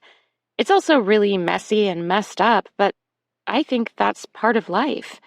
You can't have light without the dark, the high without the low, the beauty without the brokenness. You sound like a false teacher, Rachel says, pushing her cake aside. Tell me, Ava, do you believe in God? I do, Ava says, meaning it. And I think he's the definition of love. Sounds like something a social justice warrior would say. What about the Old Testament? What about blood in the streets and the commands to wipe out entire wicked nations? Ava's spine tingles. So we're a wicked nation. How can we expect God to bless something that has become so evil? Rachel sounds sad. Before the resurrection, judgment. It hangs in the air between them. The specter of righteous judgment played out as a terrifying holy war at the command of a man like Abner Brennan. Clearly, it fills Rachel with something akin to pious resignation. To Ava, it sounds like hell itself. I don't think you get to make that call, she says quietly. She feels small and fragile in the face of such anger, such hatred. Ava thinks about the thousands of miles she and Charlie crossed, taking in as much of the country as they possibly could. Over those years together, they talked about the fraught history of this nation they loved, the genocide that cleared the land for new settlers, the slavery that built it from the dirt up. the injustices and intentional silencing of marginalized voices, and wrestled with the magnificence of a place and a people that, at their best, kept learning and growing and trying. Mistakes were made, over and over, again and again, and yet, it's not that simple. It is. People keep complicating things that are black and white. Well, Rachel slides her chair back. No more. Everything is about to change. I don't want to be here, Ava whispers. Yeah, tough luck with that. You're not going anywhere. Rachel grabs her plate and then comes around the table to take Ava's too. It doesn't matter. Ava's lost her appetite anyway. Everyone's focused on the uprising, so you're kind of an afterthought right now. But there will come a point where you'll have to make a choice. If you're not for us, you're against us. I'm against you, Ava wants to scream. I'll always be against you, and nothing will ever convince me that this is the way to change anything. But she holds her tongue, and when Rachel clatters the dishes in the sink and motions for Ava to follow, she does so obediently. As they walk to the shed, Ava chances one last question. What about Zach? You love him, don't you? Ava doesn't know how to answer.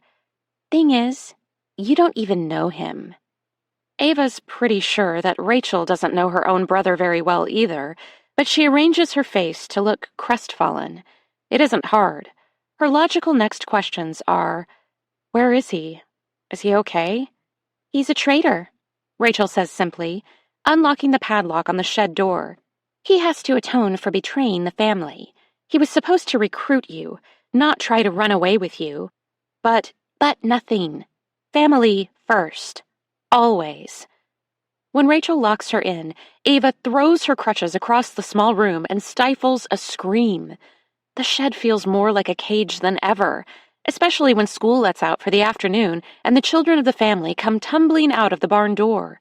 Ava can see them from the window, and she wishes she could be out there with them. She wishes she could scoop them up and take them away from this terrifying place and these hate-filled people. But when they come racing toward the big farmhouse, she can see that they're smiling, grinning and laughing, actually happy as can be in this isolated little world that's been created for them. Is it a safe haven or a pressure cooker? Maybe both. If school is out, dinner has to be fast approaching. Ava looks to her soup bowl and finds it sitting on the small bedside table, the leftovers inside congealed. As she looks at the still life of the bowl, glass, and tarnished spoon, her mind catches on something. She wanders over and reaches for the spoon, not knowing what she wants to do with it until it's in her hand like a tool. A tool. Hurrying to the door, Ava realizes that the hinges are on the inside. She can't unlock the padlock from within the room, and the windows are an implausible escape route, but if she can get the pins out of the door hinges, she'll be able to take the entire door off. Ava's shaking with adrenaline, but she turns the utensil around and uses the handle end like a flathead screwdriver, wedging it between the pin and the hinge. The end is tapered, thin and worn smooth from years, decades, abuse. Still, Ava's afraid it won't fit, but tapping the spoon a few times with the heel of her hand forces it into the crack. The pin is old and rusty. It obviously hasn't been removed or changed in ages, but after several minutes of knocking the spoon gently and easing the pin up and up, Ava has managed to expose an entire inch. It will take time, coaxing it out millimeter by millimeter, but it will work. Ava doesn't even realize she's crying until the tears splash on her shaking hands. She's going to do it. Tonight, when everyone else is asleep, she's going to take the door off the shed and escape. Beyond the pristine farmhouse lawn is a seemingly infinite forest, a road that goes only God knows where, and a country that doesn't know what's about to hit it. But Ava doesn't care how far she has to go. She'll crawl back to landing if she has to. Everything depends on it. Ava Explores, #1 fan page. We're your one-stop shop for all things Ava and Charlie. Merch, unauthorized but super cool, dishy details, and copycat adventures. Hashtag Ava Explorers. Hey, hashtag Ava Explorers. Dara here. I know everyone is super upset about the news, and trust me, I get it. I can't eat or sleep. But now is not the time to turn against each other. There is no us or them. And isn't that what Ava Explorers taught us all along? That there's room for everyone? Stop dividing into Team Charlie or Team Ava. We're all Team Sutton girls. Besides, assumptions are mere speculation and nothing more. The truth will come out sooner or later, and we're going to need each other when it does. I'm turning off comments on this post and encouraging you all to put up a green square in honor of these women we've grown to love. I can't imagine what they're going through right now, so let's show them we're here, that we are holding them in our hearts by turning everyone's feeds green for our favorite adventurers. It can be a photo of the great outdoors or just a green wall in your house. Be creative and use the hashtags hashtag Ava Explorers, as per usual, and hashtag Green Out for Ava. Thanks, Explorers. Fingers crossed that wherever Ava is, she's just decided to take the long way back. Dara. P.S. I know green ribbons are for mental health awareness, but it seems very fitting, no? I know Ava Explorers was brilliant for my personal mental health, and the Sutton girls often talked about the healing properties of spending time in nature. Perhaps there will be even more to discuss when all is said and done. Image contents. A green square.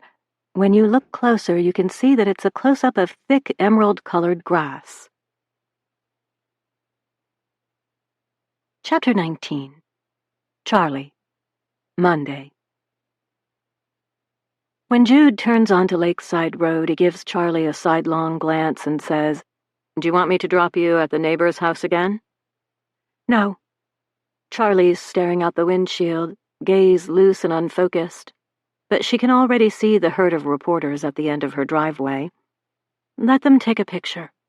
"Are you sure?" "Doesn't really matter much, does it? They'll print what they want to print, say what they want to say." Jude opens his mouth as if to encourage her, but instead of arguing, he just lifts one shoulder. "Okay." The morning has been a roller coaster of emotions, and Charlie is definitely on the descent. Sure, they have some porch camera footage from a sweet old lady, but what good is that going to do? Charlie needs cold, hard facts, a promising lead. She's never been apart from Ava for so long, and she's starting to feel her daughter's absence like a missing limb. Are they too close? Is that even possible? Charlie isn't the sort of mother who ever wanted to be her daughter's best friend, but is it her fault if it happened anyway?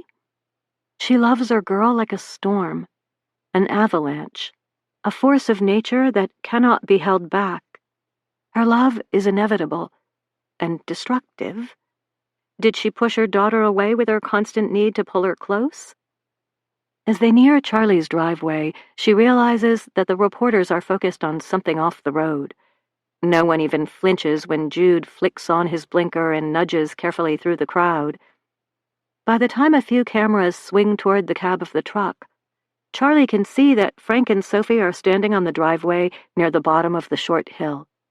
They've dragged 2 garbage cans to opposite sides of the lane and strung an old fishing rope between them. Frank is tying orange ribbons all along the length. Charlie rolls down her window. "What's going on here?" she asks. Frank gives her a grim smile and walks over. He's clutching a roll of bright ribbon in one hand and a pair of scissors in the other. "Good morning, honey," he says, leaning up to kiss her forehead. She ducks a bit so he can reach. "Did you sleep okay?" "Fine. I'm more interested in what you and Sophie are doing." "Keeping the hoodlums off the property."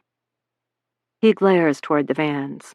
"I'd flip 'em the bird if it wouldn't end up on the news. Can't have an old guy like me being a bad example for the kids." "Certainly not." Charlie smiles in spite of herself.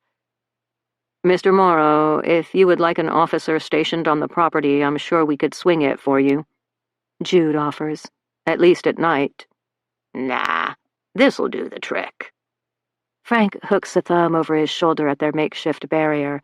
Then he hollers, "Soph, let the rope down so they can pass."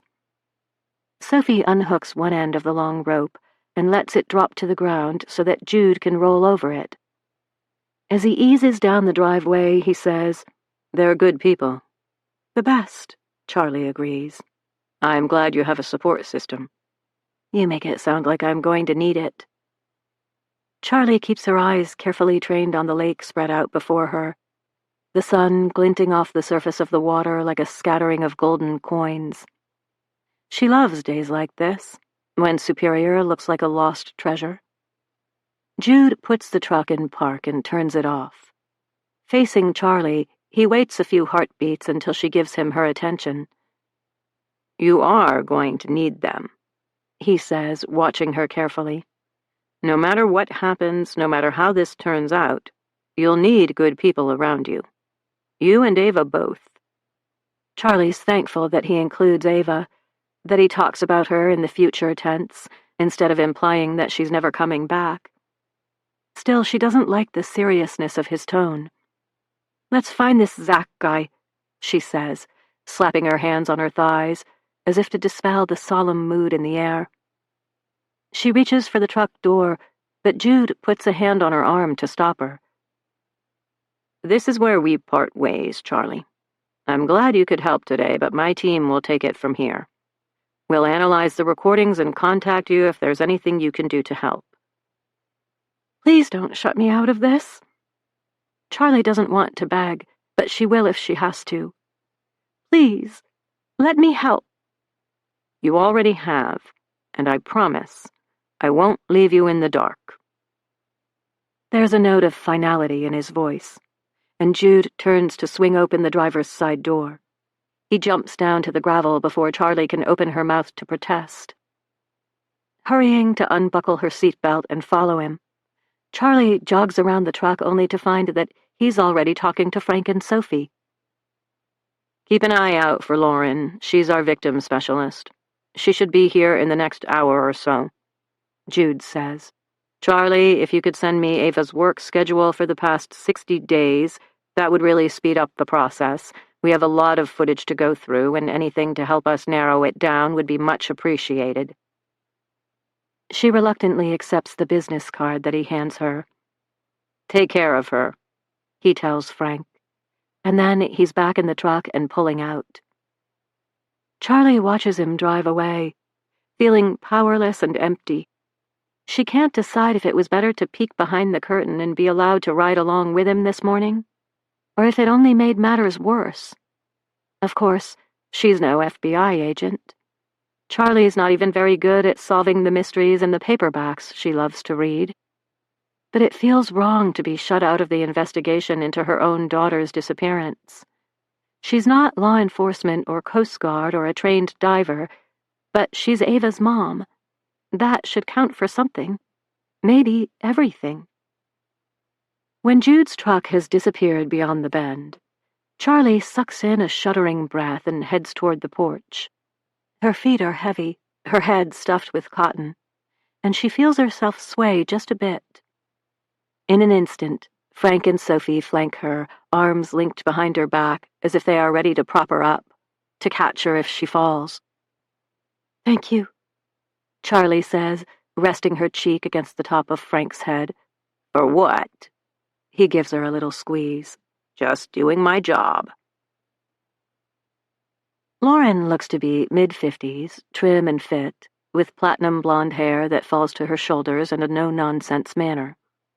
Charlie would bet money that she's a former agent, but Lauren does not match the picture she'd painted in her mind. Someone soft and maternal would not have offered Charlie much comfort at all. She's in the market for competent powerhouses with an uncanny ability to get results, and Lauren fits the bill.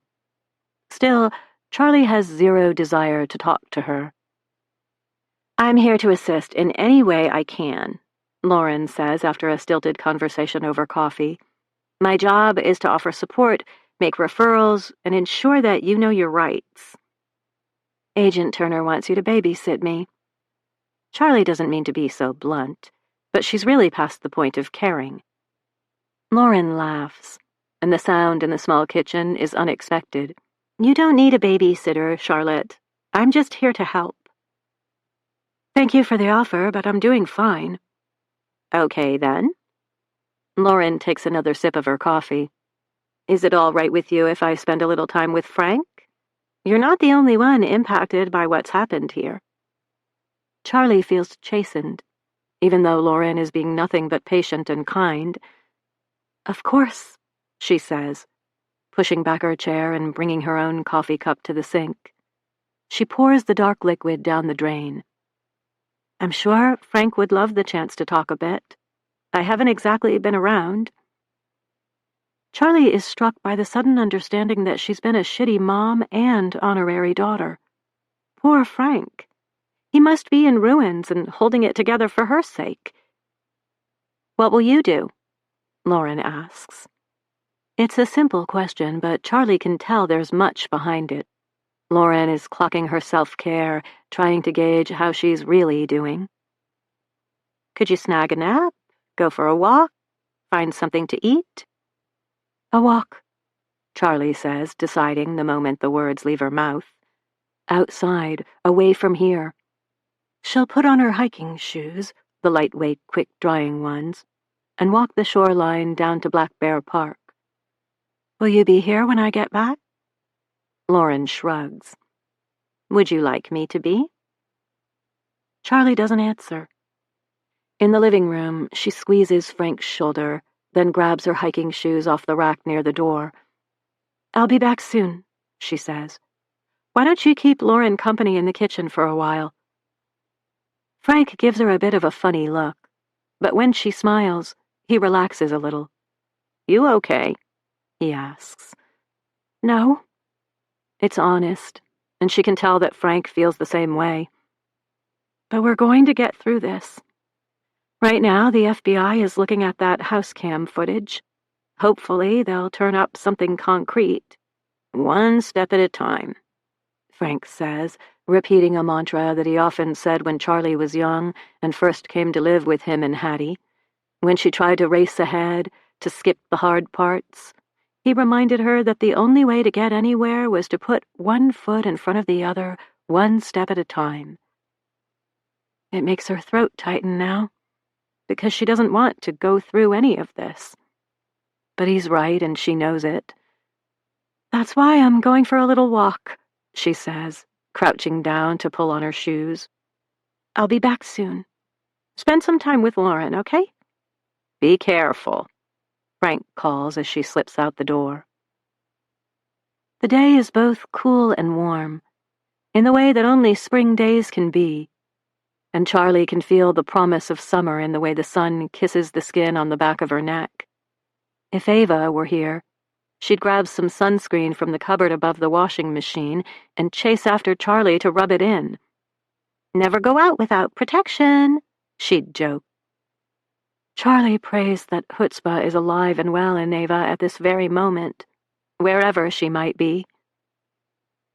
The siren call of the lake is tempting, but Charlie's feet carry her somewhere else entirely. Sebastian is locked, a habit they formed on the road and hadn't been able to break, even in safe provincial landing, but there's a magnetic key holder tucked in an alcove between the propane tank and the hitch. Charlie locates it easily and palms the key, suddenly desperate to be inside the trailer.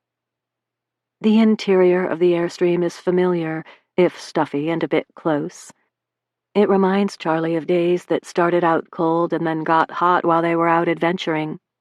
They often returned to a closed-up Sebastian and this exact stale air. It smells faintly of laundry detergent and yeast, even though they never once baked bread in the tiny trailer oven. A few weeks ago, Charlie opened everything up, throwing the windows wide so the cool spring air could scourge everything clean. She washed the bedding, mopped the floor, and began to stock the cabinets with necessities for the road. But Ava had balked, and the ensuing standoff was so bitter that Charlie had locked everything back up again and stayed away, just so Ava would stop cold-shouldering her. Now there's a crate on the table filled with things that Charlie never had time to unpack.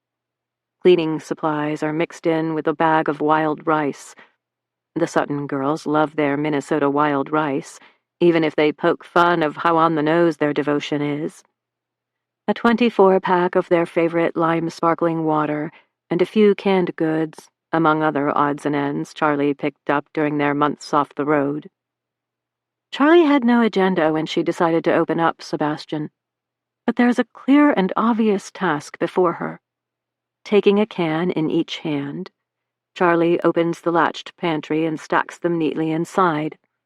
The glass cleaner and antibacterial wipes go under the sink. The water bottles can be lined neatly in the fridge, whether it's on or not.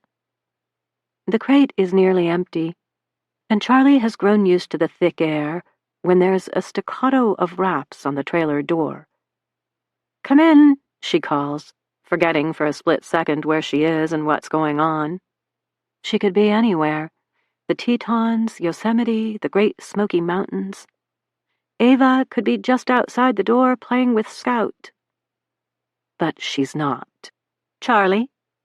Lauren pops her head into the trailer, and the expression on her face is enough to bring Charlie crashing back to reality, to the precarity of the situation they're in. "What's wrong?"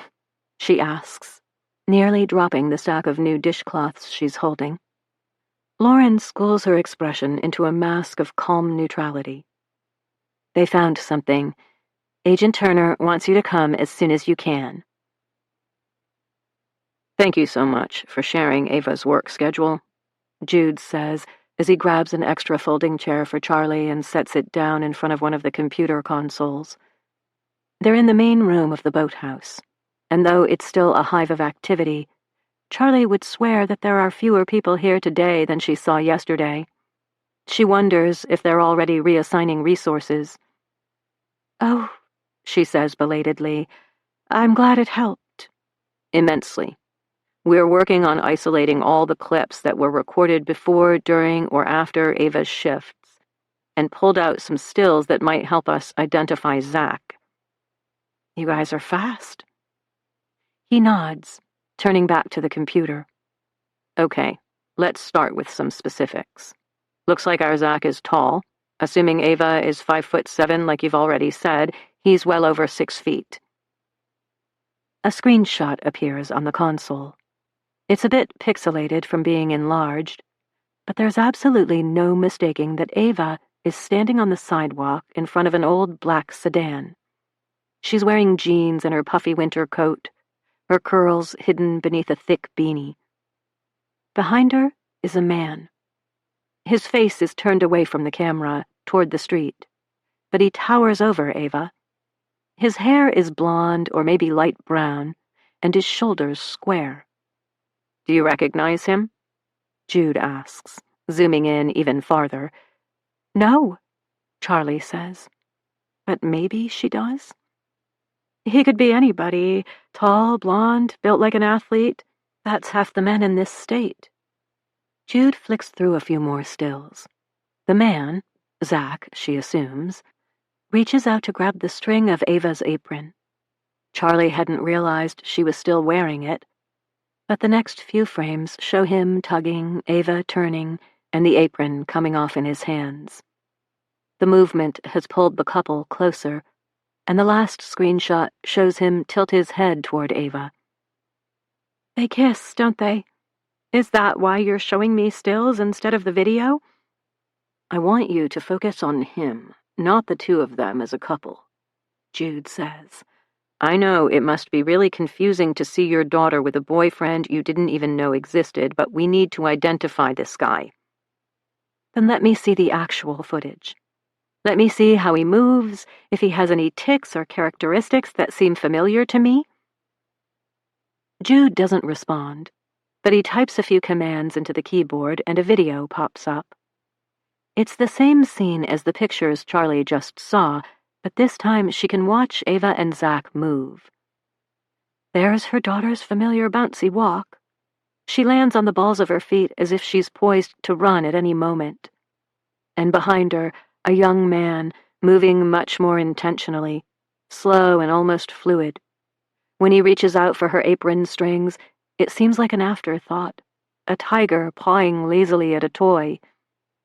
The unraveling that happens, the way Ava spins with a slight tug and ends up in his arms, is all her. They do kiss, long and deep, and it's hard for Charlie to watch. Not because of the intimacy of the moment, but because Ava so clearly and deeply trusts this man. I don't recognize him. Charlie squeezes her eyes shut and rubs her forehead with her fingers. Do you have any footage of his face? Does he ever look directly at the camera? We're still isolating scenes and enhancing everything we can, Jude says. I just wanted to get your initial reaction in case he was someone you could immediately identify, a friend of the family or something. No, I don't think I've ever seen him.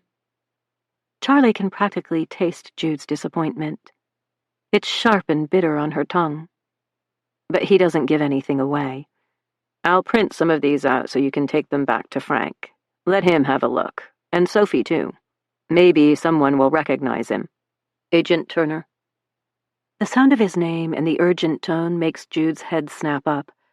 I think you should see this.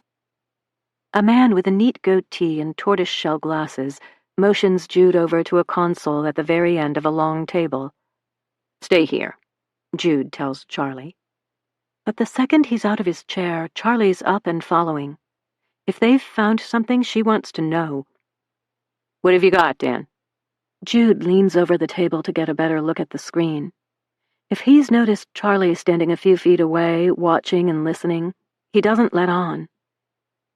I've been looking at footage outside of the range you gave us, Dan said, and I got a few hits. It seems he came to landing more often. Not sure what he was doing, but he liked the road beside Muggs. Sometimes he'd just sit in his car. License plate? No, the angle is all wrong. We can only see the side of the car. But look at this. Dan clicks on a file and opens it. The screen fills with a picture of the blonde man, leaning against his dark sedan. There's a cell phone pressed to his ear, and he's talking animatedly. His eyes are wide, his mouth open. Dan freezes the frame mid-sentence. He taps the screen and says, This is the first full frontal view we've found. Look familiar? Jude squints at the picture, moving in closer and then backing away. Charlie still doesn't recognize the man, but it's helpful to see his full face. At this distance, he's generic-looking, with hair that's just a touch too long. It grazes the line of his heavy brow on one side. She's ready to ask Dan to print this photo off for her, too, but then Jude sucks in a breath through his teeth. Is that? That's what I was wondering. Dan cuts in before Jude can finish. All those boys look alike, but we don't see this one very often. It's been a couple of years at least. Get the Brennan file for me, Jude says, snapping to attention. Something has changed in the atmosphere. Energy crackles through the air like electricity, and all the hair on the back of Charlie's neck stands up. Who's Brennan? She asks. Jude whips toward her, the look on his face assuring her that he'd forgotten she was there at all. Thanks for coming, Charlie, he says, taking her lightly by the elbow and steering her toward the door. You've been very helpful. I haven't been, she protests. I haven't done a thing. And what about those printouts? Go home. You know him. Dread pools in Charlie's stomach, oily and slick. Because if an FBI agent recognizes Zach, it can't be good. You have to tell me who Brennan is. Is that Zach's last name? Did he call himself something else? Was he pretending to be somebody else? Charlie, stop. Let us do our jobs. I know you're trying to help, but go home. When she opens her mouth to fight back, Agent Turner takes her by the wrist. His grip is firm, enough to pull her out of the spiral she was in. I'll call you soon, he promises. and then he opens the door and ushers her out into the afternoon. Without any of the pictures he promised. Charlie stands on the grass for a moment, breathing heavy and wondering if she should pound on the door until they let her back in. But then she realizes that she has a name. Brennan. It doesn't ring any bells, but Charlie's resourceful and pretty accomplished online. She can do her own search. And when she finds Brennan, whoever he is, she won't stop at anything to get her daughter back. Clash continues over mining permits. Duluth, Minnesota. The U.S. Bureau of Land Management and conservation groups have reached a stalemate regarding two prospective permits that would allow copper-nickel mines in the Mesabi Range of Minnesota to open. The conservation groups challenged the permits, citing potential catastrophic environmental harm, as well as significant impact on local endangered species, including the gray wolf and northern long-eared bat. Quote, "It's irresponsible to pretend that the opening of these mines won't have a horrific effect on biodiversity in the area. In light of growing concerns over climate change, allowing these permits to pass would be a significant setback when we need to be making gains," said Lee Watson, the director of Minnesotans for Environmental Conservation. Her group has been working tirelessly to oppose the companies requesting the permits. Doug Penning, spokesman for Brennan Mining, disagrees. Quote, "Our land is rich in natural resources that the people of this country should be able to use. It's devastating to our economy and our independence to depend on imports of raw materials that we have in abundance. Let's put the good people of Minnesota back to work." End quote. The iron ranges of northern Minnesota have a long and storied history, but in the 1980s, the steel industry faced global challenges that greatly impacted the mining of taconite, a lower-grade iron ore that requires more processing and is found throughout the Minnesota mining ranges. The ensuing layoffs, automation, and idling changed the face of mining in Minnesota forever. Local communities were greatly impacted, and generations of miners suddenly found themselves out of work. Now, Mr. Penning said his clients are turning their attention to copper-nickel, another natural resource that is found in Minnesota. In fact, it's believed that Minnesota has the largest known undeveloped deposit of copper-nickel in the world. Quote, "This is the next wave of mining. It's modern, safe, and will revitalize communities all over the state." End quote. Many disagree. Quote, "The water pollution that will undoubtedly be caused by these open-pit mines is a price that's simply too high for our beautiful state and our world to pay," said Ms. Watson. Quote, "Heavy metal water pollution is devastating to the environment and will forever alter the region's forests, lakes, and waterways. These permits cannot go through." End quote. As the debate rages on, tensions are ratcheting up between those who support the mines and their opponents. Neither seems willing to give a single inch, as communities all over the country watch and wait as these decisions set precedent for the future of mining far beyond the borders of Minnesota. Chapter 20. Ava. Monday. When the sun begins to slant across the grass outside the shed, a bell tolls over the compound. It sounds like an old dinner bell, the kind a prairie woman might clang to call her children for dinner. And that's exactly what it is. From inside the house and around the grounds, the kids come running.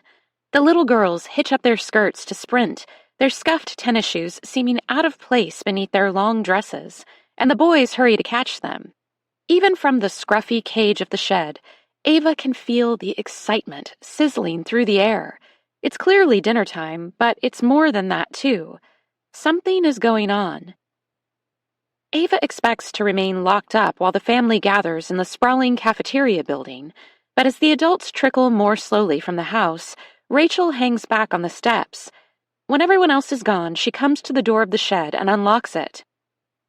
"You like watching us?" she asks Ava, her eyes glittering and unreadable. Ava takes a step back from the window, realizing that of course they could all see her silhouetted in the frame.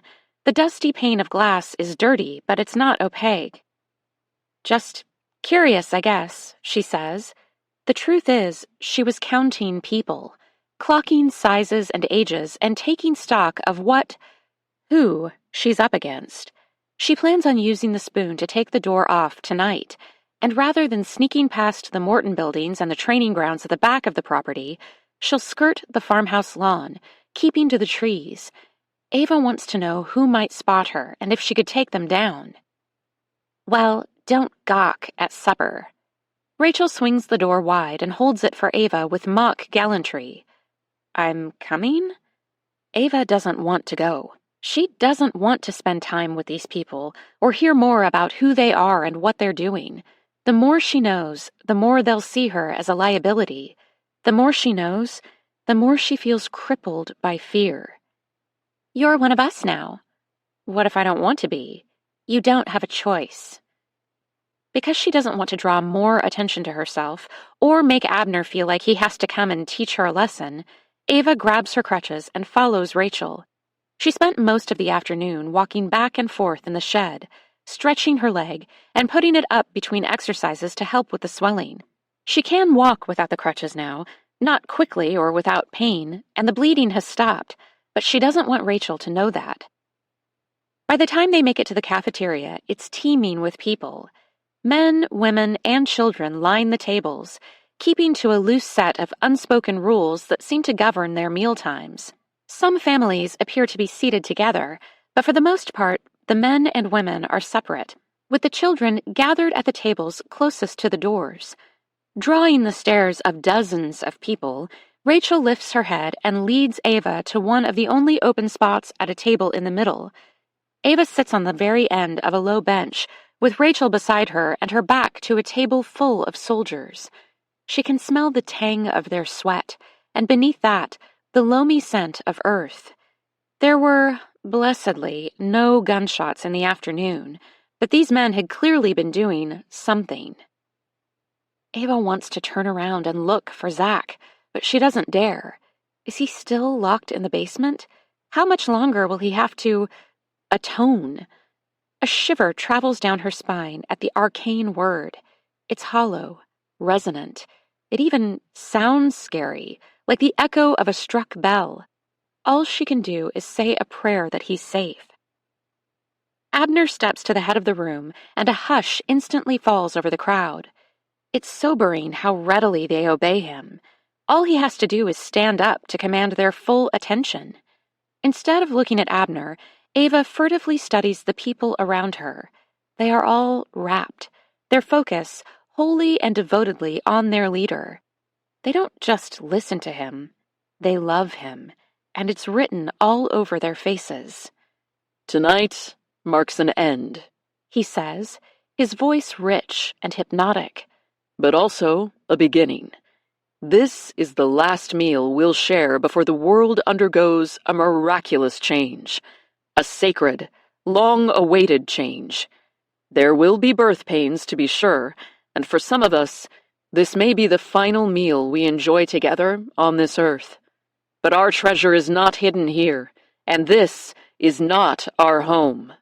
Murmurs of assent rise like bubbles in champagne.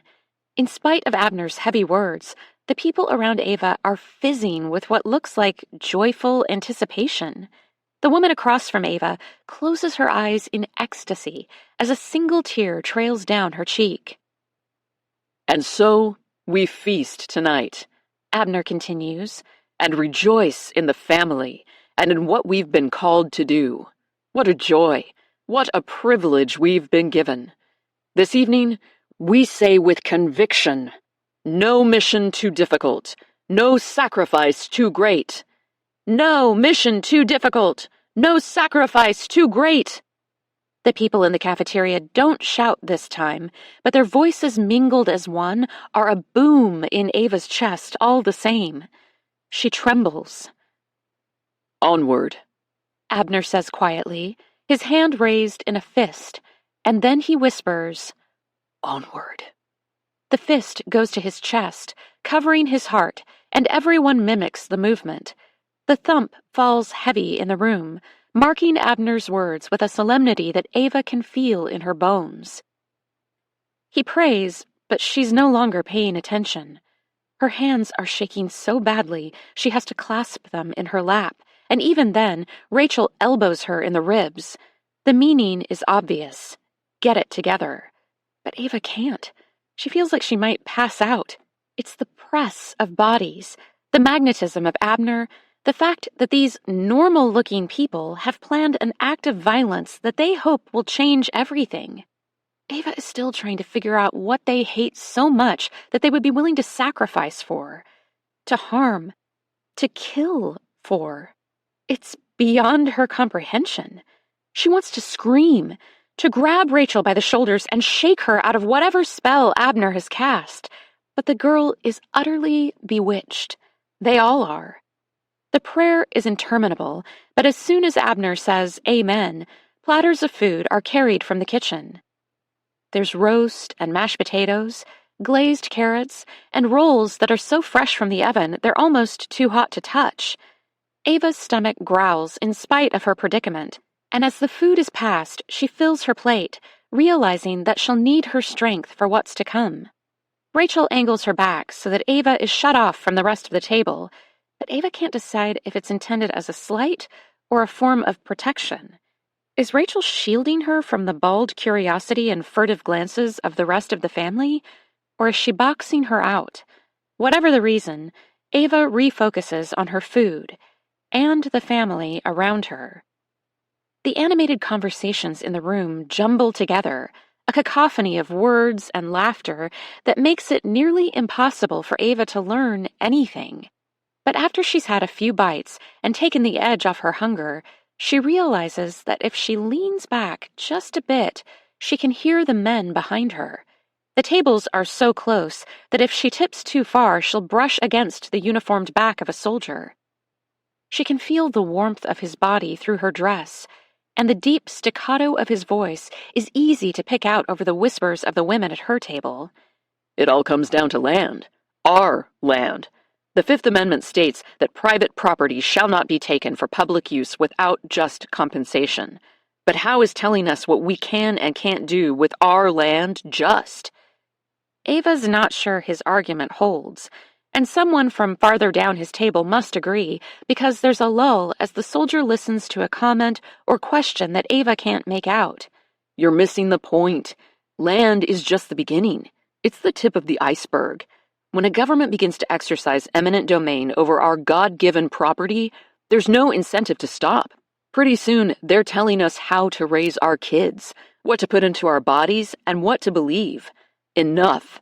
It has to end somewhere. It ends here. Another voice, and then several murmurs of assent. The time for talking is over, the man behind Ava continues, and I, for one, am more than ready to get my hands dirty.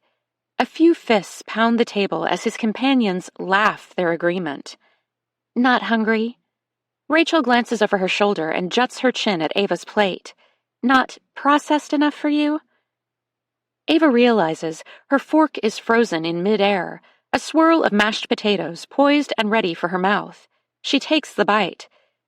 It's delicious, she says, but the truth is, she can't taste it at all. She might as well be eating sawdust. Rachel's lip curls in a half-smile, and there's something that borders on pleasure in her eyes. She cares, Ava realizes. She cares what I think. She wants me to understand. Ava doesn't, not at all, but she smiles anyway and tears off a corner of her roll. There are things about Rachel that Ava can't help but admire, even though her best qualities, her loyalty, spunk, and iron will, are a source of constant frustration for Ava here. You would love California, Ava murmurs. She's been consoling herself by daydreaming about some of her favorite places. A little island called Guaymas in the San Juans, the peak of Haleakala at sunrise, a grubby ice cream stand south of LA with the best rocky road she's ever tasted. She'd give anything to be there right now. Sand between her toes, and the scent of salt water and sunscreen. Rachel would fit in perfectly, well, minus the ankle-length dress and bad attitude. Ava can almost picture it. Rachel's blonde hair whipped by the wind as they straddle surfboards just off the tawny curve of Laguna Beach. Rachel looks like she was made for the sand and the sun, for wild water and taco trucks and long nights around a lazy, flickering fire. But Rachel's nose crinkles. California is a hellhole, she says, but there's no real heat in it. I would hate it. Maybe, Ava agrees, sad that their moment of connection is popped as easily as a soap bubble. As Rachel turns away again, Ava says, "You don't even know what you're missing." She's talking to Rachel, to all of them, but nobody hears her.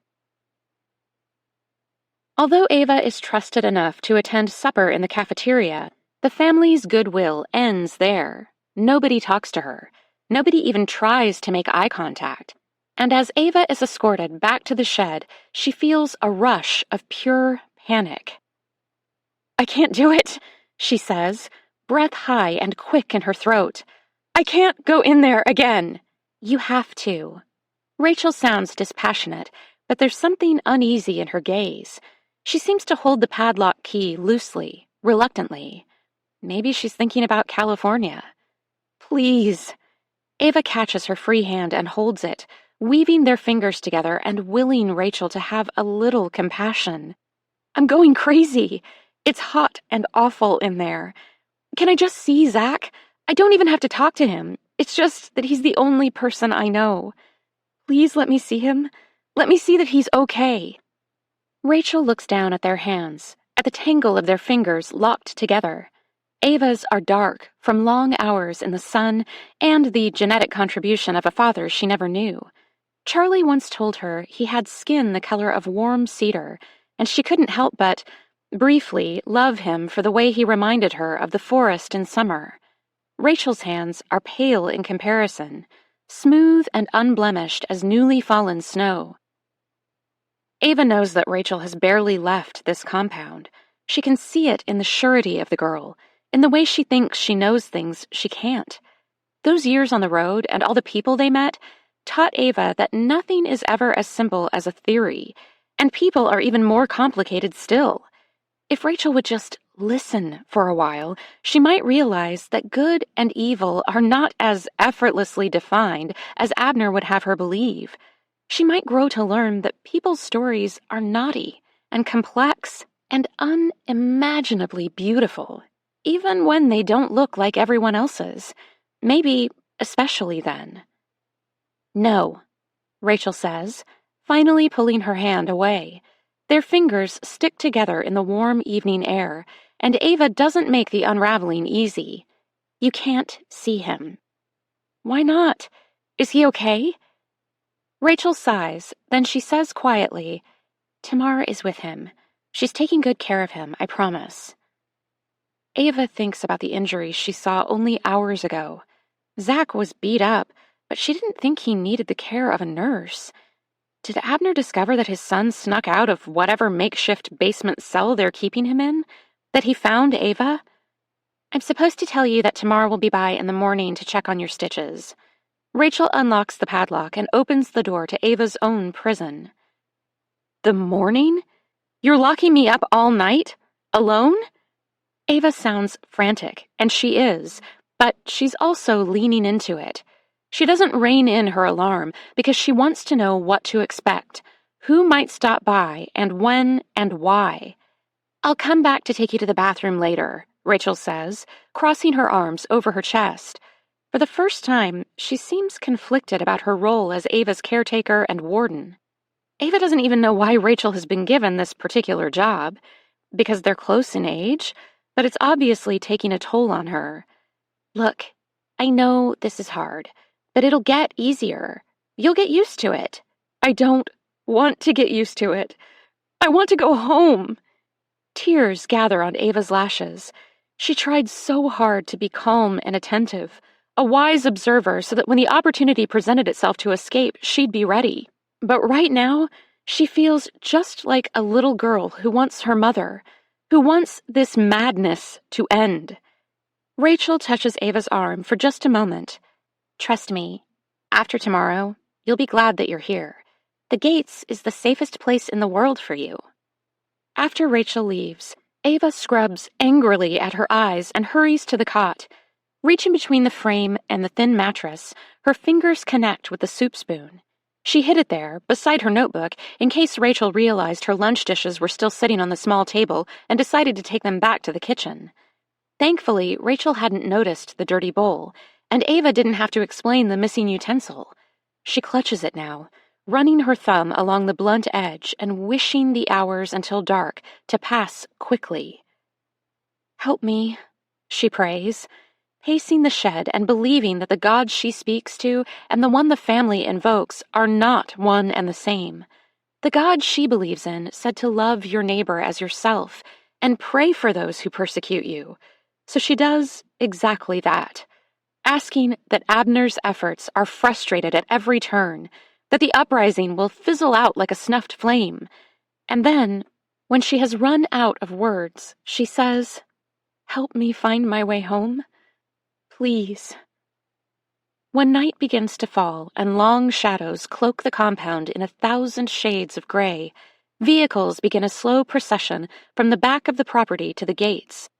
Ava can only see a small portion of their progress, but she presses her face to one of the tiny windows anyway, unconcerned about whether or not she can be seen.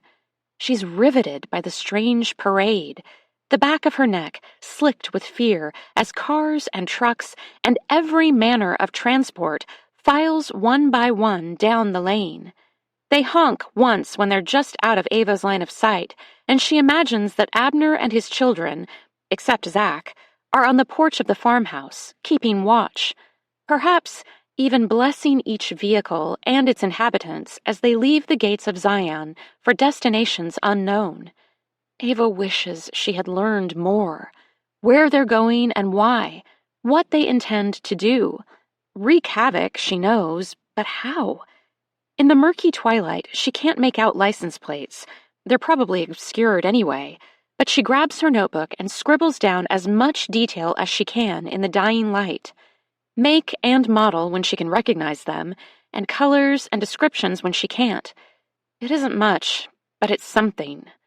Dark blue Dodge Ram, old red minivan with rust over driver's side wheels, white Camry with dented rear panel. Rachel comes back much later to escort her to the bathroom. Ava's buzzing with adrenaline and doesn't have to pretend to be flustered and upset. Rachel seems preoccupied, quiet and jumpy, clearly unnerved by the seemingly endless column of fighters that were just deployed. She gnaws on her thumbnail, a bad habit that Ava hasn't seen her indulge in until now. "Where are they going?" Ava chances as Rachel leads her back to the shed in silence. They haven't said a single word to each other, and it grates on Ava more than it should. But Rachel doesn't respond. She just locks Ava up again, refusing to make eye contact, and shuffles slowly back toward the house. Ava knows that she should wait until everyone is asleep, until all the lights in the farmhouse are extinguished and the compound is still, but she's itching from pent-up energy, her stomach sour with misery.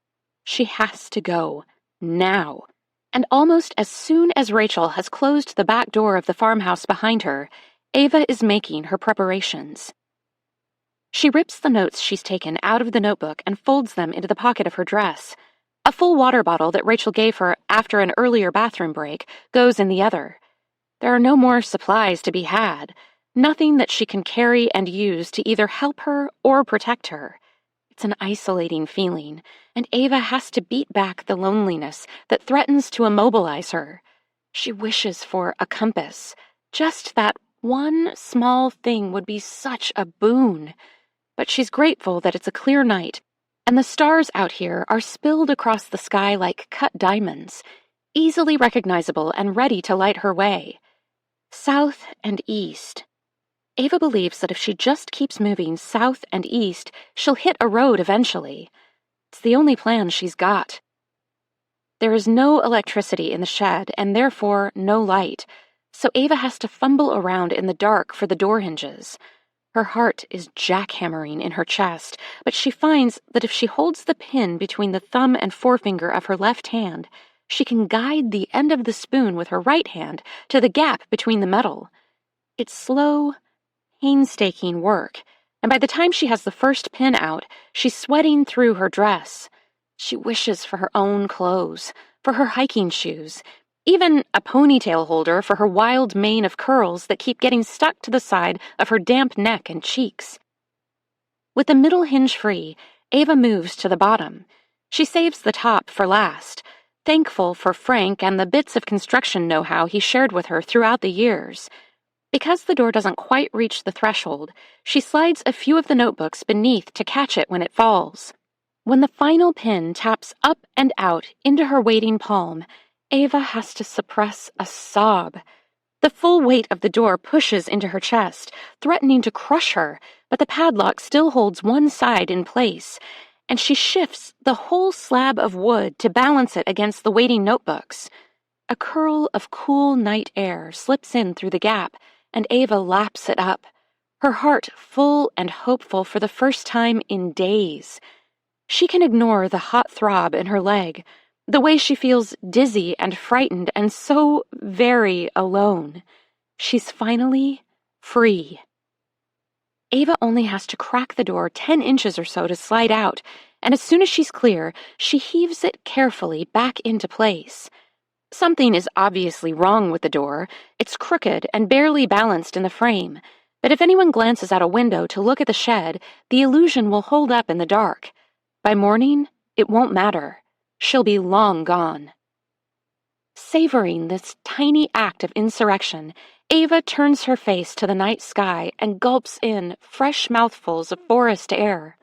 The path before her is crisp and new as a blank sheet of paper, mysterious and unknowable, but for just a moment, Ava ignores the impossibility of her journey and relishes the challenge. She can do this. She has to do this. And then, from somewhere beside her, a single word. Ava? She whips around, every nerve ending alight, and comes face to face with Rachel. I came to talk, she says, her blonde hair loose around her shoulders and glowing softly in the moonlight. She looks like an angel, and for a second, Ava hopes, prays that she is. I snuck out because you looked so afraid earlier. I thought you could use a friend. Rachel doesn't say it, but the word is dense as fog in the space between them. Rachel, Ava says, her voice breaking as she wills the girl across from her to understand. I can't stay here. You know that, right? You know that holding me here is wrong, that what's happening here is wrong. For a few heartbeats, the two girls stand in the darkness and stare at each other. Ava's blood pumps fast and furious in her veins, matching Rachel's as she raises a hand and presses it over her heart as if to hold it in place. Ava swears she sees a wisp of tenderness in the movement, the crack of an open door. But then Rachel takes a step back from her and draws a mighty breath. Abner! She screams at the top of her lungs. Dad, come quick! Ava's trying to escape! Voicemail 784-555-4042. Miss Sutton, this is Zachariah Brennan. You don't know me, but Ava does. Look, I'm so sorry for what I've put her and you through, but I don't really have time for apologies. Ava's in trouble. Chapter 21. Charlie, Tuesday. The phone call comes in around 3 a.m., after Charlie has fallen fitfully asleep. The shrill ring in the stillness of the dark living room jolts her awake, but when she fumbles for her cell phone on the coffee table, it crashes to the floor and cartwheels under the couch. Damn it! Charlie had succumbed to exhaustion less than an hour before the phone rang, and in those few restless moments of sleep, she feared exactly this, missing something important. Missing Ava. Her brief nightmares were all about Ava being just out of reach, on a cliff, in the water, being spirited away by a nameless, faceless evil. And Charlie was always agonizingly a second behind, a hair's breadth too late to save her. Damn it! She cries again, rolling awkwardly off the couch to scrabble across the floor for her phone. It stopped ringing. But that only makes her search harder. "Please," she whispers, fumbling. "Please, please, please." When she finally reaches her phone, the pad of her thumb slides across the screen and sparks with pain. The screen protector is spider-webbed with cracks, and her thumb is bleeding. The missed call is from an unfamiliar number, and hope plays tug-of-war with dread in Charlie's chest. Agent Turner. Detective James. Some other unknown entity that's trying to find her daughter and is calling with news. She doesn't have long to wonder. As she's studying the phone, an alert for a new voicemail pops up. Trembling, Charlie clicks on it. It's only 13 seconds long, and it ends abruptly, but Charlie listens to it over and over, memorizing the handful of words and the urgent cadence of the stranger's voice. At some point, Scout appears beside her and lays his warm head in Charlie's lap as if he knows that she needs the comfort. She buries one hand in his scruff as she mouths the scant sentences over and over again. Zachariah Brennan. Zachariah. Not Zach. For a moment, Charlie is completely frozen, incapable of discerning what to do next. She has a name, but then she realizes that Jude already knows that much. He had said, "Get the Brennan file for me." Charlie had first assumed Brennan was a first name, and though she tried several internet searches, she hadn't turned up a single pertinent scrap of information. Later, when she tried Zach Brennan, there were over 3 million hits, most of them for Zachary Brennans scattered all over the world. An accountant in Portland, a minor league baseball player in Japan, a real estate agent in Minneapolis. Nothing pertinent, at least as far as she could tell. Now what? Should Jude be her first call? Zachariah? In the end, Charlie does the simplest thing and hits the phone icon on the bottom of the voicemail message. She holds her breath, longing to hear him on the other end of the line, but it rings out. Once more she hits the call button, but before it can even connect, she hangs up. Zach's voice on the message was raspy and strained. He sounded furtive, hidden, like Ava wasn't the only one in trouble. Maybe calling him back made the situation worse. Digging Jude's business card out of her back pocket, Charlie taps out his number. Pick up, she mutters. He promised he'd keep his phone on him. He promised he'd answer her call. But Jude's number goes to voicemail after only 4 rings. Charlie tries 3 more times, finally leaving a terse message after the last attempt. "It's Charlie, call me." Out of options, Charlie jumps to her feet, her heart pounding a syncopated rhythm in her throat. It isn't until she's standing that the full weight of what Zach said washes over her like a tidal wave. Ava's in trouble. She should be horrified, but the silky feeling that pours into her chest is something different entirely. It's joy. If Ava is in trouble, it means Ava is alive. A sob escapes her lips, but Charlie doesn't even try to stop it. She cries in the stillness of the lake house, Scout pressed tight against her legs. "Ava's alive," Charlie tells him when she can talk again. "Our girl is alive." Scout whines and rubs his head against her knee as if he can understand what she's saying. "Now all we have to do is find her." Sunrise is little more than a smudge of velvety light over the water when Charlie decides she's waited long enough. Surely someone is at the makeshift headquarters, brewing coffee or preparing reports, or doing God knows what to get ready for another day of searching. As she hops in her truck, she realizes that she doesn't even know where Jude sleeps. At the little motor inn on the outskirts of town. In his truck. Or maybe he drives back to Duluth. Maybe that's why she couldn't get a hold of him during the night. He was sound asleep in his bed at home. The thought makes her skin prickle with something that feels a lot like fury. This early in the morning, the end of the driveway is blessedly vacant of news vans. And after Charlie lets down Frank and Sophie's makeshift barrier, she doesn't bother to put it back up. She doesn't plan to come back anyway. Not until she's tracked down Zachariah Brennan, and Ava is safe and sound and home. The streets of Landing are sleepy and still, and Charlie ignores the posted speed limits and barely taps her brakes for stop signs. She realizes it's probably pointless to race. The boathouse will likely be dark and empty. But when she pulls into the marina parking lot, it's a hive of activity. Cars line the lot and light streams from the windows of the boathouse. Jude's truck is among the vehicles, and so is an armored tactical van and a long black truck with a gold seal on the door. Bile bites at the back of Charlie's throat. They've called in the cavalry. Why? "Where is Agent Turner?" Charlie asks, bursting through the door moments later.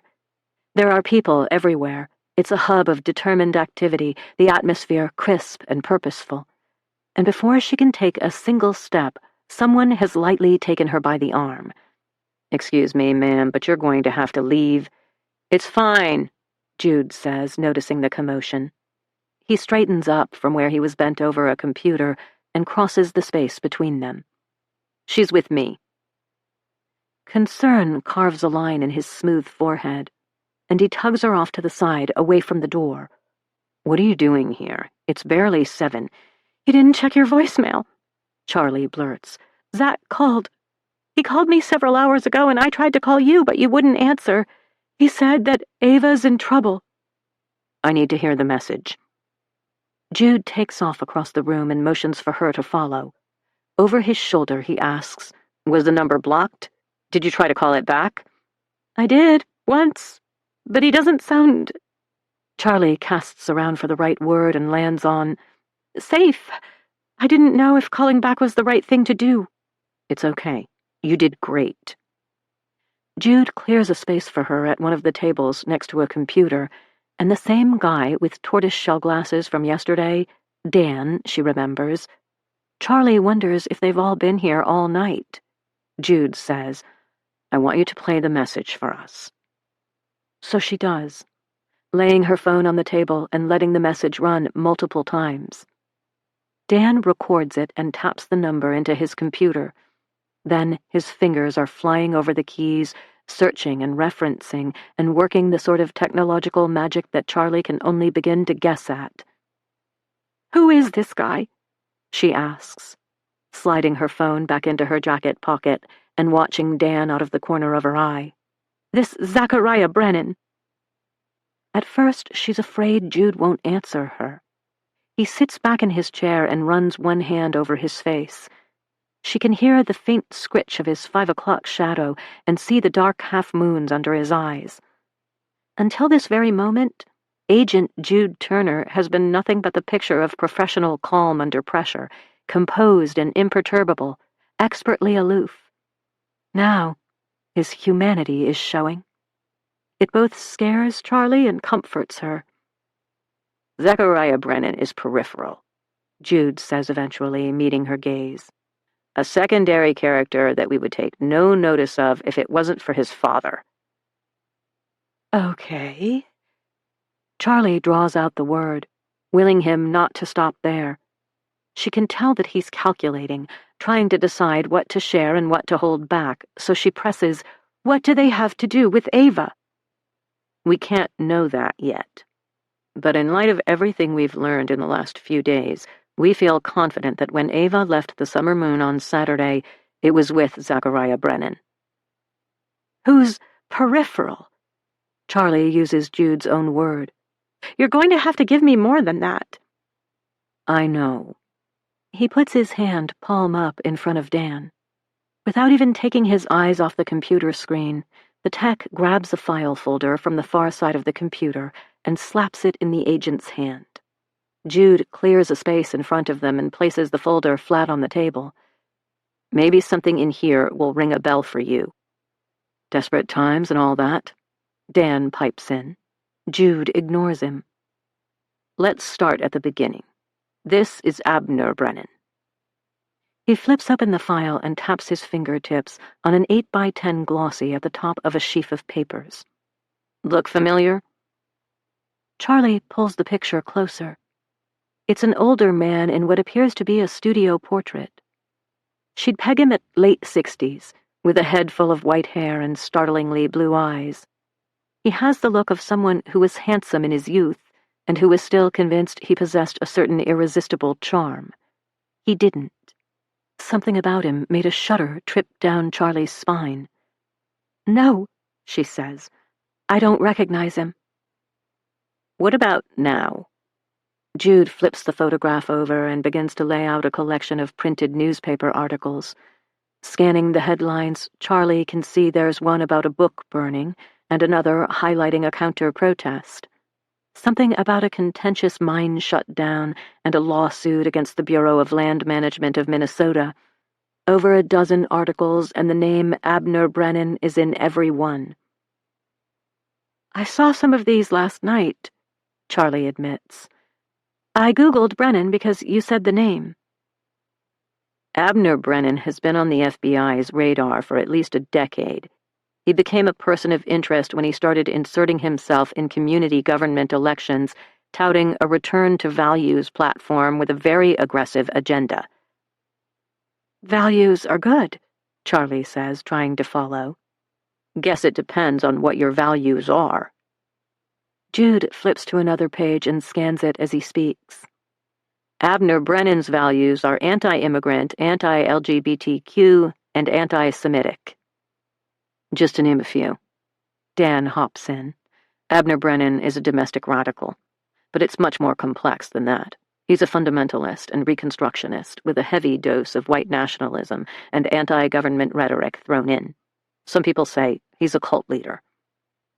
"I don't understand." Jude gives her a wry smile. "Most don't. But he's a homegrown would-be terrorist who thinks our country is evil and that it's his God-given job to return America to a state of obedience and purity." "Where does Ava fit in?" Charlie can hardly get the words out. "We're not sure yet, but obviously Zachariah is his son."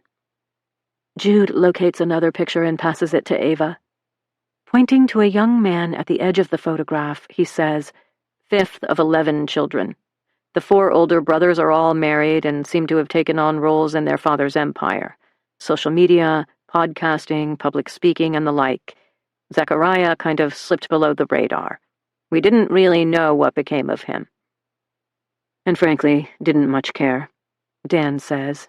"Keeping tabs on the rest of the Brennans keeps us busy enough." "Does any of this mean anything to you?" Jude studies Charlie carefully. "Have you ever met the Brennans or had any interactions with them online? We're looking for anything. Any connection, no matter how small, matters." Charlie's head is spinning, and though she hasn't eaten anything for hours, her stomach churns as if she might throw up. "I don't think so," she says slowly.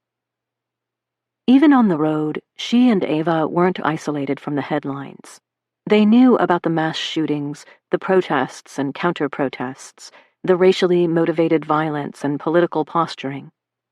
On a literal mountaintop, it was easy to believe that this country they loved was as sublime as the view before them. But coming back down always meant a return to the real world. Crime and overdoses and screaming pundits, yes, but also quiet inequalities and generational wounds and living paycheck to paycheck. There was so much hurt. But the Brennan family doesn't sound familiar to her at all. "The Brennans flirt with violence," Jude continues, his voice softer now, as if he realizes how hard this is to hear.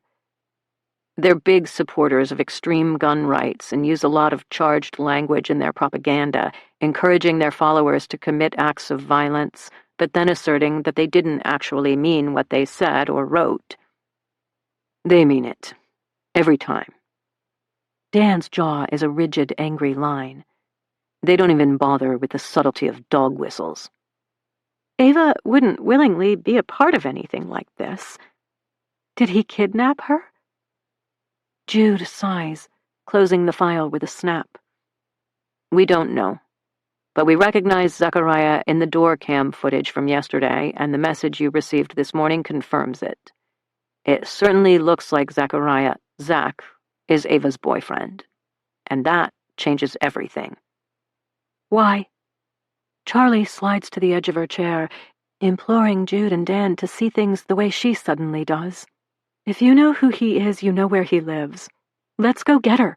She must be with him. We can just go to his house and... It's not that simple. Jude looks pained. The Brennans have several properties and shell companies that hide the money they take in from contributions. Contributions? From whom? To what? To their cause. People are more than happy to support them. We can only guess at both their net worth and where they've set up home base. They're training for civil war, Dan says, and Jude shoots him a look that could kill. War? Something is going on, Jude admits. There's been chatter for weeks, and our intel points to something. He's sparing her, trying not to scare her too much with what he knows, but somehow that's even worse. Charlie pictures every worst-case scenario.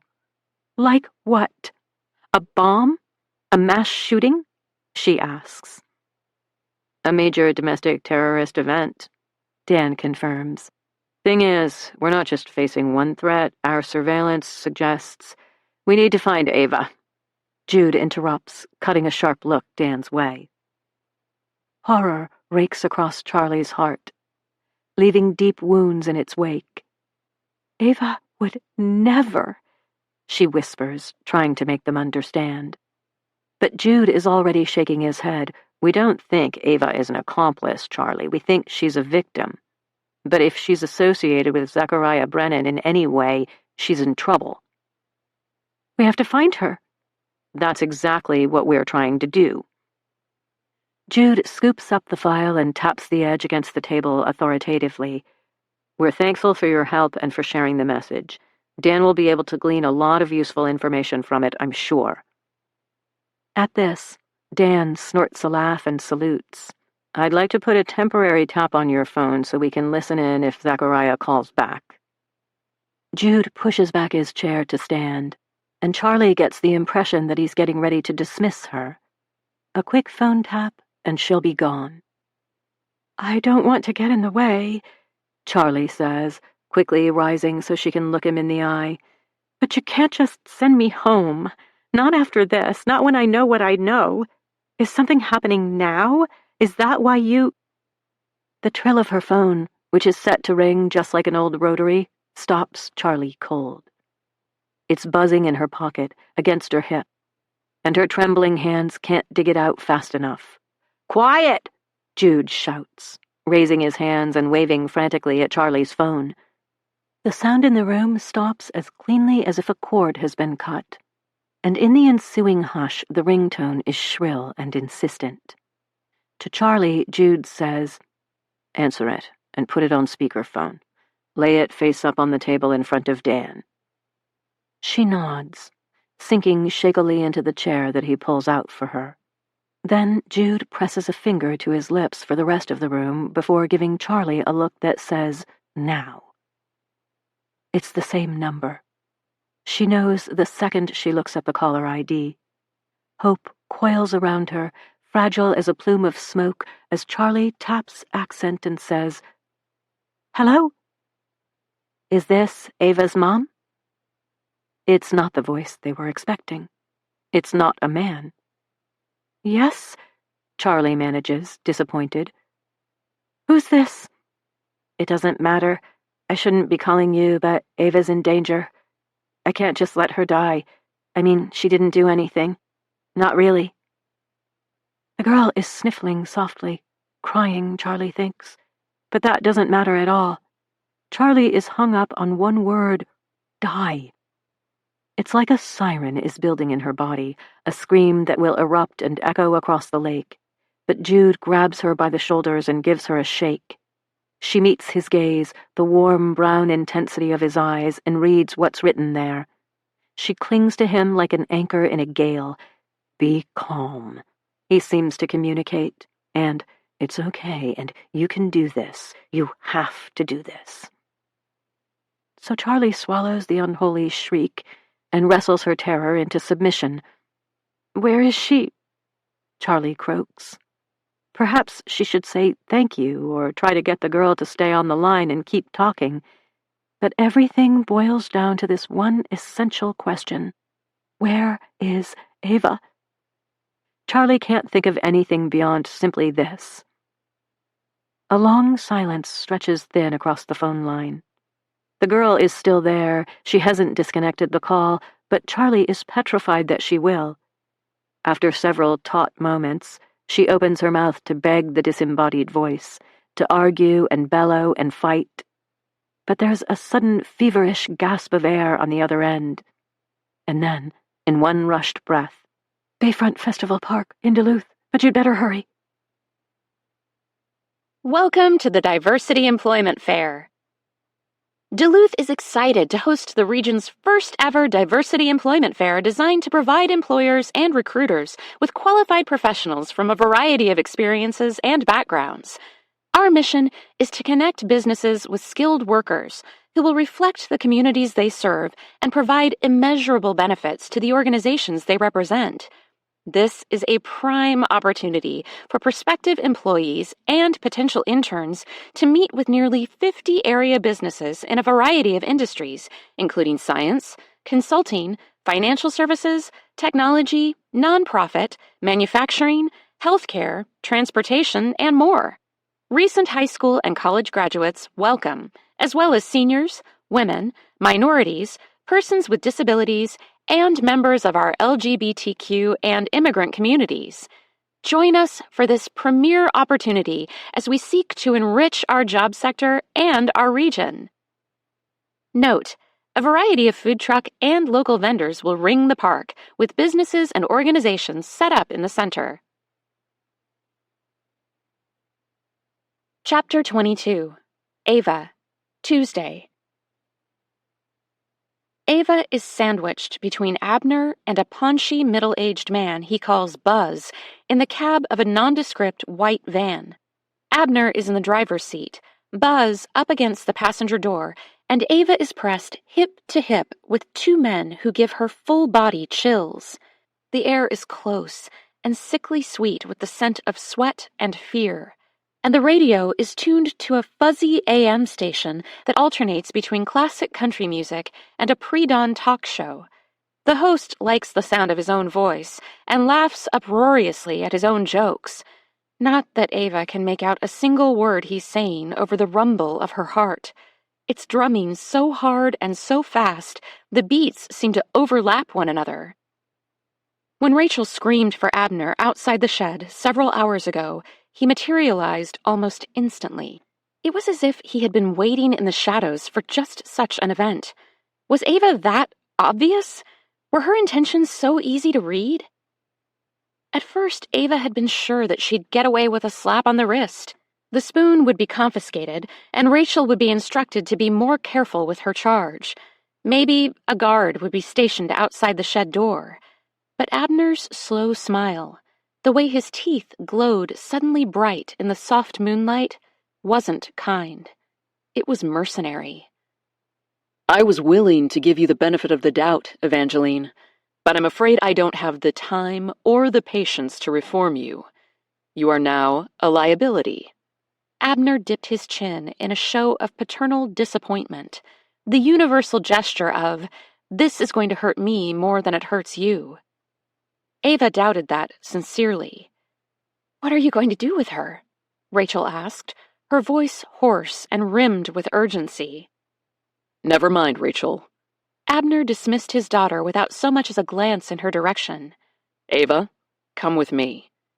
His hand fell heavily on her shoulder, his meaty thumb digging into the soft dip below her collarbone. It would leave a bruise, but Ava didn't so much as squeak. She didn't dare to. Something had changed in Abner. There was purpose to his every movement, a serious zeal that poisoned the air around him. As they rounded the corner of the shed, it became apparent why Abner had been so quick to appear. The column of vehicles was long gone, but there were 3 more parked where the driveway curved down to the barracks at the back of the compound. The black SUV that Abner had used to collect her and Zach from the cottage in Little Moose, a silver truck, and a white utility van. The van was old and faded and looked like the kind of vehicle used for deliveries. Besides the cab, there were no other windows, and the double-wide cargo doors at the very back were chained and padlocked shut. A small, seemingly select group of men surrounded the trio of vehicles. "You're taking her with you?" Rachel jogged to keep up with Abner's swift pace. But I thought she was supposed to stay here. Why? When Abner spun on Rachel, he dragged Ava painfully with him.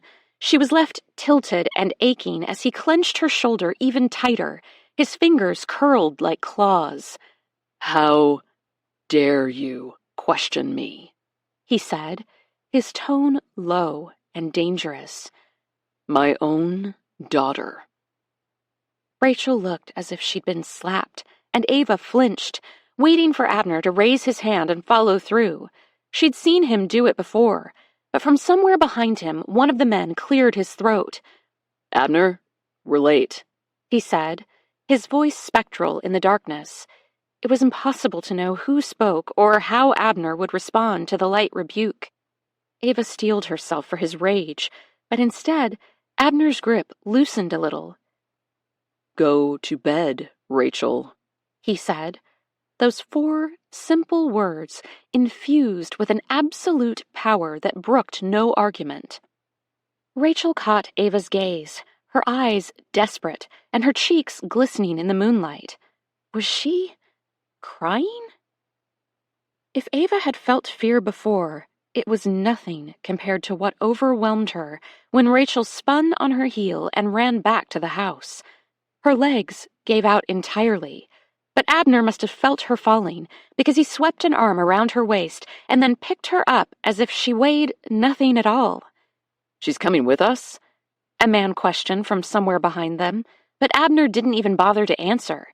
He just wrenched open the driver's side door of the van and thrust Ava inside. They drove for hours. There had been frequent pit stops along the route, winding roads that led to small clearings or old homesteads that looked abandoned. At every one, Abner and Buzz left Ava in the cab of the van, her hands lashed to the steering wheel with zip ties. One sojourn was nearly 2 hours, and Ava fell into an exhausted, fidgety sleep with her head lolling against the back of the seat. She woke when she lost all feeling in her hands, and her neck was so stiff it burned. Now, the sun is a lump of glowing coal that hovers just above the horizon line, and Ava can recognize the familiar back roads of the area surrounding Landing.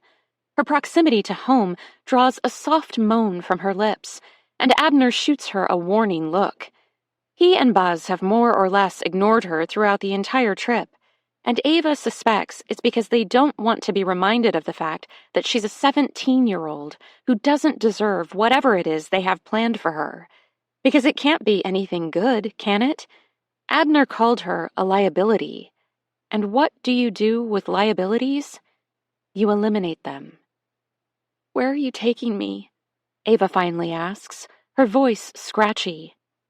It seems Abner's heard her, though, because he responds. "It doesn't much matter, does it? Knowing won't change anything."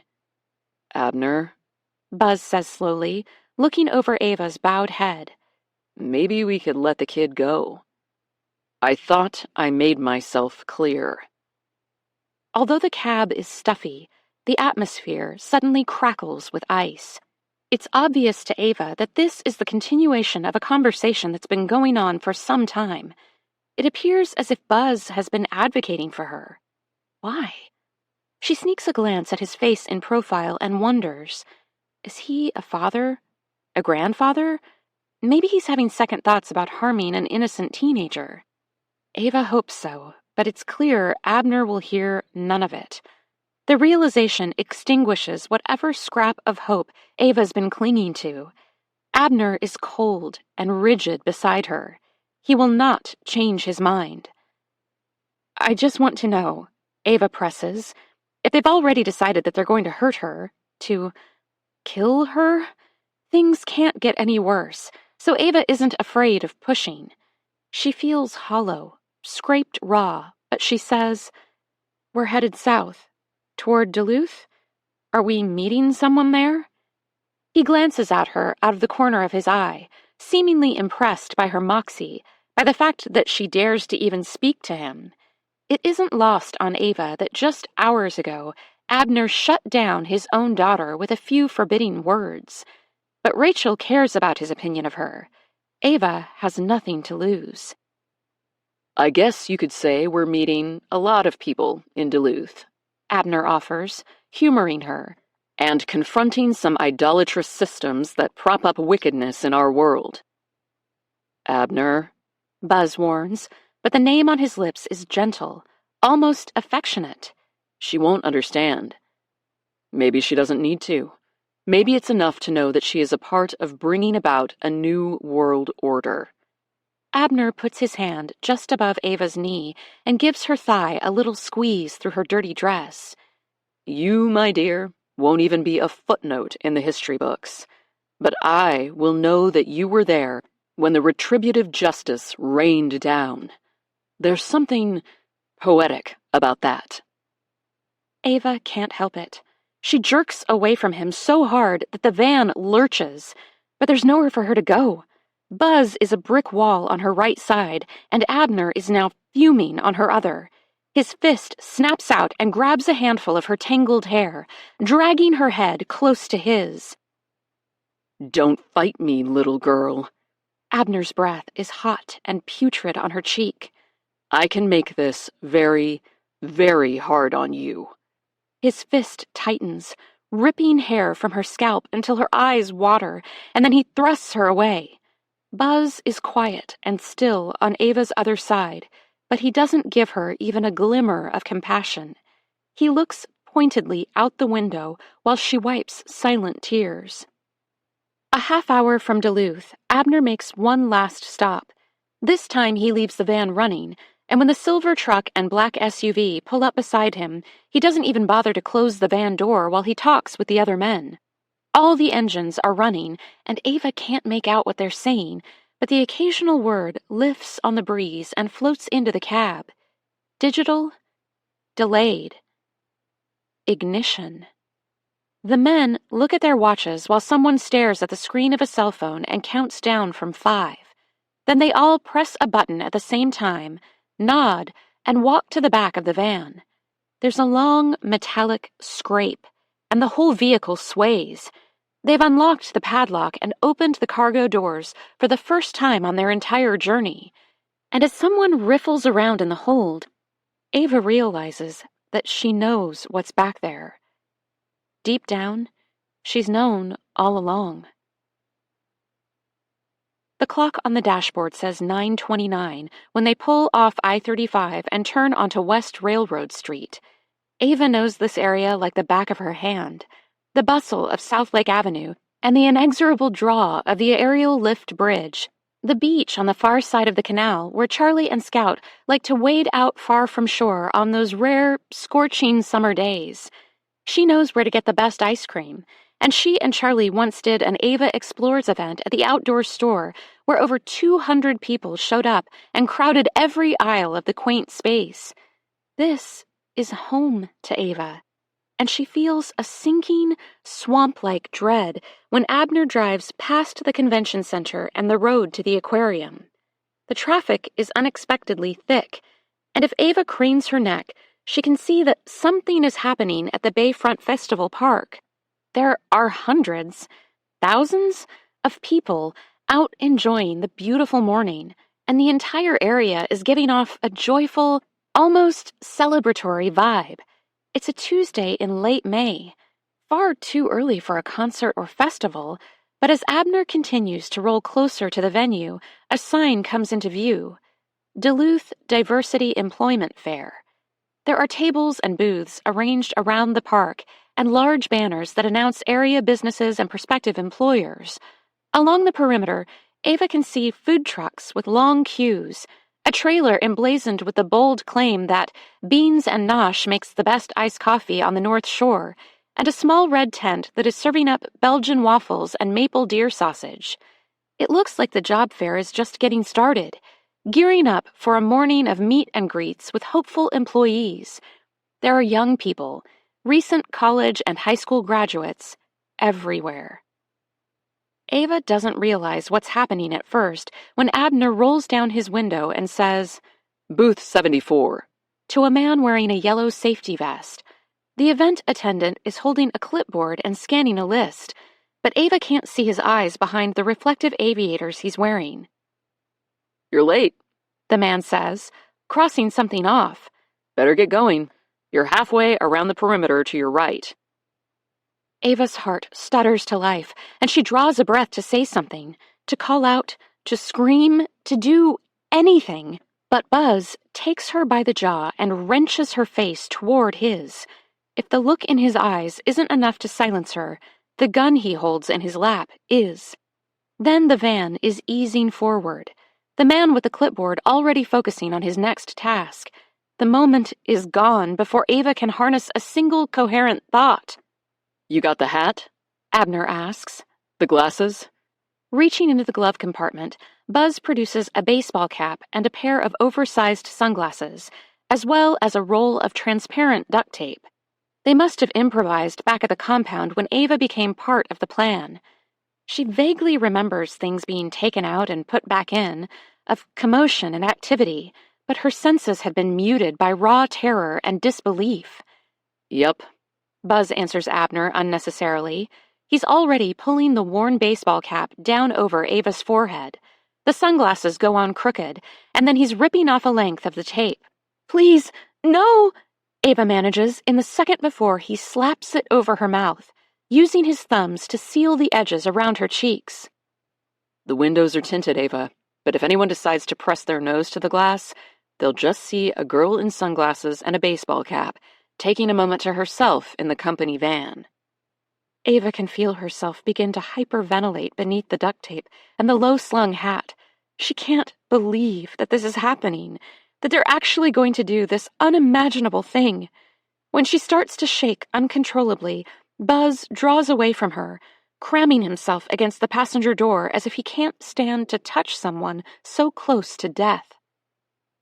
Abner pulls into an empty space, parking behind a large delivery truck and in front of a van that looks similar to the one they're in. Ava doesn't think they're in Spot 74, but they are well concealed, and no one pays any attention at all to one more cargo van among dozens. They're on the outskirts of the park, past the main entrance and all the activity, but close enough that Ava can read the signs on some of the tables and make out the faces of several people. No one is looking in their direction. And if they did, what would they see? Nothing out of the ordinary. "This is where we leave you, my dear." Abner turns off the ignition and grabs Ava's wrists. She struggles, trying to wrestle herself away from him, but Buzz pinches behind her elbows, thrusting her arms forward as if they're nothing but kindling. 2 quick movements are all it takes to zip-tie her hands to the bottom of the steering wheel. And then Abner and Buzz duck down and secure her ankles to a metal bar beneath the seat. Ava can't move. She can't scream, or motion for help, or even try to make eye contact with a close passerby. She's imprisoned in the cab of the van, and she knows that it will soon be her coffin. There's a bomb in the cargo hold. Abner glances at his watch and then gives Ava a grim smile. "You have just under 20 minutes, Evangeline. I suggest you spend it in prayer." With that, Abner and Buzz wrench open their doors and hop out, but not before Abner hits the door lock and traps Ava inside. Her face is slick with sweat and tears, and her hair clings to her damp neck. It's impossible to comprehend just how she got here, and every time Ava tries to grasp the gravity of her situation, it slips right through her fingers. She can't make sense of the fact that she only has 19 minutes left to live. 18? 17? But her heart swells in her chest as she thinks of her mother. It's true, Ava realizes, that your life flashes before your eyes when the end is near. Her mind is a spinning slideshow of memories. Literal mountaintops, and quiet moments with their toes buried in the sand, and late nights whispering in the warm, safe belly of Sebastian. and if Ava closes her eyes, she can almost feel Scout pressed tight against her hip, and the gentle drag of Charlie's fingers toying with the curls that drape over her shoulder. She smells the smoky char of a lit grill, a smear of aloe lotion soaking into sun-warmed skin. Lake Superior on a fall morning when the wind carries a fine blade of winter sweeping down from the north like a prophecy.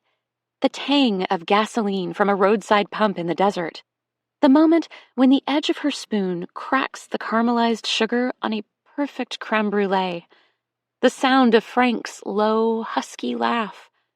Her first kiss. Like fireworks and falling all at once. Ava doesn't want to die. So she prays. No words, just her heart, cracked open like a door thrown off its hinges and turned inside out. Thank you, and more, and please. Love and longing, every mistake offered with open hands, fingers full and aching. Then, a sudden, blinding, fleeting understanding of grace. She didn't deserve any of it, and she was allowed to live and love anyway. When a soft clicking invades her desperate reverie, Ava ignores it at first. There's a jangly, grating scrape, followed by a soft pop, and then her eyes snap open at the exact moment that the driver's side door is softly unlatched. It's impossible to make sense of what she's seen. Zach is slipping into the cab beside her, his face a ruined mess of black and blue, and a bent wire clutched in one hand. He presses a finger to his split lips and then carefully eases the door shut behind him. Hey, Zach says quietly, although they are alone in the cab of the van. There's no one to hear them, and the tape over Ava's mouth renders her mute. Zach seems to notice it when Ava groans, and he reaches for a corner of her gag to begin to carefully peel it off.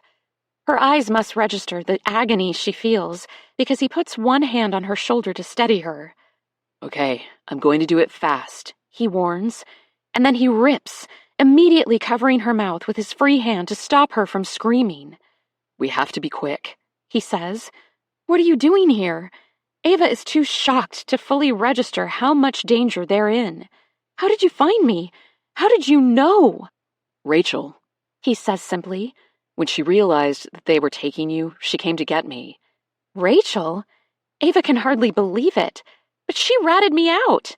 My sister is a complicated person, but she didn't want you to die. Zach rubs his hands up and down her arms as if to smooth away the awful word. I slipped in the back of the silver truck when they were getting supplies and hid underneath some tarps. You've been here all along? Ava thinks about the journey from the compound to the park, all those stops in the dark, and all the frightening uncertainty. Somehow, knowing that Zach had been near her every step of the way reframes the entire experience. She wasn't ever alone. I can't believe you came for me. Zach pauses for just a moment, wiping the tears that stream down her cheeks with his palms. He kisses her once, sweetly on the mouth. I love you, Ava. Always have. From the wristband of his jeans, he produces a kitchen knife. It's wrapped in a plastic sheath, and Ava realizes it's the same knife that Rachel used to cut the chocolate cake the day before. Has it only been a day? Ava feels as if she's lived multiple lifetimes since she stepped off the summer moon. Zach slides the knife between Ava's left wrist and the zip tie, and with one quick jerk, it snaps. He frees her right hand and then bends to release her ankles. Listen, he says when she's free. It's going to get bad here really fast. I hid under those tarps with an entire arsenal of weapons. After the bomb goes off, members of the family are stationed at the freeway entrances and all over the downtown area to pick off survivors. You have to find a place to hide. If you... Wait! Ava puts a hand flat on his chest, stopping him. What do you mean, you? We have to find a place to hide. We have to... Ava. Zach starts, but Ava already knows what he's going to say. All at once, she can see it as clearly as a snapshot. The bomb is in the van. The van can't stay here. Zach, no! I don't have time to argue with you. This is how it's happening. You need to go now. You need to run. I won't leave you, Ava sobs, but Zach wrenches open the door. Yes, you will. We don't have time to clear the park. I need to get this van as far away from the crowd as I can. But there's only a few minutes. I know. That's why I'm leaving now. Zach slides out of the van, pulling Ava with him. Almost the moment her feet touch the ground, he's climbing back into the van and slamming the door in her face. The engine roars to life, and in the midst of her anguish, Ava feels a second of gratitude that Abner forgot the keys in the ignition. Wait! She screams, pounding on the window with her fists. Zach rolls it down quickly, his face wild with the knowledge of what he's about to do. There's an entire world contained in his eyes, but his hands don't tremble on the wheel. Zach is resolute.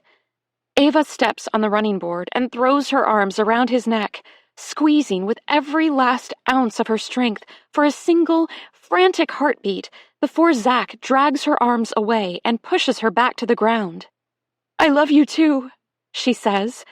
She's not sure exactly what she means by it, or how the vicious unspooling of her heart can ever be mended, but it's exactly what he needs to hear.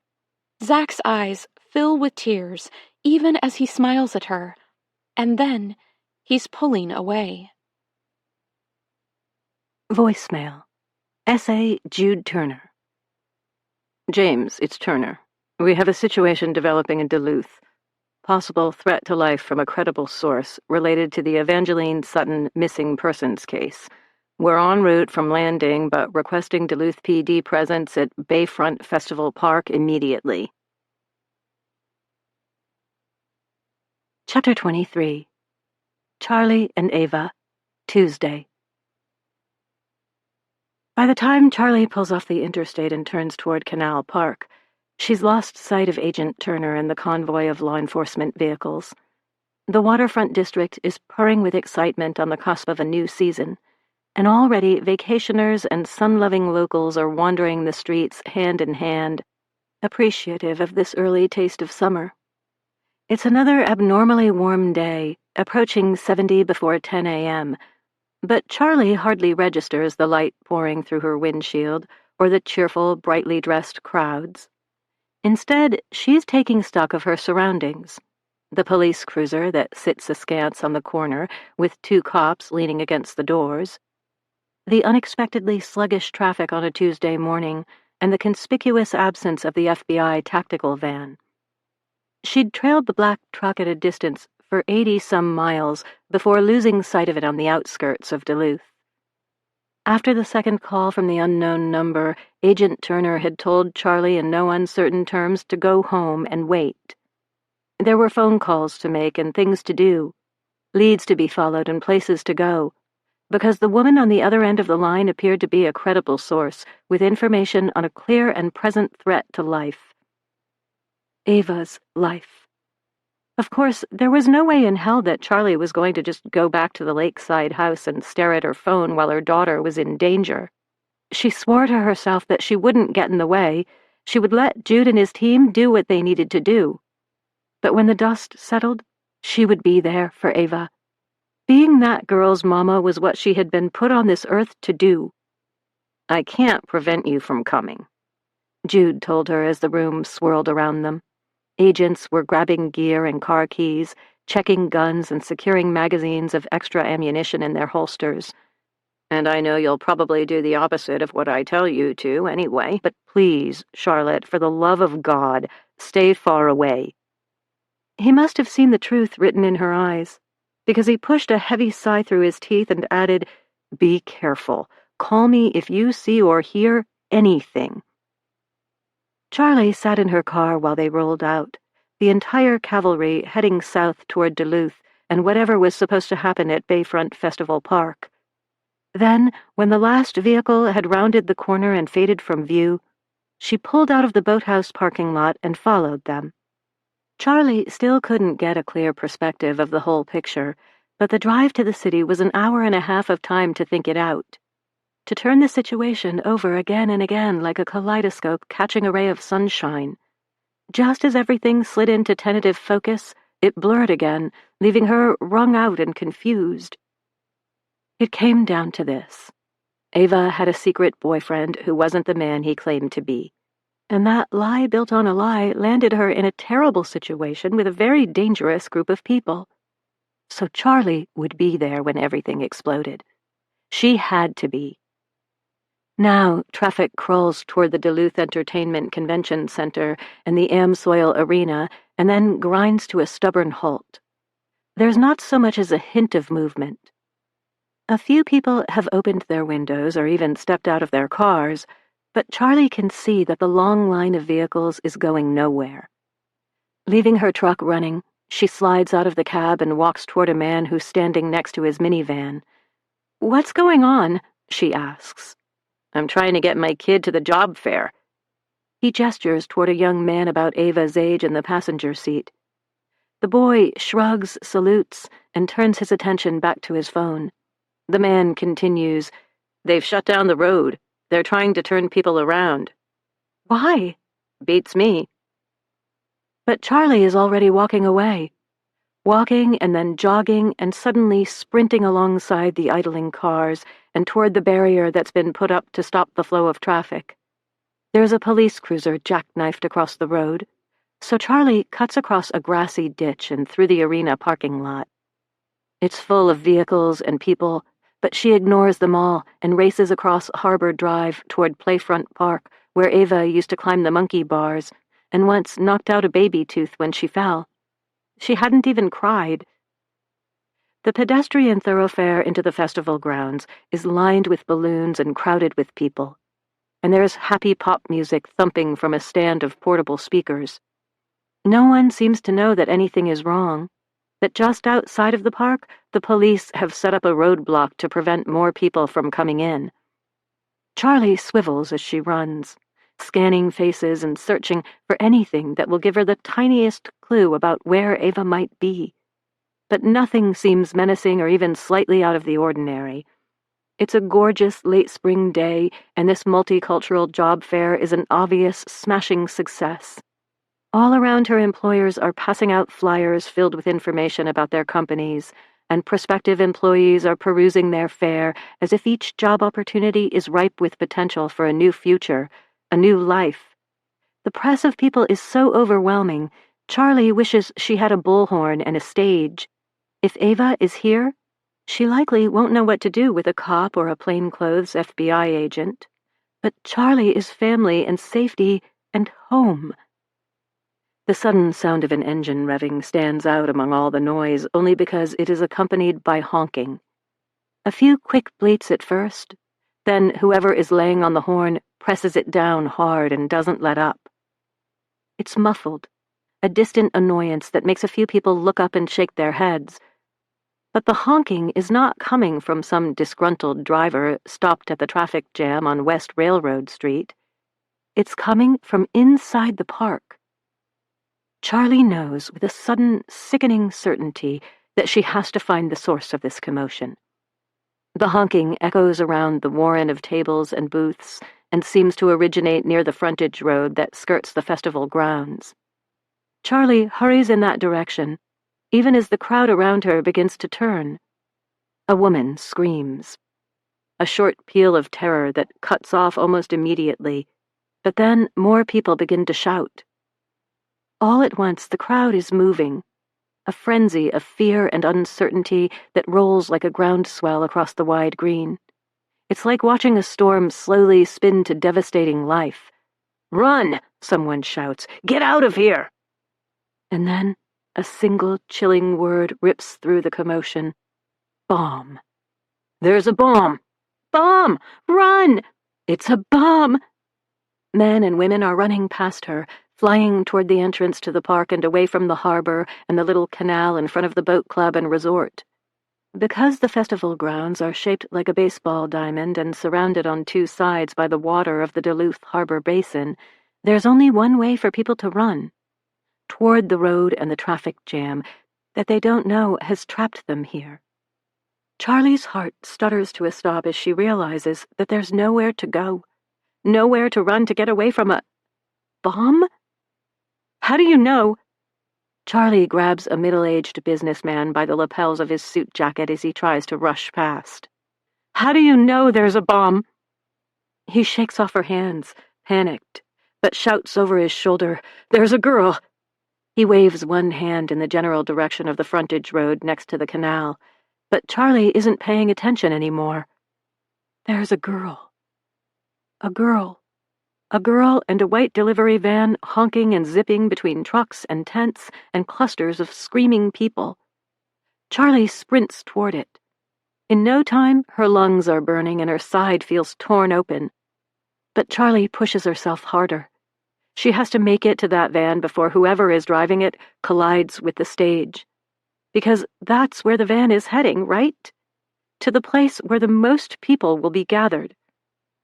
But as Charlie follows the erratic path, she realizes that the driver is not hitting people, they're avoiding them. And the area around the stage is virtually empty.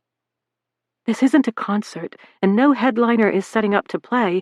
In fact, the closer the van draws to the steely blue sheet of the cold harbor, and the fewer objects and people stand in the way, the faster it goes.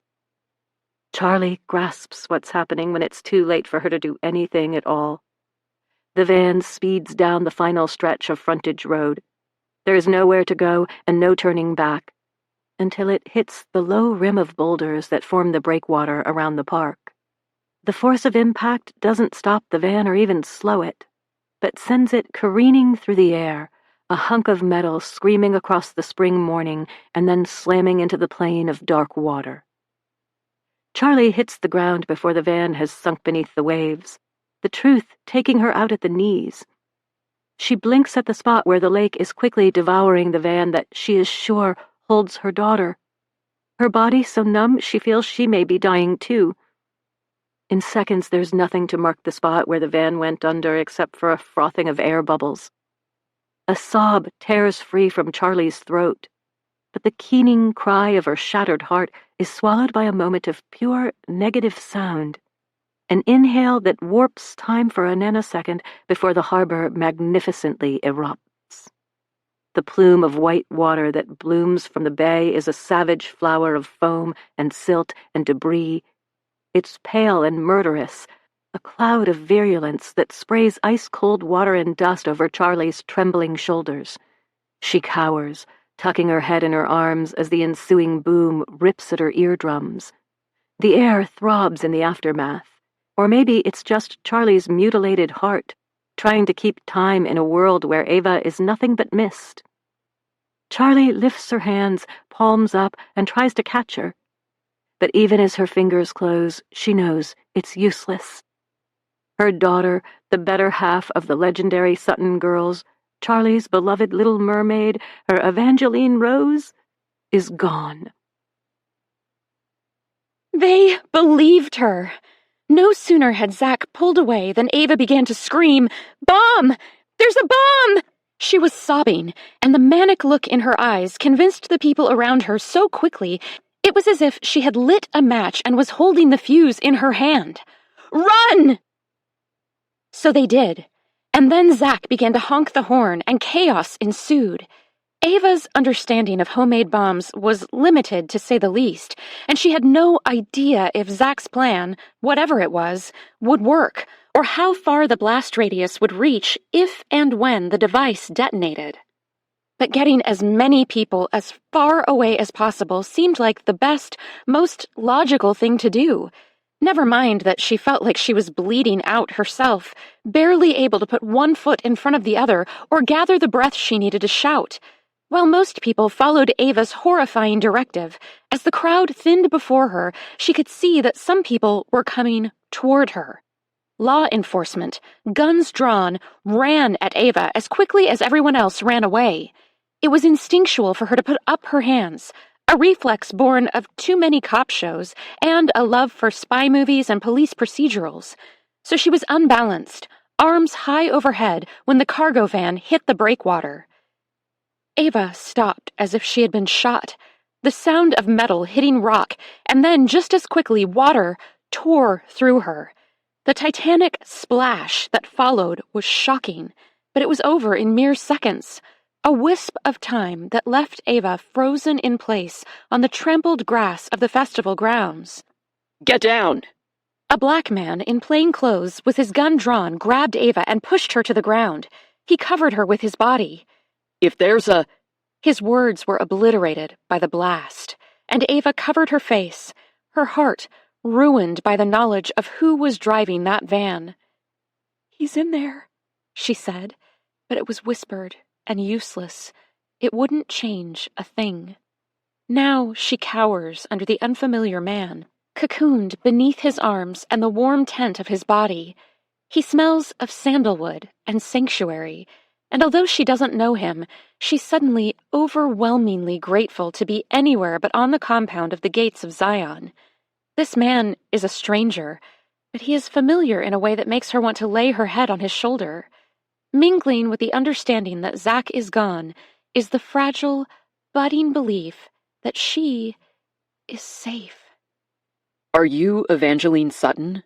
He asks, rocking back on his haunches when the shockwave has settled. He keeps one steadying hand on her arm, and Ava pushes herself up, leaning against him because she doesn't think she can support her own weight. The water where the van had gone down is a foaming whirlpool of waves and debris. Ava knows with an anguished certainty that nothing could survive what just happened. Then it hits her. "They have guns!" Ava says, bolting to her feet and spinning around. "There are so many of them, and they're all over Duluth. But they have an entire arsenal, and they're going to start shooting after the bomb goes off." Slow down. He steadies her and ducks his head so that they are eye to eye. Who has guns? Who's going to start shooting? "The family!" Ava spits, but she can tell that the name doesn't mean anything to him. So she tries, "The people of the Gates of Zion, Abner Brennan." Recognition finally clicks and turns his gaze to stone. He waves someone over and passes Ava into the arms of a policewoman in uniform. "She needs a hospital," he tells her. To Ava, he says, "They'll take good care of you. I'll see you soon, and I'll call your mom. She's so worried." "My mom?" Ava's voice cracks at the mention of Charlie. She wants to see her so badly it's an all-body ache. But there's no time to dwell because the policewoman is ushering her away from the water and toward the entrance of the park. As Ava is led away, she can see fear and confusion writ on the faces of everyone she passes. A patchwork group of officers in uniform and plain clothes try to herd the crowd toward the parking lot and away from the scene of the crime.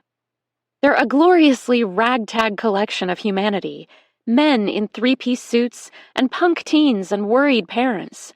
A small cluster of 20-somethings in camo t-shirts makes Ava's heart stutter, but they're not carrying guns. They're helping an elderly Asian woman. One has her large purse slung over his shoulder, and the other two are flanking her, arms locked around her waist as they help her hurry toward the park entrance. "Let's get you out of here," the policewoman says, leading Ava to a cruiser. It's parked behind an armored vehicle with SWAT painted on the side in white block letters. Ava doesn't know what it's doing at the park or who alerted the authorities, but for the first time in days, she feels like everything might be okay. Not good. Maybe never again good. But okay. Before she lets the policewoman put her in the back of the cruiser, Ava turns to take it all in. People are crying, hugging loved ones, and shaking their heads at the incomprehensible turn their day has taken. They don't even know yet what they've been spared, or how much danger they are still in. And yet, as Ava watches them, she can't help but love them. The girl with box braids and bracelets halfway up her arm, who's comforting a tow-headed little boy who seems to have lost his mother. The man who looks like a bank CEO who's rolled up his sleeves and is handing out bottles of water to anyone within arm's reach. The cop with his arm around the shoulders of a woman in a soft pink hijab. It's a song, a symphony, and Ava closes her eyes for just a moment to listen. There's a genesis contained in every note. Voicemail. S.A. Jude Turner. Charlie, it's Jude. Listen, we found her. She's okay. They're taking her to St. Luke's. More soon, but go. She's waiting for you. Chapter 24. Charlie and Ava, Tuesday and Beyond. Charlie can't quite believe it. She listens to Jude's message again and again, furious with herself for missing his call in the first place. She hadn't even heard her phone. Her ears were still ringing from the blast. But as she stumbled to her feet, it buzzed against her hip. She tries to call him back, but he doesn't answer. So she retraces her steps, weaving through the throngs of people to where her truck is still stuck in gridlock. If anything, it's gotten worse as people try to flee the festival grounds. Charlie knows she's not going anywhere for a very long time, so she sets off on foot. St. Luke's is just under 2 miles away, and she'll run it if she has to. She doesn't make it far. Near the freeway entrance, traffic is flowing better, and a guy with silver hair and Ray-Bans in a red convertible slows down to keep pace with her. "Are you hurt?" he asks. "I heard there was a bomb." "There was," Charlie confirms, though it's surreal to admit. "But I'm fine." "Where are you going? Do you need help?" He's a tourist from a small town in Iowa, and he insists on driving her to the hospital. He chats all the way, but Charlie absorbs exactly none of it. It doesn't matter. He's not making small talk. He's trying to distract her. "Take care," he says at the brightly lit ER entrance. Then he adds soberly, "Be safe." Charlie hurries into the building, skirting the reception desk and homing in on the cop she sees stationed in front of a swinging door. "I'm Charlotte Sutton," she tells him, her voice breathless and insubstantial. She may as well have run the entire way. "My daughter Ava was brought here. Evangeline Sutton." Recognition glints in his eyes, but he puts up a finger and turns his back to talk into the radio at his shoulder. After a moment, he asks to see Charlie's ID, and then he's pushing open the door and escorting her down the hallway. They stop in front of a glass-fronted room, but Charlie can't see inside because curtains have been drawn across the windows. "May I—" Charlie can't finish, but the cop nods anyway. The door is cracked open and Charlie steps through. She's half hidden behind the pale curtain, but from here she can see the whole room. Ava sits in the center of a narrow hospital bed. It's her Evangeline Rose, hair tousled and tangled, skin uncharacteristically pale so that her freckles stand out even at a distance. She's wearing a dirty blue dress, prairie style, with puffed sleeves and a Peter Pan collar. The skirt is hiked up to her thighs, and a nurse is examining a wound on her left shin. An IV snakes into one of Ava's slender hands, and an oxygen tube loops around her ears and into her nostrils. She's the same, but changed. It feels like a lifetime since Charlie last saw her on the deck of the summer moon. Charlie must make a noise because Ava looks up, and when she catches sight of her mom, her whole face crumples. "Mom!" It's a plaintive, childlike cry, and Charlie's heart breaks, because behind that raw longing is an unmistakable vein of doubt. Ava's not sure how her mother will react. She's afraid. Charlie is across the room in 2 strides, then sinking to the side of the bed and gathering her girl into her arms. If the nurse is annoyed by the interruption, she doesn't make a fuss, but lets Charlie cradle Ava as if she is a small child. "I'm sorry," Ava cries. "I'm so sorry. This is all my fault. I should have never—" "Shh," Charlie soothes her. "Don't. You're okay. That's all that matters." It is, and it's not. They both know that the fallout from all of this will be far-reaching and profound. But for now, it's enough that Ava is safe and whole and wrapped in Charlie's embrace. "But I—" "Not now," Charlie says, her voice fracturing. "Are you hurt? What happened?" "She has a pre-tibial laceration that has become infected," the nurse tells Charlie. "It will need to be cleaned out and resutured, but it should heal nicely. We're giving her a dose of IV antibiotics and some fluid. She's a little dehydrated.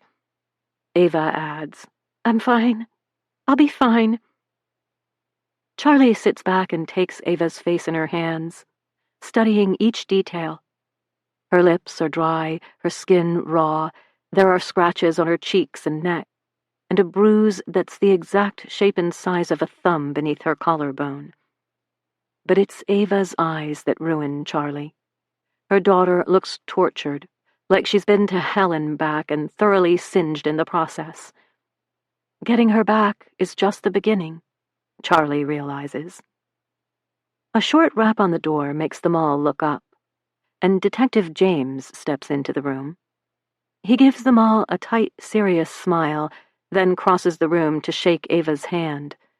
Welcome home, Evangeline. We're thrilled you're back. Charlie can tell he means it, and it floods her with a sense of gratitude.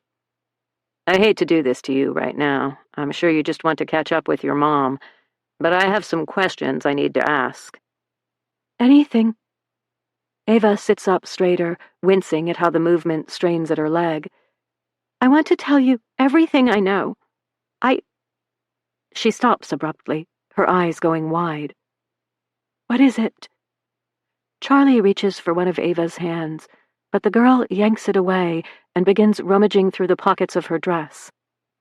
I took notes. I wrote down everything I could. She produces a sheaf of folded notebook paper and thrusts it at Detective James. The family, are planning an uprising. The bomb at Bayfront Festival Park was just the beginning. There's going to be mass shootings all over the city. They were supposed to start after the bomb exploded. What's happening out there?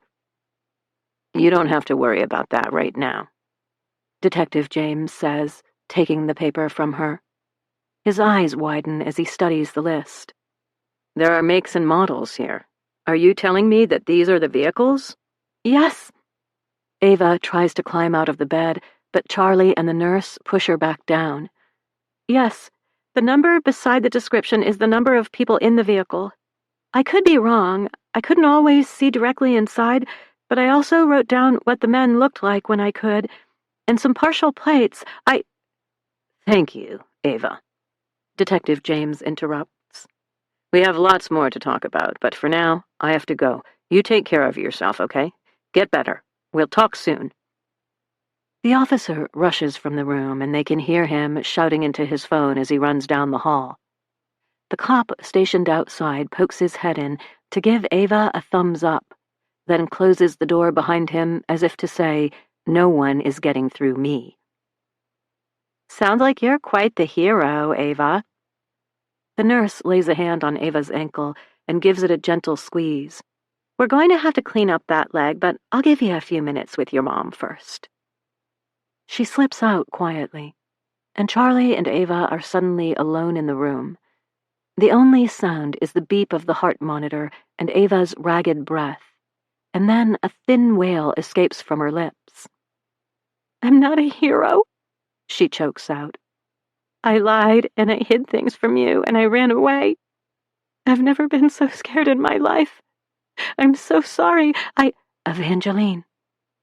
Charlie curls on the bed beside her and pulls her daughter's head onto her chest. Baby, I forgive you. And I'm sorry if I made you feel like there were things you couldn't tell me. I'm sorry if I've been suffocating you. But listen, you're alive, and that's all that matters right now. When that bomb went off, I thought I'd lost you forever. Ava's fingers clutch at Charlie as she sobs. It's not okay, she cries, her tears wetting Charlie's shirt.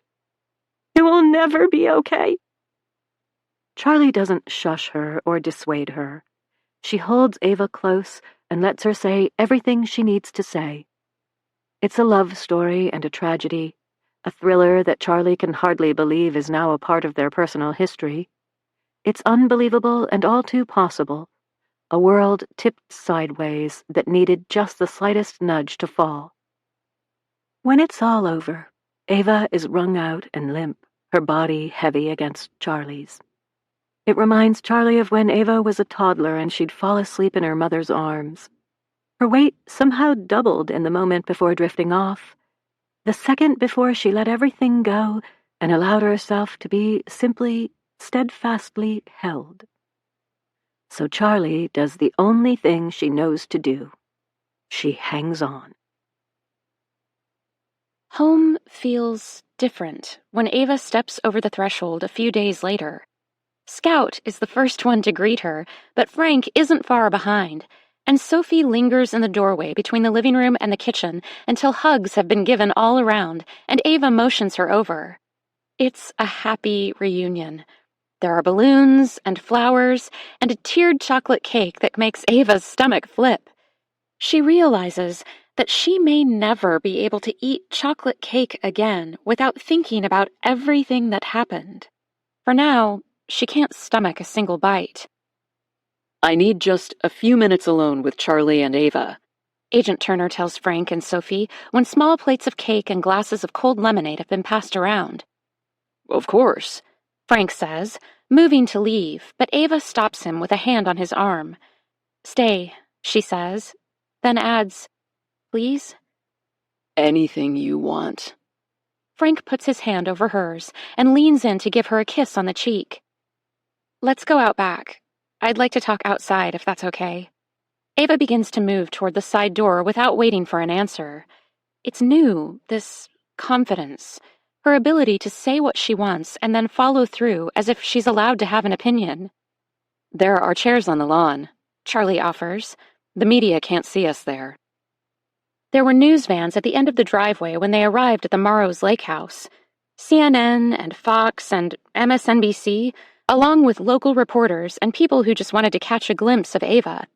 Whether she liked the distinction or not, she was being lauded as a hero because her careful notes allowed law enforcement to capture many of the members of the family who were poised to take part in the uprising. Most were apprehended before they could get off a single shot because the unexpected failure of the car bomb threw their plans into total chaos. The would-be soldiers didn't know what to do, so they watched and waited and were eventually identified when Detective James shared Ava's list with the Duluth PD, the FBI, and Minnesota State law enforcement. They brought out the cavalry, and now everyone wants an exclusive with Ava. There are thick clusters of cottony clouds in the sky and a cool breeze coming off the water. But the sun is warm on their backs, and as Ava sinks into one of the Adirondack chairs around their fire pit, she closes her eyes and takes a deep, steadying breath. She wasn't sure she would ever sit in these chairs again, or see this view, or smell the white musk and vanilla of her mother as she sank into the chair beside her. We're in your debt, Agent James says, repeating a familiar refrain. I want you to know that because of everything you told us, we were able to derail most of the family's plans for what they called the uprising. He puts air quotes around the words, and the action feels dismissive to Ava. He continues. The FBI has been following their activity for years, and we knew something was going to happen, but they mostly coordinated offline. They went old school on us. Ava doesn't respond to his little shrug and self-deprecating laugh. Instead, she says quietly, but we didn't derail everything. She doesn't feel brave. There were a handful of shootings across the country, including a standoff in Duluth when one of the squads in the convoy resisted arrest. An officer was injured, and there was a mass shooting at a grocery store in Idaho, another at a mall in Tennessee. A backpack bomb was detonated at a bus stop in California, and there was a hostage situation in Detroit. Each incident was tied to Abner Brennan and his family, and though Ava knows the math doesn't add up, that she can't blame herself for something that she didn't even know about a week ago, she feels responsible. Survivor's guilt, the FBI victim specialist says, but Ava doesn't need a fancy term to wonder if she could have, should have, done more. Not just in the days since her abduction, but all the days and weeks and months before. Did she ever do enough to stop hate in its tracks? Agent James leans forward to catch her eye. That's not your fault. The casualties our country sustained were nothing compared to what they would have been if you hadn't done what you did. You were incredibly brave, Ava. I hope you know that. For what it's worth, You've helped put Abner Brennan and a significant number of his associates behind bars for the rest of his life. We have him on charges of domestic terrorism, hate crimes, and conspiracy to commit murder, along with kidnapping, unlawful detainment, and tax evasion. And that's just the tip of the iceberg. Ava knows all that already. It's exciting, to be sure, but it's not a happy ending. Not by a long shot. Zechariah Brennan is the real hero, she says. She knows her mom is still, and might forever be, nursing a grudge against her ex-boyfriend and abductor. Charlie doesn't yet fully understand what happened between them, or how complicated the entire situation was. But in the end, Zach gave his life for her, for every single person at Bayfront Festival Park that day, and Ava is still coming to grips with it all. He is. Agent Turner agrees. What he did was incredibly selfless. He was a courageous young man, even if it took him a while to see the light. Charlie manages a single nod, and Ava's grateful for that small concession. It's a step. Our bomb techs have completed their investigation of the blast site, and I'm sorry to report it was frustratingly inconclusive. Agent Turner temples his fingers as he explains, most IEDs have some sort of a homemade countdown device, a kitchen timer or alarm clock or something, but they depend on a moment of connection to ignite. The water should have prevented that trigger from firing. Ava's chest seizes with a moment of what might have been. From the window of the cargo van, she can picture Zach swimming. The IED, improvised explosive device she knows from more than her fair share of interviews with the FBI, sinking to the bottom of the harbor, stripped of all its awful power. What would her life look like now if Zach was still in it? They are considering Ava's disappearance a kidnapping because she was not old enough to consent to what happened to her, even if she chose to go with Zach in the beginning. And then, when she wanted to leave, he wouldn't let her go. Of course, she told them everything. About the drugs that Zach urged her to give Charlie, the note she left, and that he took, and being locked in the house at Little Moose. When Ava heard about the missing life raft from the summer moon, she realized that Zach must have inflated it and tossed it overboard during their nighttime trek across the lake.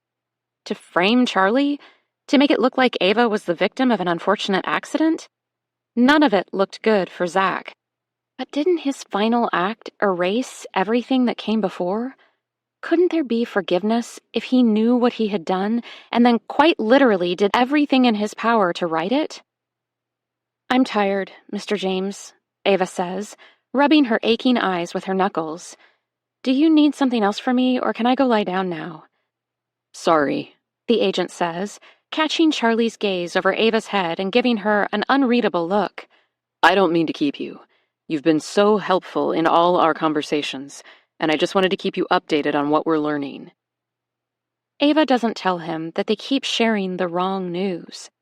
She knows she probably shouldn't be curious, but a part of her is still back at that compound in the woods. They won't tell her what's happening there, what they've done to the gates of Zion and the people who live behind the fence. The women and children, those who didn't have a choice about what happened to them, even if it felt right, like home. Ava thinks about them often, for better or for worse. I want you to know that Zach wasn't your only friend at the gates. Agent James leans forward with his elbows on his knees. In our interviews, we've learned that not only did Rachel free Zach the night before the uprising, she was the one who called your mom and tipped us off about what was going to happen. A hint of a smile crosses Ava's lips. Spunky, sassy Rachel Brennan stood up to her force-of-nature father, and won. I know she was your captor, Ava, but somehow you got through to her. She cared about you. Agent James pauses, tries again. She cares about you. Charlie catches Ava's hand and squeezes it tight. Of course she does.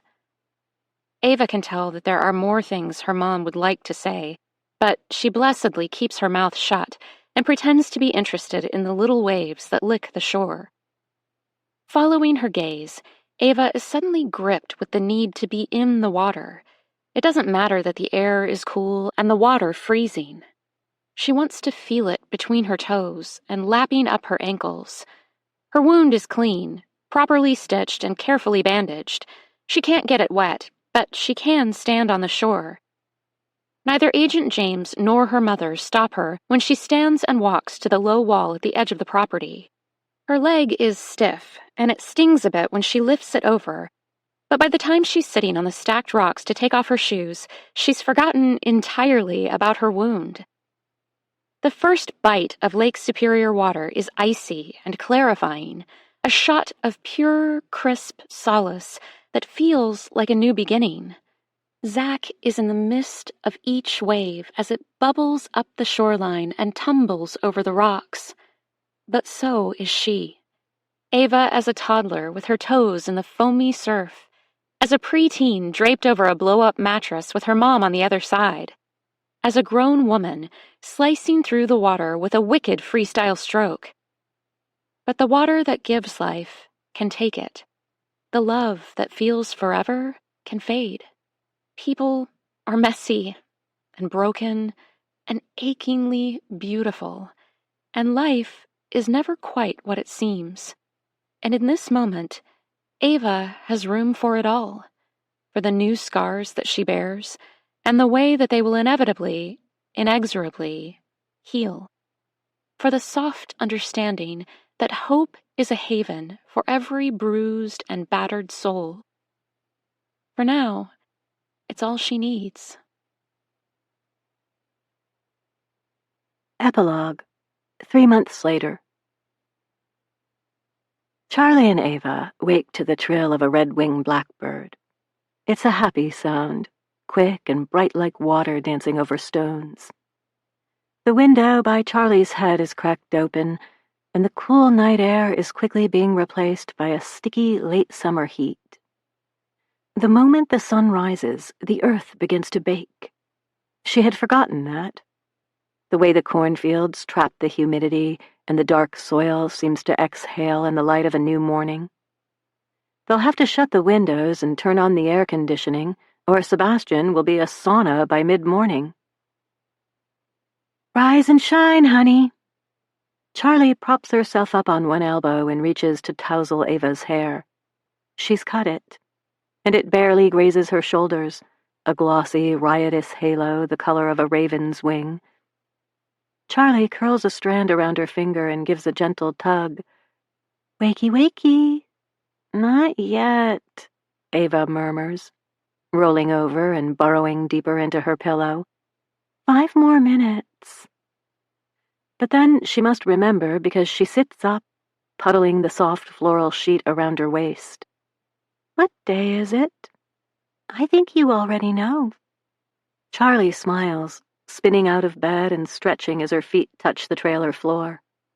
A short shuffle and she's in the galley kitchen, flipping on the coffee pot that she prepped the night before.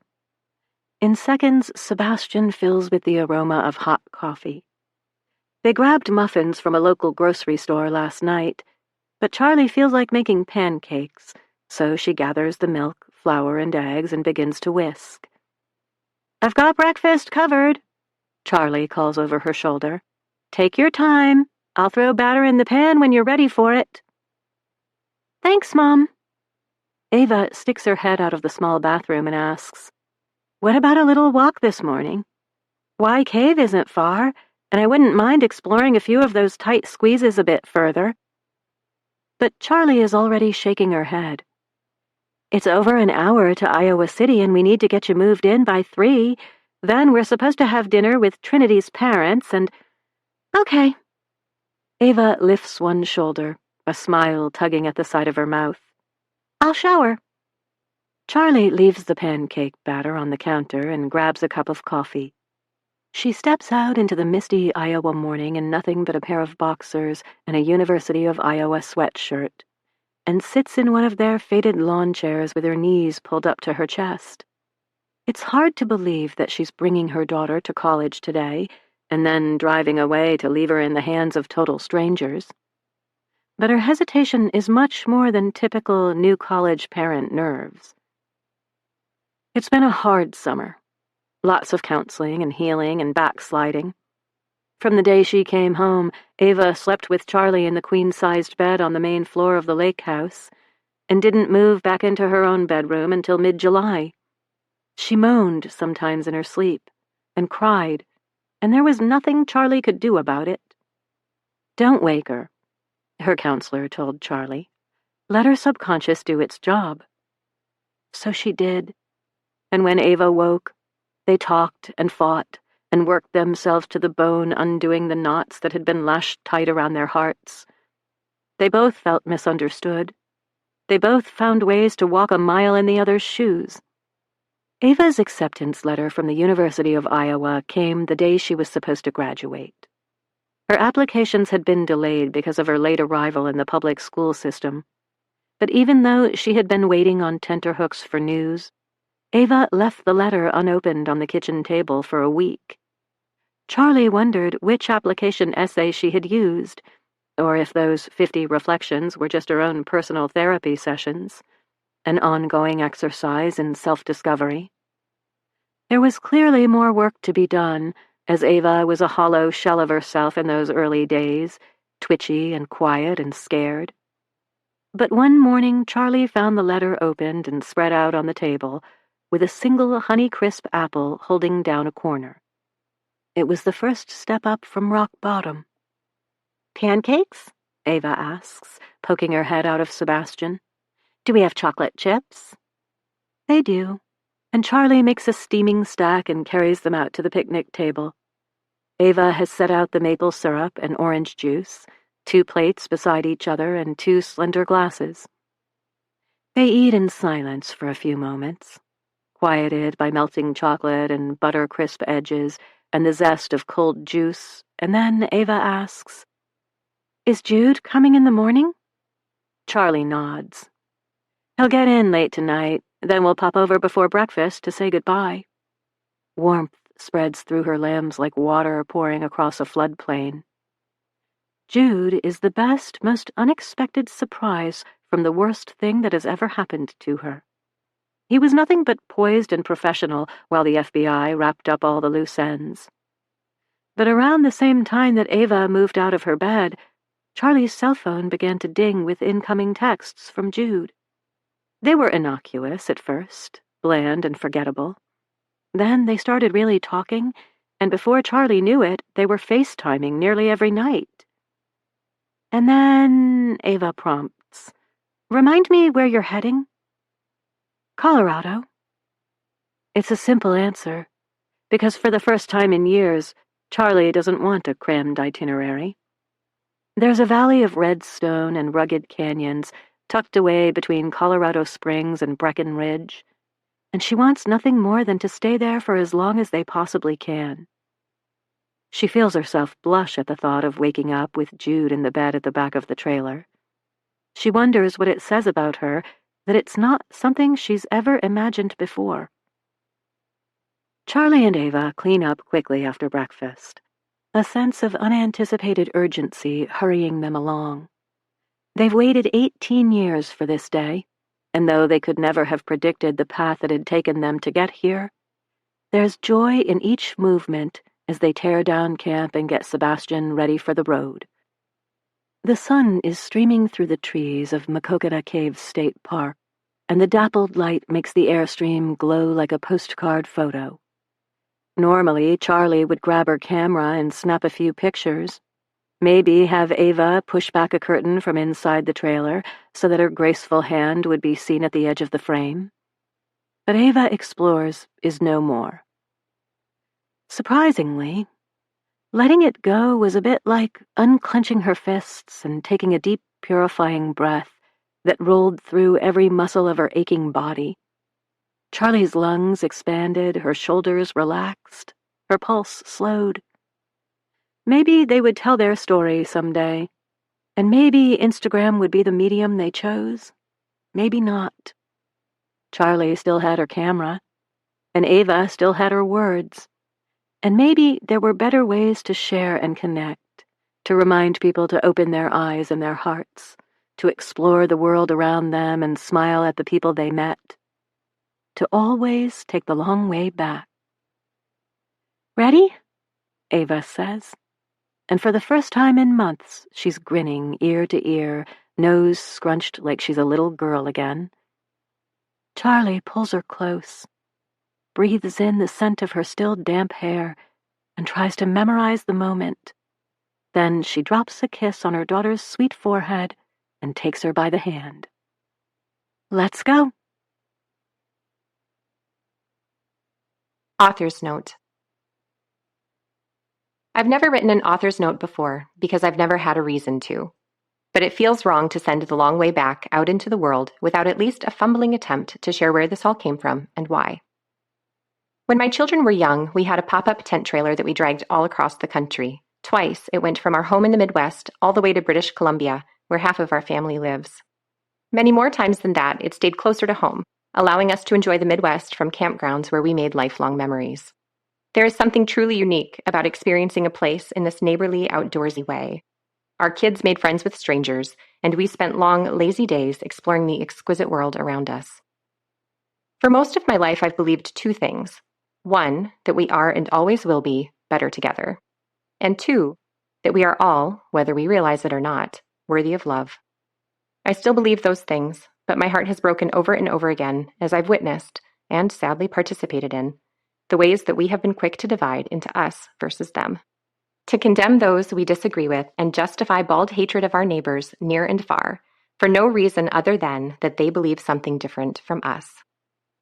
Much of these ugly confrontations happen on social media, and as I was conceptualizing this book, the intersection of our changing world and these opposing ideologies seemed to go hand in hand with our digital interconnectedness.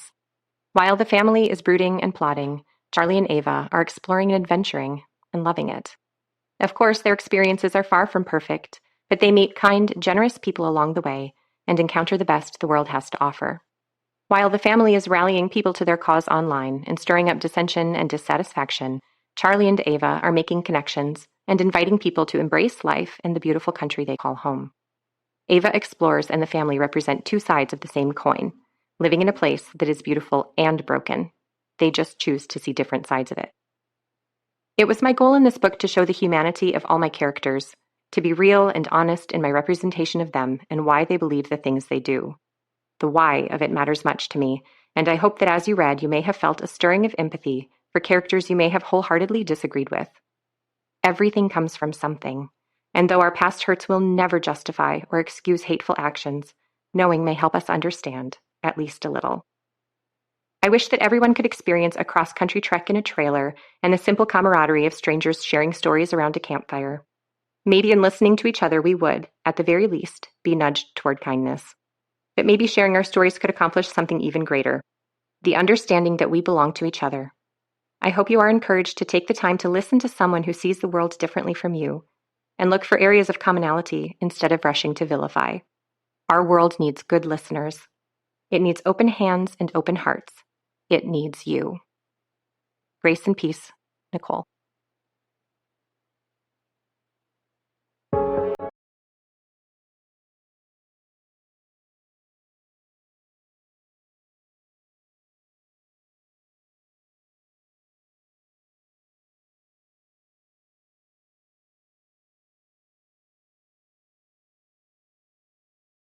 The Long Way Back, a novel, was written by Nicole Baart and read by Cassandra Campbell and Rebecca Ross with a note read by the author.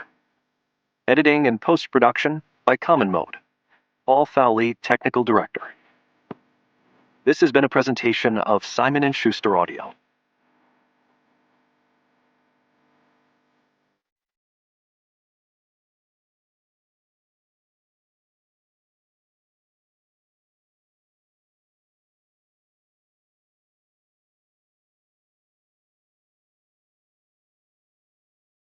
The Long Way Back is available in print from Atria Books. Also available from Simon & Schuster Audio, Everything We Didn't Say, a novel, by Nicole Baart, read by Emily Tremaine. The following is an excerpt from Nicole Baart's Everything We Didn't Say, a novel, read by Emily Tremaine. The murders took place on a hot summer night, but to Juniper it would always be winter in Jericho. bitter and unforgiving as deep February, when frost edged the windows like salt on the rim of a glass. It seemed fitting, then, that it was dark and profoundly cold when Juniper pulled into town. In the glow of her headlights, she could see that the Welcome to Jericho sign was riddled with bullet holes. 15 years ago, there had been exactly 3. Puncture marks, with saw-toothed edges that, if connected, would form a nearly perfect isosceles triangle over the yellow block letters of her hometown. They seemed intentional at the time. A warning, maybe, or a vulgar homage to 3 different bullets that had taken a much deadlier trajectory. But even barreling down Highway 20 at 60 miles an hour in the raw black of a February night, Juniper could see that the sign had become a target of sorts. At least a dozen holes had been punched through the metal, and the indentations of buckshot dimpled the gaping O. A shot-up welcome sign was certainly an inauspicious reception. She could hardly believe that in all these years, the city council had never bothered to replace it. But she harbored no illusions that her return to Jericho would be a happy homecoming. It was why she timed her arrival for the middle of the night and told Cora to slip the house key in the mailbox of the bungalow. Juniper had rented it, sight unseen, on a 6-month lease. She doubted she'd make it that long. Even over a dozen years later, and in the dark, Juniper knew the layout of Jericho by heart. The population was just shy of 4,000, and the streets were arranged on a grid, so Cora hadn't bothered to provide an address. It's the McAvoy's old place. 1 story, blue, tiny front porch, a block from the library. You know the one, right? She did. Navigating the abandoned streets, she felt her skin prickle against the familiarity of a town she hadn't seen in years. Little had changed. Main Street was shuttered and quiet. Gray snow piled against the sides of businesses that she had frequented as a kid.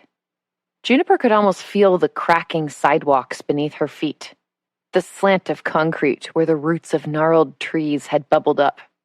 She used to burst into Cunningham's cafe clutching a $5 bill. Cold Coke and hot, salty French fries, the backs of her bare legs glued to the green vinyl booth. The sticky sweet memory felt like it was from someone else's childhood. Beside the cafe was a secondhand store, then, in quick succession, a rundown Dollar General, a Kirby vacuum dealer, and a small animal vet. Across the street, there was the eye doctor, the bakery, a mom-and-pop hardware, and a shoe store that had been boarded up, windows plastered with faded "for sale" signs. That was it. All of Jericho in the blink of an eye. At one end, right before the corner where Highway 20 intersected Main, was the library. Just the sight of it made Juniper's heart unclench a bit, and she released the breath that she hadn't realized she was holding. Cora had offered her a reason wrapped up so neatly she had no choice but to accept. A perfectly packaged rationale to come home. Because the town seemed abandoned, Juniper didn't bother to flick on her blinker when she turned at the end of the street. The small blue house was just where she knew it would be. It, too, hadn't changed much, and she could almost picture Harriet McAvoy rocking in her chair beside the front door. But the porch was empty, freshly shoveled, and someone had left the floodlight on. For just a moment, the golden glow of it mingled with the sudden flash of red and blue in her rearview mirror. But Juniper's foot was already on the brake, her subconscious aware of what was happening even before she turned her head and realized there was a police cruiser behind her. It was the first car that she had seen in nearly an hour. Perfect, she groaned, easing to the side of the road instead of into the driveway of her new rental. She threw the transmission into park and fumbled in the glove compartment for her papers, cursing under her breath. Of course, her first few minutes back would end in a ticket. In a confrontation with the sort of small-town police officer who made her skin feel tight and itchy even all these years later.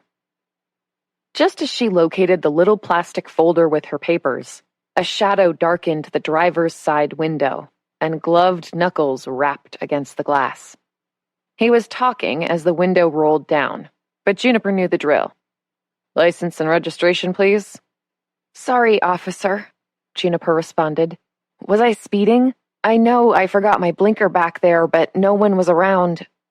She handed everything over, hoping the fine tremor of dismay in her voice wouldn't come off as guilt.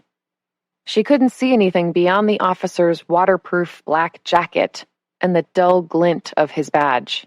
She tipped forward a bit to see if she could make out his features, maybe even recognize him from another time, another life. No such luck. Juniper didn't know if she should feel relieved or frustrated. "I'm from out of town," she added, unnecessarily. He had probably pulled her over precisely because of her Colorado plates. "Just got in." "Juniper Baker?" There was something in his voice that made her spine stiffen. "That's me." Instinct told her to fill the silence, play a little Jericho bingo to see if she could make a connection that would encourage him to let her off with a warning. But just as quickly as she fell into old habits, she remembered, never answer more than asked. Never offer up unsolicited information. Never let your guard down. It was coming back to her. "I'll be just a minute," the officer said. He disappeared with her papers and license, and in her rearview mirror, Juniper could see him slide back into the cruiser. Tall, youngish, trim beneath his uniform. Unfamiliar. A far cry from Atkins, the round, elderly chief of police who had questioned her reluctantly all those years ago. As if he couldn't quite believe what had happened on his watch. The officer's skin had a blue tint from the dashboard light, and as she watched, he punched something into the laptop computer she knew was attached to the console. Juniper had nothing to fear, and yet her palms were suddenly damp in her lap. Knotting her fingers together, she pushed her laced hands out and away, tugging at the kinks in her shoulders and neck from the 10-hour drive. She was jittery, maybe a bit dehydrated, and unprepared for even this seemingly innocuous interaction. "What have I done?" she thought. Then, "Just give me a ticket. Write me up and go away." But when the officer came back, he only handed her a written warning. No ticket. "You were going a little fast back there, but I'm more concerned that your left taillight is out," he told her. "Dangerous, especially in winter." "Absolutely," Juniper agreed. "I'll call the shop tomorrow." "Be sure you do. And welcome back, Miss Baker." Juniper's cheeks flamed, and she was grateful that the officer was already walking away. She watched the police cruiser drive off, pressing cool hands to her burning face and wishing that she was curled up on her worn corduroy couch in Denver, or perched on a stool at her favorite bar, or pulling a late night in the archives. Anywhere but here. True to her word, Cora had locked the front door and left the key in the mailbox. It was likely an unnecessary precaution. No one in Jericho locked their doors, and futile anyway, because the mailbox was the most obvious place to look if someone did want to break in. Still, Juniper felt a modicum of control when she reached a hand into the letterbox and came up with an icy key. It slid effortlessly into the front door, and the lock clicked open. The bungalow looked exactly how she imagined it would. Shabby but comfortable. There was a tiny living room with a drab floral sofa and a boxy old television set that had a twist dial for channels and another for volume. The vintage piece paired perfectly with the charming avocado-colored appliances in the galley-style eat-in kitchen. Juniper toed off her boots and lugged the carton she was holding to the off-white formica table pushed up against the far kitchen wall. It was the only thing she had carried into the house. Her clothes and toiletries could wait. The contents of the cardboard box could not. Dropping her cargo onto one of the two padded kitchen chairs, Juniper yanked open the bent flaps. She lifted out 9 slim moleskin notebooks, each in a different color. They were labeled in her quick, willowy cursive with black, archival-quality ink. Flipping through them, Juniper confirmed nothing was missing.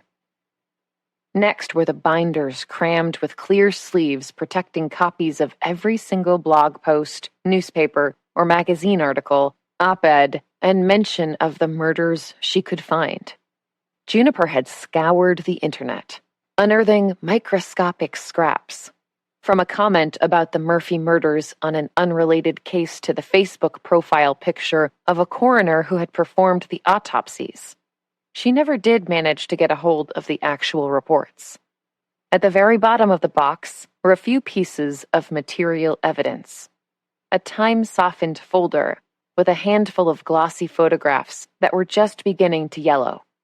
A label she had carefully peeled and pressed flat from a jar of the Murphys' famous raspberry jam.